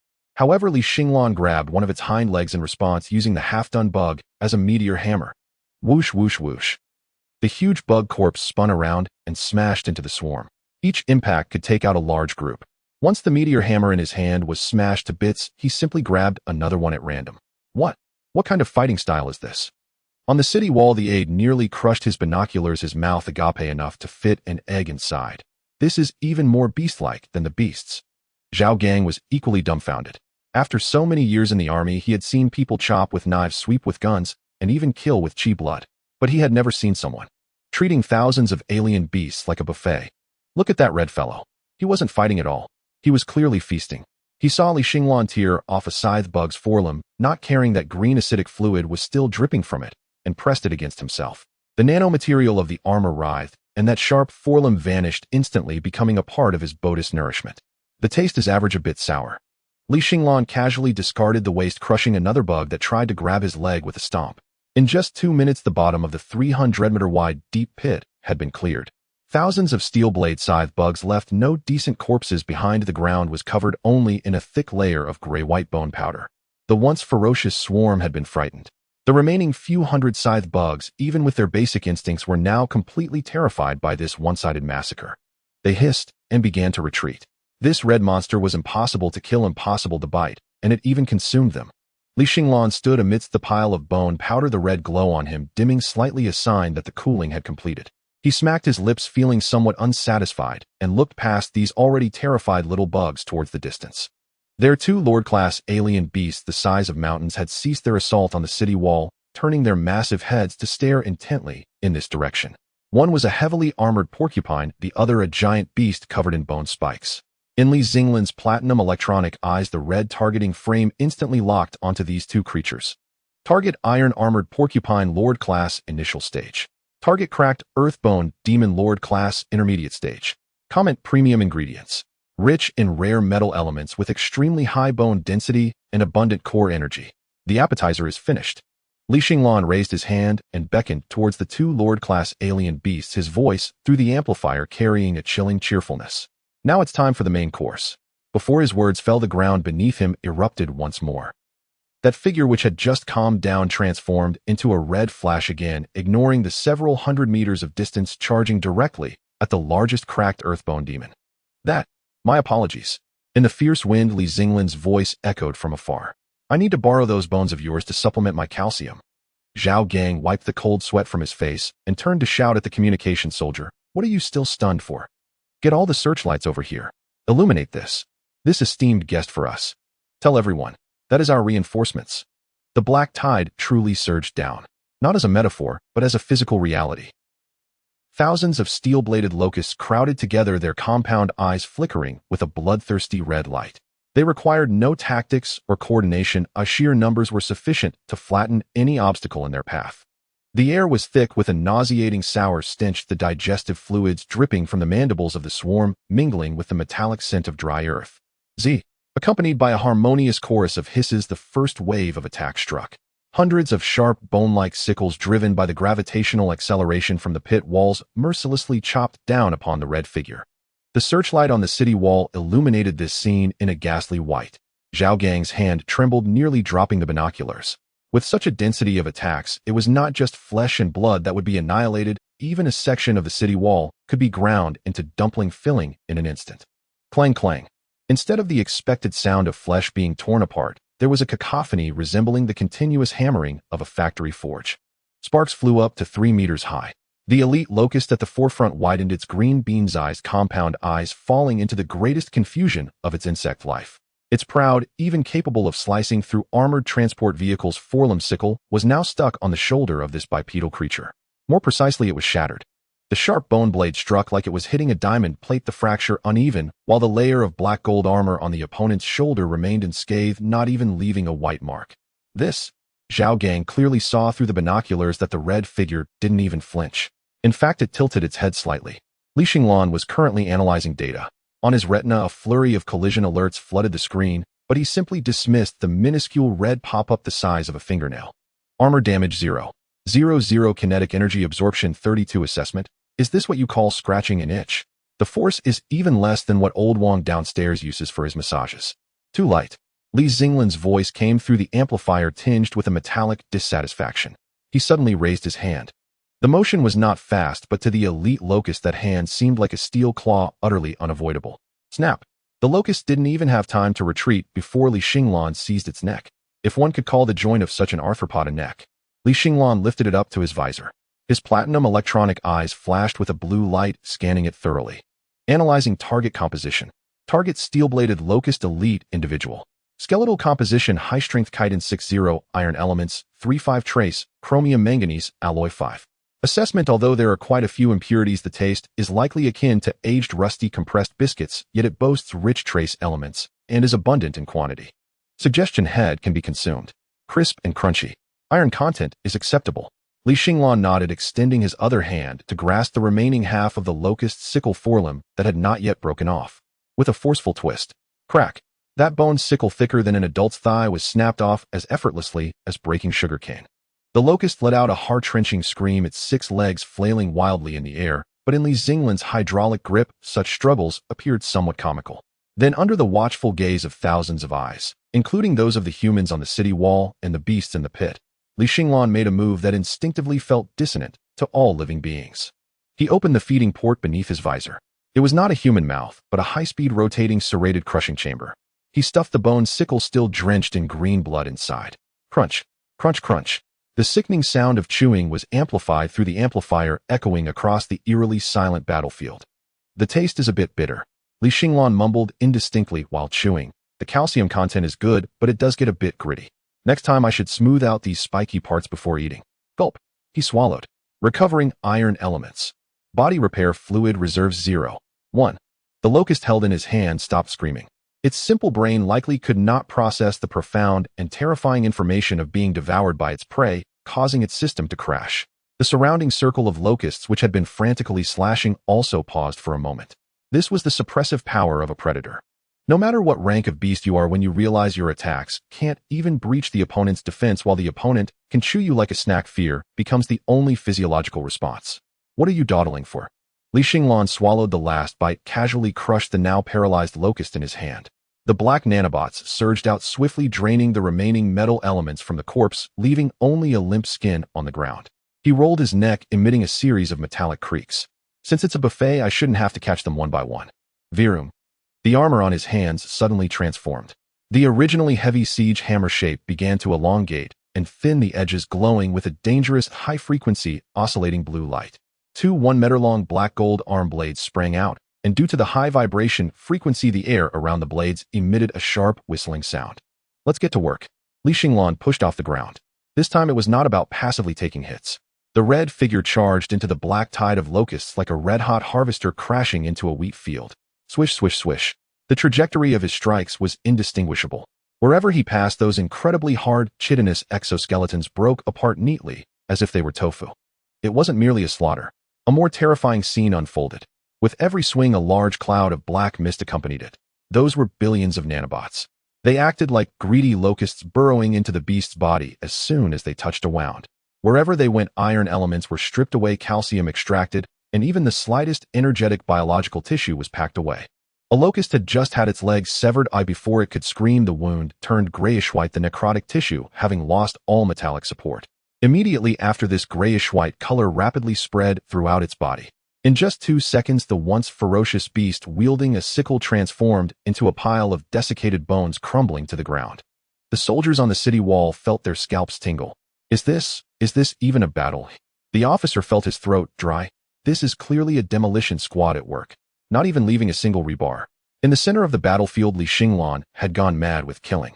The thrill of converting matter into energy made the reactor inside him operate with greater enthusiasm. The foot armor, which had been slightly damaged from the previous fall, was visibly growing thicker and evolving into 2 hook-like stabilizing anchors at the ankles. Behind. Watch out behind. Suddenly, someone shouted from the city wall. An extremely stealthy locust had quietly circled behind Li Xinglan, while his hands were busy swinging in front. Its sickle was thinner and longer than usual, clearly designed for assassination specialization. Hiss! Like a snake emerging from its hole, the sharp bone spike shot straight for the seam in Li Xinglan's neck armor. Just as the bone spike was about to make contact, Li Xinglan didn't even turn his head. The black gold armor plate on his back suddenly split open, as if it had a life of its own. It wasn't a breach in the armor, but rather, it had opened a mouth. It was a mass of rapidly writhing liquid metal, and before the ambushing locust could react, this mass leapt up, ensnaring the incoming forelimb like a Venus flytrap. There was no fierce collision. Only a series of dense, soft rustling sounds akin to termites gnawing wood. The ambushing locust suddenly tried to retract its leg, only to find it had lost a segment. From the end of the forelimb all the way to the shoulder joint, the entire arm seemed to vanish into thin air. Detected high-purity manganese steel composition. Thanks to nature's bounty, takeout has been delivered. Li Xinglan countered with an elbow, smashing the head of the bewildered beast into his chest cavity. Planning an ambush. He turned around, the reactor in his chest glowing ominously, illuminating the surrounding corpses of locusts in striking detail. Soft, limp flesh and grayish bone residue. You should be glad I don't eat organs. Li Xinglan shook off a bit of the goo stuck to his arm. 5 minutes. Just 5 minutes. The thousands of steel-bladed locusts that had once fiercely besieged him now had barely any left standing. The bottom of the pit was piled high with a thick layer of grayish powder remnants completely drained by the nanobots. Stepping on it felt soft, not very pleasant to the touch, but Li Xinglan was quite satisfied. His armor shone even brighter. The surface, previously rough due to haste, had become denser and smoother after this round of feeding and fine-tuning. The trace rare metals extracted from the beast's body were automatically filling every shortcoming in his physical structure. This was not merely consuming stamina. This was leveling up while fighting, gaining more strength with every battle. The remaining few hundred locusts finally collapsed. The primal fear rooted in their genes overwhelmed their bloodthirsty instincts. The creature before them was not merely a link in the food chain. It was here to wipe out the entire chain. They screeched, rolling and crawling back towards the edge of the pit. Is this already full? Li Xinglan stood amidst a pile of ashes, casting a somewhat reluctant glance at the fleeing snacks. I could still eat a bit more. However, the taste with too many impurities was indeed somewhat sickening if consumed in excess. It was like eating a bunch of shell-covered sunflower seeds with less flesh and thick skin hard on the teeth. He lifted his head. In the distance, the two Lord-level beasts, resembling mountains of flesh, still stood at the edge of the battlefield. They had not made a move just now. Perhaps out of the arrogance of higher beings, they intended to exhaust the stamina of this unwelcome guest using fodder. But now, as they watched thousands of their minions turn into nourishment for the red canister, that arrogance turned into weighty concern. Especially the earth-splitting bone demon covered in bone spines. It felt an extremely impolite gaze directed at it. That gaze was not akin to observing an opponent, but more like eyeing a piece of pork displayed in a shop window. Warm-up is over. Li Xinglan patted his stomach. The reactor inside was at its optimal working temperature. He grinned at the earth-splitting bone demon, revealing a set of pearly white teeth recently reinforced with titanium alloy. That little snack earlier was only enough to fill the gaps between my teeth. Now, boom. The ground beneath him shattered once more. Li Xinglan's figure left a blur, giving no time for the opponent to react, and charged directly towards the massive earth-splitting bone demon, which was as large as a small building. Time for the main course. He didn't use a knife, nor did he use a cannon. With arms wide open like a passionate ant greeting a long-lost relative, he lunged at the earth-splitting bone demon's thickest, hardest, and seemingly most calcium-rich thigh bone. So fragrant. Warning. Core temperature critical. Warning. Surface temperature exceeds 2400 C. Cooling fluid circulation system. Oh, sorry, this machine isn't equipped with that. He was clutching the thigh of the bone demon, which was thicker than his waist, having just gnawed a notch into the chitinous outer shell. Before the ultra-high-frequency serrated saw in his mouth could even touch the bone marrow inside, a suffocating wave of heat erupted from the reactor in his chest. It was too hot. The recent missile-like landing combined with continuous high-intensity cutting had made his still unsettled artificial sun inside him a bit too excited. It was like installing a Ferrari engine in a Wuling Hongguang. The moment he pressed the accelerator, the radiator exploded first. The Lord-level giant beast, over 10 meters tall, suddenly shuddered. Its brain, driven only by a desire for slaughter, could not comprehend why it felt like it was being burned by a red-hot iron despite being the one being held. Roar! The bone demon's massive hind leg flailed violently, trying to shake off this heat patch stuck to it. The tremendous force created a howling wind, stirring the surrounding air into a murky chaos. Li Xinglan clung to it like a powerful magnet, soaring up and down with the giant leg, but his current situation was indeed precarious. His vision began to show snowflake-like overload from thermal imaging, and his nose was filled with the burnt metallic smell unique to overheating. If he didn't cool down soon, he would melt into a puddle of molten iron before the beasts even had to intervene. Looking for water. Looking for liquid nitrogen. Li Xinglan glanced around. Aside from the ground covered with dried corpse powder, there were swarms of insects pressed together. The only source of liquid was probably the saliva and acid of these monsters. The environment was so dry that a single match could ignite the entire wasteland. Alarm upgraded. Mandatory shutdown protection expected in 30 seconds. Shutdown. Li Xinglan was flung around in a 360-degree spin in the air, gripping the bone demon's leg armor tightly. What a joke. I've only had a taste of this buffet on the ground. Since I can't vent it. Li Xinglan's platinum electronic eyes suddenly flickered. Since venting is not an option, then let's just not vent at all. The law of conservation of energy tells us that thermal energy is also a form of energy. Why should it be treated as waste? It's like having your home heating too hot, and instead of finding a way to utilize it, you smash the window to ventilate. How wasteful is that? System, modify the thermal conduction logic. Li Xinglan commanded in his mind, his tone as calm as if adjusting the air conditioning. Shut down all heat dissipation grills. Cut off the internal circulation cooling loop. Dump all waste heat produced by the reactor onto the surface armor. I'm not cooling down anymore. I'm going to blow the reactor. Logic confirmed. Rewriting temperature control protocol. Warning: this action will cause the surface temperature to exceed 3000 C, potentially causing irreversible structural damage. Mode confirmed. Overload. Crimson Lotus. A deep humming sound reverberated across the battlefield. It was not an explosion, but an extremely oppressive sound of air being ignited in an instant. The bone demon, which had been flailing its legs wildly, suddenly froze. It felt the temperature of that thing on its legs surge to a level that made its soul tremble. If it was just a branding iron a moment ago, now it was like touching a real sun. Xinglan's originally black gold streamlined armor visibly changed color. First dark red like charcoal in the embers.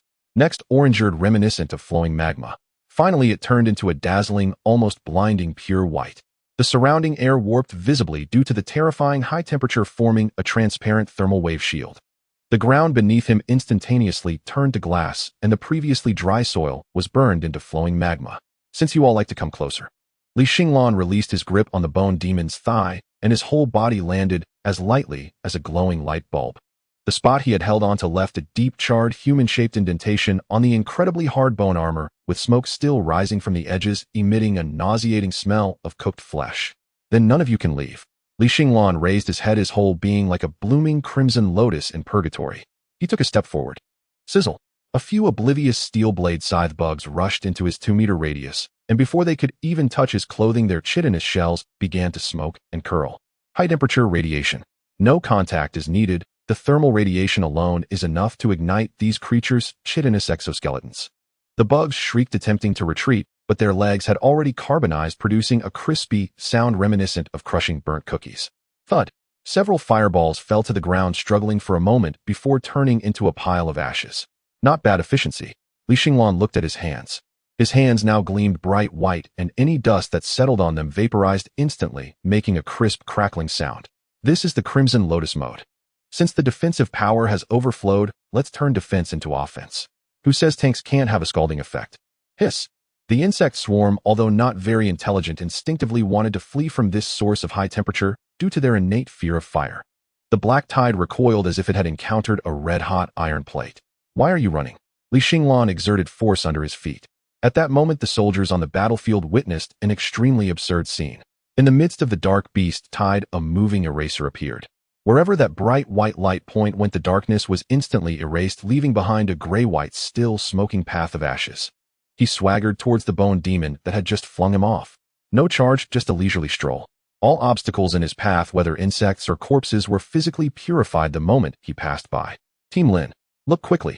On a high ground several kilometers away, the scout handed the binoculars to the woman beside him, his voice trembling. Is that our person? That's too fierce, right? Lin Qingxue grabbed the binoculars. The scene in the tube made even this ice master feel her eyelids heat up.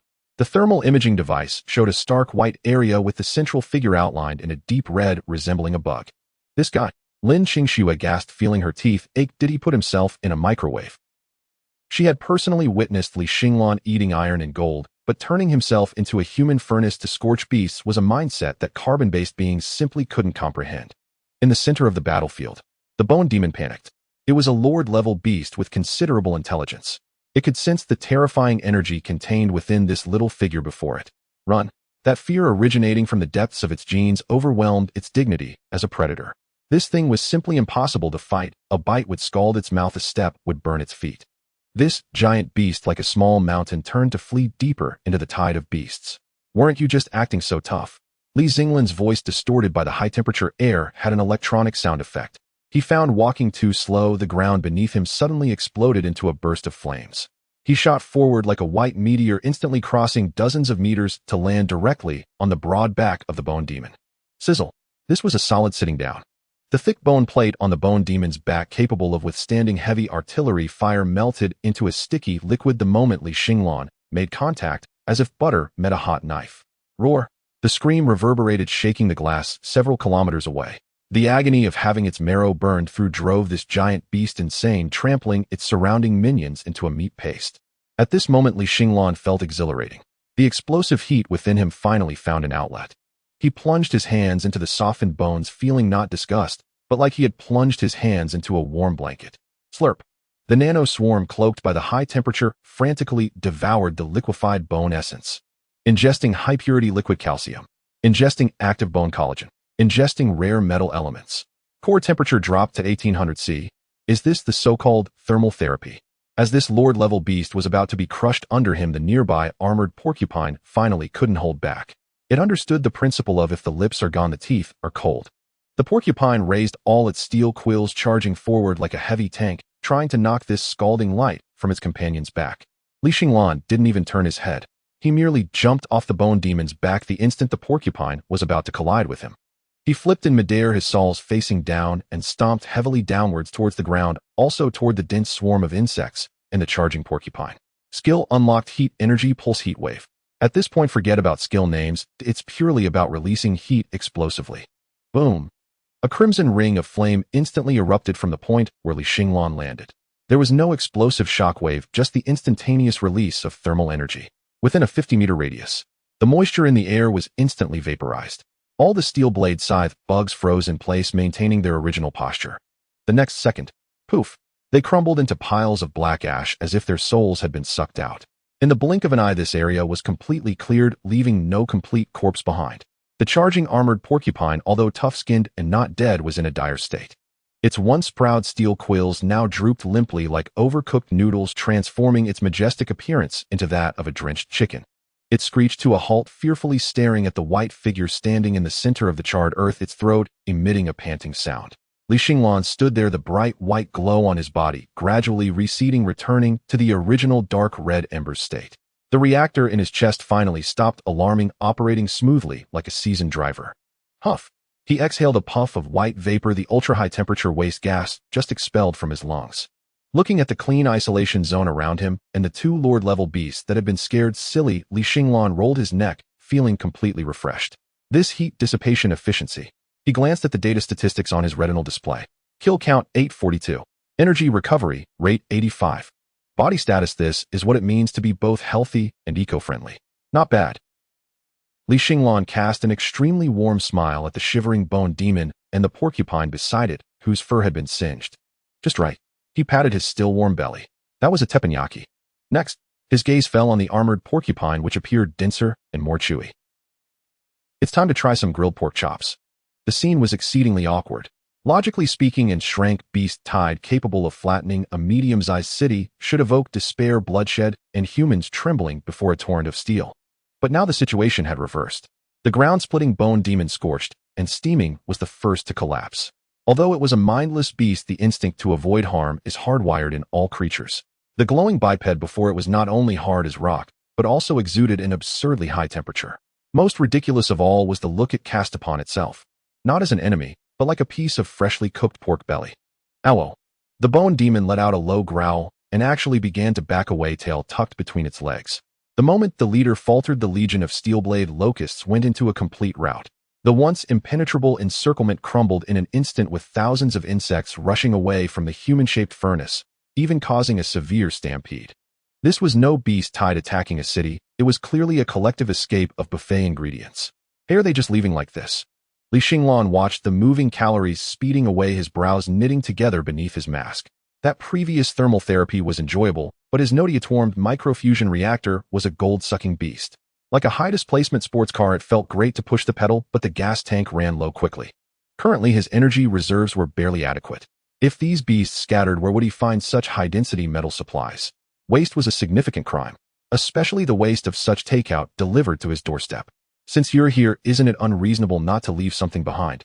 Xinglan's gaze sharpened as data streams frantically scrolled across his platinum-colored pupils. Detected large-scale escape of targets. Current speed 12 milliseconds, bipedal mode. Chase efficiency assessment low. Recommendation: switch to high mobility form. System: stop the nonsense and mount that uninstalled all-terrain mode now. Crack, crack, crack. A sound of painfully grating metal resonated from his legs. Xinglan's already heavy alloy combat boots suddenly disassembled and reconfigured. The armor plates on the back of his calves flipped open and countless black nanobots surged out like worker ants. In just 2 seconds, his feet vanished, replaced by 2 wide tracks with alloy and slip treads. Indeed, tracks. Although they had a somewhat cyberpunk aesthetic, their grip was undoubtedly beyond what human legs could compare. That was not enough. 6 bulges suddenly swelled from the armored spine on Li Xinglan's back. Puff, puff, puff. 6 5-meter-long black-gold mechanical tentacles burst forth. Unlike octopus limbs, these were composed of countless precisely interlocking alloy joints, their tips not claws, but high-speed rotating drill bits and hydraulic pincers. In that moment, Li Xinglan completely abandoned his humanity. If it weren't for the glowing humanoid torso he was observing, he would have resembled a miniature tank equipped with multifunctional mechanical arms. All-terrain capture initiate. Verum. The track spun wildly, creating a pungent blue smoke as he propelled himself forward like a racing car launched from a catapult, charging toward the fleeing swarm. The speed was too fast. Those bizarre beasts with either 2 or 6 legs could not outrun Li Xinglan, who was equipped with an engine. In the blink of an eye, he crashed into the rear of the locust horde. Come back to me. The 6 mechanical tentacles behind him seemed to gain their own consciousness, creating afterimages as they danced in the air. One tentacle expertly ensnared a locust attempting to burrow underground, yanking it out like a weed.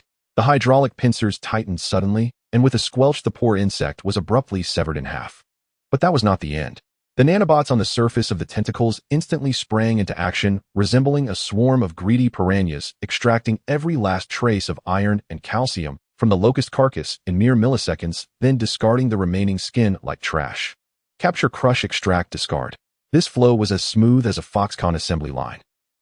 Li Xinglan was like a harvester that had crashed into a cornfield with 6 tentacles flailing about. Any beast that entered his attack radius, whether they wanted to flee or fight back, faced only one outcome: becoming raw materials. Metal reserves 0. 1. 0. 1. Warning. Internal storage for discarded metals nearing capacity. Warning. Excess calcium buildup detected. Immediate expulsion recommended. The red text on his retina flashed again. While maneuvering the tracks over a porcupine's carcass, Li Xinglan felt slightly overwhelmed. This was the consequence of gluttony. He had eaten too quickly, and absorption efficiency couldn't keep up, leading to a pile of unrefined scrap metal and bone fragments clogging his system, like overeating and feeling bloated. Expel it. That's too wasteful. Li Xinglan glanced at the remaining half of the beast tied around him. These creatures had tough hides and thick flesh. While squishing them one by one with tentacles was satisfying, it was still too inefficient. Was there a way to both dispose of this excess metallic waste and accelerate the harvesting speed? His gaze fell upon the mountain of extracted bone shards and scrap iron. A mad idea exploded in his mind. System, disassemble the armor plates on my shoulders. Li Xinglan grinned a grin that appeared particularly sinister on the smoky battlefield. Since there's too much ammunition, let's shoot it out. Received. Retrieving schematics. Target 6-barrel rotary rapid-fire cannon modified version. Materials accumulated low-quality metals, beast bones. Power source, direct connection to microfusion reactor. Z. Li Xinglan's broad shoulders suddenly split open, and 2 spheres of silvery, liquid metal rapidly rose and took shape. In just 3 seconds, 2 exaggeratedly shaped, gleaming mini-gods of war had grown onto his shoulders. However, these cannons appeared a bit shabby. Crafted on-site from scrap, their barrels resembled bones, and their color was a dull gray. But that didn't matter. What mattered was the caliber and the rate of fire. Everyone, this meal is on me. Li Xinglan focused his thoughts. Verum. The motors of the 2 war cannons began to preheat and spin, emitting a spine-tingling buzz. The next second, rat-a-tat-a-tat-a-tat. 2 tongues of flame, 2 meters long, instantly illuminated the dim wilderness. This was no gunfire, it was the sound of a chainsaw slicing through wood. The dense barrage rained down upon the beast horde like the scythes of death, striking hard at the front ranks. What shot out were not brass bullets, but bone nails compressed from the discarded bones and scrap iron within Li Xinglan's body. While aerodynamics were somewhat lacking under the terrifying kinetic energy bestowed by electromagnetic acceleration, these nails, only the length of a finger, were even more lethal than armor-piercing rounds. Puff, puff, puff, puff, puff. The first few locusts sprinting at the front were instantly turned into sieves.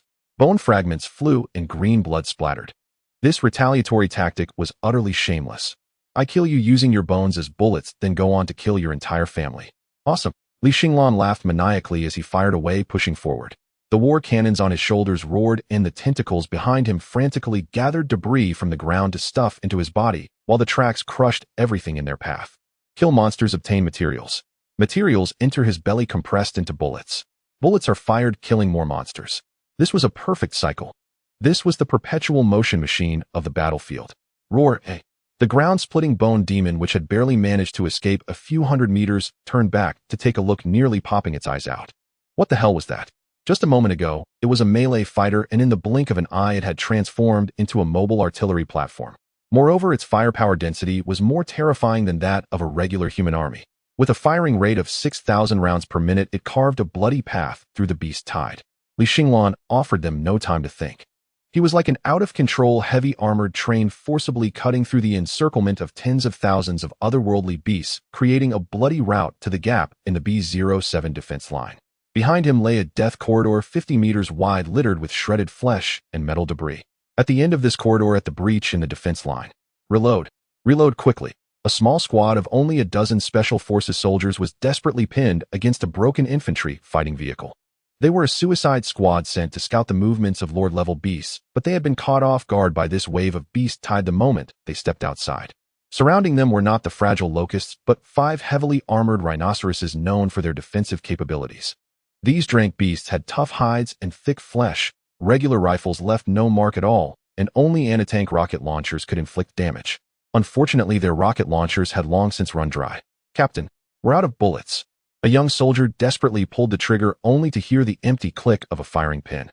Before him, a heavy armored rhinoceros snorted, lowering its head with a horn nearly a meter long aimed directly at the weak side of the armored vehicle.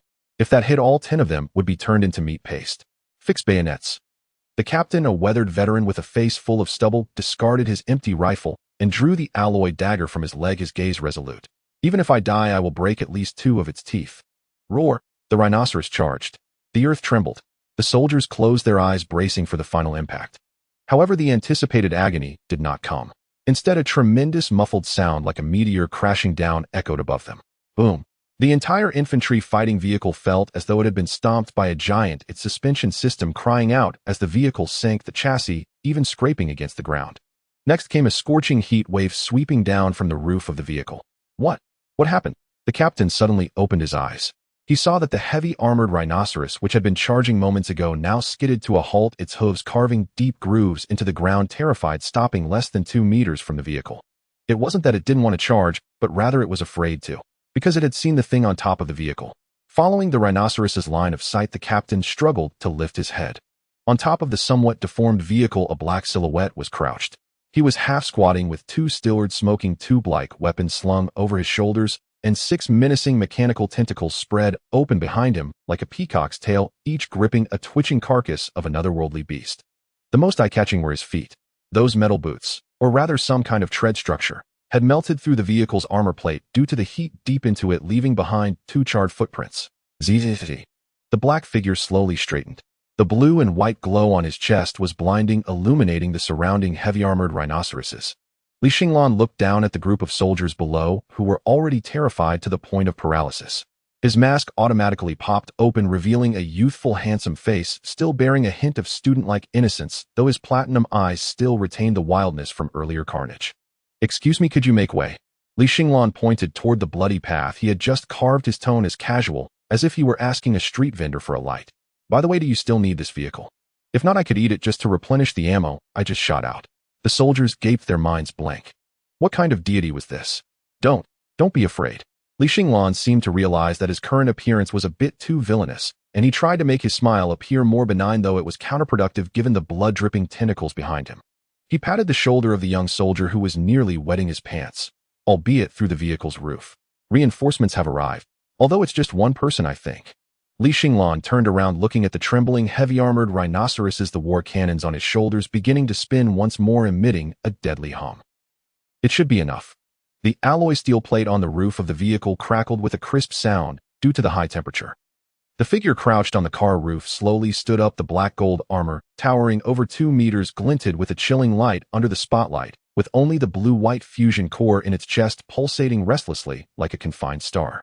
The mechanical tentacles extending from its back continued to drip green bodily fluid from the alien beast, and each drop that landed on the car roof would sizzle and produce wisps of green smoke. Don't shoot." The battle-hardened veteran captain pressed down hard on the trembling rifle of the new recruit beside him. His Adam's apple bobbed up and down as sweat soaked his palm, gripping the alloy dagger. This guy in front of him looked much more like a monster than the heavily armored rhinos across from them. Especially that oppressive feeling. Just standing there, the air around seemed to freeze.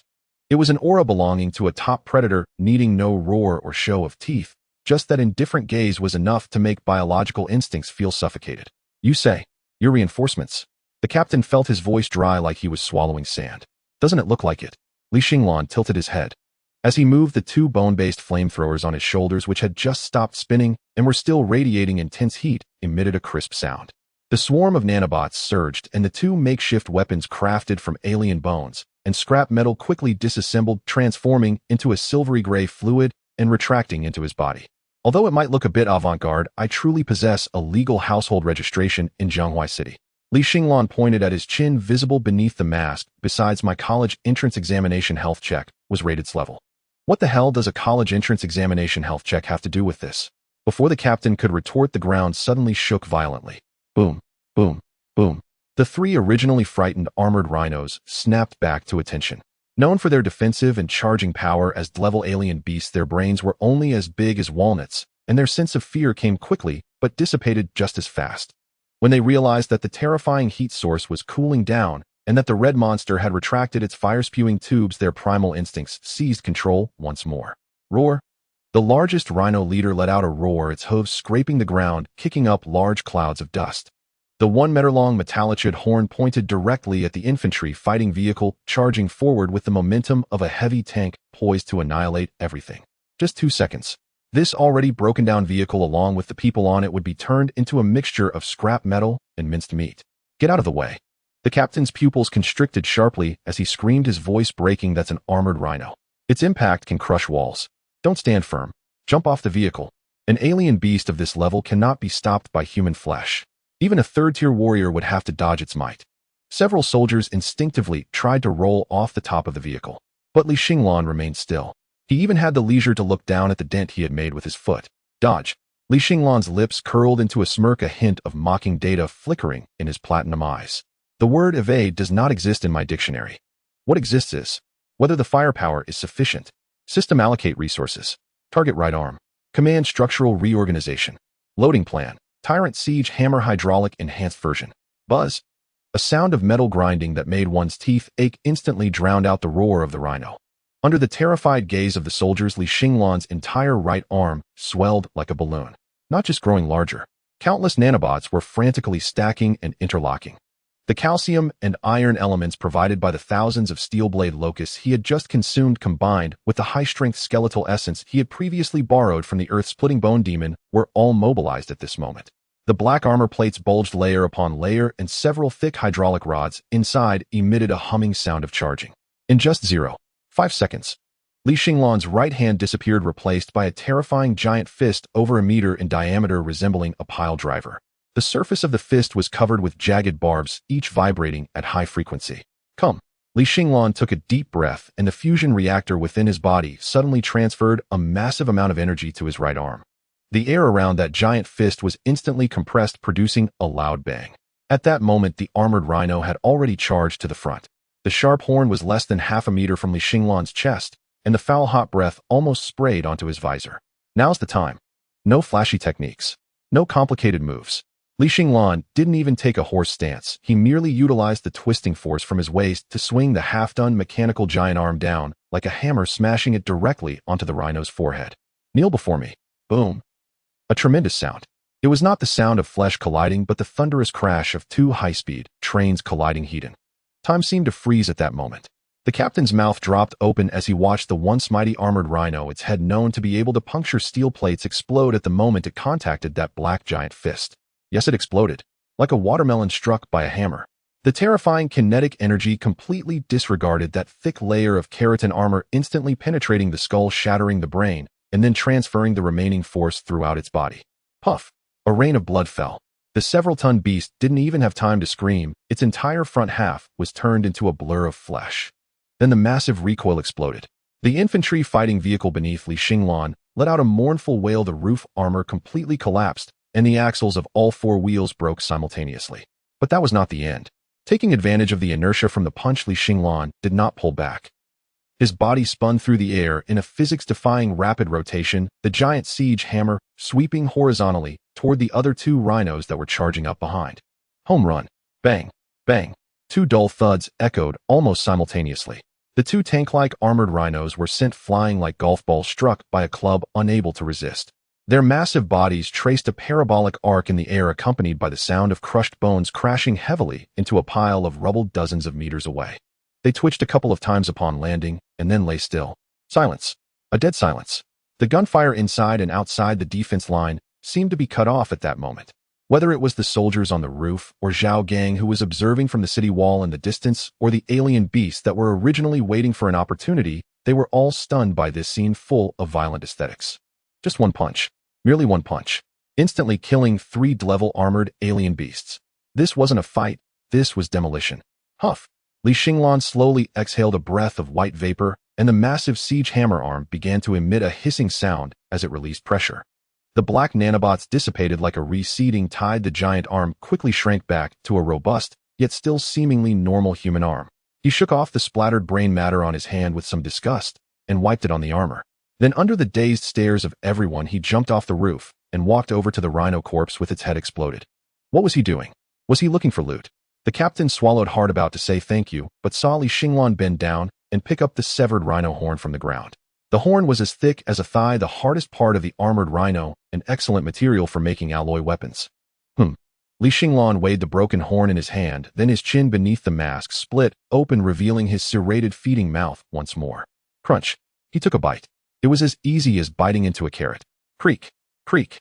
The unpleasant sound of chewing was exceptionally clear on the silent battlefield. Pretty hard high manganese content. Li Xinglan chewed, while mumbling his assessment, just a bit stuck in my teeth. Next time I need to have some lubricant to eat. All the soldiers felt their scalps tingle. If that punch was shocking, then this scene was horrifying. Eating an alloy horn raw. What species is this guy? Just then Li Xinglan's communicator suddenly rang in his ear. Z. Li Xinglan. Please respond. This is Lei Zhentian. Lei Zhentian's voice sounded somewhat frantic, but there was clearly a hint of uncontrollable excitement in the background noise. What was that seismic wave just now? Detection shows that you released an energy shock equivalent to a tactical missile. You didn't blow yourself up, did you? Li Xinglan swallowed the last piece of high-energy snack, feeling the energy bar in his body rise a notch.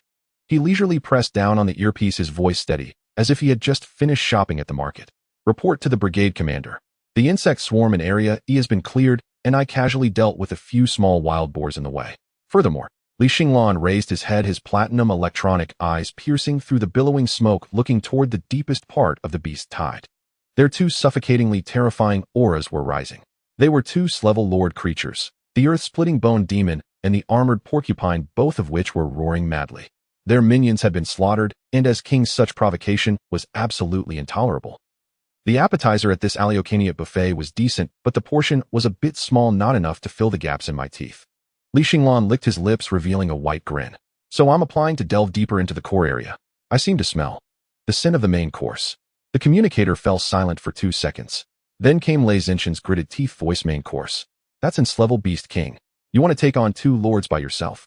Who said I am alone? Li Xinglan glanced back at the blood path he had carved. On that path, countless tiny black nanobots were rising from the corpses of the alien beasts like living dust gathering back around him. They burrowed into his armor, merged into his bones, becoming a part of his strength. Every dead alien beast transformed into a bullet, a piece of armor, a drop of fuel for him. Li Xinglan clenched his fist, feeling the seemingly endless power surging within him. Brigade Commander, did you forget my abilities? He took a step forward, heading toward the 2 roaring giants. The mechanical tentacles behind him spread out like a peacock's tail, resembling the wings of death. As long as there is metal, as long as there is energy. I alone am a legion. Lei Zhentian hauled Li Xinglan away and brought him back to the military base under the pretext of protection. You must not take risks. Tomorrow you will attend advanced studies at the Federal Military Academy. No reckless moves. You are my precious one. The Federation's first military academy, Xingkong University. It is the sanctum for every ardent youth across the Federation, the place where countless favored sons first dream. It was new student registration season. Luxury vehicles clustered at the gates, anti-gravity shuttles hummed as they landed and ascended, and everywhere young warriors bristled with vitality while hauling expensive suitcases.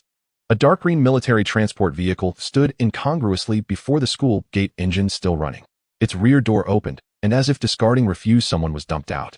The driver then floored it, black smoke spewing from the exhaust as it fled like a guilty thing. If you didn't know better, you'd think there was a time bomb on board. Li Xinglan stood at the gate and brushed non-existent dust from his uniform. That old Lei was efficient to a fault. To keep him from being seized by the capital's curious biologists for dissection, Lei had packed him off overnight into this sealed military academy. Officially, it was advanced instruction. In reality, it was a place to lie low. Is this the first military academy? Li Xinglan looked up, and the pale blue data stream across his retina refreshed in an instant. His gaze did not linger on the grand arch of the school gate, nor wander to the lively senior girls in short skirts nearby, though instead it fixed on the enormous statue rising in the center of the plaza. It was a statue of the Federation's first marshal, 100 meters tall, sword in hand, glaring at the heavens. Scan complete. Target material: high-purity starfall alloy, iridium content 12%. Estimated weight 480 tons. Consumption suggestion: top tier. Recommend pairing with strong acid sauce for raw biting. Crispy texture rich in iron and calcium. Li Xinglan swallowed, shamefully human. This was not a school so much as an open-air buffet.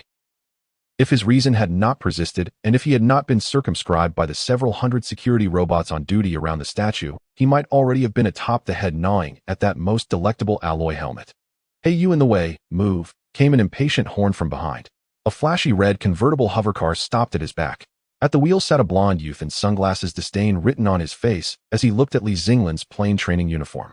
These days, even military transporters have the nerve to come through the front gate. The logistics entrance is 2 kilometers away. Don't block the view. Li Xinglan glanced back. Scan complete. Target vehicle: civilian class, aluminum alloy frame, carbon fiber skin. Evaluation: industrial trash. Extremely low value. Tastes of plastic, causes indigestion. Oh. Li Xinglan moved aside with considerably less enthusiasm than the tone required. A vehicle made of nothing but plastic. He would find it tough going even to chew. The blond youth, surprised by such timidity, sneered, stomped the accelerator, and sped off, leaving a mocking barb in the wind. Hick. Li Xinglan didn't even hear it. He was engaged in a fierce internal debate with the system's persistent prompt, suggesting a perfectly timed show of face-slapping. What face-slapping? If you smash the car, you'll have to pay for it. Besides, aside from the 2 wool hubs that might have some chew, the rest is high polymer. No nutritional value. The new student registration desk. A woman instructor in her 30s, showing early signs of menopause, furiously typed at a light-brain screen. Name: Li Xinglan. Show your admission notice. Li Xinglan handed over a crumpled sheet. Lei Zhentian had scribbled it before, leaving his handwriting like the scratches of a chicken's claw. The instructor took the paper, glanced at it, and her brow knitted instantly. She fed the sheet into the scanner. Beep. A large red alert window popped up on the screen, followed by a string of suffocating data. Spiritual energy, chi value 0. Bone density, unreadable. Meridian strength, unreadable. Comprehensive assessment, mortal, extremely frail. The registration hall fell silent for a few seconds. New students in line craned their necks. When they saw that glaring red 0, their expressions were as peaked as those who find stinky tofu on the menu of a 5-star hotel. Spiritual energy, 0. The instructor pushed up her glasses, suspected a malfunction, and rescanned. Still 0. In an era when martial cultivation flourished, even a street mutt registered a few dozen chi points. Even congenitally impaired corpses yielded some measurable value.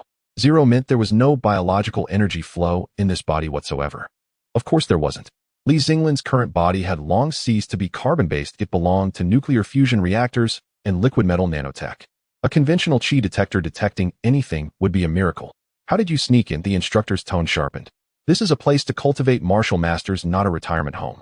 Lei Zhentian sent me, Li Xinglan answered honestly. At the name, the instructor's hand trembled. She looked again at the signature on the handwritten note and recognized an especially audacious seal. So you use connections. The instructor's suspicion hardened into scorn, openly shown. She stamped a gray card and tossed it to Li Xinglan. Logistics Management Department, Class F. Dormitory in the West District basement. Next, Li Xinglan took the card with no visible emotion. Logistics was fine. Had heard that department adjoined the school's old equipment recycling warehouse. As he turned to leave, deliberate whispers rose behind him. Did you hear? Lei, the brigade commander, snuck him in.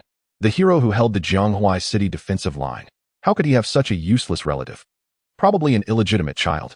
Chi value 0. Basically a living specimen. Tisk, he just came to polish a resume and get a diploma to inherit the family fortune. Li Xinglan ignored the voices. He was hungry. The miniature reactor inside him was an insatiable abyss, although the recent beast tide had left him half-sated. Sustaining his high-intensity systems consumed prodigious energy.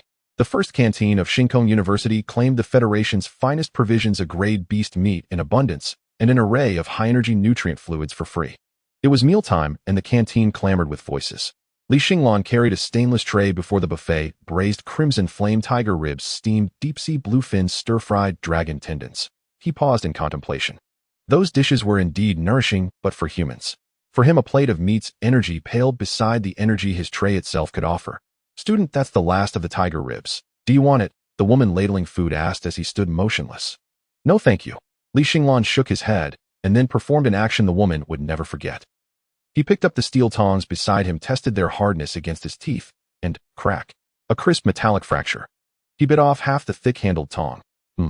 Food grade 304 stainless, low carbon, but sanitary. He chewed with a loud crunchy sound and flashed the astonished woman a grin that might as well have been carved by a nuclear smile. Any of the tongs are free at the buffet too, right?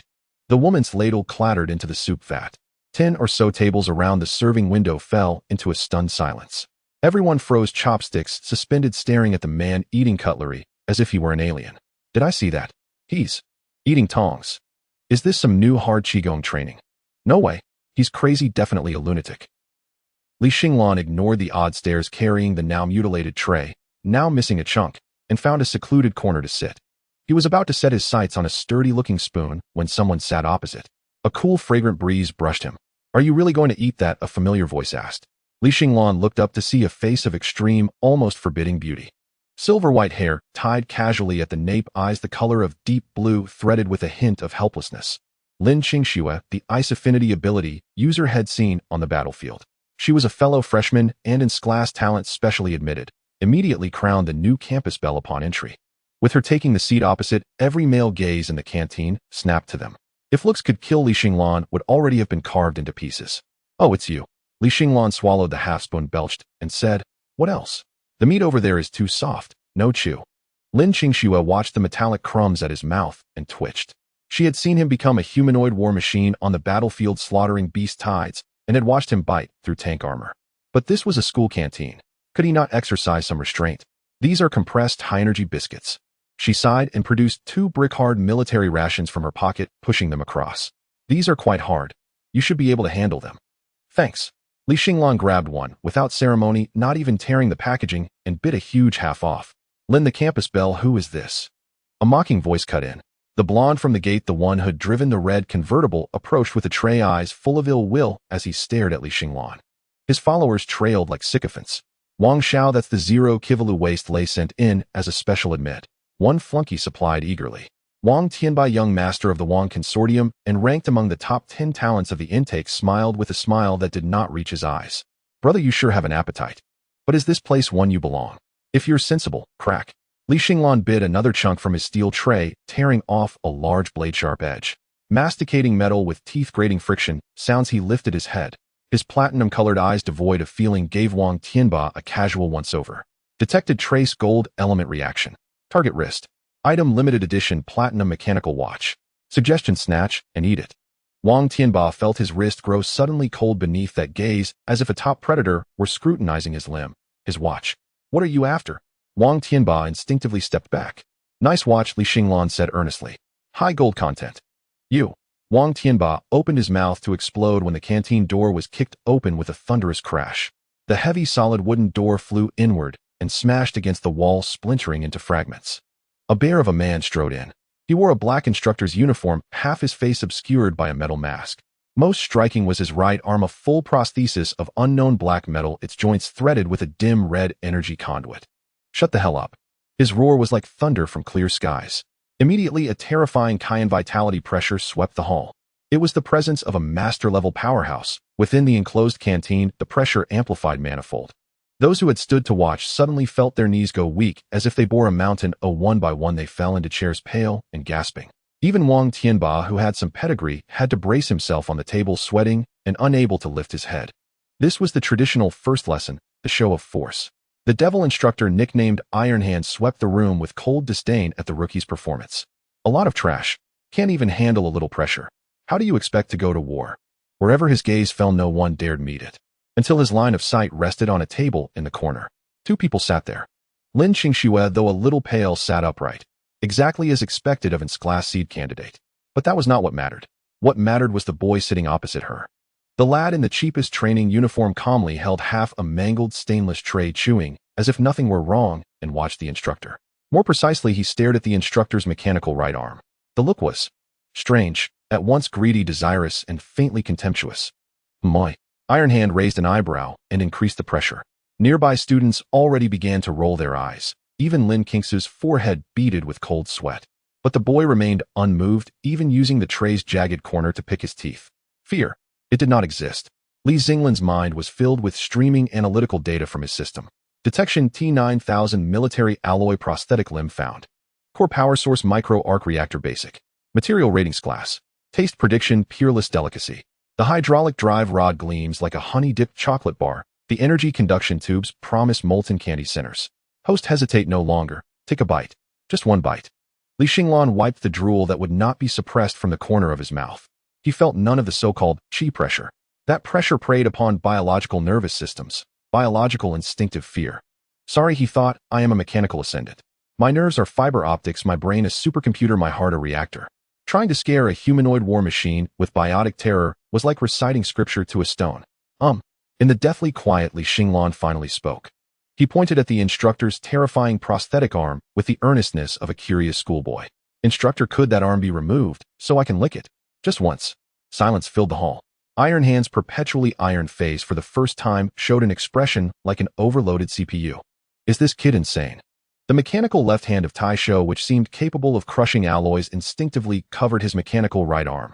In his life, he had seen those wanting to steal skills, those wanting to challenge him, even those seeking backdoor support. But he had never encountered a pervert with eyes glowing green staring at his prosthetic limb and asking if he could lick it. Get lost. Taisho squeezed out a word through clenched teeth, the energy circuits in his right arm flashing warily, as if they had a mind of their own, rejecting the dangerous individual before him. Go to the testing area, don't force me to unleash my wrath at school. Li Xinglan reluctantly withdrew his gaze. Petty. He mumbled, lingering for a second on Taisho's robust hydraulic transmission rod before turning to walk towards the nearby physical testing hall. The taste of scrayed alloy should be crisp right. The physical testing hall was bustling with noise. As the foremost military academy of the Federation, it gathered geniuses from various star domains. Everywhere the sounds of vigorous energy surged, the testing machines were being struck with loud bangs, and the values soared in flashes of red light. Wang Tianba vitality value 380. Explosive power 2,200 kilograms. Rating A. As the yellow-haired guy driving the sports car threw a punch, the numbers flashing on the electronic screen elicited a round of gasps. As expected of young Master Wang, he's nearly at the peak of a second-tier warrior before even enrolling. He'll definitely be in the top 10 of this year's freshmen. Wang Tianba proudly flicked his wrist, casting a provocative glance at the newly arrived Li Xinglan, a smirk of ridicule curling at the corner of his mouth. To him, this backdoor character, who didn't even dare to enter through the front door, probably couldn't even register on the lowest scale of the testing machine.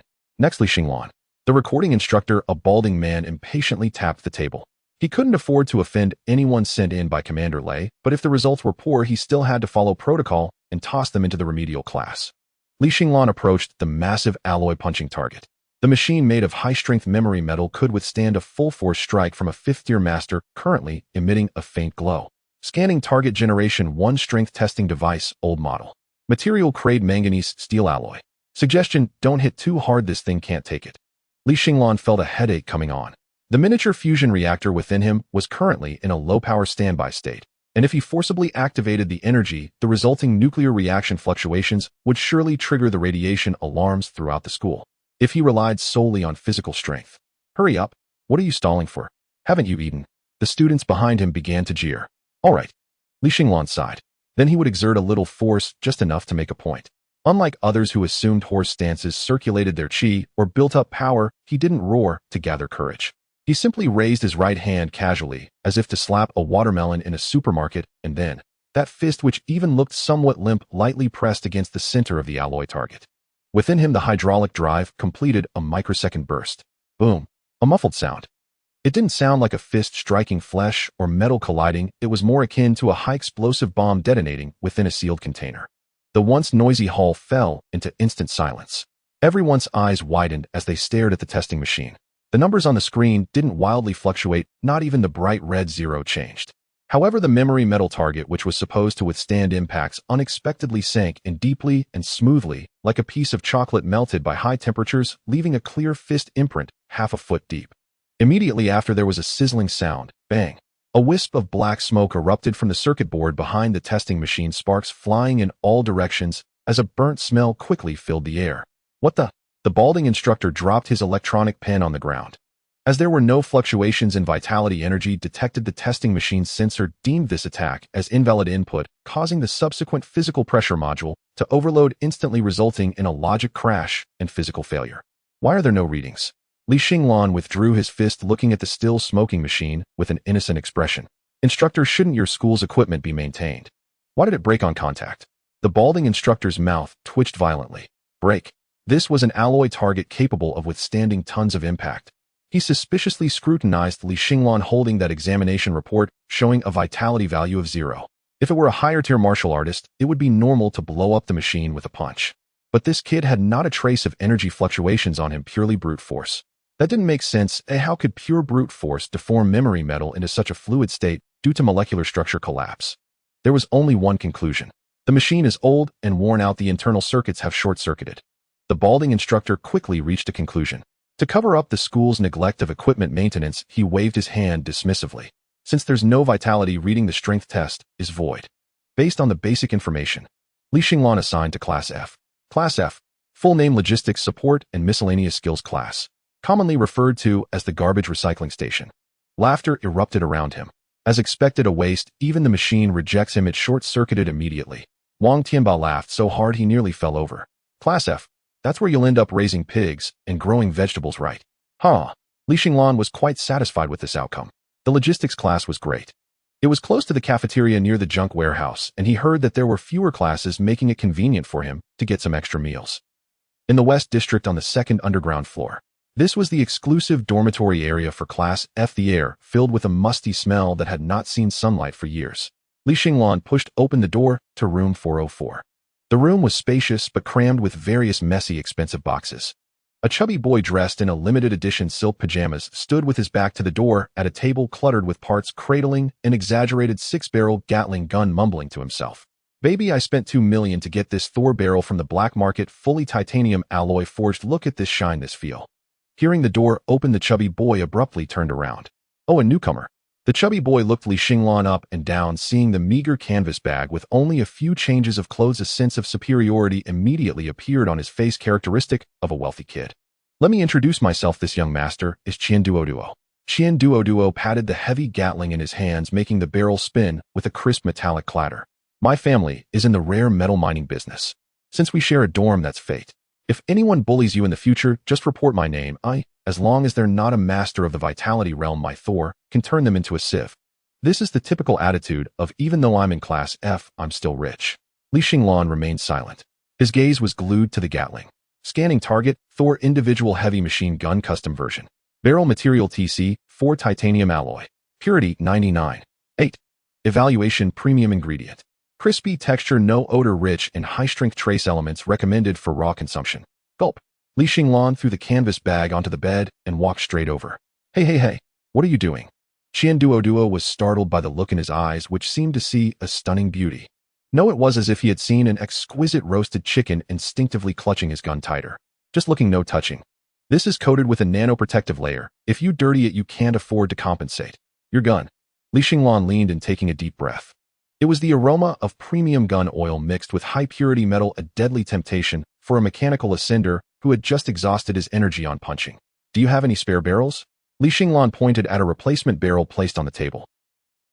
Of course, it's a buy one get one free deal. Qian grunted. How about you? Do you know guns? A little. Xinglan picked up the titanium alloy barrel, roughly 30 centimeters long and the thickness of his wrist, weighing it in his hand. Of course this is. Snap. Qian words were abruptly cut off. He watched in shock as the plainly dressed new roommate opened his mouth, revealing a set of white teeth, and bit down hard on the titanium alloy barrel, capable of withstanding temperatures and pressures of several thousand degrees. It was as if he was biting into a crispy egg roll. Accompanied by the painful sound of metal tearing, a chunk was directly bitten off the incredibly hard barrel.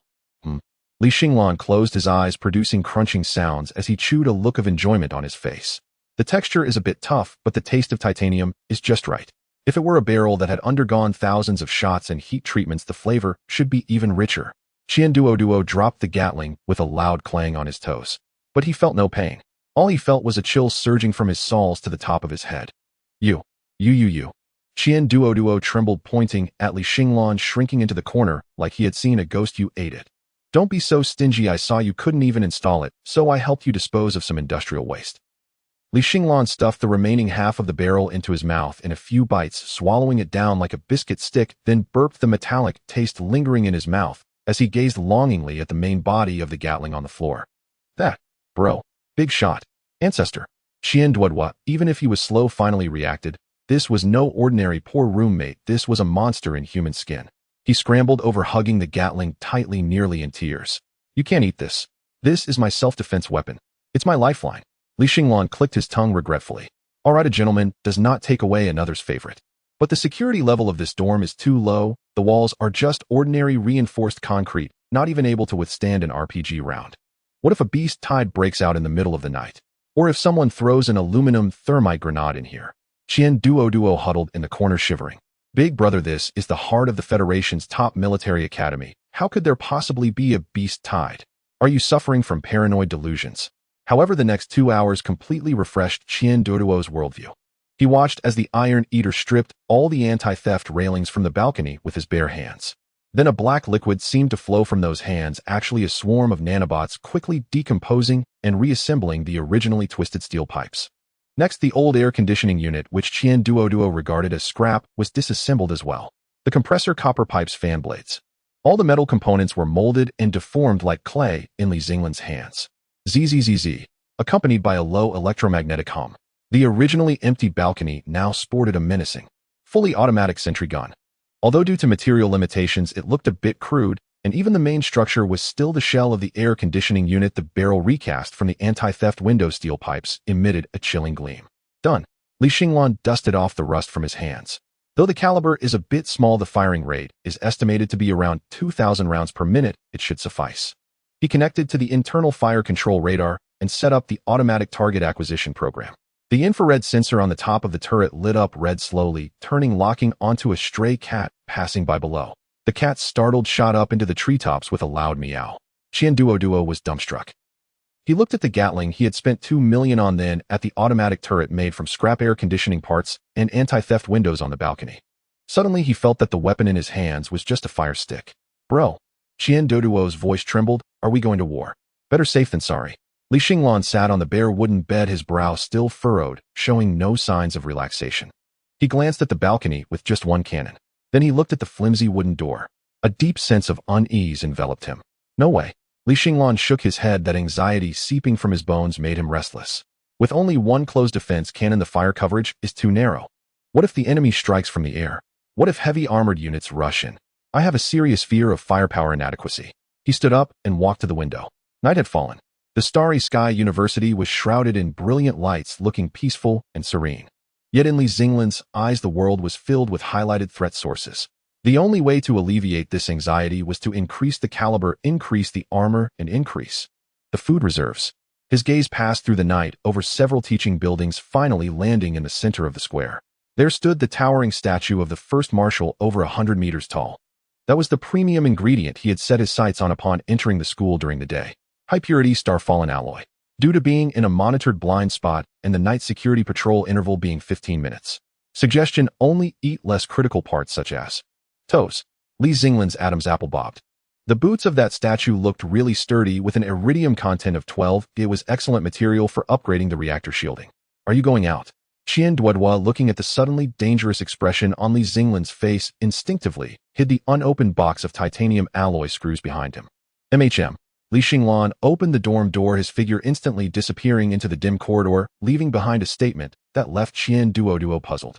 I'm going to grab a late-night snack, and by the way, upgrade our turret.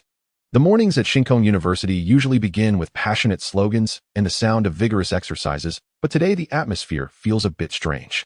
Under the landmark statue of the first marshal, a yellow caution tape has been set up.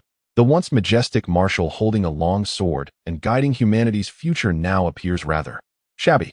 Because at the front of his massive alloy combat boots, where there should have been a similarly stout toe, there is now nothing.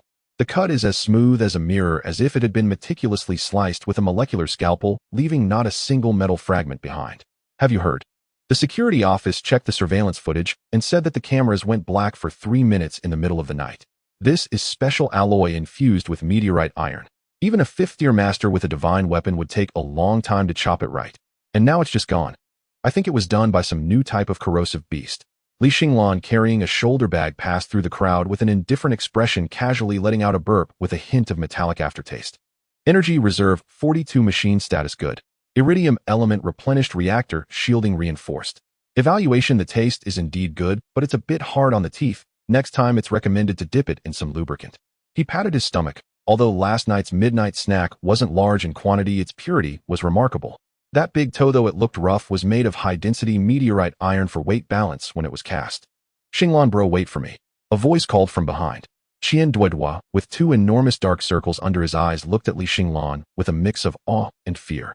Last night, he had witnessed how this master crafted the automatic turret on the balcony with his bare hands. During the latter half of the night, this master had gone out for half an hour, and when he returned, he was still chewing something, the crunching sound keeping him awake all night.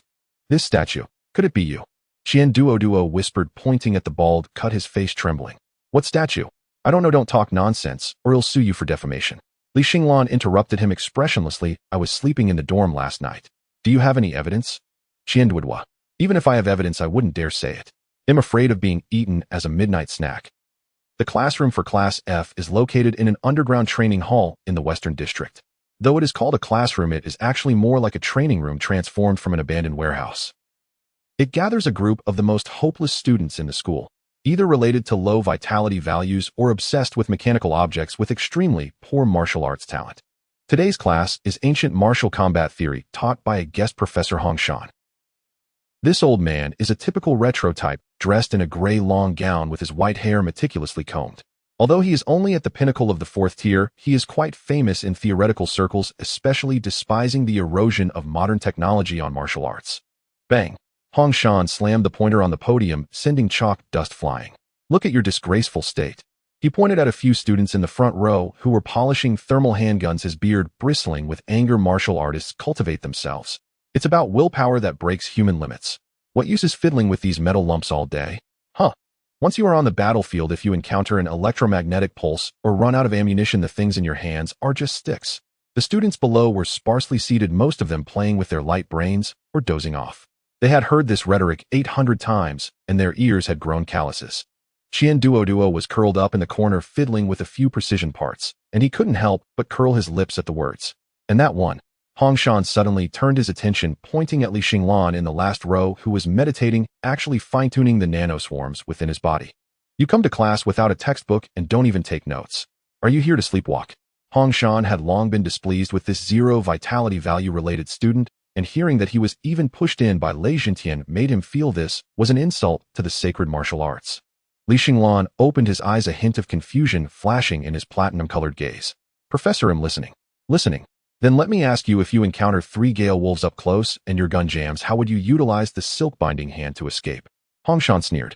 Li Xinglan thought for a moment and replied seriously, since they are gale wolves, they belong to low armor and high agility units. If the gun jams, it means it hasn't been maintained properly. But even so, I don't think I need to use the silk binding hand. Oh, then what would you use? Would you bite them? Hong Shan mocked. The whole class burst into laughter. Qian Duoduo even covered his face, thinking to himself that the professor had guessed right. This master could indeed eat the wolves raw. Li Xinglan did not laugh. He stood up, his tone calm, as if stating a truth, since the caliber is large enough and the rate of fire is fast enough, forming a fire coverage net, the gale wolves cannot get close at all. The only reason to consider close combat means one thing: insufficient firepower. Absurd. Hong Shan's face turned red with anger. I said you are out of ammunition. Then detonate the micro-nuclear battery inside, and we all go to the heavens together. Li Xinglan shrugged. Isn't that much more efficient than the silk binding hand? You cannot teach such a child. Hong Shan was utterly broken. In all his years of teaching at Xinglan University, he had never encountered such a rebuttal. He strode down from the podium, the vitality power within him starting to surge. Although it wasn't a force that could topple mountains, it was enough to make this group of novices tremble. All right, since you are so superstitious about external factors today, I will let you know what the essence of traditional martial arts is. Hong Shan stopped 2 meters in front of Li Xinglan, hands behind his back, striking a masterly pose. Don't say, I bullied you. I want use my vitality externally, and will suppress my realm to the level of a novice martial artist. Come, you can use any means as long as you can make me take half a step back. This class will count as a full score for you. The students in Class F instantly perked up. This is genuine fun. The professor is going to hit someone. Professor, isn't this a bit inappropriate? Qian Duo couldn't help but shout, what if you get hurt? Hurt me? Ha ha ha ha. Hong Shan laughed as if he had heard the biggest joke after practicing iron cloth shirt for 40 years. Even if I stand still and let you shoot me, I might not even be able to break my defense. Li Xinglan sighed. The system was frantically scrolling on his retina. Detected low threat biological provocation. Target skeletal density C level. Muscle strength C. Suggestion, don't apply too much force that may shatter. Professor, are we really going to fight? Li Xinglan unbuttoned the top button of his uniform, stretching his neck with a mechanical grinding sound. Let's talk. Attack. Hong Shan did not want to hear any more of this kid's fallacies. He stomped his foot hard, charging forward like an arrow released from a bow. Although he suppressed his realm, the techniques he had immersed himself in for 40 years were still there. He used his famous technique, bone dislocation, hand fingers like hooks aiming straight for Li Xinglan's shoulder joint, intending to directly dislocate this kid's arm and give him a profound lesson. Fast, accurate, fierce. The surrounding students only felt a flash before the professor's claw had already latched onto Li Xinglan's shoulder. Got it. Hong Shan's lips curled into a cold smile, exerting force with his hand vitality, surging get down. However, the expected sound of dislocated bones did not occur. When his fingers pressed down with force, it felt as if they were pressing against a piece of ancient black iron. No, it was even harder than black iron. Beneath that seemingly soft skin, there seemed to flow an indestructible high-density substance. Crack. A crisp sound indeed rang out, but it was the sound of Hong Shan's own finger joints protesting. Hiss. Hong Shan gasped in pain, feeling like his fingers were about to break. Was this kid's shoulder made of diamond? Before he could react, Li Xinglan moved. There were no flashy starting moves, nor any visual effects of vitality bursting. Li Xinglan merely tilted his body slightly. His right arm, which did not look robust, suddenly sprang up, like a precise hydraulic mechanical arm, defying human mechanics. Hydraulic drive 15. Kinetic output 2. 5 tons. Since you want to see physical persuasion, I must apologize. Smack. This slap didn't even land on his face, but rather struck Hong Shan's chest, specifically the arms he used to block. The immense kinetic energy exploded instantly. A visible white shockwave erupted in the air. Hong Shan felt as if he had been hit by a high-speed train. His proud iron cloth shirt felt like paper in the face of this pure violence, his feet leaving the ground as he traced a straight horizontal line through the air. Boom. The reinforced concrete wall of the training hall shook violently, debris flying and dust rising. The entire class fell silent. Everyone's mouths dropped open, jaws nearly hitting the floor. A human-shaped crater had appeared in the wall, with Professor Hong Shan embedded in it in a big shape, unable to pull himself out. He rolled his eyes, convulsing all over, muttering, What kind of demon art is this? Li Xinglan retracted his hand, and even kindly helped Qian Duo next to him brush off the dust that had settled on the desk. See. Li Xinglan shrugged towards the human-shaped pit in the wall, his tone sincere. This is what I meant by the caliber issue. When the kinetic energy is large enough, any technique becomes redundant. Qian Duo swallowed hard, looking at the normally harmless roommate, feeling a chill down his spine. This was not a waste with zero vitality. This was clearly a Tyrannosaurus Rex disguised in human skin. At the same time, in the conference room on the top floor of the administration building, in front of a huge holographic projection table, several school leaders were arguing fiercely about this matter. Lei Jintian sat in a guest seat, casually playing with 2 high-explosive grenades, looking like a rogue who was just watching without speaking. This is simply outrageous. The director of education slammed the table. On the first day of school, he has already smashed the guest professor into the wall. Such a student must be expelled. Expelled? I don't see it that way. The vice principal adjusted his glasses, pulling up the data replay of Li Xinglan's slap from the previous surveillance footage. Purely physical strength exceeded 2 tons, and no vitality was used at all. What does this indicate? It indicates that his Bodis mutation is very special, and is highly likely the legendary path of becoming a saint in the flesh. Nonsense about becoming a saint in the flesh. I think he is a genetically modified warrior. The director of education retorted. Such an uncontrolled violent element is a ticking time bomb in the school. Ahem. The principal, who had been silent, tapped the table. He looked like a kind-hearted old man, but everyone knew he was a genuine war god-level powerhouse. Have we clarified the matter regarding the statue? The principal suddenly asked an unrelated question. The security chief wiped his sweat. No. All the surveillance went black. However, the cut analysis shows that it was not caused by any known weapon. It looks more like a direct disappearance on a material level. The principal exchanged a meaningful glance with Lei Jintian, who was whistling at the ceiling. Interesting.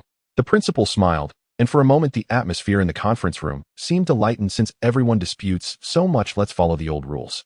2 days later, the freshman competition. Throw him in. Whether it's a donkey or a horse, let him walk it out.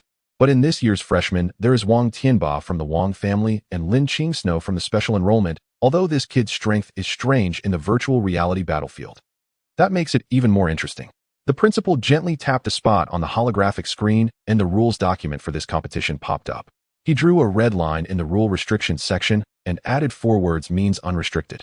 Tell all the freshmen that this competition is a high ground battle.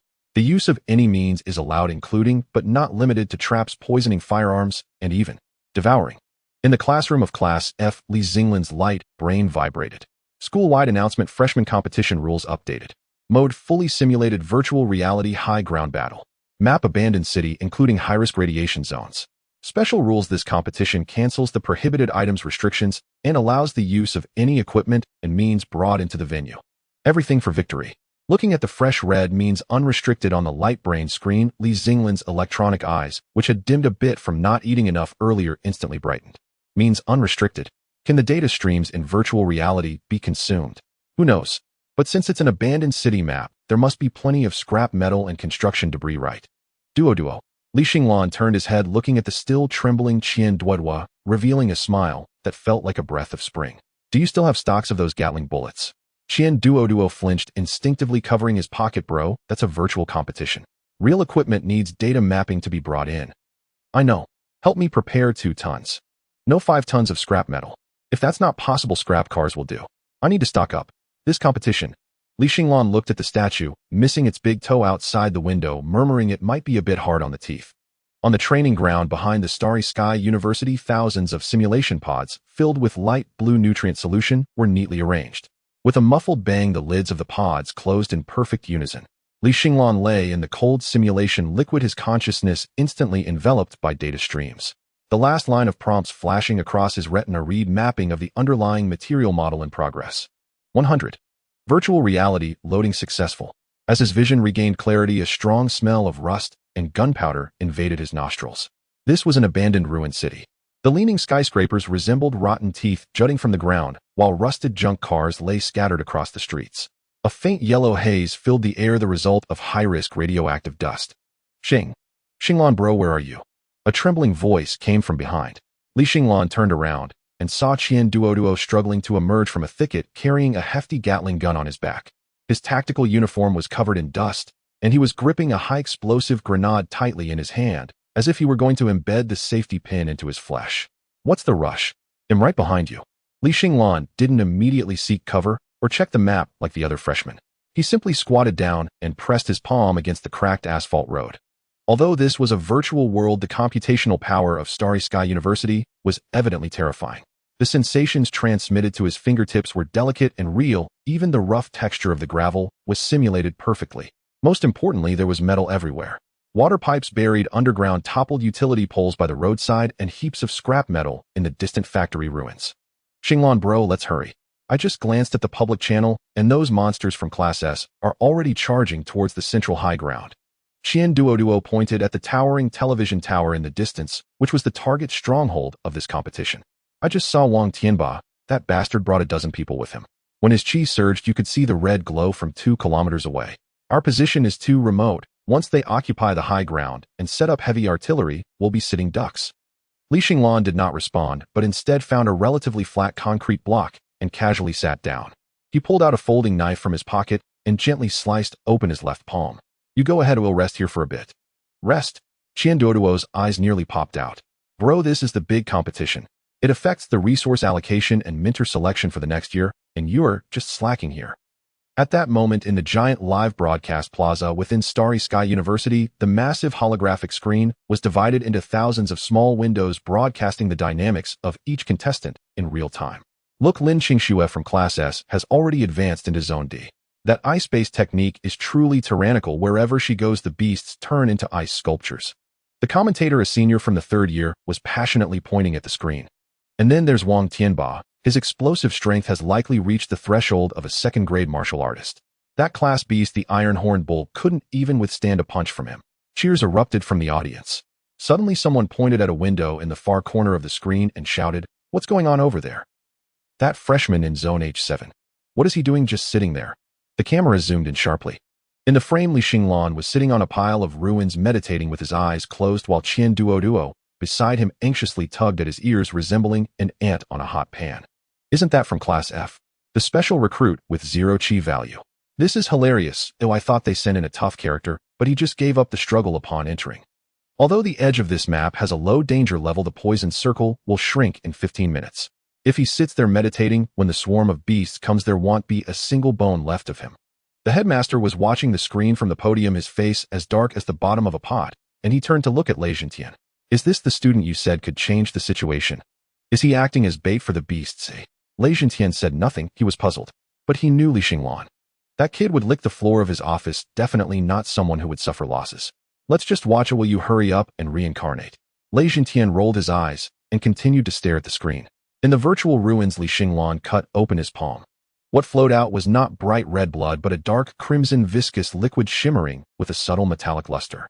It was a high-concentration nano-primordial solution, and each drop contained billions of micro-machines. Although in this virtual environment Li Xinglan could not bring real metal from the outside, he brought in his logic core. As long as his consciousness was connected to the simulation signal, the system would fully map out his physical characteristics. Plop! That drop of golden-red solution fell onto the dusty ground. It did not seep into the soil. On the contrary, it seemed to possess some intense activity, rapidly extending countless fine silver threads upon contact with the gravel and scrap metal. Detected carbon steel model beginning analysis. Detected inferior manganese steel model beginning analysis. Rows of data flashed rapidly across Li Xinglan's retina. The nanoswarm did not immediately transform into giant weapons that would be too conspicuous and easily detected by high-altitude reconnaissance planes in this open area. They burrowed into the ground, infiltrating the undercarriages of those junk cars. Squeak, squeak, squeak. A faint sound like insects crawling echoed underground. That drop of solution resembled a seed. After devouring the first piece of scrap metal, it split into 2 silver spheres the size of fingernails. Then 2 became 4, 4 became 8. This exponential growth rate was astonishingly rapid. In just 2 minutes, the ground within a 10-meter radius around Li Xinglan trembled slightly. Qian Duodua, holding his gun and looking around anxiously, suddenly felt the ground beneath his feet getting hot. Ouch, why is the ground so hot? He looked down, nearly fainting on the spot. What he saw was the once gray road now rippling with strange water-like waves. The dark red threads spread out chaotically like spider webs. They burrowed into the concrete, devouring the steel bars inside. They penetrated the utility poles, extracting the aluminum wires. Xinglan, bro. What is this thing? Qian Duoduo was so scared that he jumped onto the concrete block, clutching Li Xinglan's shoulder tightly.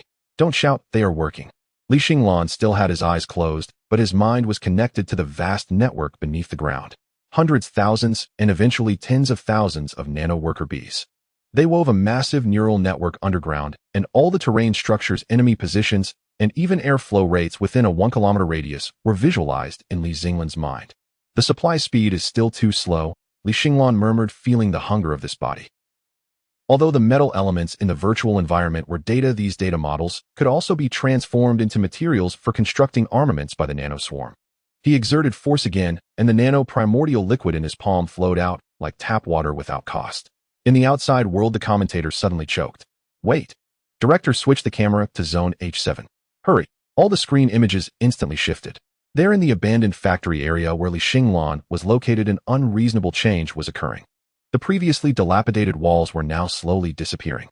Literally disappearing. The metal supports in the bricks and concrete were drawn out, and the entire building seemed to have been bitten by some invisible beast, collapsing and turning into streams of silver light converging on the ground. He's dismantling the map. The headmaster stood up in shock. This is impossible. The architectural models in virtual reality are locked. Even with high explosives, they can only be destroyed. I've never heard of absorbing these materials directly. He's rewriting the data model. Lei Zhentian's battle-hardened eyes sparkled with fear. No, he is turning all the metal in this area into his body. In the frame centered on Li Xinglan, countless slender metal pillars emerged from the once flat ground. They did not resemble buildings, but rather the blood vessels of some terrifying creature. And within a 1-kilometer radius, the dozens of beasts that had been roaming also sensed the anomaly. A 3-meter-tall razor-claw tiger roared and charged at Li Xinglan. But before it could get within 100 meters of him, the asphalt beneath its feet suddenly split.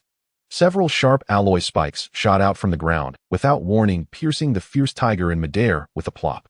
Immediately after, the tiger's corpse rapidly shriveled up before everyone's eyes. Seconds later it vanished, turning into a pile of gray-white powder. And in the position it once occupied, a silver metal spider slowly crawled out, its back shimmering with a chilling blue light. Slurp. Li Xinglan sat on the stone, not even moving a finger, leisurely brushing off the dust from his hands. The first batch of sample collection is complete. Performance debugging passed. He turned his head to look at the sweating Qian Duoduo. Duoduo, weren't you just complaining about insufficient firepower? Now this place is under my control. Li Xinglan pointed to the land beneath his feet. The once ruined site had now become a metal fortress shimmering with cold light. The nanoswarm not only reshaped the terrain, but also set up thousands of automatic sensing landmines and countless defense towers within a 1-kilometer radius.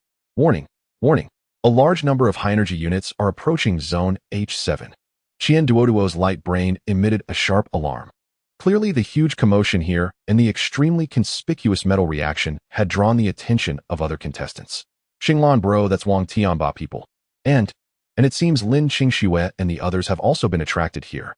Qian Duoduo looked at the densely packed red dots on the screen, his voice cracking. Let them come. Li Xinglan stood up and stretched lazily. The metal surface beneath his feet automatically rose, forming a magnificent command platform. Surrounding this command platform, tens of thousands of silver metal spiders had already lined up each spider's back, revealing a miniature electromagnetic cannon. There's plenty of ammo. Li Xinglan looked at the dozen armored vehicles charging over with billowing smoke and dust, a cruel smile curving at the corners of his mouth. Let them run for a while. After all, I haven't had enough fun being chased yet. At that moment, Wang Tianba stood on the leading SUV, waving his heavy sword and laughing maniacally. Brothers, that waste from Class F is right ahead. Let's kick him out first, then we'll take the high ground. However, as the distance closed, the smile on his face gradually stiffened. He saw a death zone made of silver metal. And at the center of the zone, the boy he regarded as a waste was resting his chin on one hand, making a firing gesture at him. Boom! Over 10,000 blue electromagnetic light streams ignited the entire night sky in an instant. In the virtual reality, the H7 industrial wasteland area lay in an eerie silence. Compared to the chaotic and tumultuous scenes of the D district where blood and energy surged in the air, this place felt like a graveyard forgotten by the gods. The only sounds were the eerie howling of the wind passing through the abandoned steel bars and the occasional tooth-gritting crunch of something being chewed underground. A 5-member team quietly approached along the collapsed overpass. They wore the standard combat uniforms of Class C with the wild wolf emblem embroidered on their chests. The team leader Zhao, who was a tough second-rank fighter wielding a heavy machete, the blade still glimmering with the residual data flow of the beasts he had just slain. Captain, there's a heat source ahead, whispered the tall scout, pointing at a pile of concrete in the distance. It's right at the entrance of that old factory, and it seems there are only 2 people. Zhao, who squinted his enhanced vision, allowing him to instantly see the situation over there.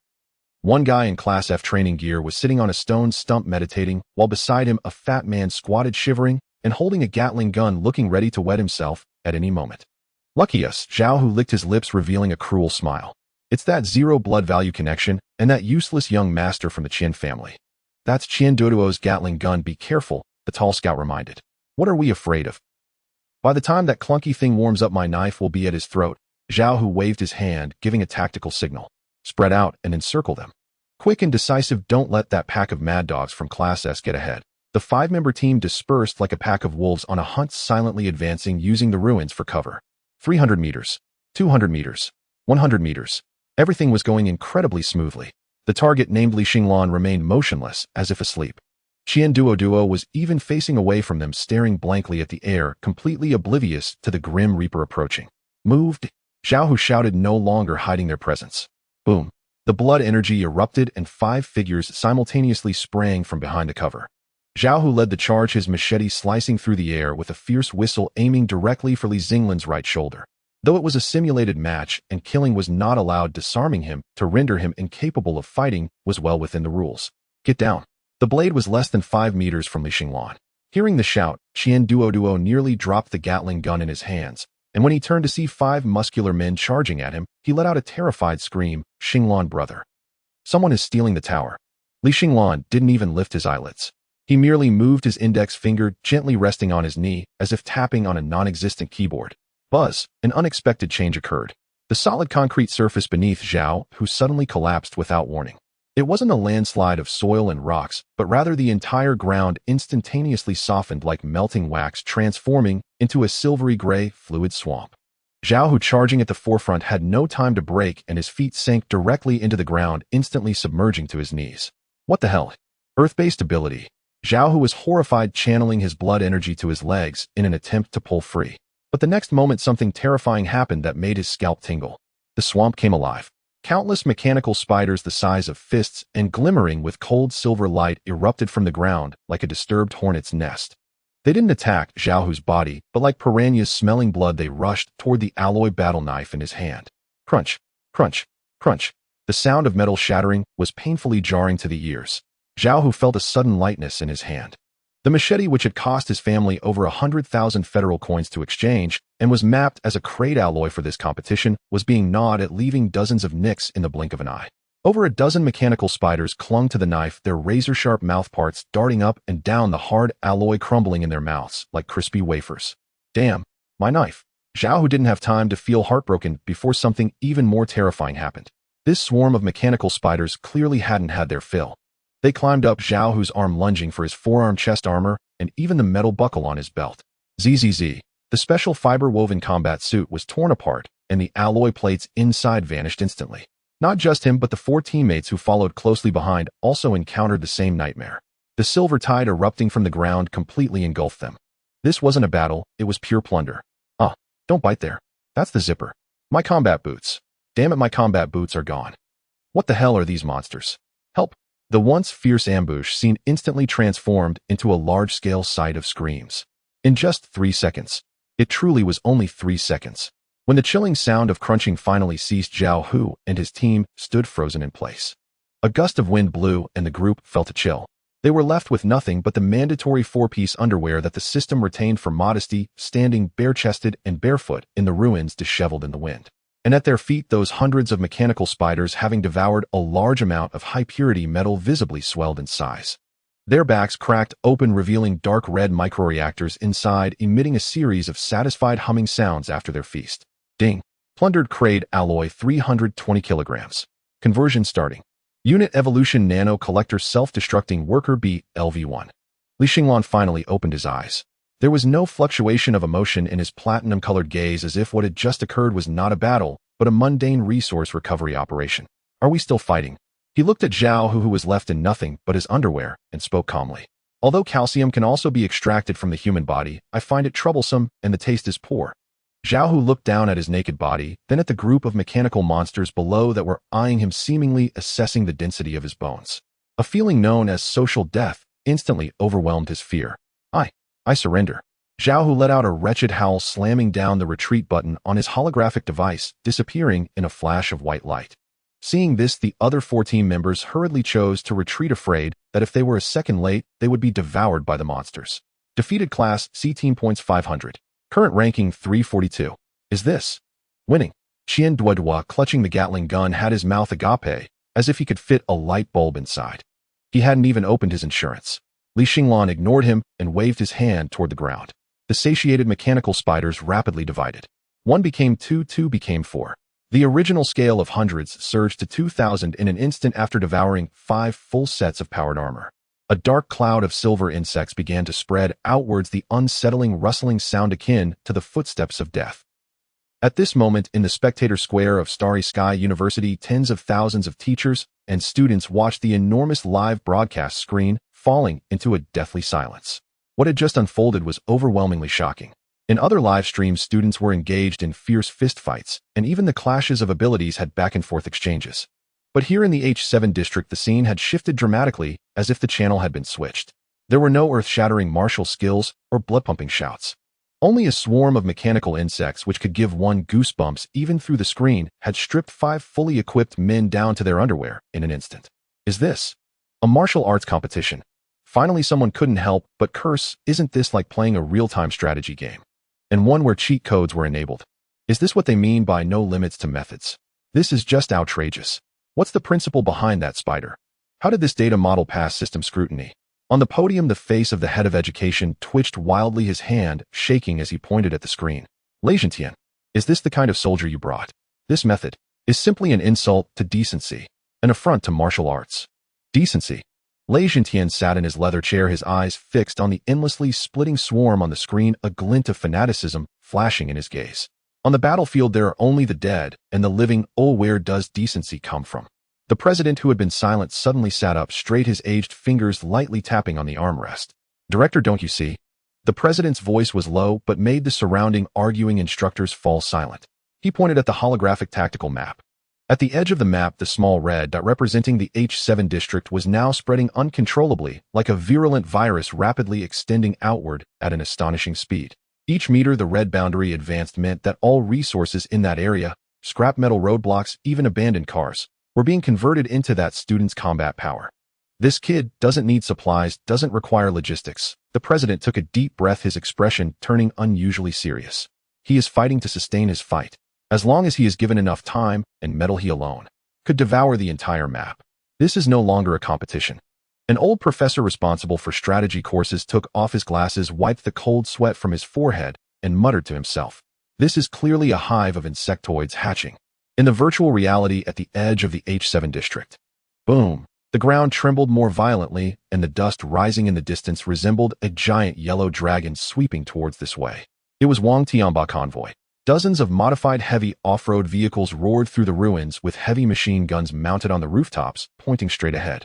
And in the center of the convoy, Wang Tianba was staring intently at the radar screen from a red armored command vehicle. Young Master Wang. 2 kilometers ahead, target detected. A scout's voice came through the communication channel. That kid seems to have not run away. He's still sitting there. Not running. Wang Tianba sneered, playing with the alloy heavy sword he had just used to slay a Class C beast. He's probably scared silly. This kind of trash isn't even qualified to be my opponent. Pass the orders, advance at full speed. Flatten that wasteland. I want him to be unable to press the retreat button. Yes.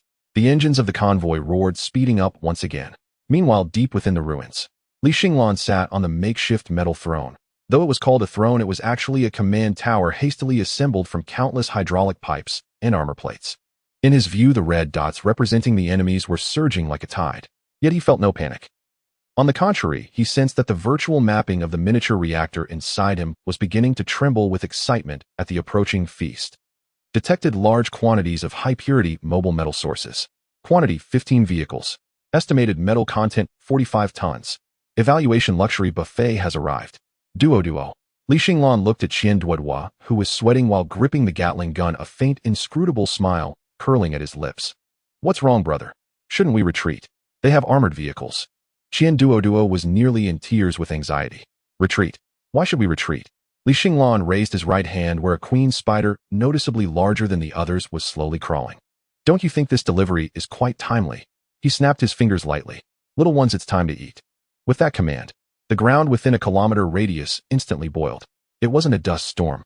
It was 2,000 newly evolved self-destructing worker bees, their backs flickering with crimson light bursting forth from the ground, like a silver tsunami accompanied by a despairing buzzing sound charging toward Wang Tianba's convoy. In a countercharge. This isn't a robbery. Xinglan leaned against the cold metal chair back, watching the 2 torrents about to collide in the distance, and spoke softly. It's simply my swarm being hungry and wanting to eat some teppanyaki. The modified off-road vehicles, once highly anticipated by Wang Tianba, did not immediately turn into fireballs amidst the blue electromagnetic light flow. Xinglan's level of cherishing these metallic assets far exceeded anyone's imagination. The self-destructing worker bees, upon nearing the convoy, extinguished the red light on their backs, replaced by a series of finely crafted grappling hooks. They did not choose a one-for-own self-destruction, but instead clustered around the wheel's chassis and engine cover. What on earth is this? Get away. Wang Tianba swung his heavy sword frantically, its blade shattering several self-destructing worker bees, but more silver specks surged in from all directions. That was not an attack, it was a disassembly, accompanied by the chilling sound of metal peeling away. The engine cover of the heavy off-road vehicle at the front was torn to shreds within 3 seconds. A few freshmen hiding in the vehicle had yet to react when they discovered that the chassis beneath them was empty, and they were directly sitting on the road, watching helplessly as their expensive vehicle disassembled before their eyes. My car? Where are my wheels? Young Master Wang, help. These bugs are eating my clothes. The cries echoed through the communication channel, spreading across the battlefield. Xinglan sat atop the towering metal command tower, the data flow in his retina never ceasing its rhythmic dance. Acquired grade alloy chassis analysis, complete material conversion rate 92. Acquired high-energy battery, energy supply 3. The swarm size has surpassed 3,000, suggesting the activation of multiline plundering mode. He gently raised his fingertip, tracing an arc in the void. The silver tsunami that had gathered around Wang Tianba instantly split into dozens of slender streams. They swept past Wang Tianba's astonished face, not continuing to entangle those students who had lost their vehicles, but instead spreading wildly down the street towards other areas on the map. Would we keep an eye on these prisoners here? Li Xinglan stood up, the hydraulic rods behind him emitting a low groan. If anyone resists, just use that Gatling gun to shatter their knees. Qian Duo stared blankly at the silver swarm covering the mountains, mechanically nodding. He finally understood what Li Xinglan meant by stocking up. This was not about participating in a competition, it was fundamentally about relocating. In other areas of the virtual reality, chaos had erupted. Two squads from Class B and Zone C were engaged in fierce positional warfare. One side occupied the second floor of the supermarket using remote fireball abilities to suppress. The other hid behind a junked truck preparing to charge. Prepare, charge. Just as both sides were ready to fight to the death, a faint sound like countless saws working simultaneously drowned out all the shouts. Students hiding on the second floor of the supermarket suddenly felt their feet sink. In less than a minute, the load-bearing steel bars of the entire building had been gnawed away by the nanobots below. With a rumble, the supermarket collapsed as if its spine had been pulled out. An earthquake? No. Someone is tearing down the building. My sword. Who stole my Xian iron sword? A burly man wielding a heavy sword was horrified to find that the heavy weapon in his hand was visibly shortening. Dozens of silver spiders clung to the sword body, their mandibles shaking, rapidly chewing away several centimeters of length every second. It was not just the weapon. Streetlights, trash cans, discarded transformers, and even buried water pipes that had lain underground for decades were all instantly marked as materials and swallowed by the unstoppable silver wave. The resources of the entire map were madly converging towards Zone H7. Current material reserve, 800 tons. Evolution conditions triggered, unlocking unit type LV-1 Hunter. The ground in Li Xinglan's area began to roll violently. Below the grand metal fortress, thousands of large mechanical units with high-frequency, vibrating blades evolved from their cocoons. They were no longer clumsy worker bees, but true harvesting machines. For pairs of legs scraped across the ground, leaving deep-cut marks, and the shells on their backs exhibited a matte black color that absorbed light. Connected through neural links, Li Xinglan's consciousness was now divided into thousands of fragments. This action, which would overload a normal person's brain, was merely basic operations for his nanobot-constructed neural center. He could sense the metallic texture touched by a mechanical spider several kilometers away. He could see every screw buried deep within the rubble. He could even feel the fear of competitors hiding in dark corners through the feedback from the swarm. Found a hard nut to crack. Li Xinglan's gaze turned towards Zone B on the map, the necessary route to enter the central tower. A heavy armored team composed of Class A elites was trapped there. Leading them was a burly youth named Raymond, one of the few newly admitted students who had already reached the peak of the second tier as a strength-type martial artist. He held an exaggerated tower shield, its surface swirling with brilliant blue energy patterns. Don't panic. Maintain a circular formation. Raymond shouted angrily into the channel. In front of him, thousands of hunters were violently crashing against the electromagnetic defense net. These mechanical monsters displayed astonishing tactical intelligence. They did not blindly throw themselves to their doom. Several stacked together formed a metal staircase around the electromagnetic net. The hunters behind leapt up the staircase, directly vaulting over the electromagnetic net and descending from above. Get away from me. A member of Class A pulled the trigger, and the revolver cannon roared to life. The dense barrage shredded several hunters into pieces, but the scattered parts did not lose their vitality. Within seconds, they reformed into smaller self-destructing units, squeezing through the gaps in the defensive position and burrowing beneath these elite players. Captain, we can't hold them off. We simply can't kill them all. They are dismantling our exoskeleton connectors. Raymond watched helplessly as one of his companions screamed in agony. The heavy exoskeleton armor on him instantly collapsed. Parts did not fall to the ground, but were snatched away by the little bugs quickly scurrying into the darkness. This scene was utterly bizarre. Once high and mighty Class A elites now resembled crabs with their shells peeled away, exposing their tender and defenseless flesh within. Li Xinglan, I know you're watching. Raymond let out a tragic roar. He had realized who the master of this tide was. In this star-studded university of geniuses, only that so-called useless fellow possessed such insane means. The surrounding hunters suddenly ceased their actions. They split to the sides like trained soldiers. A slightly larger spider equipped with a speaker on its back slowly crawled up to Raymond. Hand over all your alloy equipment, and I can spare you from elimination. Li Xinglan's flat voice came from the speaker, as monotonous as inquiring about the price of breakfast. Don't go too far. Raymond gritted his teeth, veins bulging on his hands. These equipments were the resources they had painstakingly collected from the map. Since you won't comply, then strip yourselves. The spider emitted an electronic buzzing sound. Thousands of hunters activated simultaneously, the sound of high-frequency blades slicing through the air, converging into a chilling tide. They did not charge directly at the vital points of these martial artists. Instead, they accurately severed all the stress nodes of the armor. In less than 10 seconds, Raymond felt a lightness in his hand. That shield claimed to withstand the full force of a third-tier martial artist had been gnawed into a hollow iron frame by dozens of spiders. Following that, the alloy chest armor, knee pads, and even the tactical hooks at his waist all vanished.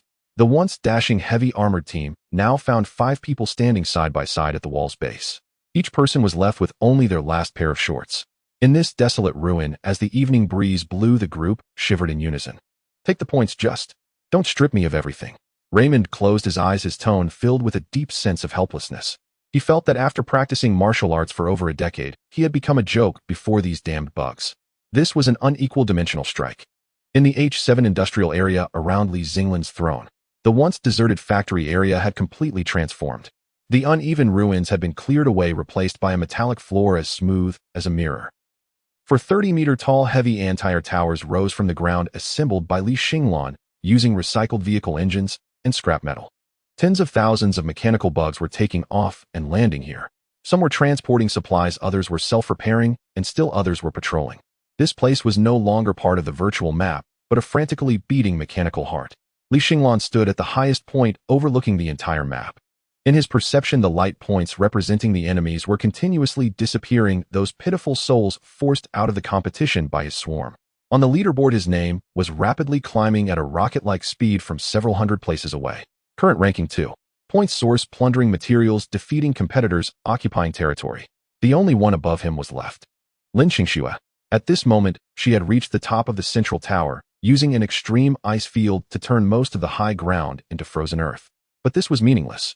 In Xinglan's eyes, that towering central television tower was not a symbol of victory at all. It was a giant can made of thousands of tons of high-purity manganese steel and high-quality electrolytic aluminum. Well, let's go. Xinglan stepped down from the command tower. The once loose training suit was now covered by a thin layer of black fluid. That was the exoskeleton tailored for him by the nanobots. He turned his head, looking at the distant tower shimmering with a cold light. It's time to have a proper meal. His footsteps landed on the metallic floor, producing a crisp sound. Behind him, the buzzing sound of tens of thousands of mechanical bugs converged into a thunderous roar that could shatter eardrums. Meanwhile, several disheveled figures were huddled together in the ruins a few kilometers from Zone H7. Those were Wang Tianba, Raymond, and several elite members from various classes who had been stripped bare. I can't swallow this breath.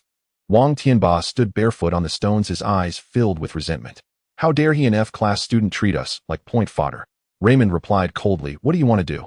With your fists or my leaky shield? Though his things are powerful, there must be an energy limit. Wang Tianba gritted his teeth, pointing towards the central tower. Lin the Great Beauty is still over there.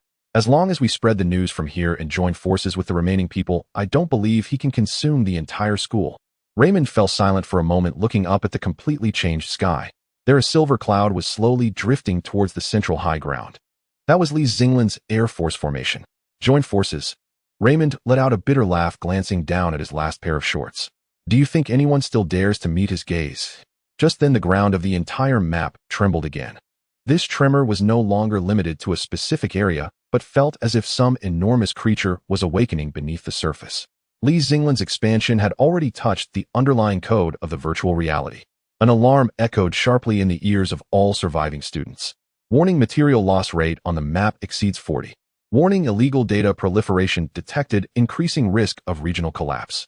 The mentors and school leaders sitting in front of the screens had no time to argue. They watched helplessly as the iconic tower, symbolizing the central high ground, began to be stained with a glaring silver gray from the bottom up. The sky of the virtual reality presented a sickly dark yellow. That was the signal of the radiation dust contracting. The space at the edge of the map began to collapse like an old photograph burned by fire, curling and darkening, then turning into a void stream of data. The survivors, initially scattered in the ruins of the city, were herded like sheep by a shepherd dog, reluctantly converging towards the only safe zone in the center of the map, the high ground of the central television tower. But when they breathlessly reached this contested ground, everyone was left dumbfounded. What the hell is that prop truck from some film crew? Someone pointed at a massive object in the distance that was squirming their throat dry. It was not a truck. It was a moving mountain of garbage. Countless disassembled car chassis, industrial steel beams, and even half a train engine dug up from who knows where were forcibly glued together by some silver-gray fluid. This thing had no wheels underneath. Instead, there were countless mechanical appendages moving like a giant snail, with an iron shell rumbling over the shattered asphalt road. Wherever it passed, even the streetlight poles were uprooted by its mechanical tentacles and stuffed into its eternally unsated mouth. At the very top of this steel monstrosity sat the figure that haunted the nightmares of all new students. Li Xinglan sat cross-legged on a throne made from the hood of a Land Rover, resting his chin on one hand, looking utterly bored. Qian Duodua, clutching the Gatling gun that was useless except for adding weight, huddled at Li Xinglan's feet, watching the constantly retreating ruins around him, his face jiggling with the vibrations of the chassis. Xinglan Gu, where are we going? Qian Duoduo felt as if he had boarded a pirate ship, unable to disembark. To the center. Li Xinglan lifted his eyelids, the blue data stream on his retina refreshing rapidly. Current material reserves 1,200 tons. Nanoswarm scale 15000 units. Energy core status full. The system alert circle is shrinking. If we don't go to the high ground, we'll be poisoned. Li Xinglan's tone was flat. Moreover, I'm tired of the iron here. I heard there are some highly tungsten-laden support columns at the central tower. I want to try something new. Trying something new. Qian Duoduo winced at the thought. Others went to the central tower for points and to compete for first place, but this guy was simply looking for a change of flavor for a buffet. But there are definitely a lot of people there. Qian Duoduo glanced at the coordinates on the public channel. The remaining freaks from Class S are all there. If we swagger in like this, won't we be live targets? Targets. Li Xinglan's mouth curled into a playful arc. He extended his hand and lightly tapped on the car-mounted tablet that had been salvaged from the junk pile. Virum. The back of the moving fortress suddenly opened several holes. It wasn't missile silos, that would be too low-level. What flew out were thousands of fist-sized flying units. They were constructed from the thinnest aluminum alloy framework, with many high-energy batteries attached to their tails, swirling in the air like a swarm of fireflies from hell, buzzing and emitting a heart-pounding low-frequency vibration. Unit unlocked: self-destructing Firefly LV-1. Traits: high mobility, short hover duration, contact-based, high explosion. Who will remember this? Li Xinglan gazed at the silver dots flying in the sky. Within my range, there are no Class S freaks. Only moving proteins and metal waste to be recycled. At the central high ground beneath the television tower, the atmosphere here was so tense it felt almost suffocating. The previously hostile class factions had now tacitly ceased their infighting. They formed a half circle, their faces ashen as they stared at the steel fortress rumbling towards them. In the center of the crowd stood several top-tier combatants from this year's newcomers. Besides the previously outmatched Wang Tianba, there was also a long-haired youth in a red martial arts uniform holding an alloy spear. Zhao Yunfei ranked third in Class S. Not far from him, Lin Qingxue leaned against a broken wall, radiating an aura that warned others to stay away. Everyone is here. Zhao Yunfei twirled his spear, his expression grim. Since we're all here, I want beat around the bush. That freak from Class F, what is his deal? I'm sure everyone saw it just now. Saw it, and it left a deep impression. A nearby class, a student left with only half a set of armor after being stripped by Li Xinglan, gritted his teeth. That guy has no sense of martial ethics. Is that fighting? That's robbery. In a straightforward unknown, none of us can outlast him. Zhao Yunfei calmly analyzed. His bugs are endless and can devour metal to self-repair. I suggest we team up first. Let's eliminate this balance-breaking bug, and then we can fight for our standings based on our own abilities. This suggestion was met with the approval of the vast majority present. After all, no one wanted to be eliminated in such a technologically advanced virtual battlefield in the humiliating way of wearing just their underwear. I have no objections. Wang Tianba was the first to express his stance, his eyes filled with resentment. I want to personally dismantle that broken throne of his. Even Lin Qingxue, who had been silent, nodded slightly. Though proud, she was not foolish. Facing that overwhelming sea of machinery, fighting solo was indeed too disadvantageous. Good. Since we have reached a consensus, let's take action. Zhao Yunfei pointed his spear, his blood energy erupting like a giant crimson dragon soaring into the sky. Everyone charge with me. Break through his turtle shell, execute a decapitation mission. Boom, boom, boom. Nearly 50 of the school's top newcomers erupted simultaneously. The colorful glow of martial arts techniques instantly illuminated the dark sky. Blade waves soared, energy fireballs, ice spikes. The power of this concentrated assault was enough to instantly kill a fifth-tier exotic beast. In the face of this earth-shattering assault, Li Xinglan sat on his high platform, not even changing his posture. He merely sighed softly. A bunch of brutes who only know how to use brute force. Don't they know how to write the word industrialization? In the next second, the previously chaotic exterior of the moving fortress suddenly unveiled hundreds of dark gun barrels. These barrels varied in length, some even resembling disassembled water pipes, looking comically absurd. But when they simultaneously spewed blue flames, it was no longer amusing. Rat-a-tat-tat-tat. This was not a gunpowder weapon. It was a micro-electromagnetic railgun array, powered by the reactor within Xinglan. Although the single-shot power was not significant, the rapid firing rate and infinite ammunition, as long as the scrap metal beneath them hadn't been consumed, were its strengths. The dense barrage was like a solid metal wall violently crashing into the charging student coalition. Bang, bang, bang. The first few power-type martial artists at the forefront were immediately hit and showered with sparks, their protective energy shields swaying precariously under the barrage. Don't stop. Hold your ground. His barrels will overheat. Zhao Yunfei yelled, spinning his spear like a shield, blocking the dense projectiles. However, before they could advance 50 meters, the sky darkened. That was thousands of self-destructing fireflies diving down from the air. They did not crash around like mindless suicide drones, or instead they cunningly grouped in 3s and 5s, specifically targeting the blind spots of the crowd. Boom, boom. The violent explosions erupted among the crowd. Although the system reduced pain perception, the immense shockwave still sent many flying. Oh, my foot. Look up. Watch out above. How the hell do we fight this? The bugs explode and turn into traps. The once formidable charge was instantly shredded to pieces. But that was not the most desperate part. The most desperate part was that Zhao Yunfei, at great cost, and with internal injuries, had finally shot through a large mechanical hunter with his spear. Before he could catch his breath, he helplessly watched as the pile of scrap metal was devoured by surrounding small spiders within seconds, and right under his nose 2 new hunters were assembled. 1 died. 2 stood up. What was the point of fighting? 10 minutes later, the coalition's offensive came to a complete halt. The original elite team of over 50 people now had half of them injured, while the rest were panting, their internal energy reserves running low. In contrast, Xinglan's moving fortress not only remained undamaged, but seemed to have grown larger after devouring the disabled weapons and equipment. The buzzing sound of machinery felt like the mocking laughter of death, chilling to the bone. Ding-dong. Just when everyone felt a deep sense of helplessness, a pinned message popped up in the public channel of the entire virtual battlefield. Sender Class F. Xinglan. The content was very simple, just 1 sentence: if you are tired, take a break. I'm not in a rush. Mainly because the cafeteria's braised pork is running out, and I want to finish this quickly. How about leaving the remaining metal on you as a toll? Wang Tianba almost spat out a mouthful of blood upon seeing this message. It was a heartless blow. This guy did not treat this as a must-win battle. For him, this was merely a garbage sorting task to rush for dinner. I refuse to accept this. Wang Tianba's eyes were bloodshot as he raised his already chipped heavy sword. Even if I die, I will take out one of your teeth. Just as he was about to charge again, he realized the eerie silence around him. Turning his head, the allies who had originally stood behind him now had ashen faces, their fighting spirit having been ground down by the endless mechanical resurrection.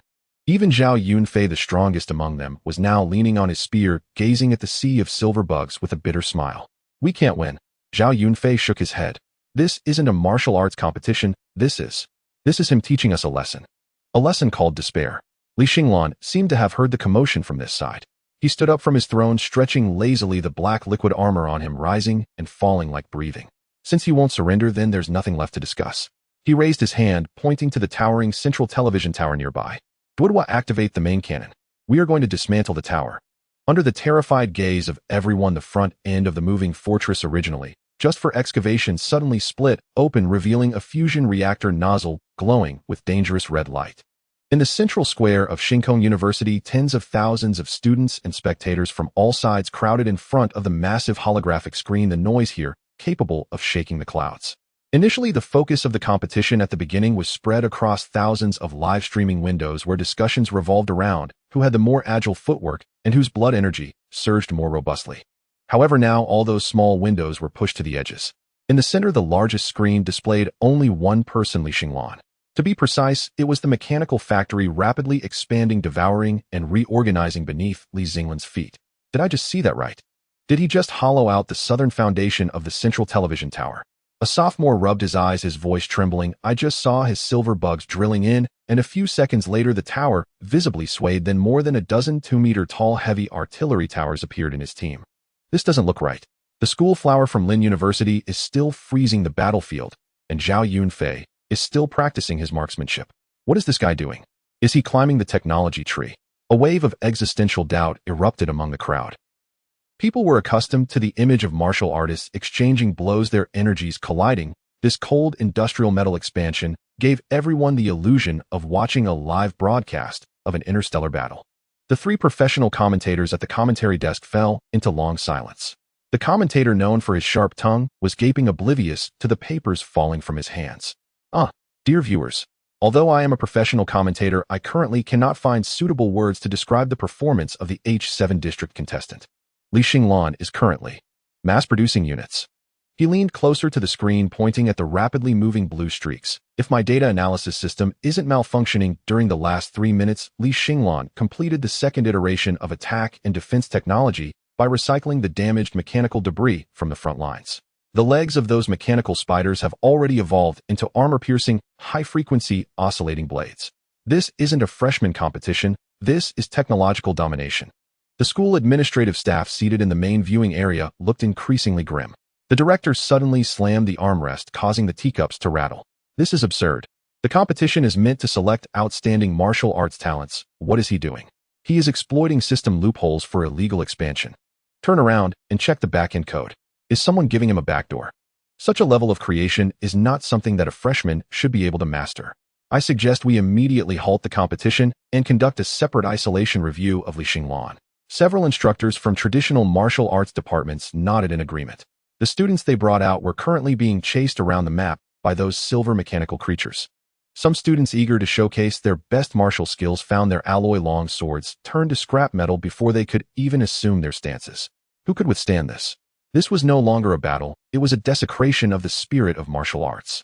What are you all arguing about? The principal, usually an amiable elder, suddenly spoke. The elder, who seemed so kind, now sat upright, his spine straight. Within his frail body, which had witnessed countless lives and deaths, emanated a heavy presence. This is talent, a type of awakening path that I have never seen in the Federation's records, extremely rare. The principal turned his head, his gaze crossing over the chattering instructors, landing on the distant screen. Do you think he is taking shortcuts? Yet I see the paths he assigns to those micro-machines. Each one adheres to the optimal logic of warfare.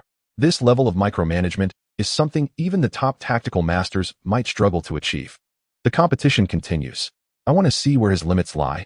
The principals will suppress all doubts. However, the situation displayed on the screen did not become submissive due to the acknowledgement of the authority. In the virtual reality on the central high ground, the air was filled with the burnt smell from electromagnetic friction. Zhao Yunfei, Wang Tianba, and others leading the Revenge Alliance had retreated to the midslope. Originally a grand team of 50 was now reduced to less than 30, still holding on to the rest, had either been stripped of their clothes and thrown off the map, or were forced to concede due to weapon destruction and mental breakdown. A direct charge is a dead end. Zhao Yunfei looked down at his singed sleeve, his chest heaving violently. His ranged firepower is too dense. Those artillery pieces don't even need to cool down. We need to change our approach. He glanced at the three young men not far behind him. They were specially recruited newcomers from Class SS Shadow Department. These three rarely showed themselves, even walking without a sound, each maintaining a state that blended with shadows. It's your turn.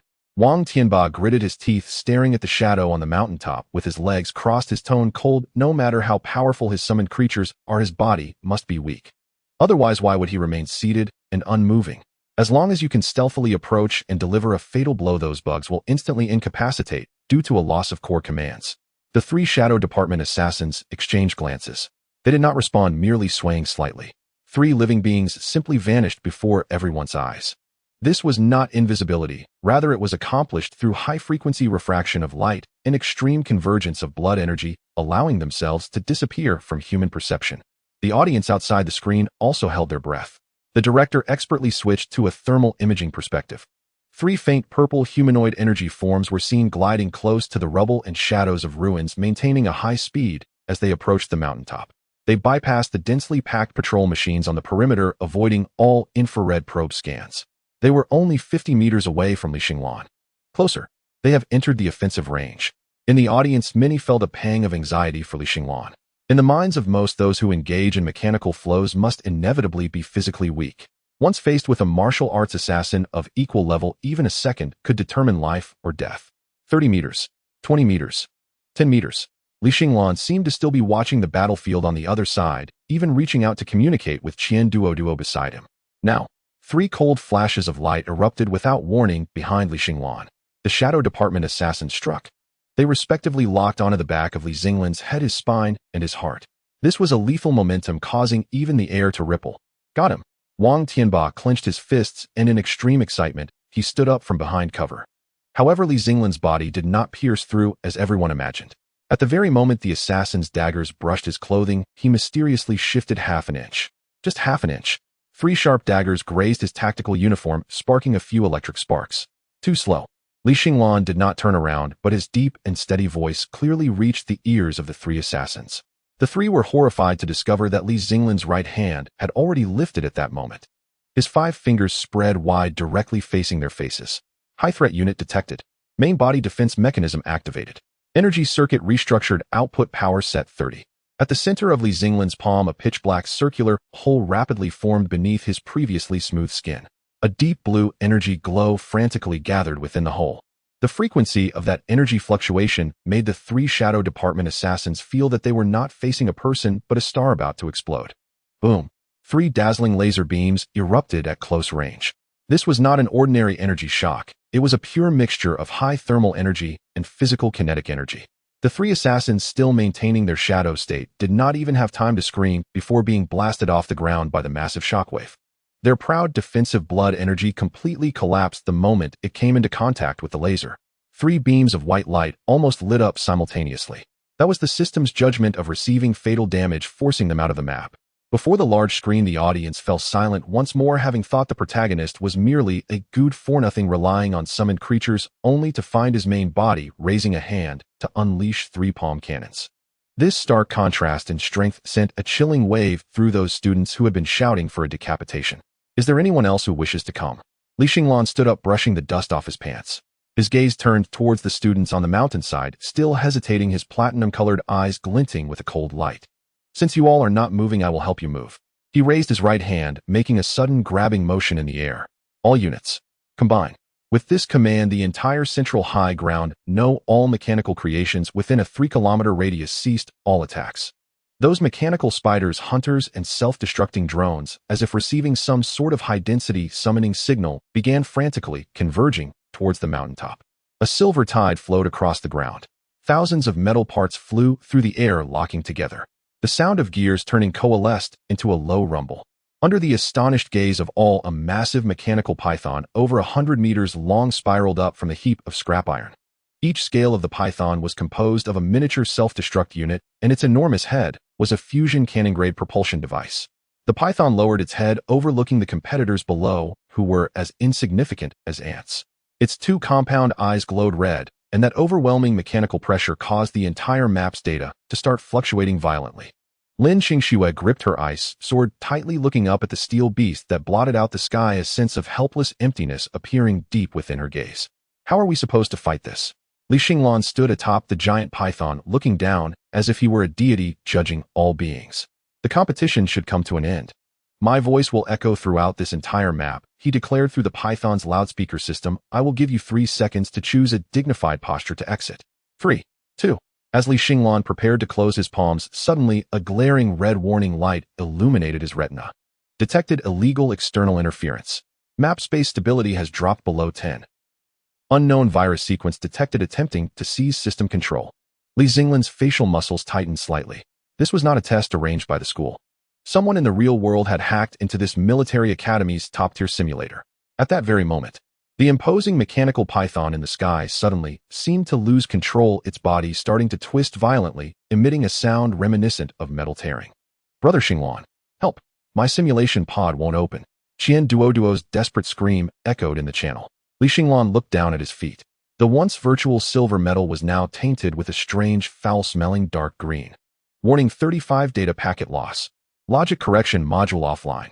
Li Xinglan's vision began to show large areas of pixelation as the originally bright silver sky was corroded by a toxic green code resembling a moldy old photograph. The mechanical giant python beneath him became somewhat sluggish due to conflicts in the underlying data, its massive body twitching in midair, emitting a grating sound of grinding gears. Now's your chance. His control chain is broken. On the ground, the remaining dozen or so Class S students keenly seized this bug-like moment. In a formal competition, such a serious system failure would have resulted in an immediate suspension. But now the simulation pod was locked down, and the pain receptors seemed to be gradually failing. The fear stemming from the depths of their souls instead ignited the ferocity of this group of prodigies. Rather than sitting idle and being consumed by the data virus, it was better to fight against this so-called final boss, named Xinglan. Roar. A roar reminiscent of an ancient beast shattered the surrounding glass ruins. In the center of the crowd, a burly young man with a buzz cut suddenly tore apart his combat suit. His veins bulged like earthworms and a dark golden aura surged upwards, actually forcing back the surrounding toxic green virus data by 3 feet. Xiang Kuan, ranked second in Class S, a top-tier power-type awakener with a rare titanic giant bloodline. Amidst the gasps of the crowd, Xiang Kun's body began to swell at a visible rate. 3 meters, 4 meters, 5 meters, until he transformed into a small giant as hard as rock. The already massive alloy warhammer in his hands now looked like a toy rattle. Xinglan, get down here. Xiang Kun's legs slightly bent and the ground erupted. He shot up like a cannonball accompanied by a sonic boom, charging into the sky.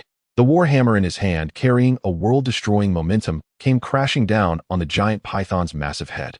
This blow was enough to penetrate the frontal armor of a main battle tank. Boom. Without any frills, the warhammer struck solidly at the python's forehead. The enormous kinetic energy erupted instantly, and the seemingly indestructible armor of the mechanical python shattered completely under this strike, scattering countless parts and bearings, turning the entire python's head into a cloud of silver dust. Got him. Zhao Yunfei and the others on the ground displayed ecstasy. His core is in the head. Once the structure is smashed, those bugs will be like a pile of loose sand. Oh really? In midair, the dispersed silver dust did not fall to the ground. Li Xinglan's voice echoed in the air, calm, and even with a hint of amusement. Do you misunderstand the term collective intelligence? The next second, a chilling scene unfolded before everyone. The countless micromechanical units scattered in the air did not lose control due to the destruction of the head. On the contrary, they suspended in the air, defying physical inertia, and then, as if drawn by some magnetic field, they instantly flowed back. Zzz. In the blink of an eye, the giant python's head, which had just been blown apart, reformed right before Xiang Kuan. Even the scratches on the surface of the armor were restored to their original state. This is impossible. Xiang Kuan maintained his suspended posture, his massive eyes filled with disbelief. Physical attacks are ineffective. As long as the singular damage does not exceed the nanobug's tolerance limit, macro-level destruction holds no significance. Xinglan stood atop the newly formed snake, head looking down at the foolish giant before him, his gaze akin to that of a primitive man who had yet to learn the art of fire. In other words, even if you smash this snake into powder, it can turn into a dust storm and bury you. This is the charm of fluid mechanics and swarm control, understand? I don't believe it. Burn him to death. On the ground, several elemental mages frantically hurled fireballs and lightning chains. The searing flames and violent thunder instantly engulfed the mechanical giant python. However, when the flames receded, the silver armor on the python was only slightly darkened, with a faint ceramic sheen appearing on the surface. Oh, I forgot to tell you. Xinglan snapped his fingers. In the previous beast tide, I consumed several tons of insulated cables and heat-resistant ceramic tiles. The current swarm's shell can withstand temperatures of 1,500 degrees and has an insulation rating, probably capable of resisting electrical leakage from a substation. The entire place fell silent. Cannot be damaged. Cannot be burned. Cannot be electrocuted. What the hell can we do? This is a physical cheat. Game time is over. Xinglan glanced at the increasingly severe red alert on his retina as the virus attempted to breach his neural firewall. It must be a quick resolution. Go clear out those small fries. With a thought, the massive mechanical giant python suddenly disintegrated. No, not disintegrated, but diffused. It transformed into a sweeping silver tide of bugs, bypassing Xiang Kuan in midair like an impenetrable net, pouncing towards the few remaining survivors on the ground. Oh, don't come over. My shield. Why is my shield energy dropping so fast? Screams echoed. Those Class S elites who had originally planned to cooperate with Xiang Kuan in the team battle were instantly plunged into despair, surrounded by billions of bugs. In the sky, only Xinglan and Xiang Kuan faced off. Xiang Kuan panted heavily. The transformation into a giant had consumed immense physical energy. He looked at his fallen teammates around him, his eyes bloodshot, and the knuckles of his fingers gripping the warhammer turned pale. It's just the two of us left. Xiang Kuan gritted his teeth, his voice like thunder. Xinglan, don't think you've won. As long as my hammer is still here, as long as my chi and blood are not exhausted, I can smash your bugs one by one. This warhammer was a rank divine weapon he specifically exchanged for with a huge amount of points before entering the simulator, named Earthshaker, weighing 800 pounds, crafted entirely from high-density, deep-sea silver, incredibly hard. The hammer. Li Xinglan's gaze fell upon the exaggeratedly designed giant hammer. His Adam's apple visibly bobbed. Previously, in order to construct that mechanical fortress and the giant python, he had nearly consumed all the scrap iron in Sector H7. Although the current nanoswarm was massive in number, most were built from inferior steel and civilian aluminum alloys, resulting in a flabby physique. Not strong enough. And this hammer before me. Scan completed. Target item strength, deep sea silver, warhammer virtual mapping. Composition analysis, high purity tungsten steel base, mixed with 30 deep sea silver containing trace amounts of void crystals. Evaluation top tier hard dish. Crunchy. Chicken flavor. Best served hot. Xinglan's eyes instantly turned a wolfish green. Big guy. He revealed an extremely kind smile on his face. That hammer looks heavy, right? Must be tiring to hold. What? Xiang was taken aback.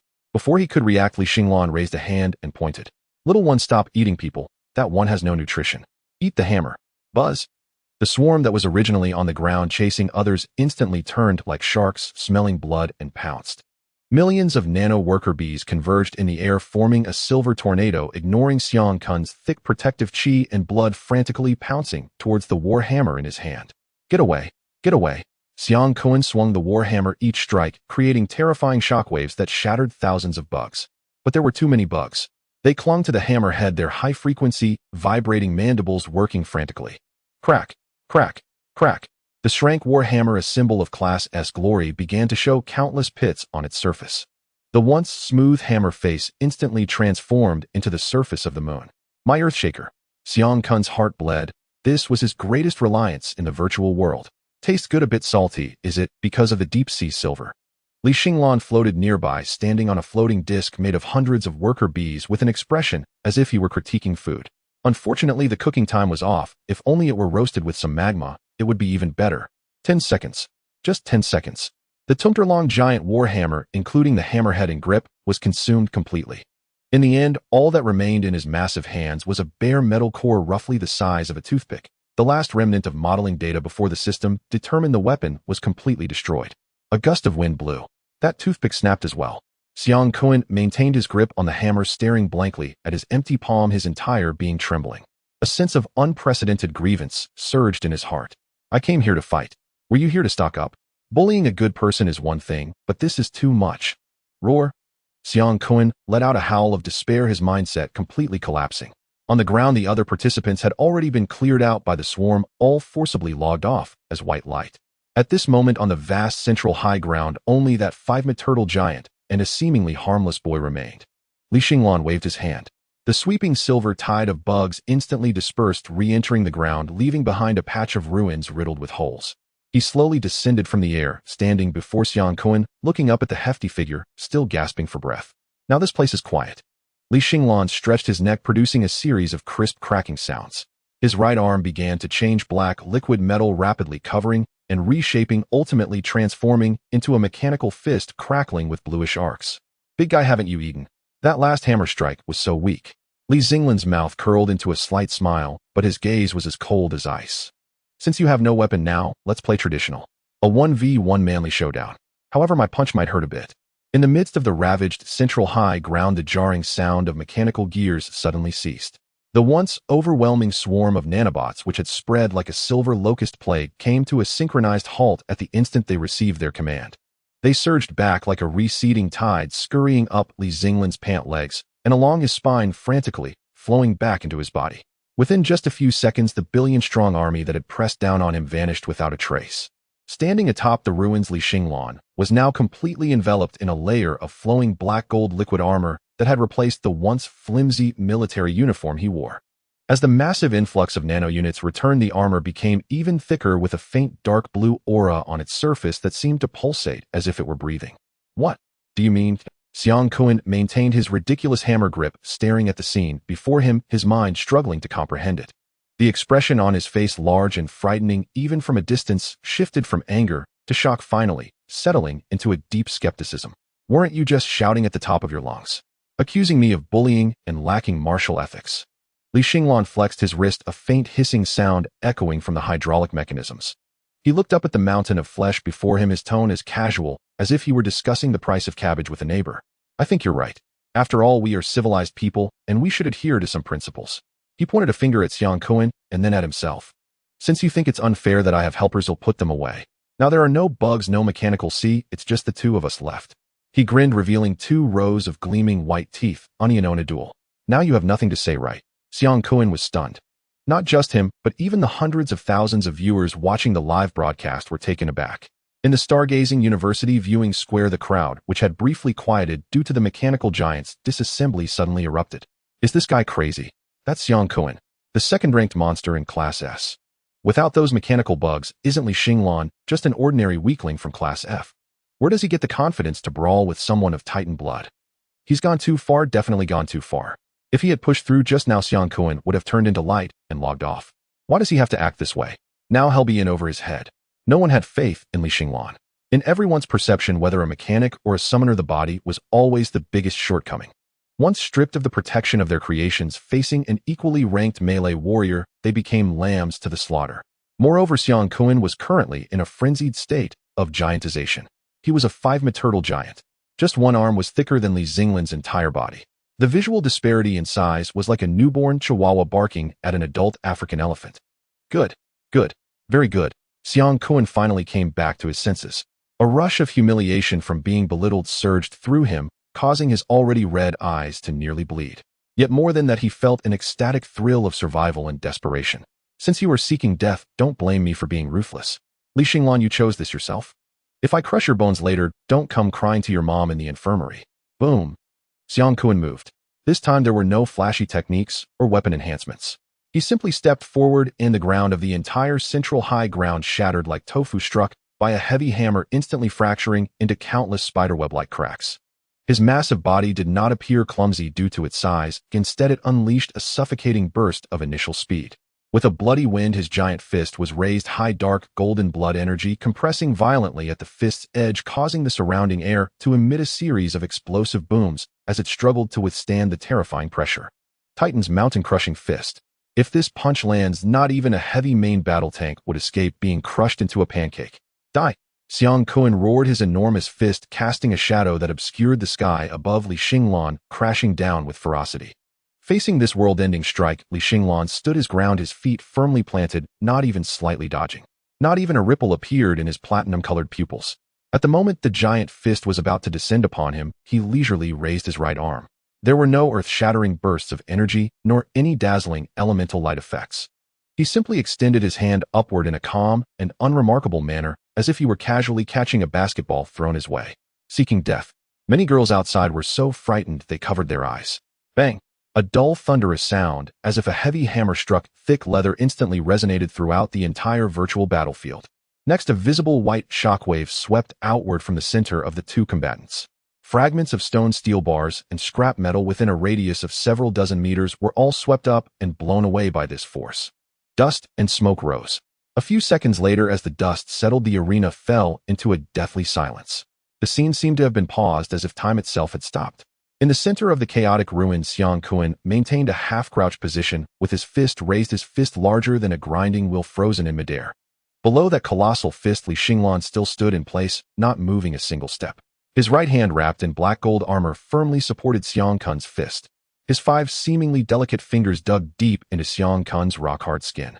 Under his feet, the concrete floor had been completely shattered, with his legs sunk half a foot into the ground. Yet he remained utterly still, like an immovable anchor. Is this your full strength? Li Xinglan's voice came from below, tinged with disappointment, resonating in Xiang Kun's eardrum through his arm. Xiang Kun's eyes nearly bulged out of their sockets.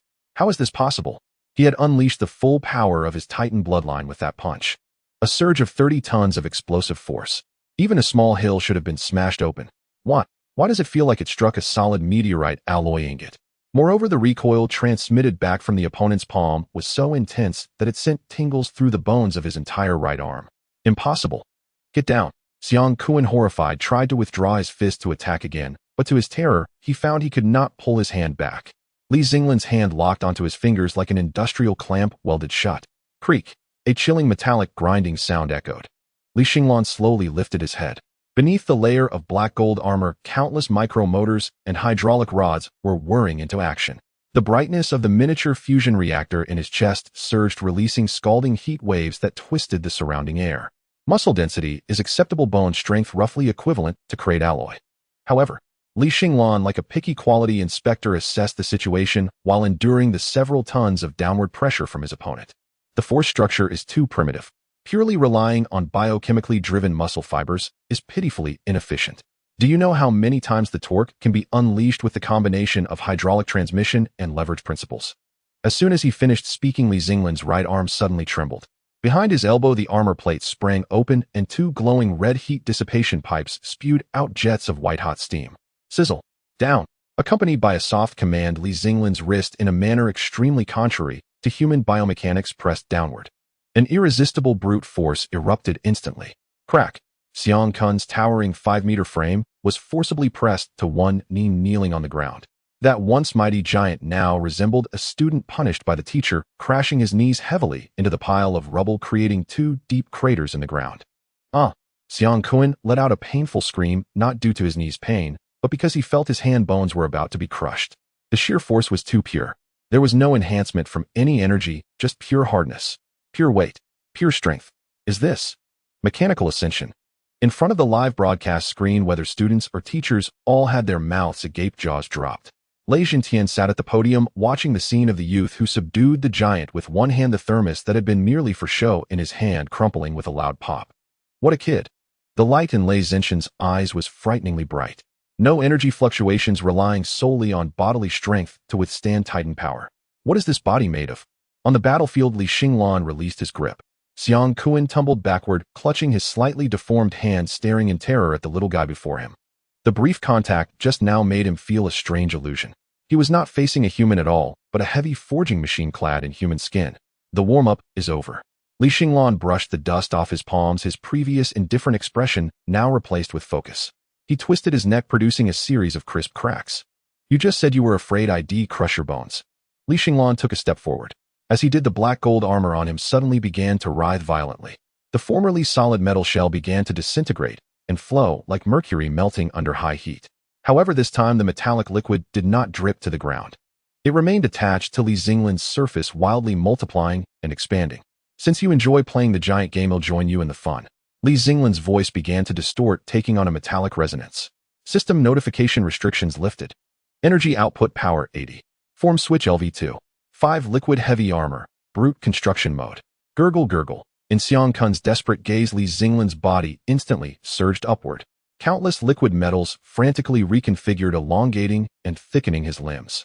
The originally 1.8-meter frame transformed into a towering 6-meter black figure covered in menacing spikes and hydraulic pipes resembling a steel demon. If Xiang Kun was a giant built from flesh and blood, then the current Li Xinglan was a mobile fortress constructed from steel gears and nuclear energy. On the cold metallic faceplate, 2 red electronic eyes suddenly illuminated, locking onto Xiang Kun on the ground. The enormous mechanical palms slowly opened, claws half a meter long, snapping out, creating sparks that sent shivers down one's spine. Come. Li Xinglan's deep, synthesized voice thundered. Since it's a duel, don't be cowardly.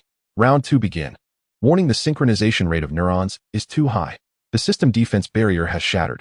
The harsh red alert frantically filled Li Xinglan's field of vision. The incoming dark green virus was like a viscous oil burrowing its way into his brain along the simulation pod's signal lines. The originally solid virtual ground began to sway like jelly, and the distant skyscrapers melted like wax candles, collapsing into the abyss of void. The collapse of the underlying code terrified the students who were still attacking. What kind of ridiculous competition is this? I want to withdraw from the competition. The manual withdrawal button is malfunctioning. The cries for help became a chaotic mess. Li Xinglan had no time to pay attention to these. He felt the virus probing his core, trying to analyze the nanomechanical structure within him. Want to see? Then he'll let you see enough. Li Xinglan stood before Xiang Kun, his facial armor suddenly cracking open.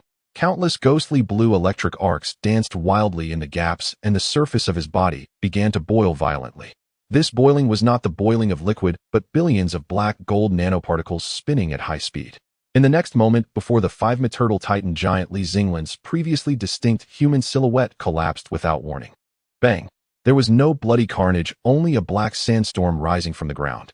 Li Xinglan completely vanished, replaced by a mass of black gold sand and gravel filling half the arena. The gravel swirled and danced in the air, each particle glinting with a cold metallic sheen. Due to its high density, this sandstorm even produced sharp electromagnetic shrieks as it moved. Where is he? Where did he run off to? Xiang Kun swung his empty fists, which were supposed to be heavy hammers, madly striking through the black smoke. Each punch released a terrifying air pressure, scattering large amounts of black smoke. But the scattered gravel quickly regrouped in the air. Unable to hit or feel anything, this sense of powerlessness against an unknown life form felt like needles piercing into Xiang Kun's spine. Li Xinglan, come out. What kind of cowardly game of hide and seek is this? Xiang Kun roared, his massive foot stomping down on the ground. His prideful strength lost its target in that moment. At the same time, the screen in the observation square trembled wildly. Due to the virus interference, the originally clear live broadcast turned into a chaotic mix of red and green. Quick, switch to the low-level analysis perspective.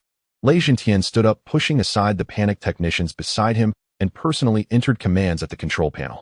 A complex, three-dimensional structural model forcibly occupied the screen. Heavens! A senior professor in mechanical engineering trembled as he took off his reading glasses, staring intently at the data on the screen. It was the evolutionary process that Li Xinglan was undergoing at that moment. It was not a chaotic gathering and shaping. In the center of those violent black gravel, a 10-meter-tall, giant metallic skeleton was rapidly weaving in the air. It felt as if thousands of top-tier mechanical workers were starting their work simultaneously in that second. Hydraulic cylinders were stretching, drive gears were meshing, and thick energy transmission pipes coiled around the black gold skeleton like giant pythons. It was a violent aesthetic that could only be produced by the most sophisticated factories. He is handcrafting an exoskeleton. No, that's his body. He was restructuring every cell in his body into a war machine. The parameters popping up on the screen plunged the entire venue into a dead silence. Mainframe material, black gold, superconducting alloy, power core, micromagnetic confinement, nuclear fusion reactor, overload mode, driving method, triple heavy-duty hydraulic transmission system, estimated tonnage, 420 tons. Those were figures that would make all high-level warriors feel their scalps tingle. Inside the virtual arena, the pitch-black sandstorm suddenly ceased its rotation. Creak. A piercing sound of a heavy-duty mechanical lock echoed throughout the venue. The dark green code in the sky seemed to be pulled askew by this powerful physical gravity. A heavy and horrifying chest armor suddenly formed in the void, and then heavily locked onto the metallic ribs. Clang. Next came the shoulders, arms, thighs, and claws. Each locking motion was accompanied by visible white steam. The surface of these armor plates was covered in menacing barbs and intricate energy conduction circuits with a thickness exceeding 30 centimeters. This design was extremely reminiscent of the strongest individual mech sealed away in the Federation's mech vault, the anti-Hulk armor, but it was even more rugged, filled with a sense of reckless violence. 3 meters. 5 meters. 8 meters. Xiang Kun craned his neck, his pupils constantly constricting. Before him, the originally 1.8-meter-tall youth had transformed into a towering black gold statue. The colossal figure crouched on the ground, its massive body pressing down so hard that the foundation of the central highland emitted a mournful groan under the strain. Armor assembled, energy synchronized.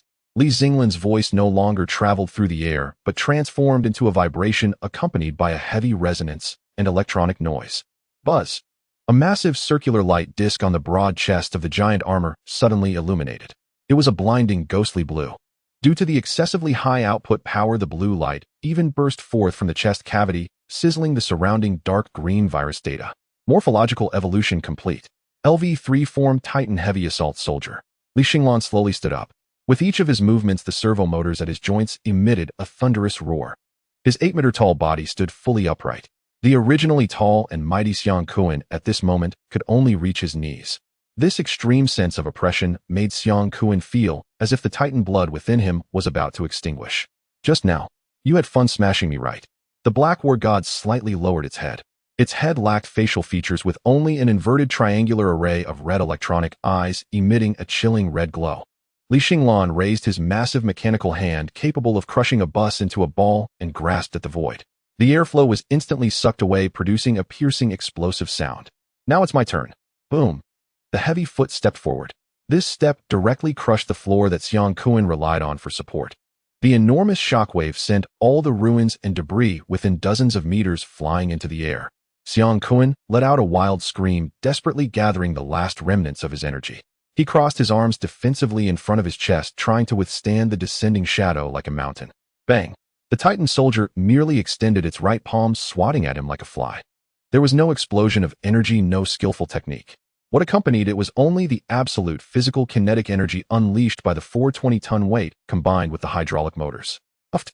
Xiang Kun's seemingly indestructible Titan body was as weak as a soaked piece of paper before this force. He was sent flying sideways. He traced a long white arc in the air, almost tearing the screen apart. After crashing through 3 reinforced concrete load-bearing walls, he was literally nailed into the metal exterior of an abandoned warehouse. All his bones emitted a sound of unbearable fracture at that moment. Xiang Kun was defeated in an instant. Everyone's mind went blank. This was the second-ranked genius of Class S. This was a Titan awakened being hailed as the strongest defense among his peers. How could he not withstand a casual sweep from the opponent? This level of disparity had surpassed the so-called cross-level challenge. It was a crushing defeat at the species level. Li Xinglan did not stop. He manipulated the massive Titan shell, walking step by step towards the ruins. As the virus erosion grew more severe, the surrounding space began to collapse on a large scale. Those dark green data lines coiled around the legs of the Titan soldier like vines attempting to restrict his movement. So annoying. Li Xinglan's voice carried a murderous intent. The reactor in his chest began to operate at an overclocked pace. The originally blue light gradually turned red, a phenomenon of radiation heat radiating in the air. The temperature on the surface of the armor exceeded 800 degrees within just a few seconds. The dark green viruses, upon contact with the armor, were instantly burned through their logical layers by the terrifying high temperature, turning into nothingness in white smoke. No matter who you are, dare to lock my door. The Titan soldier raised its massive right fist. At the end of the fist's 6 red-hot radiator pipes were wildly spewing steam, the enormous hydraulic push rods pulled to their limits. In that instant, all the teachers and students in the school experienced a bizarre illusion. This punch was not aimed at Xiang Kun. He intended to shatter this virtual world called the Great Competition directly. Just as this destructive fist was about to fall, a faint signal interference-like cry for help suddenly reached Li Xinglan's ears. Brother Xinglan. Underground. There's something down there. It was the voice of Qian Duoduo. The person who should have been sitting beneath the throne had vanished in the center of that collapsing mosaic. In its place was a massive tentacled crimson flesh mass. That entity was slowly squeezing its way into the virtual world's cracks. What is this?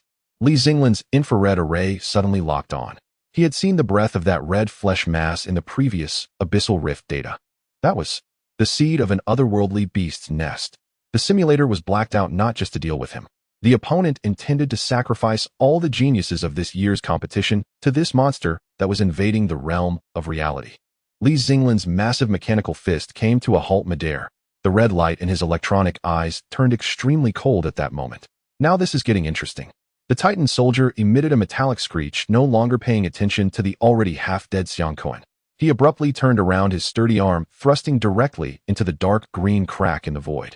I'm feeling that energy is insufficient. Since you're delivering yourself to my door. Li Xinglan revealed a mechanically exaggerated grim smile towards the writhing flesh mass.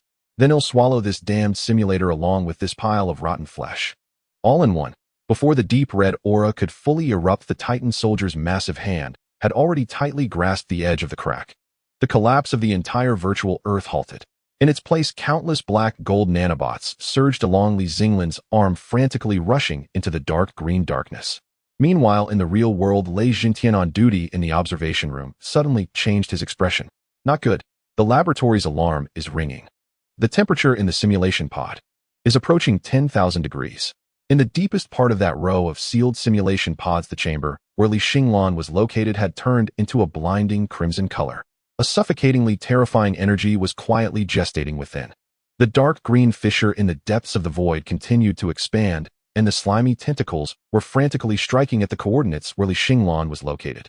Yet in the center of the arena, everyone's attention was drawn to the black gold statue. The 8-meter-tall Titan heavy battle soldier looked down with a gaze. Having absorbed the essence of the deep-sea silver war hammer, a mercury-like sheen flowed across the surface of Li Xinglan's mech armor. Deep red high-temperature steam seeped through the gaps in each armor plate. Xiang Kun raised his head. His 5-meter flesh-and-blood body appeared to shrink considerably at that moment. This height difference allowed him to see only the dense hydraulic linkages at the opponent's knee. The cold, brutal sense of mass crushed the remnants of Xiang Kun's dignity into fragments. My heavens! In the spectator square, thousands of boys gasped, their faces flushed. This is what a man should operate. That shell, that reactor, is simply violent art. Xiang Kun's Titan bloodline feels like a weaned child in front of it. This is definitely not the modeling that comes with the simulator. Li Xinglan has turned the school server into his own armory. Lei Jintian stared intently at the real-time monitoring on the control panel. He discovered that the temperature inside the simulation pod where Li Xinglan was located had shifted from a crimson red to a strange blue-white. This indicated that the energy level within the pod had surpassed a certain threshold. Quick, activate the backup cooling system. Lei Zhentian shouted loudly. The technician beside him trembled so much that he could barely hold the mouse. Chief, we can't bring it down. Li Xinglan is forcibly absorbing those virus data. He's burning them as fuel. Inside the virtual arena, Xiang Kuan felt the threat of death. Although those dark green logic viruses were eroding, what was even more terrifying to him was the black-armored monster before him. I don't believe it. My Xiang family titan name will never be defeated by a pile of scrap metal. Xiang Kuan let out a piercing roar. His right hand, which was originally holding onto a residual core, suddenly slammed into his chest. He was burning his essence. Titan forbidden technique, blood burn, breaking the heavens.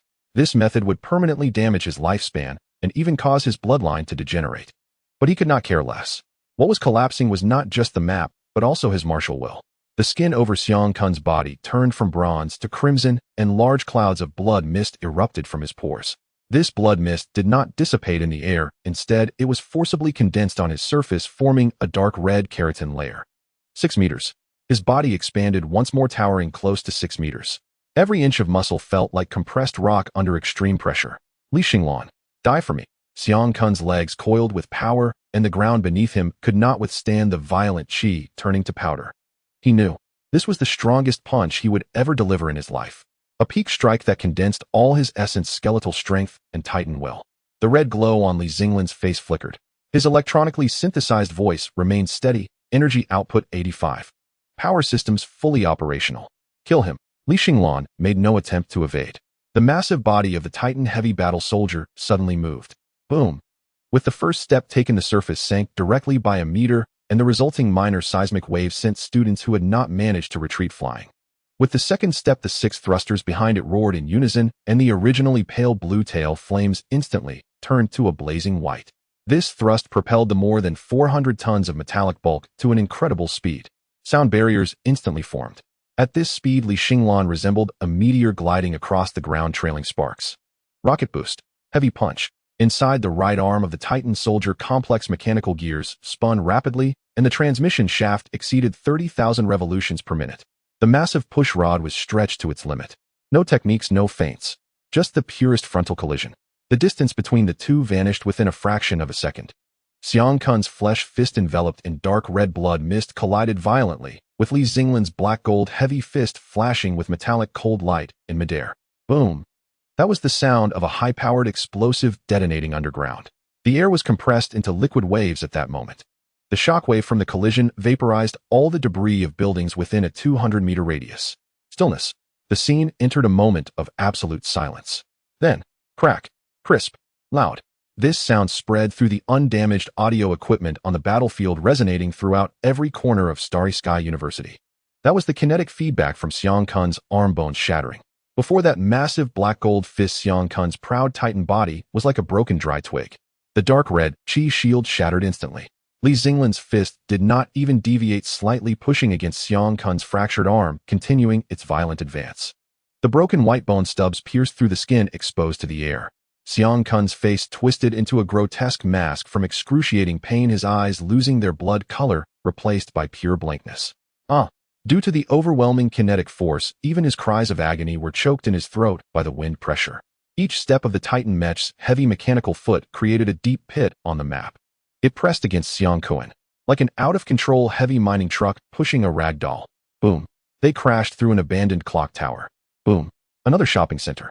The few tall buildings that remained decently intact on the central high ground were forcibly carved out by this brutal collision, creating a vacuum passage over 1,000 meters long. Before the dust could rise, it was blown away by the fierce wind. Li Xinglan suddenly pressed down hard. The Titan soldier's massive mechanical hand directly grasped Xiang Kun's head. Boom. Xiang Kun's body was violently slammed into a pile of rubble. Li Xinglan maintained his bent posture, his knee pressing against Xiang Kun's chest cavity. Creak. Xiang Kun's chest armor visibly caved in, expelling air from his lungs.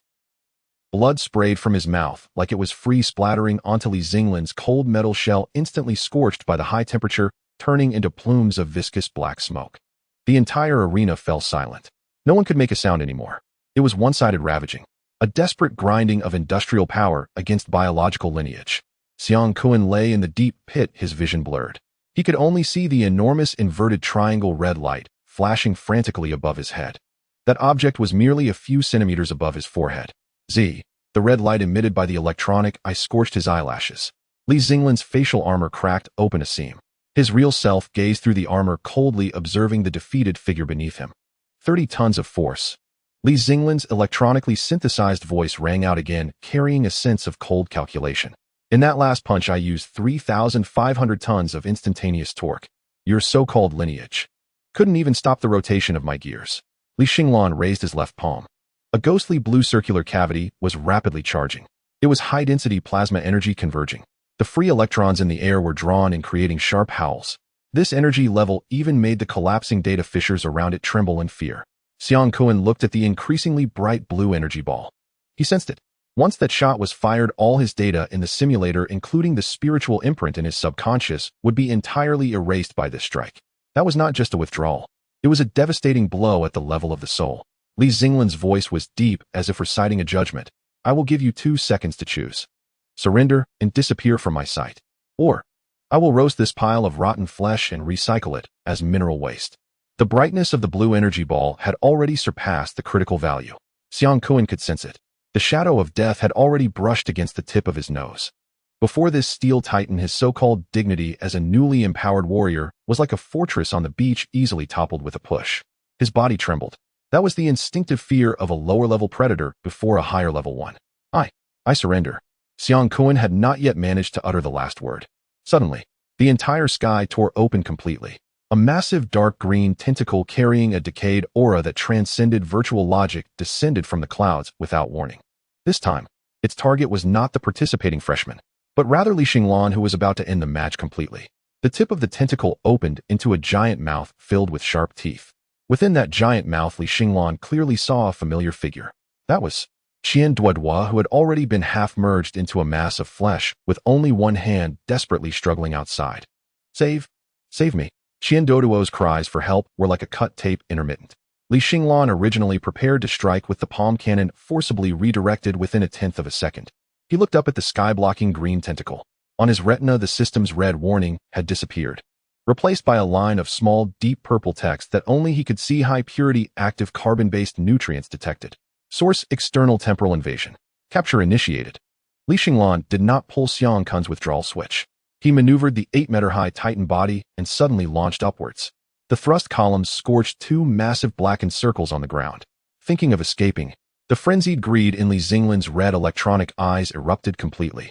He opened his massive mechanical arms towards the decaying tentacle, letting out a piercing metallic laugh. I have no reason to refuse a meal delivered to my door. Meanwhile, in the surveillance hall of the real world, Lei Jintian watched as Li Xinglan actively charged into that green darkness, cold sweat finally running down his forehead. He's gone mad. He actually wants to kill his way back through the reality channel from the virtual world. Just as Lei Jintian prepared to forcibly cut the power, the entire Starry Sky University lost power. In that second, only the simulation pod where Li Xinglan was located radiated a strong blue light that sent chills through the soul. That light was rapidly spreading along the cables of the entire campus towards the mysterious laboratory on the back mountain of the school. The alarm inside the simulation pod finally ceased. The dark green tentacle that attempted to invade the reality dimension, along with the mass exuding a decaying odor, had completely vanished. It disappeared so thoroughly as if it had been cleaned with the highest grade industrial vacuum cleaner. The Titan heavy armored soldier's massive mechanical palm slowly relaxed, and the data virus that had been struggling madly in its palm transformed into a pure light blue energy, greedily swallowed by the reactor located in its chest through the armor's flow channel. Energy reserve 120 overcharged state. Flavor evaluation slightly rancid like expired antivirus software, but very filling.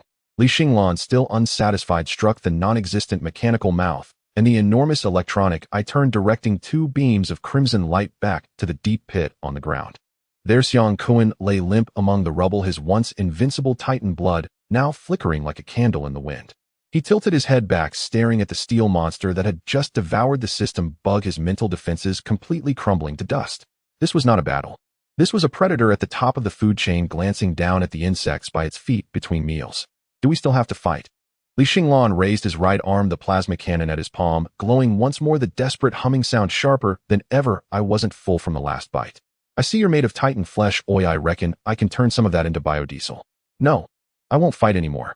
Xiang Kuan shuddered like a cat whose tail had been stepped on, using his last ounce of strength to raise his uninjured left hand, his voice sharp and distorted by fear. I concede. I surrender. Don't kill me. In that moment, this second-rank genius of Class S even forgot that this was a simulated battle. Death held no real meaning. The tremor from the depths of his soul assured him that the moment that beam shot out his brain in reality would turn into a pot of mush. With this admission of defeat, the entire virtual battlefield finally fell silent. The red light in Xinglan's eyes gradually extinguished. Boring.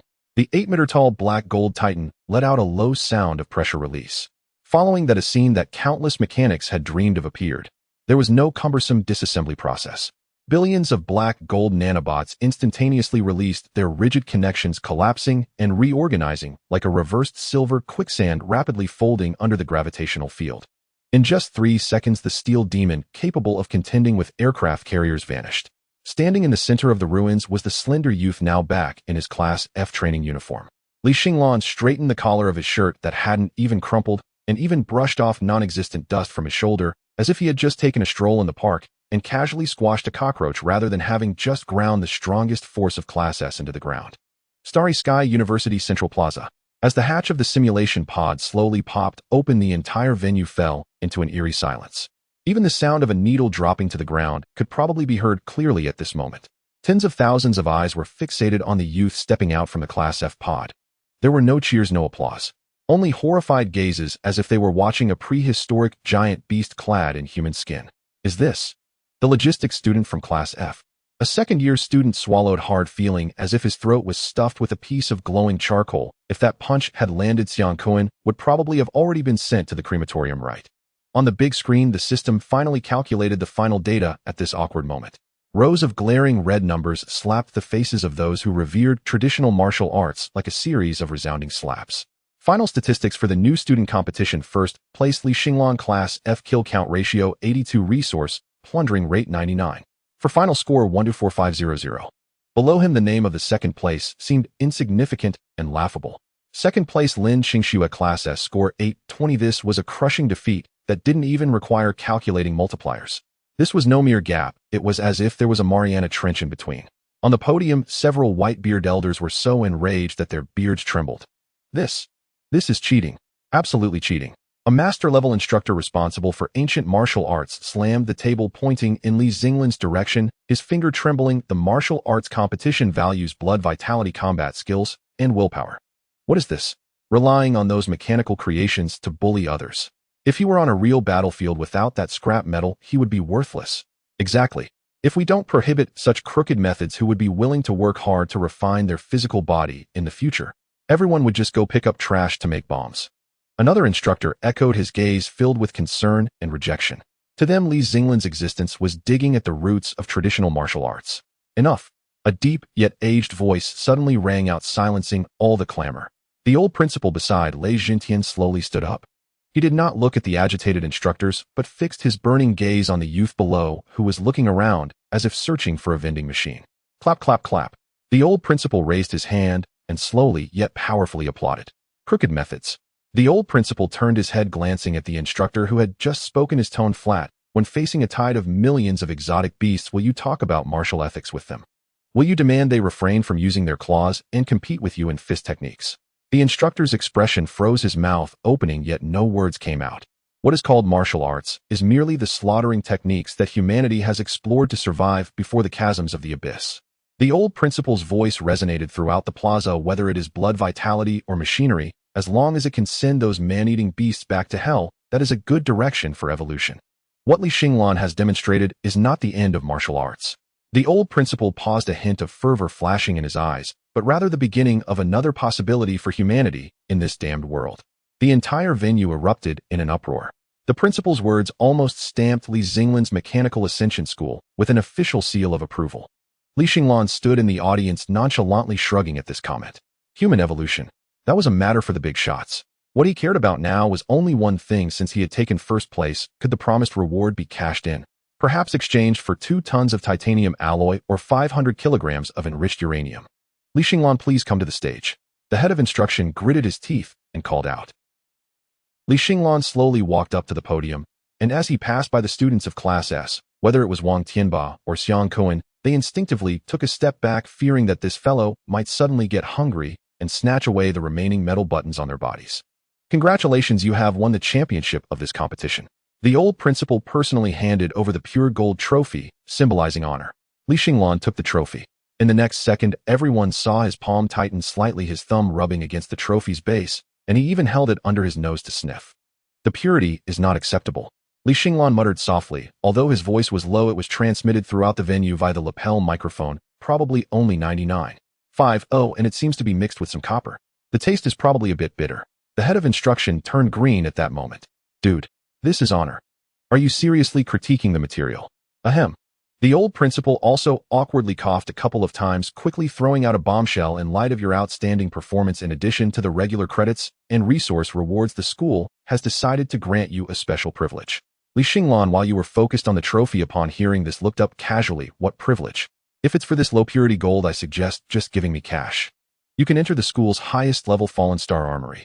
The old principal took a deep breath and threw out the bait for her own 80. Visit Fallen Star Armory. Li Xinglan's pupils suddenly constricted, and the originally platinum-colored eyes burst forth with two green glimmers. That was the gaze of a hungry wolf spotting a flock of sheep. He certainly knew that place. It was rumored to store all grade and above rare metal samples collected over a century from the Abyss battlefield by Starry Sky University. There were even legendary extraterrestrial meteorite, iron, and void crystals. For ordinary students, it was a sacred place. For Li Xinglan, it was an Aleocaniate buffet. A visit.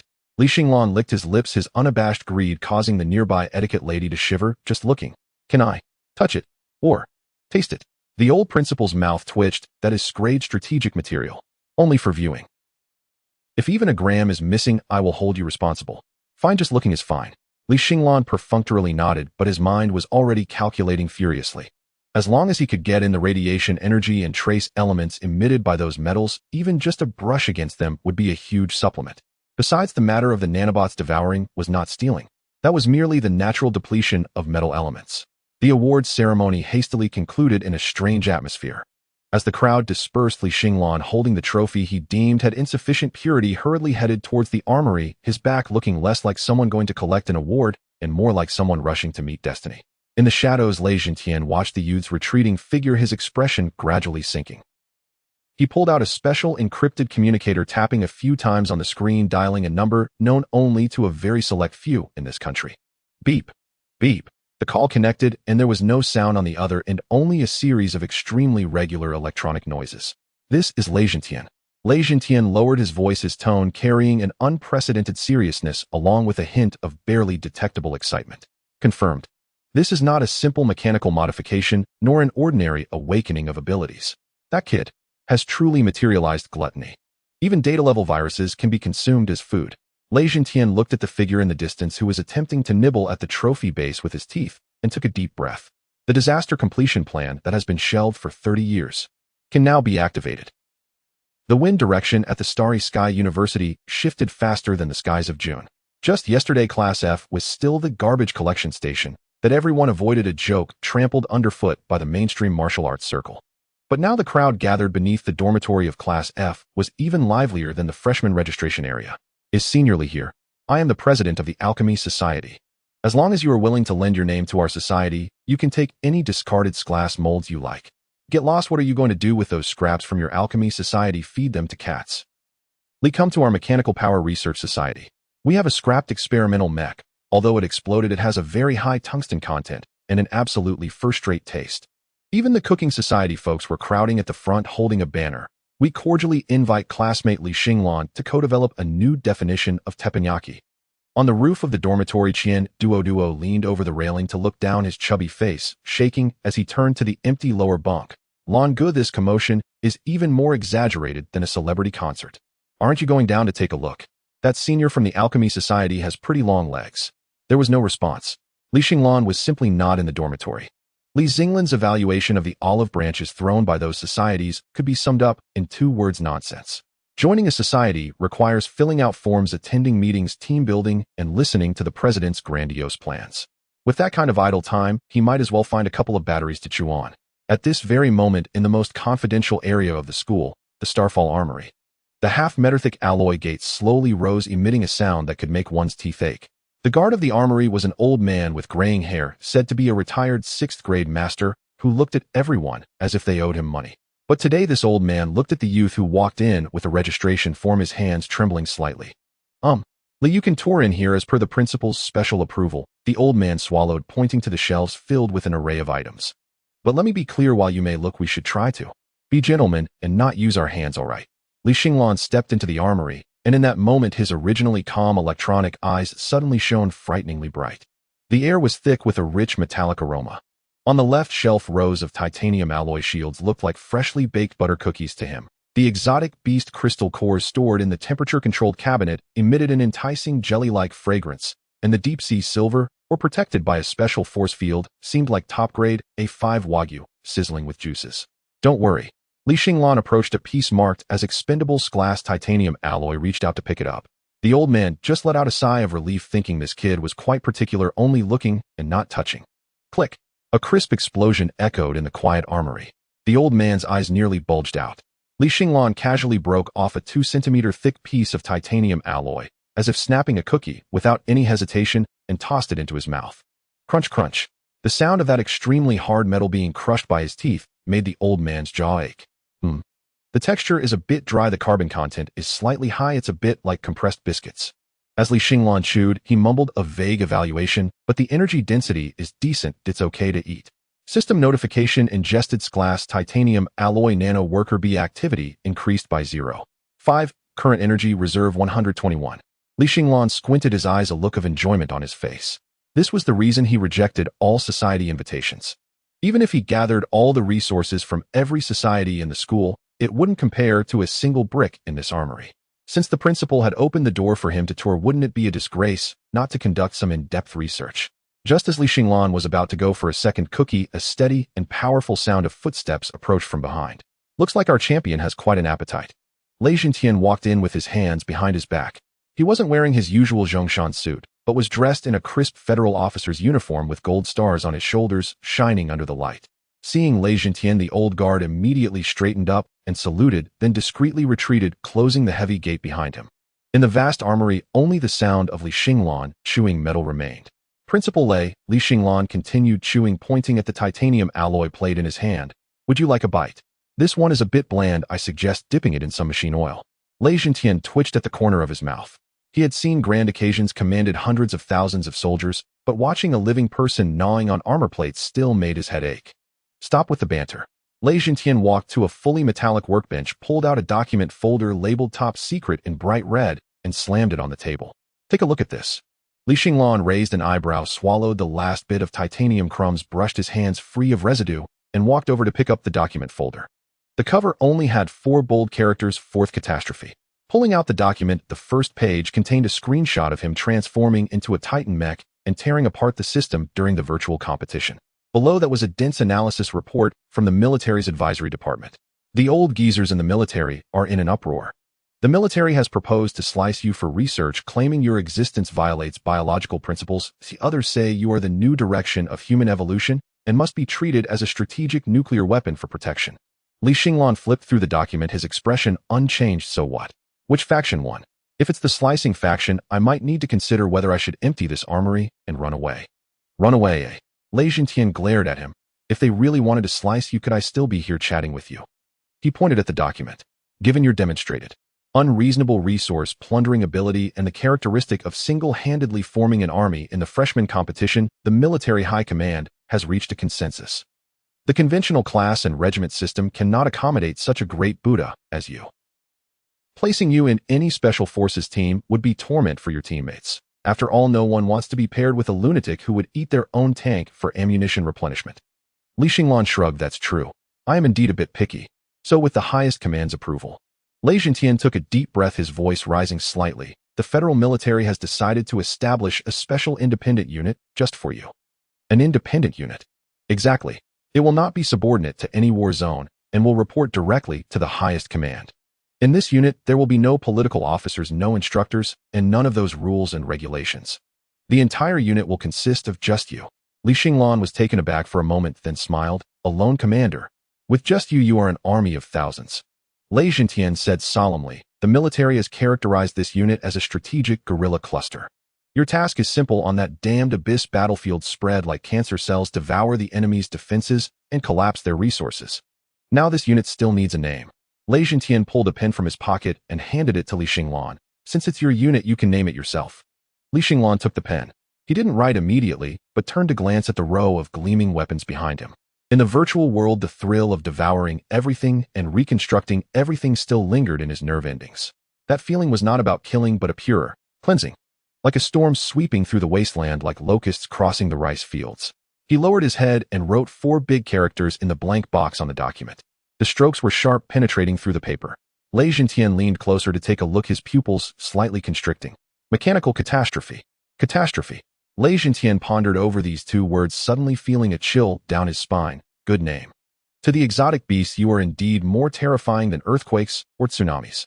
He put away the document, his expression becoming serious, and suddenly stood at attention. Li Xinglan heeded the order. Li Xinglan instinctively threw the half-piece of titanium alloy back onto the shelf and stood up straight. Hereby appoint Li Xinglan as the commander of the Federal Special Operations Unit Mechanical Catastrophe, granting the rank of Federal Major. Lei Jintian took out a brand new shoulder insignia from his pocket. It was 2 bars and 1-star Major. An 18-year-old Major. This was unprecedented in Federal history and likely will not be repeated. Lei Jintian personally pinned the shoulder insignia on Li Xinglan, patting his shoulder, his tone slightly softening. Don't look down on the rank. It's mainly because you are too inexperienced. This is already the maximum special approval. Once you are on the battlefield, even if you just take down one enemy stronghold, the merit value will be enough for you to be promoted to Lieutenant Colonel. Li Xinglan touched the shoulder insignia, feeling the good texture, seeming to be made of some high polymer material, not particularly edible. Principal, I don't care much about titles. Li Xinglan said with righteous indignation.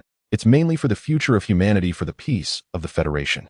However, he shifted his tone, the green glow in his electronic eyes surfacing again. As I am doing the work of an entire unit, how will the military funding and resources be calculated? And the items I acquire on the battlefield? I already knew you were someone who wouldn't act before seeing results. Lei Jintian shot him a glare. This is also the most important clause in this document. According to federal military regulations, spoils of war must be declared at 70%. However, for the Mechanical Catastrophe Unit, Lei Jintian extended a finger. Everything you capture on the battlefield, from resources, minerals, exotic beast corpses, to enemy-based facilities, does not need to be declared a single cent. You will have 100 disposal rights over the spoils of war. Hearing this sentence, Li Xinglan's breath noticeably paused for a second. Immediately, the miniature nuclear fusion reactor inside him seemed to be injected with a stimulant buzzing as its power surged.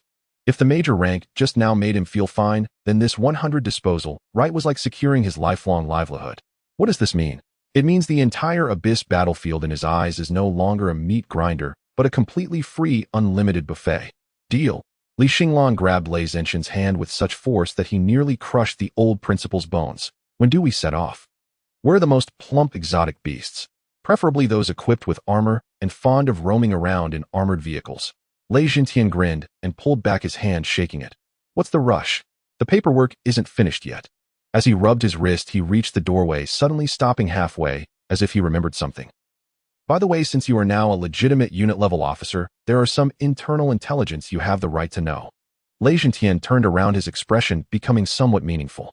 300 kilometers north of Jianghuai City, the abandoned industrial zone B-72, codenamed Iron Grave, has recently been unstable. Intelligence shows that a nest of mutated golden-eating ants has recently appeared there, not large in scale, but they have occupied several old military depots from the previous era. The station troops in that area are quite troubled, as those ant shells are incredibly hard. Ordinary shells just make a noise when they hit. Moreover, they dwell underground, so heavy weapons can't penetrate. At this point, Lei Jintian looked at Li Xinglan's increasingly bright eyes, a smirk forming at the corner of his mouth. It is said that there are still dozens of tons of depleted uranium armor-piercing shells stored in that military depot that were never transported away. So, Commander Li, can we consider this your first meal for starting the unit? Li Xinglan did not speak, but the drool at the corner of his mouth was almost about to drip a hole in that confidential document. Depleted uranium armor-piercing shells. High density, high radiation, high hardness. Those are not bullets. They are simply the top-grade snowflake steak seasoned with black pepper and cumin. I think. Li Xinglan wiped the corner of his mouth, his voice filled with an irresistible thirst. As a federal soldier, it is my unshakable responsibility to relieve the people's worries and difficulties. I will eat. No, I will annihilate that nest of ants. Lei Jintian nodded with satisfaction, opened the door, and walked out. As soon as he stepped out, he pulled out the communicator and spoke softly to the other end. Notify the logistics department that they do not need to prepare individual rations for Li Xinglan anymore. In addition, send a cooperative defense notice to the station troops in the B-72 area. Tell them that if they do not evacuate, they must take good care of their guns and belt buckles, because a starving catastrophe is about to go over to Dine. In the northern suburbs of Jianghuai City, the 3rd Defense Zone's garrison is located. This area has been designated by the federal military as a strategic buffer zone. 30 kilometers to the north lies a perilous wilderness, while to the south is a bustling urban circle. The air is perpetually filled with the acrid scent of burnt diesel mingled with the unique stench of exotic beasts wafting from afar. A dark green Hummer off-road vehicle rolled over the bumpy road and came to a screeching halt in front of an abandoned industrial park marked with a sign reading 7th Logistics Reserve Warehouse. The car door swung open, and a foot clad in brand-new black-gold military boots stepped onto the gravel-strewn ground. Li Xinglan tugged at his collar. This specially tailored uniform for a federal major is crisp and well-fitted, boasting top-notch bulletproof and stab-resistant qualities, but the smell of the high-polymer composite fabric is reminiscent of chewing gum that has lost all flavor. Is this my garrison? Li Xinglan looked up. The electronic sliding door that was supposed to serve as a facade had long rusted into a lump of iron, and a faded banner from who knows how many years ago hung nearby reading "Safety in Production" is heavier than Mount Tai. In the courtyard, the weeds were even taller than a person, and several makeshift shelters made of colored steel tiles clattered in the wind, resembling a mournful funeral song. Yes, Commander. The soldier responsible for bringing him here was a rookie, his face reddening as he looked at the garrison that was no better than a graveyard. The higher-ups said, "This area used to be a steel mill. It's spacious, no one manages it, so feel free to do as you wish." He continued, "And it's close to the supply line, convenient for you to procure supplies." Li Xinglan remained silent, his gaze sweeping over the pile of scrap, iron, and broken tiles. To ordinary people, this was a wasteland. To him, the rusted iron scattered across the ground was akin to golden treasures. So what if it was iron oxide? It was the perfect ingredient for replenishing hemoglobin. All right, just unload the goods here. Li Xinglan pointed to a patch of concrete ground that had yet to sprout grass. Behind him, a full 20 heavy trucks formed a long line. The truck beds were covered with tarpaulins bulging underneath. These were the military supplies he had swept up from various scrap collection stations and hardware factories in Jianghuai City, using his not-so-pure prize money and an approved startup fund from Lei Jintian. 1,000 tons of scrap steel, 500 tons of discarded lead-acid batteries, and 200 tons of unidentified mixed metal waste. All right, unload the trucks. The soldier, as if granted amnesty, hurriedly waved to the drivers to start working. With a rumble of thunder, dust began to rise. The truck beds tilted and various oddly shaped scrap iron cascaded down like a waterfall, quickly forming 3 small mountains towering 10 meters high. Just as Li Xinglan pondered whether to start with the pile of seemingly crunchy pig iron or sample the electrolyte from the discarded batteries, a screeching sound of brakes pierced the air at the camp's entrance. 3 armored command vehicles with combat brigade licenses aggressively drove and halting right next to the pile of scrap iron. The doors opened and several lieutenant colonels with 2 bars and 2 stars on their shoulders came down, surrounding a bearded colonel like stars encircling the moon. The colonel scanned the scattered scrap and then looked at Li Xinglan, standing alone in front of the iron pile, his brows instantly knitting together. Is this the legendary Independent Regiment? The colonel's voice was loud, carrying a rough edge typical of military personnel, not bothering to lower his tone. Has Lei become senile? It's one thing to appoint a kid with barely any hair on his chin as a major, but to approve such a large area for him. If it were given to my brigade as a training ground, it wouldn't lead to those brats rolling in the mud every day. A lieutenant colonel beside him quickly smiled. Commander Wang, please calm down. I heard this is a special talent introduction, that Mechanical Ascension faction. Ascension my foot. Commander Wang spat, striding up to Li Xinglan and sizing him up from head to toe. Li Xinglan was squatting on the ground, holding a piece of rebar pulled from the scrap pile, examining the rust patterns as if choosing a sugarcane.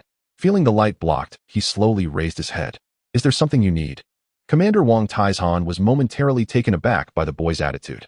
He was notorious for his bad temper in the 3rd Defense Zone, which rookie didn't tremble in his presence.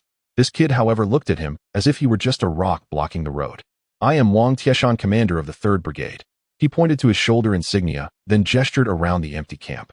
I heard your unit is the newly established Mechanical Calamity Regiment. The military department's code fence notice has already reached my desk, indicating that we need to coordinate with your strategic guerrilla cluster. He deliberately emphasized the word strategic level, a hint of mockery spilling over. He surveyed the surroundings. Apart from the pile of scrap iron and a few truck drivers who had yet to leave, there was not a soul in sight. I would like to ask Commander Lee, where are your troops? Where are your heavy weapons? Even a cook would be better than nothing. At least conjure up one for me. Several accompanying officers chuckled softly.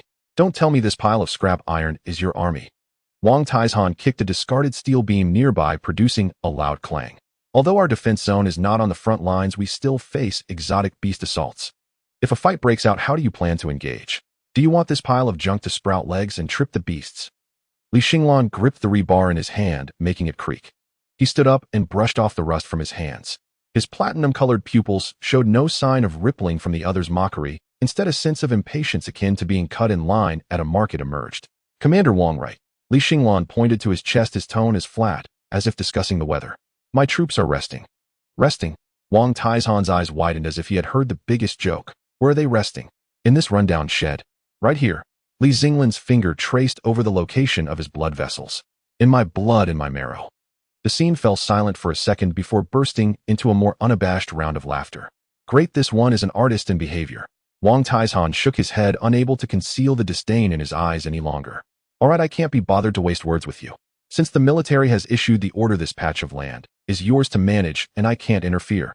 But let me be clear, if in a couple of days that nest of golden ants breaks through the defense line, don't expect my tank battalion to clean up after you. With that, Wang Taizhan waved his hand. Let's go. We still have a combat meeting to attend. Don't waste time here collecting scrap. A group of people arrived quickly and left just as fast. The roar of engines faded away and the camp returned to its previous silence. Only the sound of wind rustling through the colored steel tiles remained, along with a few startled crows circling overhead. The soldier stood awkwardly in place, still holding the receipt, unsure whether to leave or stay. Commander. That Commander Wang is just straightforward. Don't take it to heart. Should I contact the engineering team for you? Let's fix the walls first, then recruit some people. No need. Li Xinglan walked to the highest mountain of scrap iron and took a deep breath. The strong metallic oxidized scent in the air made every nanocell within him cheer with excitement. You can leave now. Li Xinglan waved his hand without looking back. Tell the guard that no matter what noise comes from inside tonight, even if there's an earthquake, no one is allowed to enter. Otherwise, the consequences will be on you. The soldier swallowed hard, watching the not-so-tall figure, an inexplicable chill running down his spine. He saluted and hurriedly scrambled into the truck. The iron gate slammed shut. In this vast industrial park, only Li Xinglan remained. The hunger he had been deliberately suppressing in front of others surged like a flood breaking through a dam, instantly drowning his last vestiges of rationality. His eyes instantly turned crimson, veins bulging in his neck, and the black gold armor beneath his skin began to writhe wildly. I'm starving to death.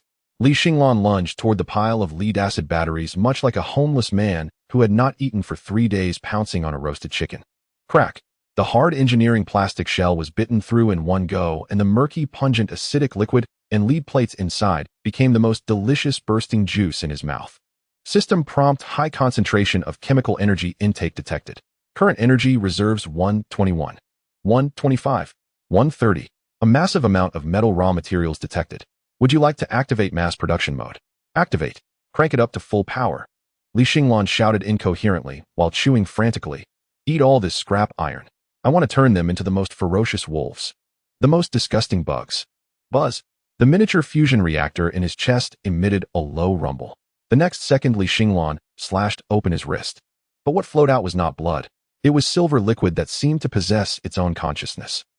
Upon hitting the ground, it did not seep into the soil, but spread rapidly, like boiling lava crawling up the several 10-meter-high scrap iron mountains. Where the silver tide passed, the rusted rebar, discarded wheel hubs, and broken bearings all began to melt, decompose, and reorganize. The once silent, abandoned factory instantly transformed into a silent, eerie biological nest. The next morning, a thin mist enveloped the northern suburbs of Jianghua City.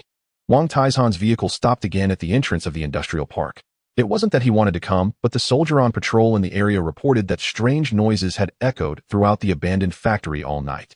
Could that kid be secretly conducting some forbidden experiment and blew himself up? Wang Taizhan furrowed his brow as he got out of the car. Although he looked down on Li Xinglan, he was still a person specifically pointed out by the military. If he died under his watch, he wouldn't escape unscathed. Open the door. Wang Taizhan waved his hand at the guard detachment behind him. Several armed soldiers stepped forward and struggled to push open the rusted iron door. With a screech of painful friction, the door slowly creaked open. Morning mist swirled, revealing the scene inside. As Wang Taizhan stepped in, one foot suddenly hung in the air, unable to touch the ground. The aide accompanying him dropped his thermos with a loud bang, scalding hot water splashing onto his pants without him reacting. What? What the hell is this? The place that had originally housed the 3 mountains of scrap iron was now completely empty. In its place was an endless sea shimmering with dark red light. They were neatly arranged mechanical creations lined up in formations. At the front were thousands of mechanical bugs the size of a basin, each sporting 6 sharp appendages. Their backs were no longer rough shells, but polished alloy armor, and their abdomens bulged with a dangerous green glow. Unit self-destructing beetle LV1 consumption type, cost 50 kilograms of scrap, iron 1 used battery characteristic group, charged directional explosion. Behind them were hundreds of mechanical wolf dogs the size of calves. Their limbs featured a reverse joint design brimming with explosive power, and their fangs were directly sharpened from rebar glinting coldly. They made no sound, merely crouching low, hundreds of red electronic eyes fixated on the intruder at the doorway. Unit alloy hunting dog LV1 assault type, cost 200 kilograms of steel microhydraulic system characteristic biting high-speed assault. At the center of the entire formation stood a makeshift platform assembled from colored steel tiles and shipping containers upon which rested a metal chair resembling a grandmaster's seat. Li Xinglan lounged in at legs crossed, holding a cup of steaming oil, probably morning tea, with his military cap askew on his head. Upon seeing the shockingly contorted face of Wang Tieshan, Li Xinglan smiled slightly and set down his cup. At attention. In that very instant, more than 1,000 mechanical beetles and several hundred mechanical hunting dogs in the courtyard moved in unison. The hunting dogs stood upright on their forelegs, paws clasped at their chests. The beetles raised their tails high, their appendages coming together. It was an extremely bizarre, even somewhat terrifying yet strikingly orderly military salute. The sound of thousands of mechanical joints grinding and clashing converged into a deafening metallic roar, scattering the morning mist above. Commander Wang, what brings you here so early? Li Xinglan sat on the high platform, raising his cup toward the already somewhat shaky colonel below, revealing a mouthful of white teeth. Have you had breakfast? If not, I still have half a bearing from last night that I didn't finish, medium rare. Wang Taizhan gripped the arm of the accompanying guard tightly, barely resisting the urge to sit down. He stared at the ocean of bright red electronic eyes, feeling his scalp nearly explode. Did this happen overnight? This wasn't just collecting scrap. It was practically a living arms factory. Gulp. Wang Taizhan struggled to swallow. The arrogance he had displayed yesterday completely vanished. He forced out a smile that looked worse than crying and offered a very standard salute. Commander Li, I suddenly remembered I left the gas on at home. You carry on. You carry on. With that, the tough guy known for his iron fist in the 3rd defense zone hurriedly scrambled back into the car, forgetting to close the door as he shouted for the driver to turn around. Watching the 3 armored vehicles flee in a panic, Li Xinglan couldn't help but curl his lip in boredom. So dull. He downed the last sip of oil in his cup, casually crumpled the metal cup as if it were clay, and stuffed it into his mouth to chew. System tally: the troops. Report to the ruler: self-destructing beetles, 3,200 units, alloy hunting dogs, 500 units, worker bees maintenance collection, 800 units, current remaining raw materials, 0 current energy, reserves, 45, hatching consumes a lot. Li Xinglan looked at this steel torrent belonging solely to him, nodding in satisfaction. Although they were all first-level troops and the materials were the lowest grade scrap iron, the sheer number made him feel at ease. This was the best remedy for his fear of insufficient firepower. What did Wang Taizhan say yesterday? Li Xinglan stood up, brushed off his backside, and directed his gaze toward the gray wilderness to the north. There's a nest of golden ants nearby, and they've taken over an arms depot. His tongue licked over his lips, and the green light in his electronic eyes intensified. Thousands of bugs need to eat. Issue my command. Li Xinglan waved his hand, the sensation of controlling everything sending shivers through every cell in his body. All troops advance. Target B-72, abandoned arms depot. Less than half an hour after departing from the 7th Logistics Backup Warehouse, Li Xinglan's military tablet, which appeared somewhat out of place at that moment, began to ring. The screen lit up with an urgent combat order from the Supreme Command. Mission codename Scavenger Initial Test. Target area E09 Heavy Pollution Zone. Task description: this area is the ruins of an old chemical factory with high concentrations of biochemical toxins and residual nuclear leakage. Currently, it is infested with numerous mutated creatures posing a serious threat to the supply line safety. Surrounding area B-72. Requirement: eliminate all threatening targets within the area. Recommended configuration: fully enclosed chemical defense troops, heavy armored vehicles. Li Xinglan glanced at the map. The E-09 area was directly in the way of his route to the B-72 armory, like a festering sore blocking the door to dozens of tons of depleted uranium armor-piercing shells. Old Lei's efficiency is quite high. Li Xinglan casually turned off the mission, briefing a slight smirk on his lips. Exactly, I've been craving the radiation from that place for a long time. To an ordinary person, it was a death zone that only chemical troops dared to enter. But to him, wasn't it simply a self-service restaurant with a built-in continuous healing buff? Zhonghua Combat Zone Combat Command Center.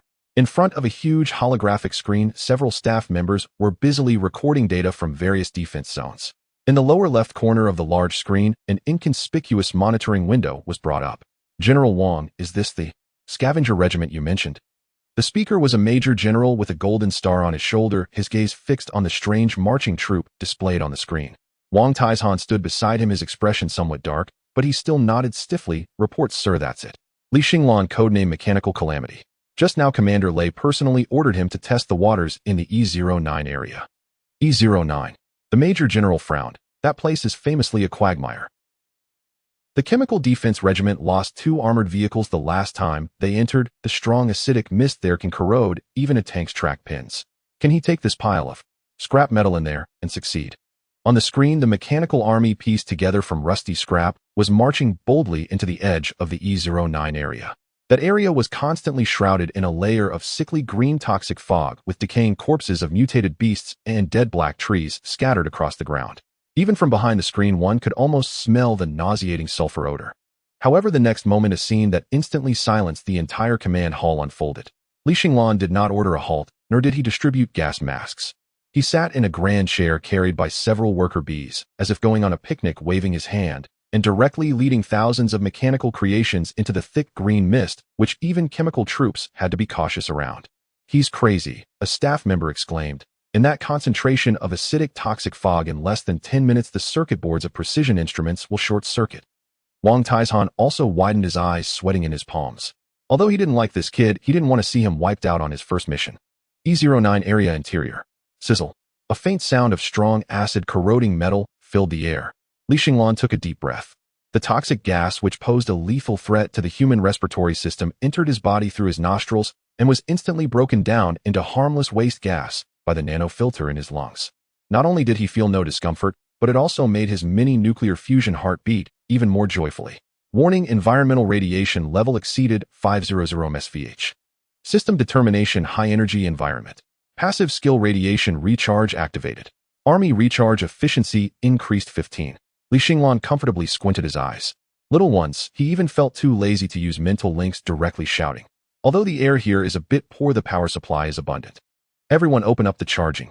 Around him, the thousands of self-destructing beetles, which had still shown some rust, suddenly lit up with a soft green glow on their backs.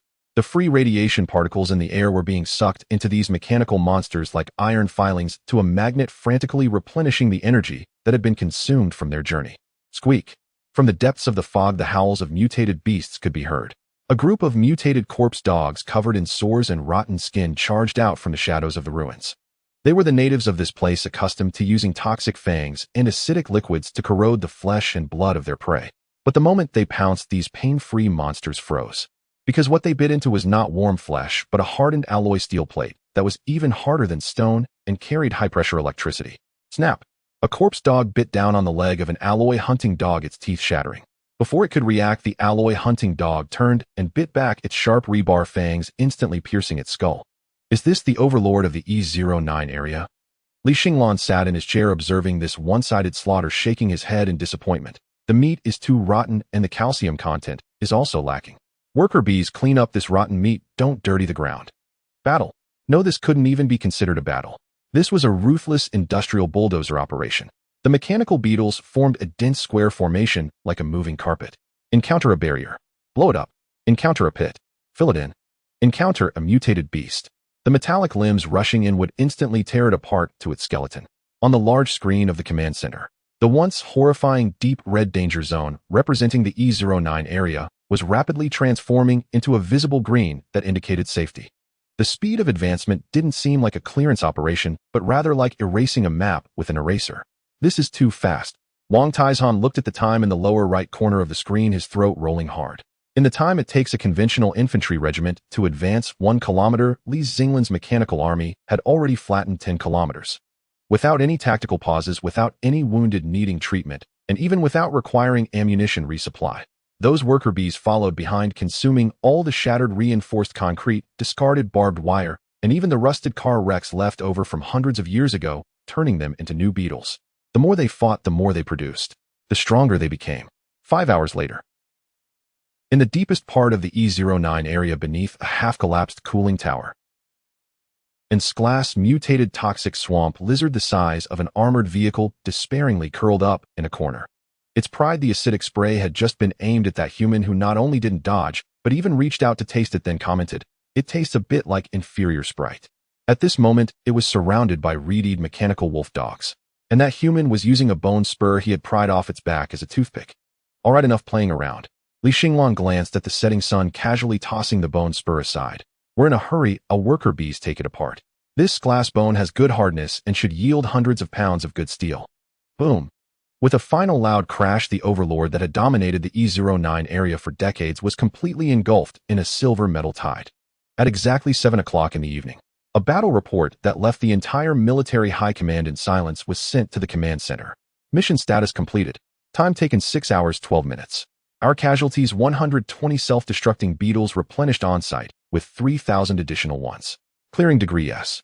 Note: not only were the mutated beasts eliminated, but all abandoned metals, hazardous buildings, minefields, and high radiation sources have also disappeared. Currently, the environmental radiation level of the E09 area has dropped to a safe level, and the air quality is excellent. Looking at this report, the Major General, who had previously doubted Xinglan, crushed the lid of his teacup. He consumed all the radiation. The Major General's voice sounded a bit dazed. According to the footage relayed by the drone, a technical staff member pulled up an aerial photo, his expression extremely strange. Yes. The current E09 area is so clean that not even a single rusty nail can be found. Even that several kilometers long barbed wire fence has been reclaimed by him. On the screen, the once eerie E09 area now looked like a plate just licked clean by a dog, entirely bare and unobstructed. All metal creations were gone. This is what professionalism looks like. Wang Taizhan looked at the photo, suddenly finding this kid much more agreeable. At least he did this job efficiently without needing anyone else to clean up the battlefield. Meanwhile, at the end of the E09 area, Xinglan stood on a piece of ground that had just been looted clean, looking at the abandoned B-72 munitions depot, several kilometers away, hidden in the night, with his electronic eyes glowing green with greed, almost illuminating the night sky. The appetizer is finished. He patted his belly, although he had just consumed hundreds of tons of scrap metal and radiation, boosting his energy reserves to 180. His craving for high-quality main courses had only intensified.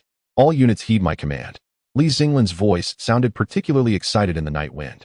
In that warehouse ahead lies our main course for tonight. Depleted uranium armor-piercing rounds. I've read about those. They are crunchy and taste like chicken. Charge. Whoever gets there first gets it. After completing the cleanup operation in Sector E09, Xinglan did not rush toward Armory B-72. Instead, he withdrew his unit back to base. Night wind howled, rattling the corrugated steel roof of the greenhouse. Xinglan sat cross-legged before a pile of recently recovered casualties, his expression grim. Scattered across the ground lay over a dozen alloy hunting hounds with severed limbs and a heap of corroded pitted carapaces from self-destruct beetles. Too brittle. He picked up a broken mechanical leg, reconstructed from ordinary construction rebar, its hardness barely reaching HRC-60. In E09's caustic environment, once its anti-corrosion coating failed, the interior crumbled like crisp biscuit. Such scrap metal might suffice for lopsided victories, but against a hardened adversary like that Xianglan, or the lawless high-tier abyssal beasts, these thousands of drones would be nothing but sacrificial offerings. Quantity alone is insufficient. We must elevate quality. Xinglan stroked his chin, calculation flickered within his cybernetic eyes.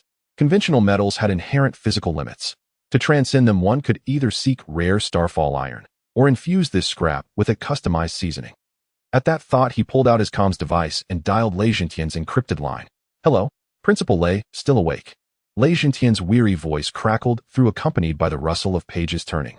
"What hour is it? You've just devoured Sector E09, still not satisfied. What else do you want now?" "That was merely an appetizer. Not enough to sate the hunger," Xinglan replied without hesitation. "Principal, I'm requesting a special supply requisition. I don't need conventional ordnance. I need something with real punch." Lei Zhentian grew wary. Real punch. Are you after thermobaric bombs?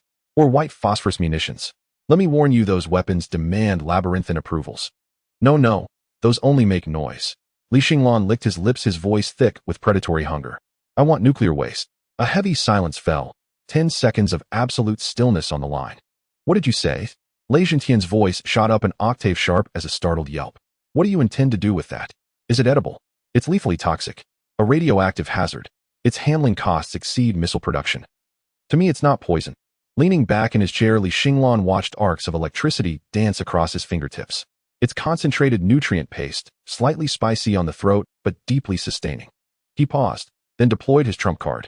Moreover, my current mechanized legion lacks deterrent presence. With high-level radioactive material, I can upgrade them into mobile radiation sources.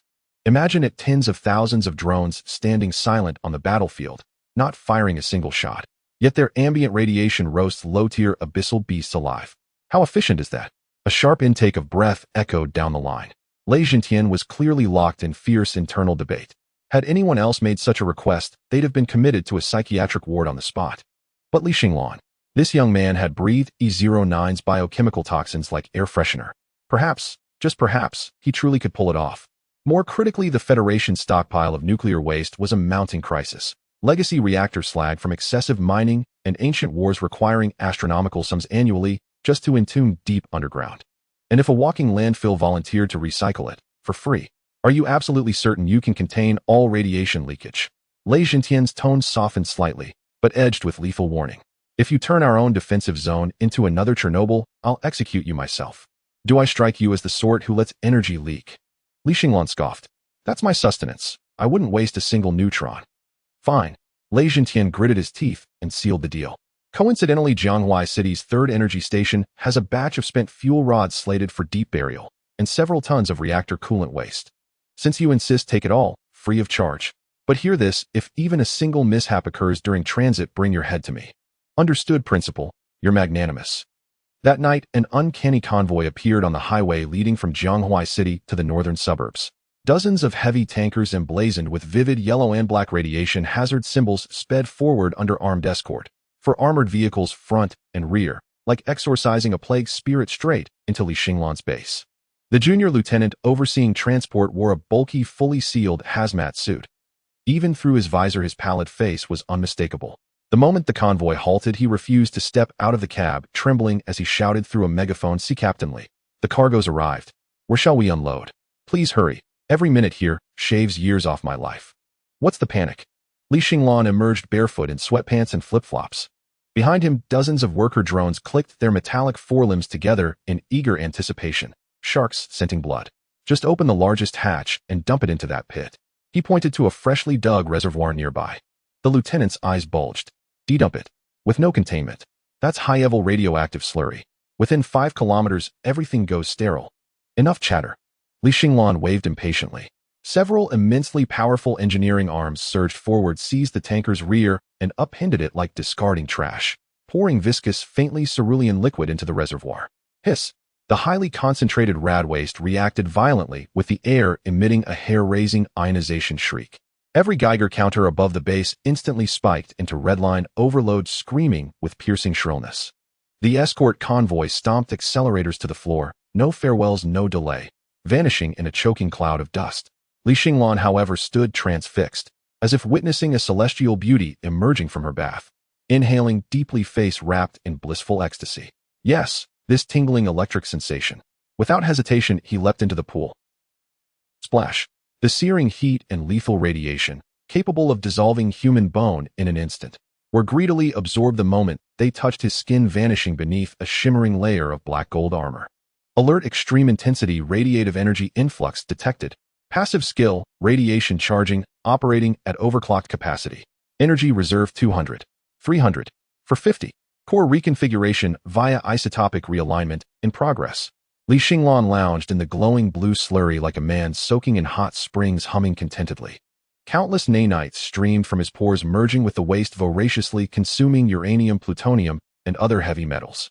The previously silvery swarm gradually developed eerie viridian crystalline patterns across their exoskeletons. System, unlock level 3. 5 permissions. Li Xinglan snapped his eyes open. Deep within his irises a miniature mushroom cloud bloomed. Permission unlocked. New combat module activated. Micronuclear fist compresses and releases nuclear energy instantaneously, delivering localized tactical nuclear blast effects. Legion module updated. Radiant worker drones, fission hunting hounds. Trait: all units emit a high-energy radiation aura, inflicting cellular disintegration damage per second to all biological entities within 10 meters. Exhilarating. Li Xinglan rose from the pool. The once full reservoir now held crystal-clear water, the radioactivity entirely consumed.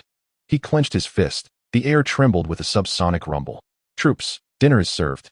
At his command, the surrounding mechanical beasts stampeded inward, scrambling into the remaining armored tanks to gnaw greedily on solid spent fuel rods like sugarcane. Crunch, crunch, the sound of mastication pierced the night. Half an hour later, the newly forged Cataclysm Legion stood assembled on the parade ground. If before they resembled savage beasts, now they were phantoms risen from hell. Each mechanical wolfhound's eyes burned with sickly viridian light, ionized halos coiled around their fangs. Their formerly rust-pitted hulls now fused with heavy metals gleamed with dense leaden-gray armor, radiating palpable scorching heat, even from afar. As Li Xinglan admired his creation, his comms device chimed again, this time from 3rd Brigade Commander Wang Taizhan. Li Xinglan, what the hell are you doing at this hour?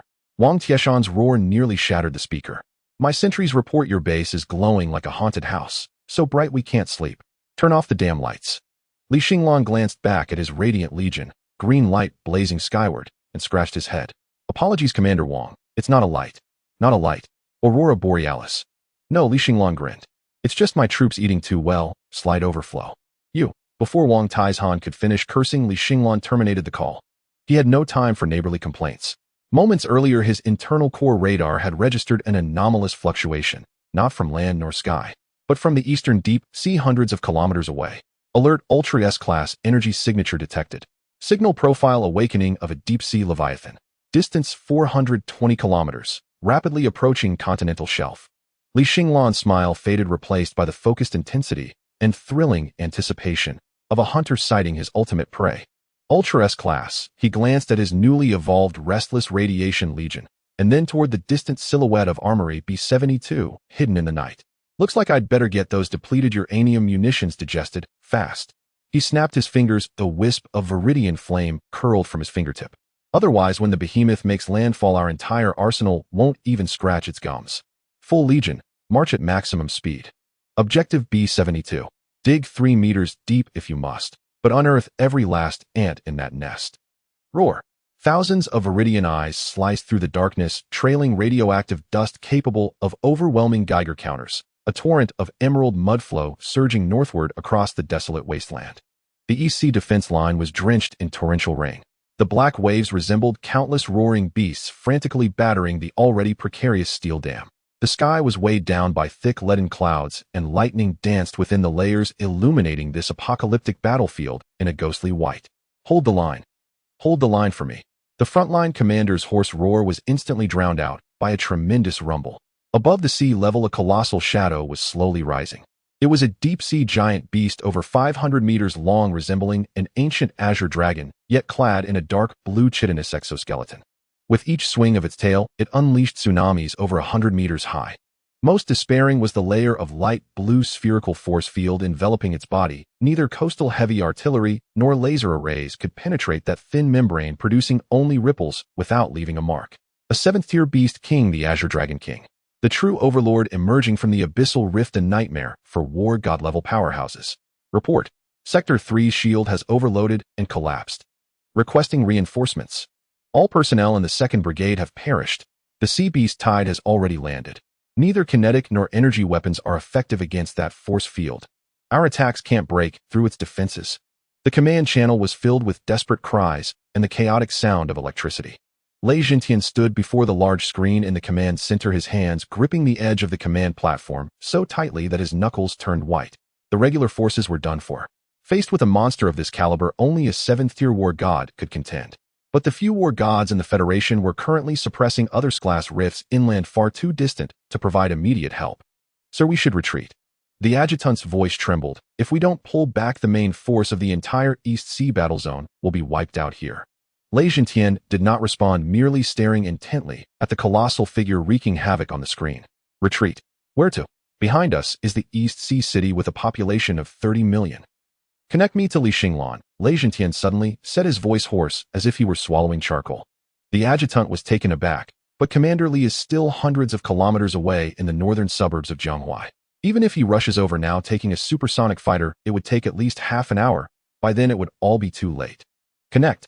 Lei Zhentian slammed the table. Seconds later the communication was established. Contrary to expectations of fierce gunfire, an extremely bizarre sound resembling thousands of people eating simultaneously filled the line. Hello, old Lei. Li Xinglan's voice was muffled as if he had something stuffed in his mouth.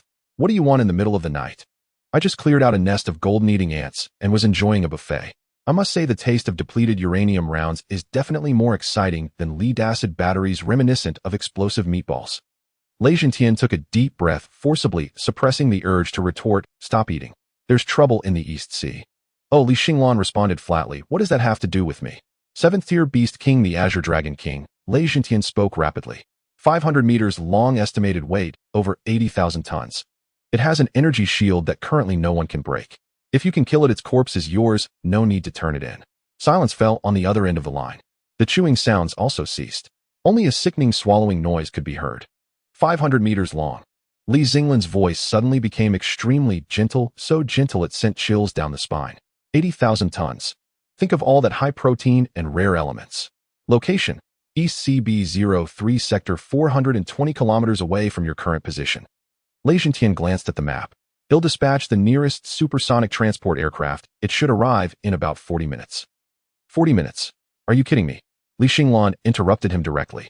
By the time I arrive, that dish will be cold, and it might even be soaked by seawater, ruining the flavor.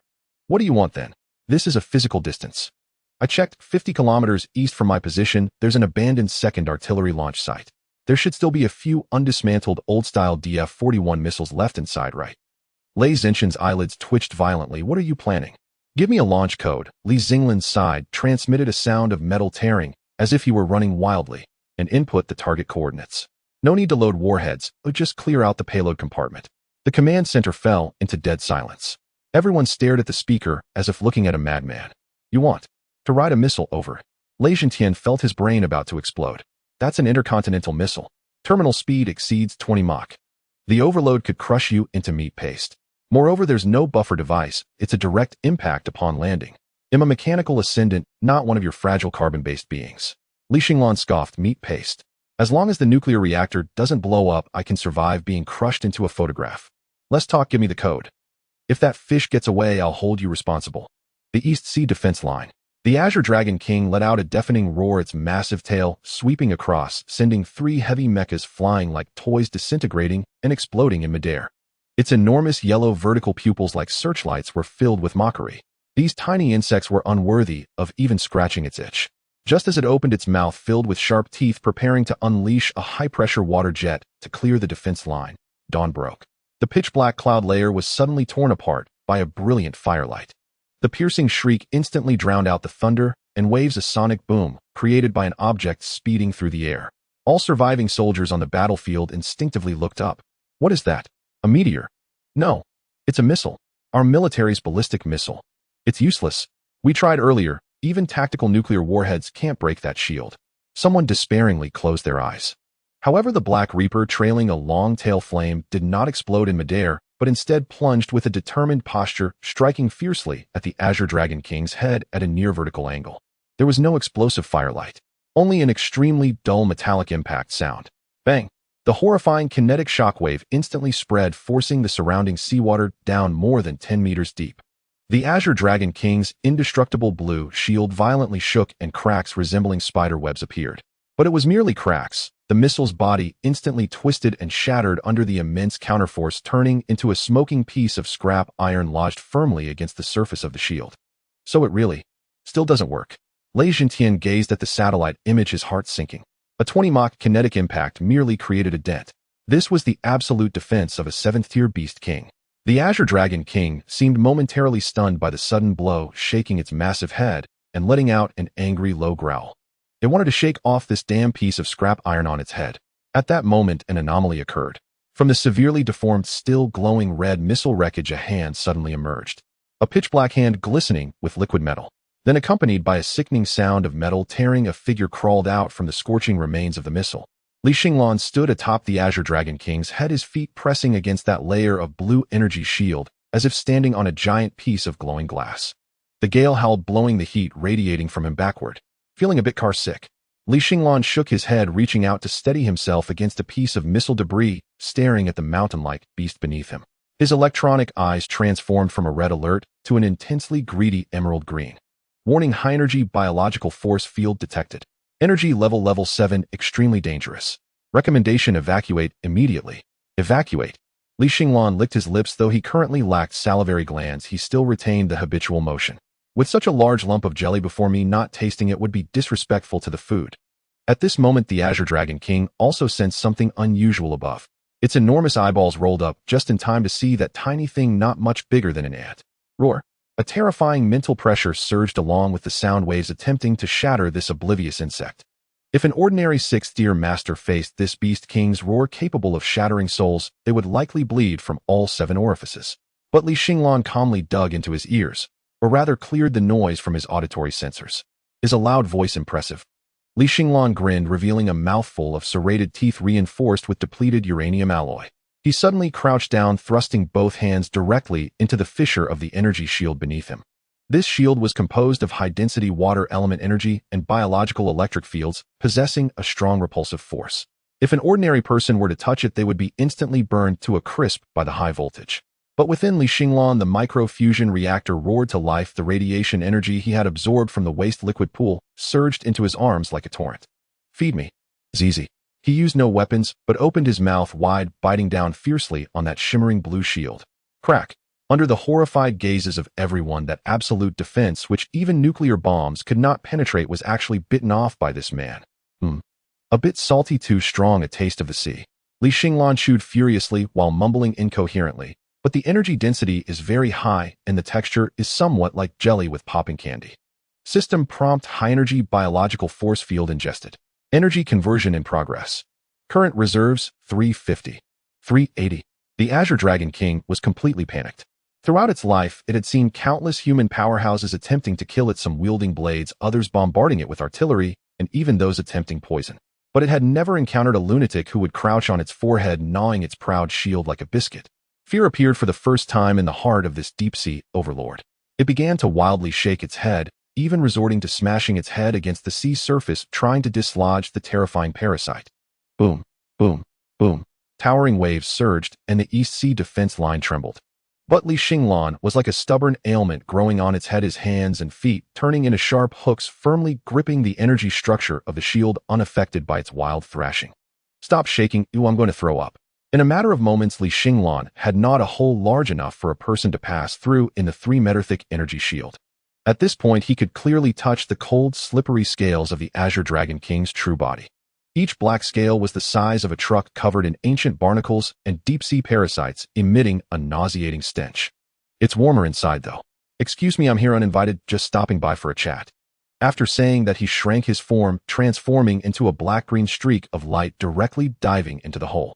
In the next moment, he drew out a high-frequency vibration blade and plunged it fiercely into the hard dragon scales. Since the exterior skin was too thick to peel off, he would turn your organs into my parts warehouse. Aoyu. A howl 100 times more tragic than before echoed through the sky. The Azure Dragon King's massive body went rigid, then began to thrash wildly on the sea surface, the gigantic waves even toppling half of the breakwater. In the command center, Xinglan watched the Beast King suddenly thrashing like it had gone mad, his mouth twitching involuntarily. This kid. He recalled the earlier scene, the figure gnawing on the Beast King's shield, and suddenly felt a chill running down his spine. Who exactly is the aberrant beast?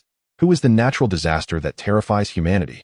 Notify the frontline troops. Xinglan rubbed his throbbing temples, his voice carrying an indescribable complexity. All personnel retreat 5 kilometers. Do not open fire. I absolutely do not open fire. Why not? The adjutant questioned in confusion. We should strike while it's weak. Because if you fire a shot, you might not kill the aberrant beast, and instead blow up our commanderly first. Xinglan pointed at the screen. Moreover, I think that the Azure Dragon King is in a situation worse than death right now. At this moment, inside the Azure Dragon King, Xinglan found himself in a fleshy passage. All around him were writhing red muscle walls and strong acidic digestive fluids poured in like waterfalls from all directions, attempting to digest this intruder. Is this the stomach of a seventh-tier, aberrant beast? Xinglan stood in stomach acid knee-deep, the black gold armor on him sizzling from the corrosion, but he remained unfazed. He looked up at the blood vessels that were thicker than steel cables above and the giant heart in the distance pulsating like a massive war drum. In his electronic eyes, the green light was nearly overflowing. What a large, high-energy battery. All right, let's get to work. This is a self-service feast. Remember to clean your plates and not waste anything. Let's start with this giant kidney that has been accumulating for who knows how many years.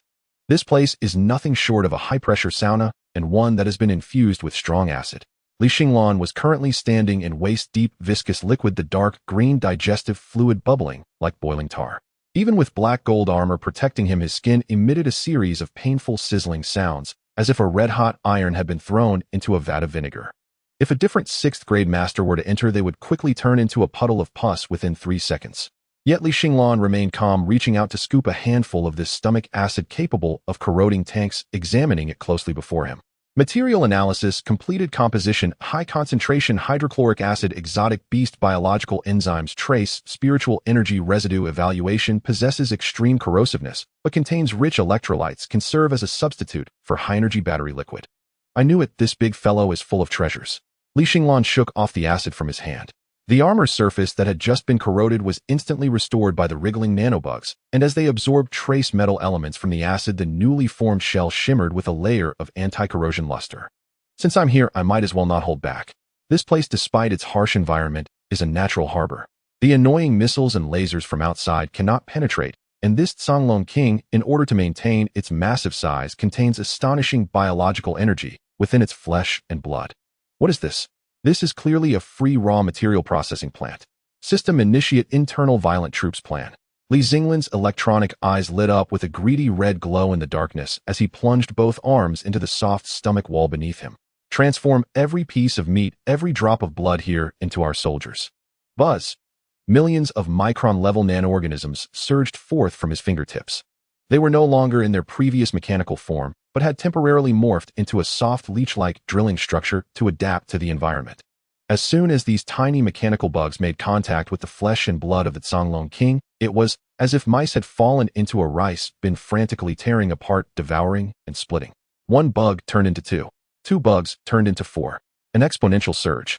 Although the Xinglan King's stomach wall was tough as rubber in the face of nano-level physical cutting, it was no different from tofu. Xinglan was not idle either. He pulled out dozens of depleted uranium penetrator cores from the system space, which was actually just a compressed storage chamber within his body that he had not finished consuming in the previous armory. It's no good to have only meat without bones. That's for soft-shelled shrimp. He tossed these high-hardness, depleted uranium alloys into the stomach acid. Worker bees fuse for me. I want this batch of bugs to not only drill, but also carry radiation and armor-piercing capabilities. Moments later, the first batch of special drilling bugs adapted to the internal environment was birthed. They were only the size of a fist covered in barbs, with a high-speed rotating depleted uranium drill head and a tail trailing a green radioactive flame. Little ones target the heart. Xinglan pointed to the direction of the enormous roaring sound overhead. There's a big fellow jumping there. Go and stop it for me. Outside the East Sea defense line, the heavy rain continued to pour. Everyone held their breath, fixated on the suddenly halted deep-sea behemoth on the surface. A few minutes ago, after that mad major drilled in the Xinglan King, seemed to have hit a pause button, rigidly floating on the water's surface, with only its occasionally twitching tail, proving it was still alive. What's going on? Is it dead? Lei Zhentian stood in the command room, his hands drenched in cold sweat. If it were a physical attack, even if a nuclear bomb exploded in its belly with the 7th-grade Beast King's abnormal self-healing ability, it would only result in a couple of blood spews at most. But the next second, this 500-meter-long deep-sea sovereign suddenly went mad. Roar! This roar was no longer filled with the earlier majesty and fury, but rather filled with extreme terror and pain, sending chills down everyone's spines. The massive body of the Xinglan King leaped out of the sea and then crashed down heavily, creating giant waves hundreds of meters high. It began to roll violently in the water, banging its head against the rocky seabed, even opening its mouth in an attempt to bite its own belly. Boom! Several originally sturdy pier supports of the cross-sea bridge were instantly smashed into rubble by its wildly sweeping tail. It seems like it has a stomach ache. The aide observed the chaotic scene on the screen, his expression exceedingly peculiar. Is this what they call Princess Iron Fan eating Sun Wukong? But Li Xinglan is not just some Sun Wukong that pokes around with a golden hoop. He brought in a fully automated mechanical demolition team. Inside the Xinglan King, this giant beast was indeed experiencing a fate worse than death. If anyone could see through its body, they would witness a chilling sight. Its stomach had completely vanished, replaced by a massive silver-white metal cavity. Countless glowing green mechanical drilling bugs were frantically spreading through its blood vessels, nerves, and esophagus towards all parts of its body. They did not need to breathe, were tireless, and their numbers doubled every minute. The Xinglan King's immune system attempted to fight back. Countless white blood cells surged in like a tide, but before the highly radioactive and depleted uranium-armored mechanical bugs, these biological defenses were as fragile as paper. Is this the liver? While the iron content here is simply high-quality iron, or let's eat it. Is this the spinal nerve? Good conductivity. Oh, just in time, my data cable needs replacing. Demolish it. This muscle. A bit old, but it's abundant. Package it. Li Xinglan was like a picky and greedy foreman directing his demolition team as they violently dismantled the Xinglan King's internal organs as if they were illegal structures. He stepped onto a pulsating artery, climbing upward. Surrounding meat walls trembled violently as the host was enduring a torturous agony. But Li Xinglan felt no mercy. This was a war of races. The moment the abyss fissure opened, both sides were destined to have only one survivor. If it were humans lying here today, this beast would devour them with even more glee. Li Xinglan casually waved his arm, transforming it into a high-frequency oscillating blade that sliced through a tunter-thick membrane. A rich, almost tangible blue energy mist erupted forth. Finally, before him was a gigantic chamber. In the very center of the chamber hovered a deep blue crystal as tall as a 3-story building. It pulsed with some grand rhythm, each pulse pumping out a massive amount of vital energy, supplying the entire beast. The core of a 7th-grade beast king, its heart and reactor. Beautiful. The electronic eyes of Li Xinglan, which had maintained their rationality until now, completely lost control at this moment, the green light illuminating the entire chest cavity. What is this? This is not a beast core. This is a miniature, purely bioenergy-driven nuclear fusion power station. In the past, he might have to think of ways to chop it into pieces and carry it out slowly. But now, system, open the spatial folding backpack. Li Xinglan licked his non-existent lips and strode forward. The Xinglan King seemed to sense the ultimate threat to its life, and around the beast core erupted a circle of violent mental shockwaves attempting to make a final struggle. Be quiet. Li Xinglan raised his hand, his palm splitting open to reveal a dark, swirling suction port. You are now my private property. Without any flashy moves, he pressed his hand directly onto the enormous crystal. Detected ultra-high energy level object. Space compression in progress. Warning, object size too large, force collection may cause host body overload. Continue. Don't waste my time. Collect. Buzz. Space seemed to twist at that moment. The enormous blue crystal began to rapidly shrink and deform under the pull of the black hole in Li Xinglan's palm. Outside, the Xinglan King, which had been rolling violently, suddenly stiffened. Its once fierce and tortured vertical pupils instantly lost all vitality, becoming dull and lifeless like a toy that had been unplugged. Boom! Accompanied by a thunderous crash, the 500-meter-long deep-sea giant beast crashed onto the surface of the sea, sending waves that even surged hundreds of meters into the sky. Then it became still. Even the biological force field that had always enveloped its body dissipated in an instant like a broken soap bubble. The world fell silent. The heavy rain continued to pour, but everyone had forgotten to breathe. Did we win? Just like that. We won. There were no earth-shattering waves or blood-soaked hand-to-hand combat. That man drilled in for less than 10 minutes, and this 7th-grade beast king, which had brought despair to the entire East Sea battle zone, suddenly died inexplicably. Look! A startled shout broke the silence. The corpse of the giant beast floating on the sea surface like a solitary island suddenly puffed up its back scales. Sizzle! A silvery blade of light broke open from within the thick dragon skin, torn apart like rags. A figure that was not tall, but at that moment seemed godlike, and everyone's eyes slowly emerged from the bloody gap. Li Xinglan was drenched in blood. Blue blood filled with corrosive properties of the Xinglan King dripped down his black gold armor, dyeing the water below into a bizarre purple color. He stood atop the Beast King's corpse, stretched lazily, and the joints of his body made popping sounds like exploding beans. Huff! I ate a bit too much. In his hand was a tumter-long crystal-clear, white-boned spur. It was something he had casually pulled from the spine of the Xinglan King, its hardness comparable to diamond.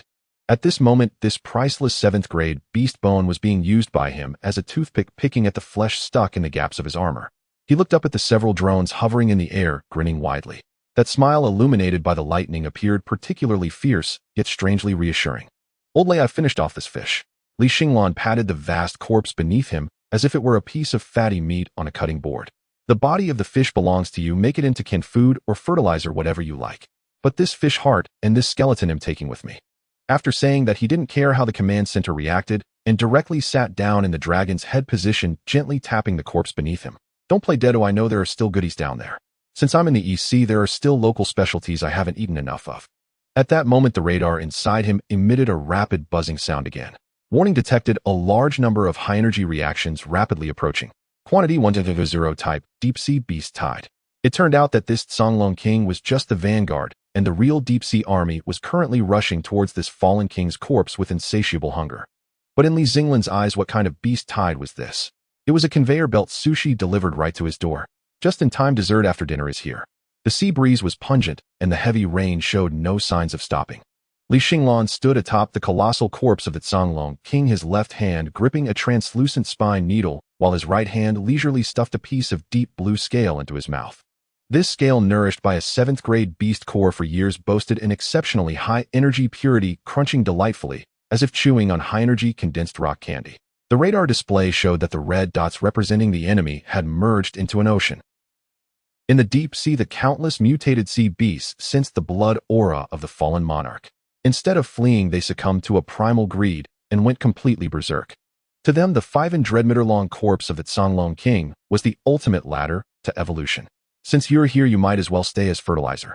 Li Xinglan swallowed the last remnants of the scale, and the miniature fusion reactor in his chest emitted a deep and powerful rhythm. That was the agitation after consuming the 7th-grade beast core. The massive nuclear energy stored within his body began to chemically react with the violent biological energy from the beast core. System prompt: extremely high-quality energy detected, current energy, reserve 999, severe overflow. Warning: spatial node resonance detected, LV-4 Starship unit activation progress, 100 body evolution in progress. Unlocking blueprints: planetary level annihilation cannon, damaged version, individual power armor, Orion. Unlocking new features: dimensional folding storage, basic nanocloud explosion field. Has it overflowed? Li Xinglan twisted his neck. The black gold armor beneath his skin no longer merely covered his body, but seeped into every cell along his blood vessels, completely replacing the original carbon-based structure with a higher form of liquid metal neural network. Facing the tidal wave of sea beasts that surged 100 meters high, he did not adopt any traditional martial artist stance, but simply spread his arms calmly. Nanocloud explosion scatter. Countless invisible black particles erupted from his pores like ink, dropping into clear water, instantly enveloping a 3-kilometer radius of sea. The 3rd and 4th grade sea beasts that rushed in first froze immediately upon entering the black fog. These tiny nanoworms did not attack their outer skin, but infiltrated their bodies through breathing holes and scale gaps, voraciously devouring their organs and bone marrow, then using this flesh as fuel to self-replicate. 3 seconds. A vast expanse of white bones rose to the surface of the sea, leaving no trace of decaying flesh. Amidst the bones, countless mechanical self-destructing worms were bursting forth in multiples. The once desperate defenders of the East Sea, through the rain and searchlights, witnessed an unforgettable scene: the man standing atop the corpse, his shadow seemingly stretching infinitely as torrents of metal flowed from his fingertips, forcefully pushing back the tsunami. Natural disaster. A veteran dropped his rifle to the ground, his lips trembling as he uttered 2 words: "This is not a human. This is a walking natural disaster." Then cheers erupted from the position. "Captain Li is invincible. War God. This is our federal war god." As Lei Xinglan's heavy transport helicopter had yet to land, he pushed the cabin door open and jumped down. Even for a 6th-grade master accustomed to grand spectacles, gazing at the Xinglan king's remains, which had been reduced to a massive skeleton, Lei Xinglan's eyelids twitched. "Li Xinglan, you brat." Lei Xinglan approached Li Xinglan, intending to pat him on the shoulder, but halted as his hand was about to fall. He felt a radiation fluctuation that made his very soul shudder. At this moment, Li Xinglan was akin to a living atomic bomb, continuously releasing high-energy particles. "Old Lei, we agreed that the corpse belongs to me." Li Xinglan pointed at the Xinglan king's skeleton behind him. "The calcium content in these bones is quite good. He'll take them back to repair the wall." Lei Xinglan spat on the ground reluctantly, taking a delicate metal box from his aide. "All right, stop coveting those bones." The command from the headquarters: Li Xinglan from the Jianghuai battle zone during the East Sea defense battle single-handedly killed the 7th-grade beast king, protecting our territory, hereby awarded the Federal Honor War God Medal and promoted to the rank of Major General. The surrounding soldiers stood in solemn respect. A war god with zero vitality value, this was a first in federal history. Yet no one dared to dissent. If you can single-handedly kill a 7th-grade beast, then you are a god. Li Xinglan received the medal crafted from pure gold and embedded with rare gems, weighing it in his hand, then casually picked off the largest ruby in front of Lei Jintian and tossed it into his mouth. Crunch. The purity is decent, but it's a bit rough on the teeth, Li Xinglan replied nonchalantly. Let's talk about the Major General later. Can we settle my full disposal rights of the spoils first? Also the seafood scraps left by my nanoworms. Ew, I see no one wants them. Can I take them too? Lei Zintian's mouth twitched, waving his hand. Take it all. You can drink the sea dry, and I want care. 3 days later, in the suburbs of Jianghuai, at the Mechanical Natural Disaster Independent Brigade's base, formerly the 7th Logistics Reserve Warehouse. This place had completely transformed. The originally rusty factory was demolished for scrap, replaced by dozens of towering black alloy spires, their tips shimmering with eerie purple arcs. In the center of the camp, a massive pit with a diameter of 100 meters was filled with various high-energy nuclear waste and remnants of exotic beasts brought back from the East Sea. Li. General Li, here is this month's logistics report for your review. A chubby middle-aged man, wiping cold sweat, tremblingly handed over a document. This man was Wang Gang, the bald doctor who had once conducted a physical examination on Li Xinglan. Now Wang Gang, dressed in a crisp military uniform with the rank of colonel on his shoulders, was shaking like a leaf. He regretted the decision he made in his life, voluntarily applying to be transferred to this newly established independent brigade as deputy logistics officer to avoid the front lines. He initially thought it was a cushy job, but on the very first day, he witnessed Li Xinglan gnawing on lead bricks and drinking acid. Old Wang, don't be nervous. Li Xinglan sat on a throne made from the spine of the Xinglan king, flipping through the report with one hand. Why has the purity of this batch of depleted fuel rods decreased? Is it because that group in the supply department cut corners? No, it's because your pets have too big of an appetite. Wang Gang pointed outside, his voice cracking. Those over 3,000 radiation hunting dogs lick the camp walls every day, and now the ground within 5 kilometers is nearly turned white. Our current radiation index has exceeded the limit to the point that even sparrows flying over can become cooked. Li Xinglan raised an eyebrow. That's just them growing. Tell the brothers not to wear those outdated lead protective suits. It'll provide each of them with a nanosymbiotic external attachment, and this place will be our backyard. Wang Gang's face stiffened, cursing inwardly. Is this a backyard? This is a reactor. Just then the sound of high heels clicking approached the door. Lin Qingxue walked in, wearing a white special operations suit. The once praised campus belle from the Starry Sky University looked at Li Xinglan with an expression of utmost complexity. She had witnessed how this man transformed from a waste with zero vitality into a war god who could tear apart a 7th-grade beast. Li Xinglan. Lin Qingxue approached the base of the throne, tightly clutching a box in her hand. This is from the Lin family.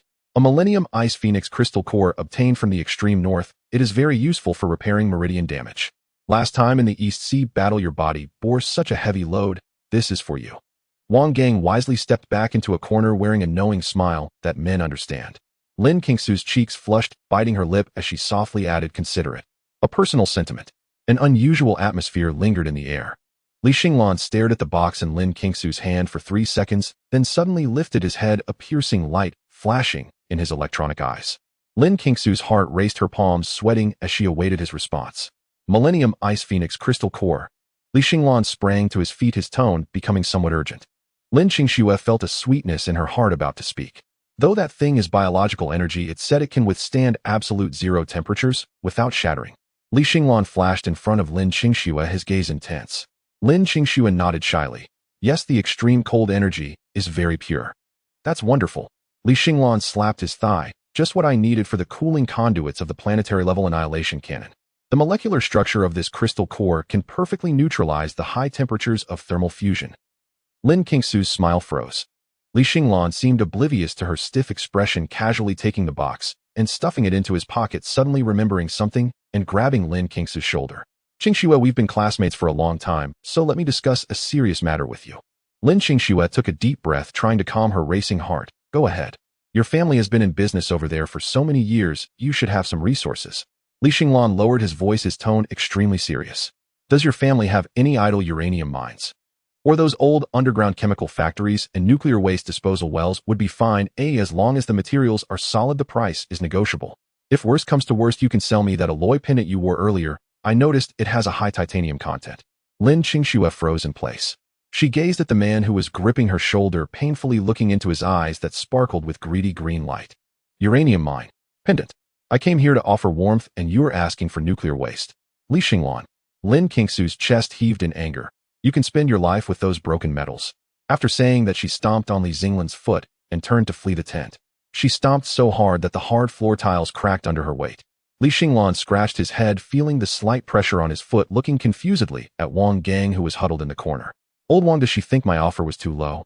Wang Gang looked up at the sky side. General, sometimes I really doubt if the neural pathways in your brain were directly welded with fiber optics. Stop with the useless talk. Li Xinglan sat back on the throne, his gaze drifting out the window. Their 3 massive launch pads were taking shape, silver mechanical arms busily assembling. His gaze pierced through the clouds, staring into the deep, cold, starry sky.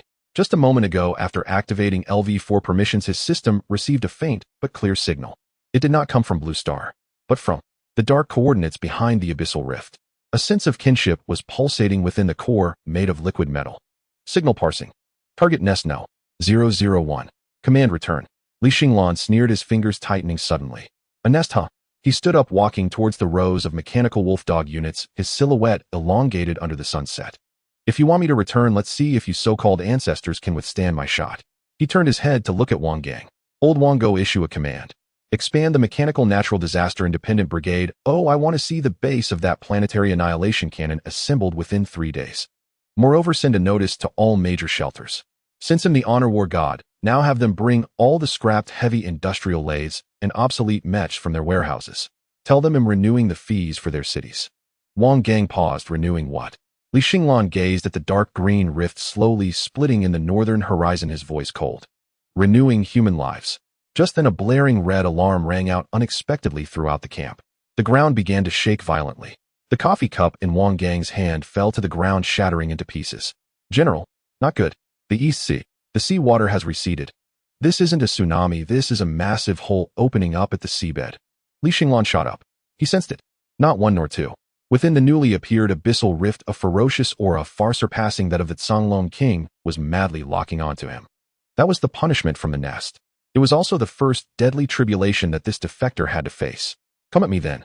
Li Xinglan's skin instantly peeled back, revealing 2 black plasma cannon muzzles. I was just complaining about not having enough energy storage. A loud belch echoed throughout the entire East Sea battle zone. Li Xinglan stood atop the spine of the Xinglan king, made up of eerie white bones, savoring the last piece of translucent cartilage in his hand before biting down with a crunch. The sound was particularly jarring in the dead silence of the battlefield. Lei Zhentian had just hung a heavy gold medal on Li Xinglan's still smoking armor, and before he could retract his hand, his mouth twitched involuntarily. This was too disrespectful to the 7th grade beast king.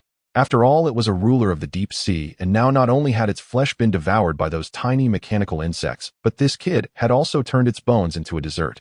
All right, tone it down a bit. Lei Zhentian lowered his voice. There were several drones broadcasting live around them. Millions of people are watching. At least strike a pose, something that resembles a war god. A war god's pose. Li Xinglan tilted his head, a hint of confusion flashing in his electronic eyes, then pointed at the bones beneath him. Isn't finishing off the enemy the greatest respect? If I don't finish it, isn't that a waste of food? Wasting food is a grave crime. Lei Zhentian opened his mouth, finding himself at a loss for words. At that moment, the Wunscom sea surface suddenly appeared to be pressed down by an invisible hand. There was no wind, and there were no waves. In that instant, the sea within a 5-kilometer radius eerily became as smooth as a mirror. All ripples were forcefully erased by a terrifying power. Li Xinglan was about to bend down to scrape a piece of meat off the Xinglan king's skull when his movement suddenly halted. Warning: extremely high-energy gravitational waves detected. Warning: spatial threshold shattered. Energy level assessment LV8, correcting. LV8 advanced. Li Xinglan's originally lazy electronic eyes instantly turned into wildly flashing red lights. In the next moment, the mirror-like sea surface split open without warning. It was not cut by anything, but rather torn apart like fragile paper by 2 invisible giant hands. Black-red seawater gushed in, producing not a sound of water, but a piercing wail akin to the cries of countless wronged souls. A hand. A large black hand covered in steel-like black hair, and with nails as thick as towering pillars, slowly emerged from the rift in the sea, grabbing hold of the Xinglan king's severed tailbone. The skeleton of the 7th grade beast king, which had just been thoroughly devoured by Li Xinglan, and was as hard as Superl, would turn to dust under the gentle squeeze of that hand. Puff. Like a decayed piece of wood, it disintegrated into a cloud of bone powder. Boom. The air currents generated by the appearance of that hand created a visible transparent shockwave that swept outward. In midair, 3 military drones that had been circling and filming were unable to evade even a second before being smashed into 3 metal discs plummeting into the sea amidst black smoke. Even the 2 supersonic fighter jets designated for escort were tossed around in the air by the unyielding gust, flipping over a dozen times before the pilots desperately pulled back on the control sticks to avoid crashing. What the hell is that? On the breakwater, a veteran dropped his binoculars, kneeling in the mud as if his spine had been pulled out. The hand was enormous, so large that even a single finger was thicker than the Xinglan king. Then a gigantic head slowly emerged from the rift.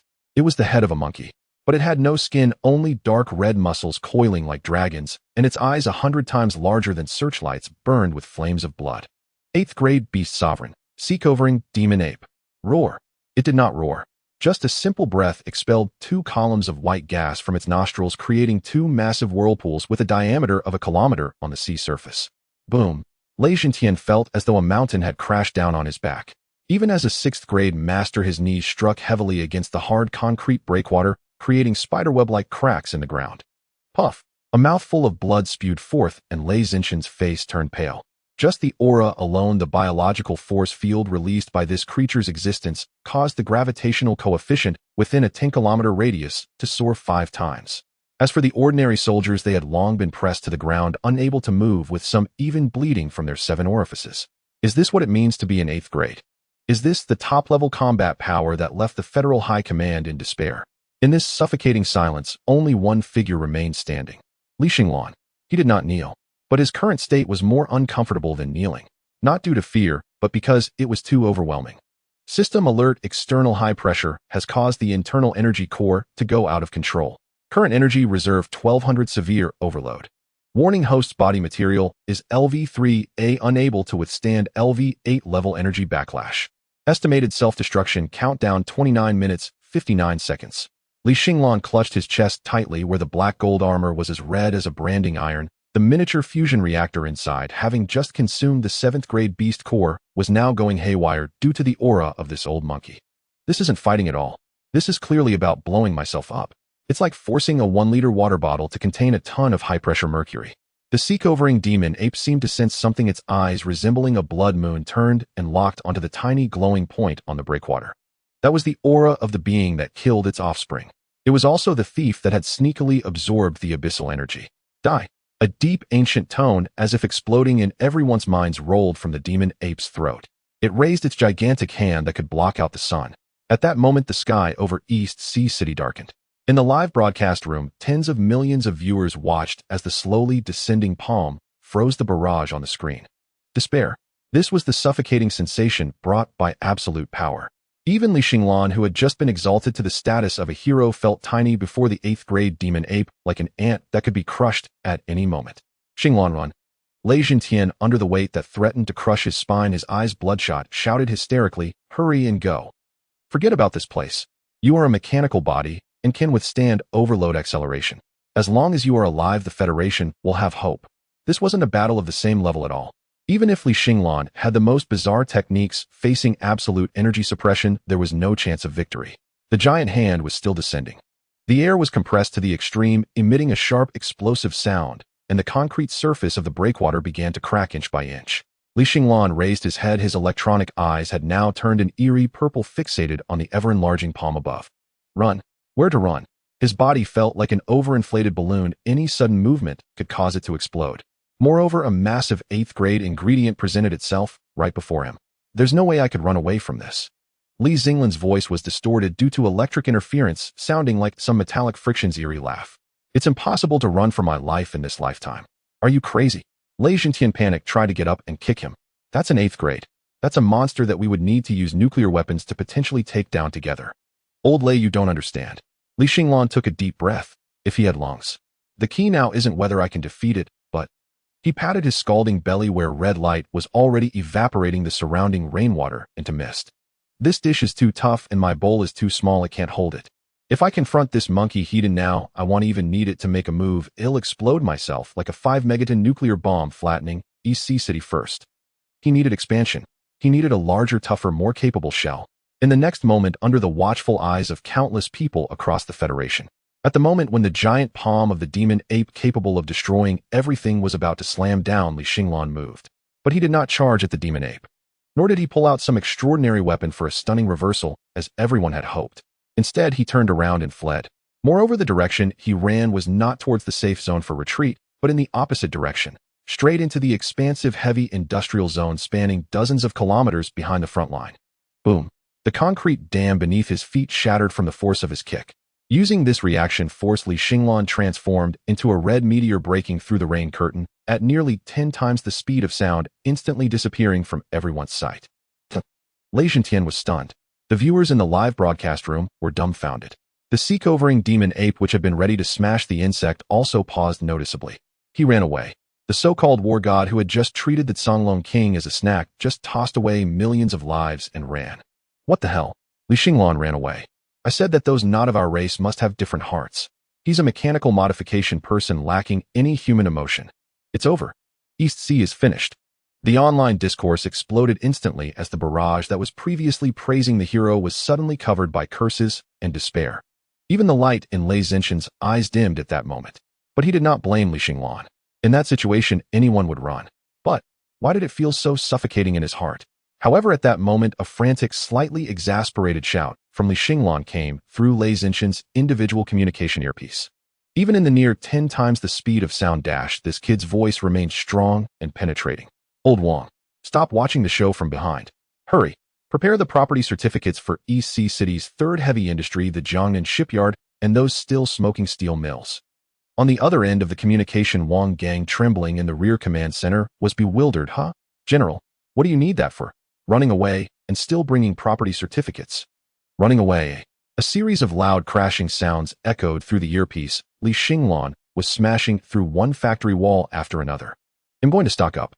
Tell those capitalists that their factories are requisitioned. This monkey is too big. My current small frame needs to be weighed against it. I need to temporarily build a Gundam. Get all the steel furnaces fires cranked up to maximum. Throw in all the special steel ingots in stock. Since this old monkey wants to play big, he'll give it a big surprise and see whose hand is darker. Sizzle. Communication cut off. Lei Zinshan looked up in shock, gazing towards the heavy industrial area behind him. The dark rain clouds in the sky, there were suddenly illuminated in crimson.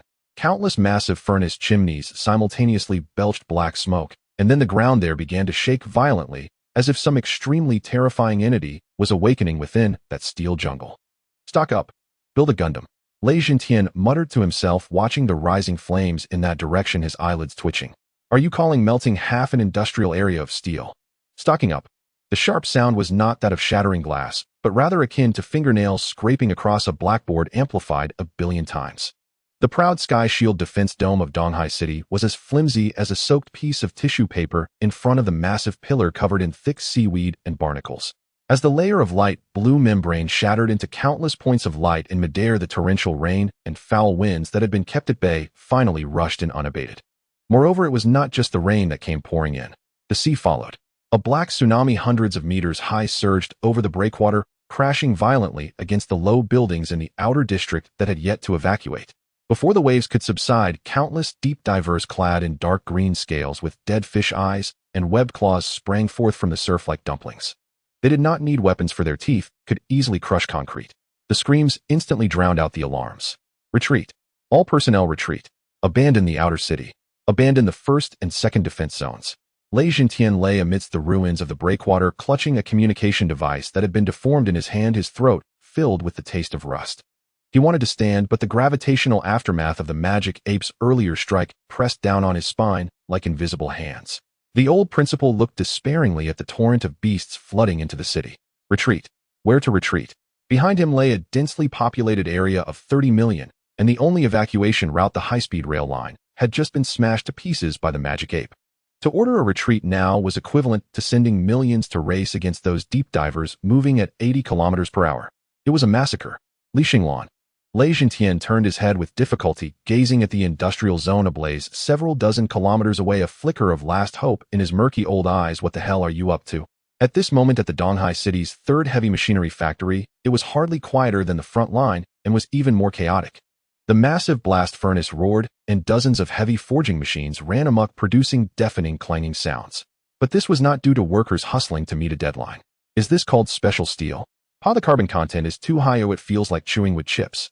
Xinglan stood beside the giant steel furnace, his original height of just over 1 meter 80 now swollen to over 5 meters. His skin had completely vanished, replaced by a writhing, surging mass of black liquid metal like a living blob of oil.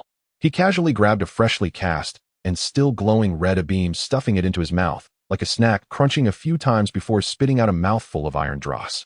Energy overload warning 1150. Structural integrity of the body is insufficient. Please replenish high-density alloy as soon as possible.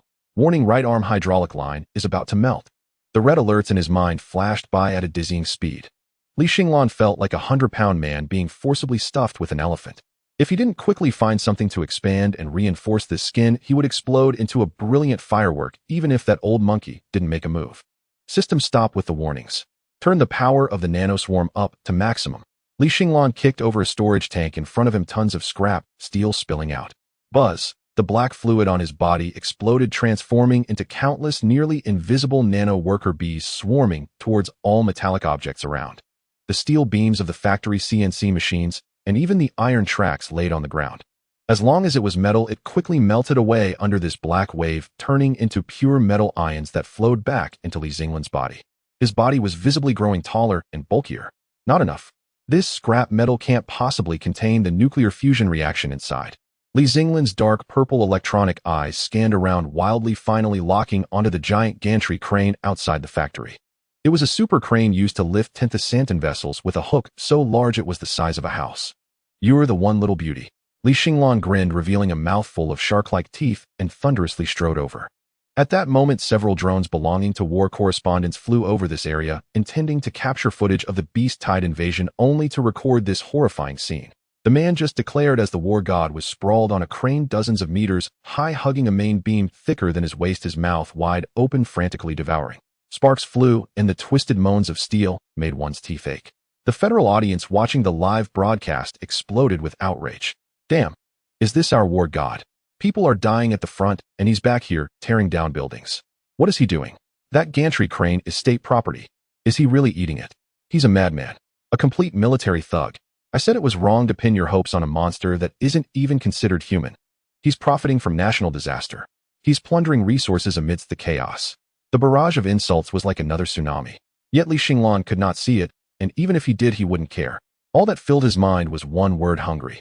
The hunger that screamed from every cell, every nano bug, nearly drove him insane. Still not enough. I need higher strength alloys for the framework. Just as Xinglan had swallowed the gantry crane's control room and was about to target the hydraulic pump below, a white figure stumbled into the ruins. Xinglan. Lin Qingxue, drenched, her white combat suit splattered with mud, tightly clutched a delicate box. She had fought her way against the tide from the shelter, nearly torn apart by a few stray deep divers, finally making it here. But when she raised her head and saw the monster before her, she froze. Was this still Xinglan? The creature standing in the center of the ruins was nearly 7 meters tall, completely black, countless thick metal pipes writhing like veins on its surface, and 4 mechanical appendages resembling spider limbs growing from its back, continuously grabbing scrap metal to stuff into its mouth. Xinglan. Lin Qingxue's voice trembled slightly. The monster paused its feeding, its gigantic electronic eyes turned towards her, emitting a buzzing sound as they focused. Lin Qingxue. The voice sounded like 2 rusty iron sheets grinding together, sending a jolt of pain through Lin Qingxue's eardrums. What are you doing? Lin Qingxue raised the box in her hand, which contained the invaluable Ice Phoenix crystal core. This is what you wanted. Oh, that. Xinglan extended a gigantic oil-dripping mechanical claw, carefully pinching the box. Lin Qingxue sighed in relief, thinking he still had some sense of rationality. Thanks.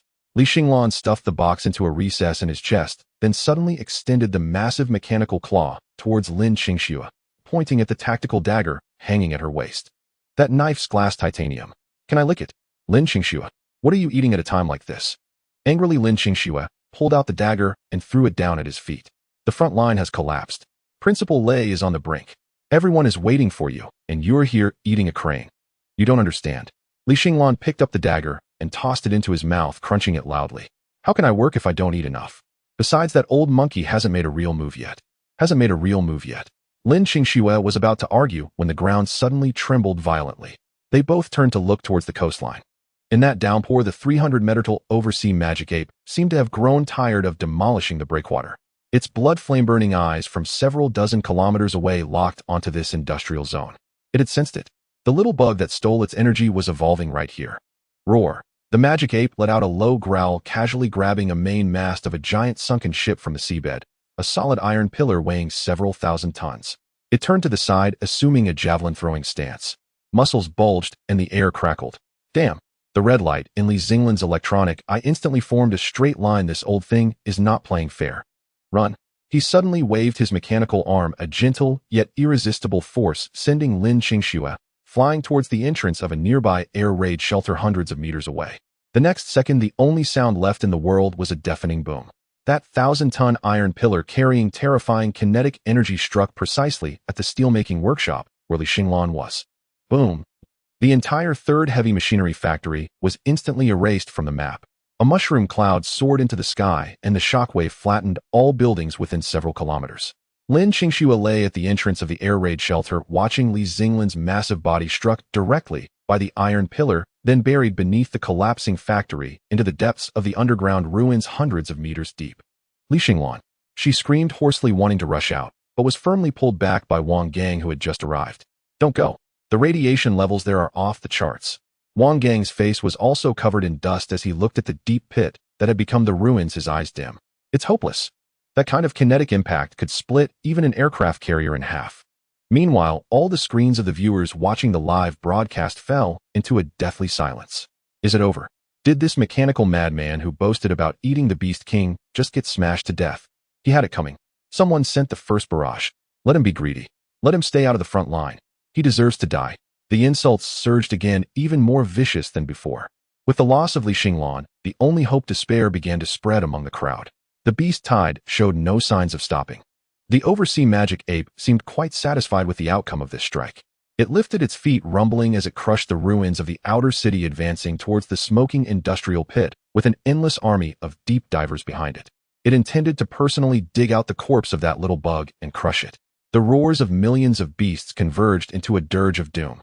Lin Qingxue, slumped in the mud, watching the deep pit, tears streaming down her face. Was it really over?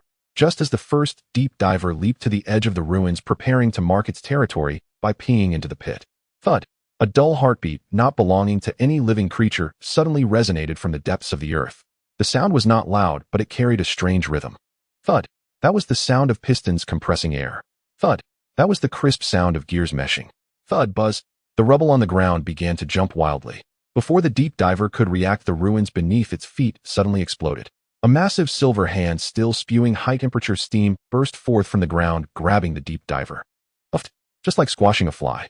Immediately after, a mechanical synthesized voice filled with metallic resonance, as if it came from the depths of hell, echoed across the battlefield. Who just said, "Old me is dead"? Boom. The entire ruins began to collapse, replaced by a slowly rising steel fortress, its entire surface belching blue nuclear flames. No, that was a person. A true 50-meter mechanical titan.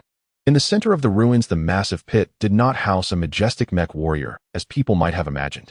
Instead, it was floating a black-gold giant egg over 20 meters in diameter, its surface writhing continuously.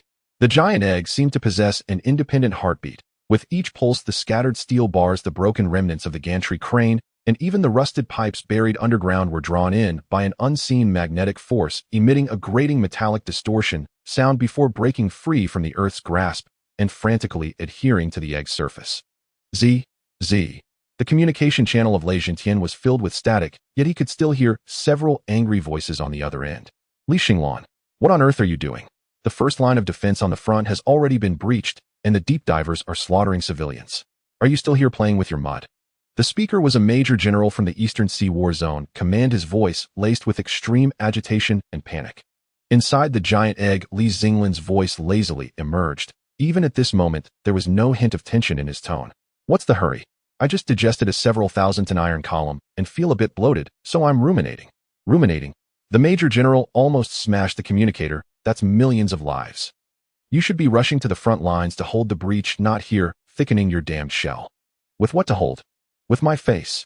Li Xinglan scoffed, and a chilling crunching sound echoed through the command hall via the channel. That old monkey is just 5 kilometers away, and its gravity field can crush the armor of main battle tanks like kneading dough. If I don't thicken my skin, am I just going to deliver myself as a meal? Moreover, Li Xinglan paused, his tone turning exceedingly cold. Don't moralize me. To me, it's not about saving lives, it's about whether the resource conversion rate is high enough. If I die, all the scrap metal in this city will be the spoils of that monkey.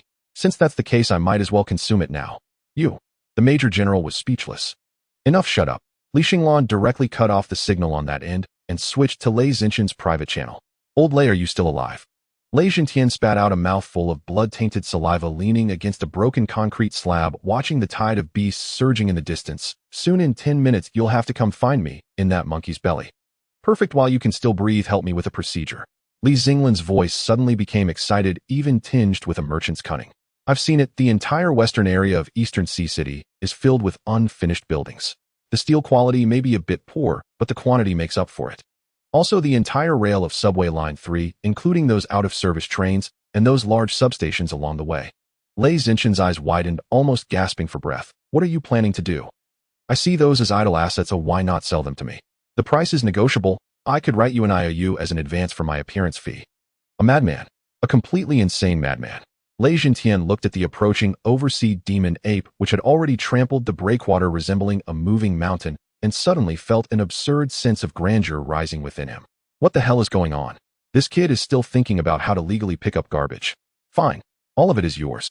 Lei Xintian roared into the communicator, his voice hoarse like a broken windbag. As long as you can stop that damned monkey, don't say unfinished buildings. Even if you want to demolish the city hall, I will sign. I will give you half the property rights of this city. As long as you can hold on. All right, that's all I need to hear. Inside the giant egg, Li Xinglan's electronic eyes suddenly lit up with 2 green glows. System, did you hear that? The city's buffet is open for business. Boom. With the unlocking of permissions, the previously motionless black gold giant egg suddenly trembled violently. The black fluid covering its surface erupted instantly, transforming into countless indistinguishable black storms sweeping in all directions. This was not an ordinary storm. It was a swarm of billions of nano-collectors. The citizens of Eastern Sea, who were despairingly waiting for death through their live screens, suddenly witnessed an unforgettable scene. On the streets, private cars, buses, and even metal railings and lamp posts that had been abandoned in panic wherever that black monstrous wind swept by, all metal matter was instantly decomposed. The sensation was as if an invisible giant hand forcefully peeled away the metal texture from the real world. My car? That was my BMW. I still haven't finished paying it off. What the hell is this bastard doing? He's demolishing our houses. The security window on my balcony flew away. Madness. This is not a savior. This is a robber. He's taking advantage of the chaos. The curses erupted once again across the internet. People watched helplessly as the black tornado swept the hundreds of thousands of tons of metal debris high into the air, gathering above the giant pit into a steel torrent that blotted out the sun. Yet this torrent did not fall. Instead, it began a dazzling reassembly in midair. Those car chassis, cheap security windows, and rusted steel bars, once regarded as private property, rapidly shed their chaotic forms under the frenzied consumption and reconstruction of the nanoswarm. Impurities were removed and molecular structures were rearranged. In their place were blocks of cold, glimmering, depleted uranium composite armor plates, hydraulic drive shafts thicker than thighs, and rows of rapidly forming, astonishingly large multi-barrel Gatling cannons. When the last heavy load-bearing column was integrated into the rapidly expanding mechanical body, the once 20-meter-high giant egg was utterly shattered. Ka-ka-ka. A series of intense mechanical interlocking sounds echoed through the sky. The smoke cleared. A true behemoth stood tall upon the earth. 50 meters. It was no longer the patchwork heap of junk. It was a war machine, sleek and menacing, painted entirely black. Its skeleton was reforged from the high-purity, depleted uranium alloy it had just devoured, and every seam of its armor plates glowed with eerie green radiative fluorescence, while 8 massive vector nozzles extended from its back, spewing high-temperature particle streams that reached kilometers in length. The car owner, who had just been cursing, stood agape, watching the massive rotating turret on the mechanical titan's left arm, faintly recognizing the small section of the BMW logo on the turret's shield that had not yet fully melted. This is my car.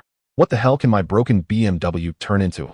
Roar. 5 kilometers away, the oversea demon ape was clearly enraged by the suddenly enlarged iron lump before it. It raised its giant foot large enough to block out the sky and stomped down violently. Boom. The terrifying gravitational waves instantly spread. The ground cracked like a cookie, countless buildings collapsed, and even the air became thick and viscous. This was the domain of an 8th-tier beast sovereign, Gravity Swamp. Within this domain, the weight of all objects increased more than tenfold, and ordinary mechanical structures would be instantly crushed under their own weight. The thousands of deep divers at the forefront screamed with excitement, taking advantage of the human defenses crumbling, surging like a dark green flood toward the seemingly cumbersome mech. They wanted to burrow into the mech seams like ants gnawing on an elephant. However, just as the first deep diver's claws were about to touch that black armor, there was no sound nor any resistance. That deep diver was as if thrown into a steel furnace at several thousand degrees. Its body became rigid instantly, then its skin rapidly carbonized and cracked, ultimately turning into a pile of black ash that scattered in the wind. Not just this one. Any exotic beast that stepped within a kilometer radius of this mech, whether it was the tough-skinned tank worm or the agile and strange shadow assassin, would instantly turn to ashes. High-energy radiation halo, LV-4 overload version. Xinglan sat in the cockpit filled with holographic projections, his electronic eyes scanning the dense red dots on the screen, his lips curling into a cruel arc. His current body was a walking Chernobyl. Want to dismantle me? Xinglan raised his right foot larger than a house and made no extra movements, simply taking a step forward. Boom. When that foot landed, there was no earth-shattering explosion, only a dull sound so heavy it could stop hearts. The ground sank a full 5 meters. The oppressive gravitational field that had been crushing people was forcefully crushed open by this one step. Come. Xinglan's voice, amplified by the loudspeaker, resonated with metallic echoes booming in everyone's ears. Shout louder, the voices that cursed me for stealing scrap metal earlier. Let that old monkey hear it. Its so-called prideful gravity. Accompanied by the frantic whirring of countless gears, the 8 nozzles on the mech's back suddenly adjusted direction and plunged fiercely into the ground, anchoring this massive body firmly to the earth like 8 divine needles. All the armor plates on the surface of the mech flipped and locked at that moment, and countless gripping claws deeply pierced into the crust. On the screen, a line of bright red characters flashed madly. System notification: mech weight meets standard 1.0 tons. Anchoring program initiated. Construction mode switched, immovable as a mountain. Xinglan looked up, his enormous purple eyes fixed firmly on the oversea demon ape that had already rushed up, raising its fist like a mountain. Is that enough to scratch my itch? The already unstable ground completely lost its support under Xinglan's foot. The soil and concrete within a radius of several kilometers rolled and squeezed outward like melted cheese. The heavy Titan's foot sank deeply into the rock layer. The buzzing sound it emitted nearly rupturing the eardrums of the retreating civilians. Since the contract is signed, I won't hold back. Xinglan's voice, amplified by the loudspeaker, was louder than thunder. The fusion reactor driven by the core of the Xinglan King began to operate beyond capacity. The overflowing energy did not dissipate, but instead flowed along the dense nanowires to every corner of the mech's surface. Buzz! A force indescribable erupted from the 50-meter-high steel body. The ruins of the southern district of Donghai City stirred. It was not the wind that stirred, but rather the metallic elements of the earth resonating together. Following the blow from the demon ape, collapsed buildings were scattered everywhere.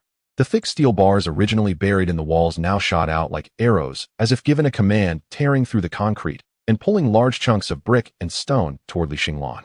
Not just the steel bars. Farther away, those scrapped buses that had not been washed away by the tsunami, the collapsed signal towers, and even the revolving gates of the subway station all rose from the ground. From a high vantage point, it resembled a massive black magnet, forcefully harvesting the hard bones of the entire city. Metallic debris collided in the air, creating a shower of sparks that ultimately crashed heavily against the Titan's armor.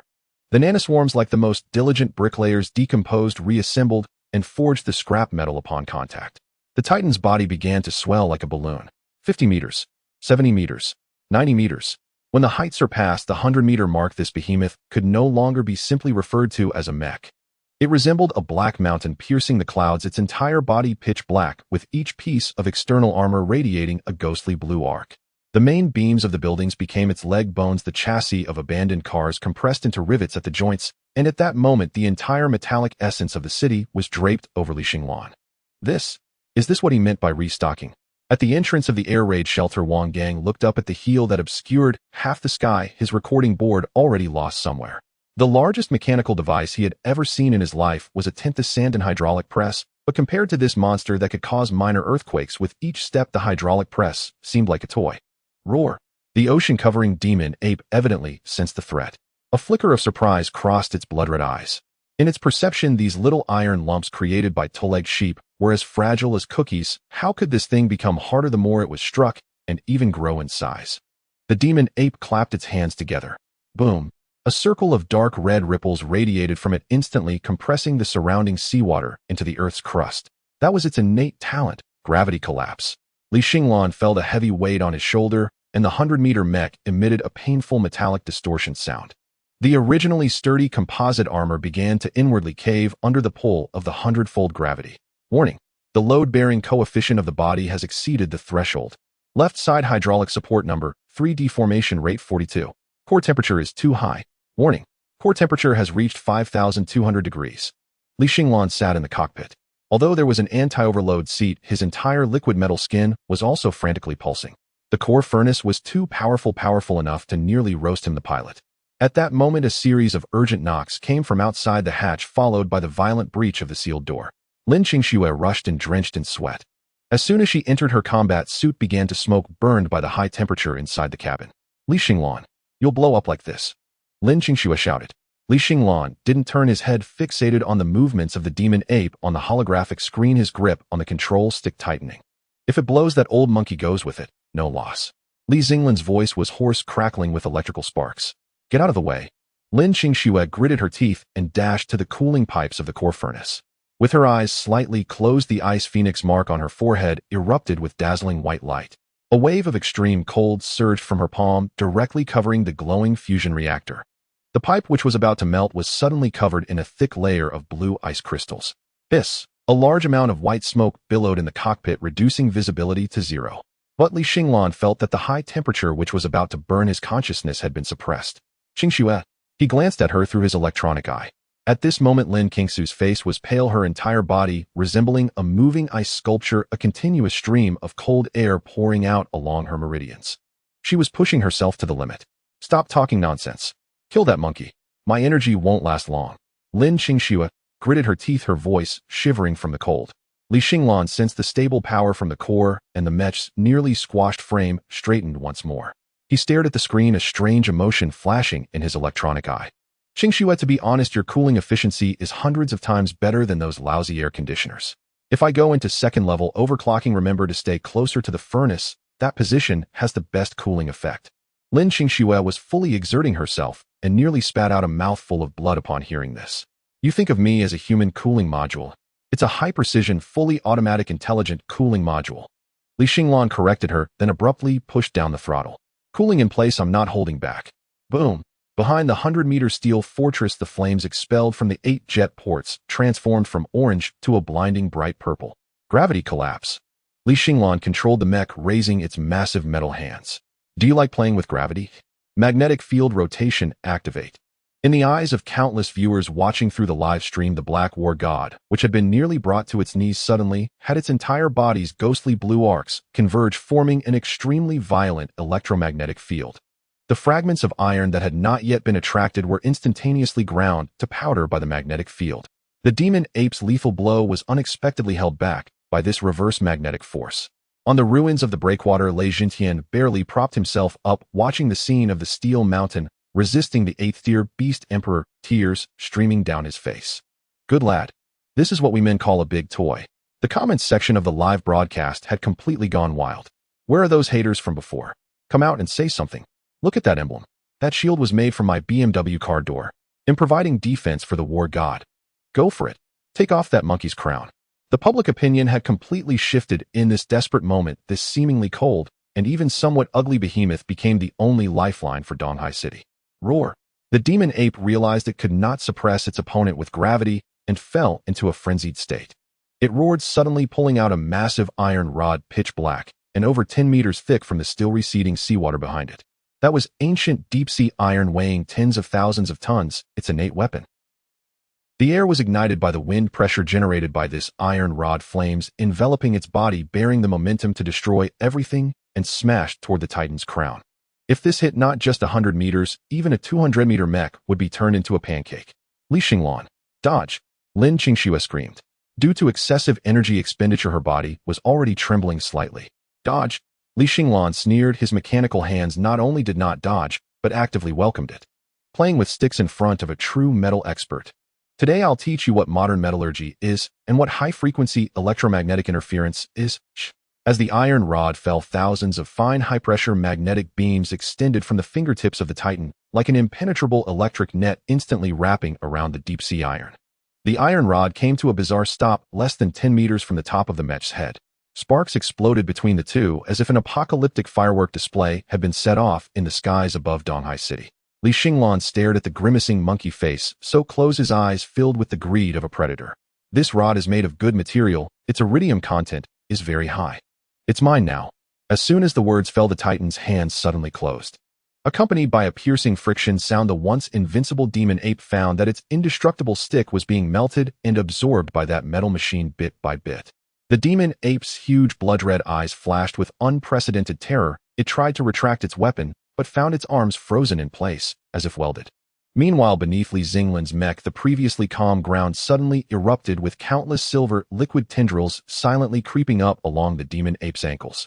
Not just your stick, but I also want your flesh and blood. Xinglan's voice echoed in the demon ape's mind. Boom. It was the sound of hundreds of millions of tons of seawater being blasted into the sky simultaneously. The towering pillar of deep-sea iron infused with the world-destroying fury of the 8th-grade beast sovereign struck solidly into the raised mechanical giant palms. Contrary to expectations, the mecha was not smashed into a flat disc, and not even a whimper of metal deformation could be heard. Only a visible white shockwave radiated outward in a ring from the point of impact. The curtain of rain within a 5-kilometer radius was instantly evaporated, revealing the pale flashes of lightning above. Immediately after, the shockwave violently crashed into the East China Sea, raising two terrifying waves over 200 meters high, like two walls of water blocking the sun surging back into the deep sea. In front of the towering waves, the black steel Titan, standing 100 meters tall, remained firmly rooted, with its foundation buried 200 meters deep in the rock. Is that it? Xinglan's voice echoed through the clouds, amplified by the external speakers, accompanied by a heavy static noise. His massive mechanical palm gripped a thick iron rod thicker than his waist. The high-frequency vibrating particle knife at his fingertips was rapidly slicing through the surface of the iron rod, emitting a cringe-inducing sizzling sound. The enormous blood-red eyes of the abyssal demon ape nearly popped out. This rod could smash even an aircraft carrier in half. How could it feel like striking into cotton against this iron lump? No, that's not right. It's not cotton. It's glue. The demon ape tried to pull back the iron rod for another strike, but to its horror it found that no matter how much force it exerted, the rod seemed like it was growing from the opponent's hand. Since we're here, why rush to leave? In the cockpit, Xinglan watched the numbers in the energy tank, saw a grin spreading from ear to ear. System, it's time to feast. Buzz. Following the giant mechanical palms, countless streams of silver-gray fluid erupted like a horde of hungry army ants madly climbing up the iron rod. The incredibly hard molecular structure of deep-sea iron under the gluttony trade of the nanobots was as fragile as a crispy wafer. In the blink of an eye, the black iron rod was chewed into a silvery white, and the silver continued to spread at an alarming speed, seemingly about to crawl up the demon ape's arm covered in black fur. Roar! The demon ape emitted a piercing scream. As an 8th-grade beast sovereign with immense intelligence, it instinctively sensed the scent of death. That silvery substance was neither energy nor toxin, but a terrifying rule that could completely dismantle matter at the microscopic level. It abruptly released its grip, wanting to abandon the vehicle to save itself. But it was already too late. The nanobots had already burrowed into its flesh along its palm. A horrific scream shattered the eardrums of countless onlookers. The demon ape's right arm, thick as a mountain, visibly began to wither and turn gray. This was not mere atrophy, it was the blood, flesh, and even the biological energy within the cells being forcibly drained. The excruciating pain drove the demon ape into a frenzy. A glint of ruthlessness flashed in its fierce eyes, and its left claw swung out violently, carrying a desperate glint. Splat! Blood rained down. Before the stunned gaze of the citizens, this once mighty 8th-grade beast sovereign forcibly severed its right arm, which had been largely eroded. The massive severed arm, spraying blood like a meat mountain, plummeted from the sky. Thanks, old iron. Xinglan's mechanical titan did not pursue the retreating demon ape, but instead swiftly reached out a hand, catching the still-twitching massive severed arm as if catching a basketball. Then, under the horrified gaze of everyone, the thick armor plate on the Titan's chest suddenly split open, like petals, revealing the entrance of a nuclear fusion furnace radiating intense red light beneath. Like a mechanical giant mouth. Gulp! The severed arm of the 8th-grade beast king, weighing dozens of tons along with its fur and bones, was unceremoniously stuffed into the Titan's chest. Burp! A massive metallic echo. The taste is a bit fishy, the muscle fibers are too tough getting stuck in my teeth. Li Xinglan commented while patting his chest, but the taste of this gravitational law really smells good. System notification Devouring 8th grade Beast Emperor's limb damaged, gained high concentration biological active material 8,000 tons, extracted rare gene fragment gravity manipulation, S-grade loading module. Loading completed. Mecha Evolution Titan Heavy Duty Gravitational Field Type. Boom. The originally pitch-black surface of the mecha suddenly lit up with numerous earthy yellow halos. The surrounding debris and steel bars that had been blown into the air by the battle's aftermath were suddenly pressed down by some invisible force, all crashing back to the ground with a loud bang. Gravitational field. And it was a gravitational field combined with precise mechanical control. Old monkey, are you just running away? Li Xinglan looked at the abyssal demon ape already retreated 2 kilometers away on the sea surface, not in a hurry to chase. At this moment, the millions of deep-sea invaders behind the demon ape, having lost their Beast King's command, were rushing toward this only gap with bloodthirsty instincts like a dark green tsunami. They did not know what fear was. They only knew that this massive block of iron was blocking their path to feed. Li Xinglan, be careful below. That's millions of third-grade mutant beasts. The anxious roar of Lei Jintian came through the communication channel. Even a master would perish facing such a wave of beasts. A multitude can kill an elephant. This mecha may be tough, but those deep-sea invaders' minions can secrete corrosive acid. Be careful. In the cockpit, Lin Qingxue was already exhausted, slumped in her seat, gasping heavily, her hair soaked with sweat. She looked at the crazily flickering green eyes of Li Xinglan's electronic gaze, and an inexplicable sense of sadness for those mutant beasts arose in her heart. Old Lei, it seems you've misunderstood something. Li Xinglan's hands rapidly tapped on the control panel, and the 8 jets on the back of the mecha suddenly changed angles, no longer shooting flames, but instead releasing a rich nano-black mist. This big guy just ate a limb and is in need of some liquid food to fill the gaps. As soon as his words fell, the millions of deep-sea invaders had already collided with the Titan's massive body, spanning hundreds of meters, or crashed into the metal base extending from its feet. There was no fierce melee as imagined. Those mutant beasts charging at the forefront upon contact with the mecha's armor felt as if a drop of water had merged into the ocean. The armor plates on the surface of the mecha were not static, but writhed like thousands of miniature meat grinders. The defense layer made of nanobots instantly opened, devouring the attacking mutant beasts. The horrifying sound of digestion drowned out the roar of the waves. From a distance, it was not a wave of beasts assaulting the defense line. It was clearly countless delivery workers crazily delivering food into a bottomless abyss-like giant mouth. Every second, thousands of mutant beasts vanished beneath that black armor. And the once slightly rough joints of the Titan mecha, due to insufficient materials, were visibly becoming smooth, tight, and precise. The bones of those mutant beasts were transformed into new alloy additives, their flesh became biological fuel, and the acid was converted into coolant. The more it fought, the stronger it became. The more it ate, the tougher it got. Is this really a city defense? In the underground command room of the East China Sea battle zone, the general who had previously wanted Li Xinglan to go die on the front lines had already dropped his teacup, shattering it to pieces, his jaw dropping enough to fit a chicken egg. He had fought battles all his life, seen those who held their ground and those who fought to the last. But he had never seen an attacking army of millions treated as a self-service buffet. General. The chief of staff beside him swallowed hard, pointing at the energy readings on the screen. According to the probe, Li Xinglan's mecha energy reserves have already exceeded 2,000, and it's still rising. He is turning the war into a pure resource plunder. In the corner, Lei Jintian's projection had joined the conversation at some point. The old principal wore an expression that was a mix of pride and fear, lighting a cigarette with a slight tremor in his hand. I just wanted him to hold on a bit longer and delay the time.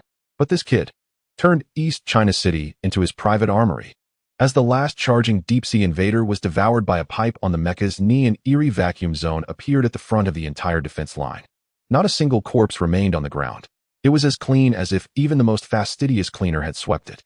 Li Xinglan even controlled the mecha to stomp its foot, shaking loose a thigh bone of a 4th-grade mutant beast stuck between its toes, then used a nano-tentacle to curl it up and stuff it into its mouth.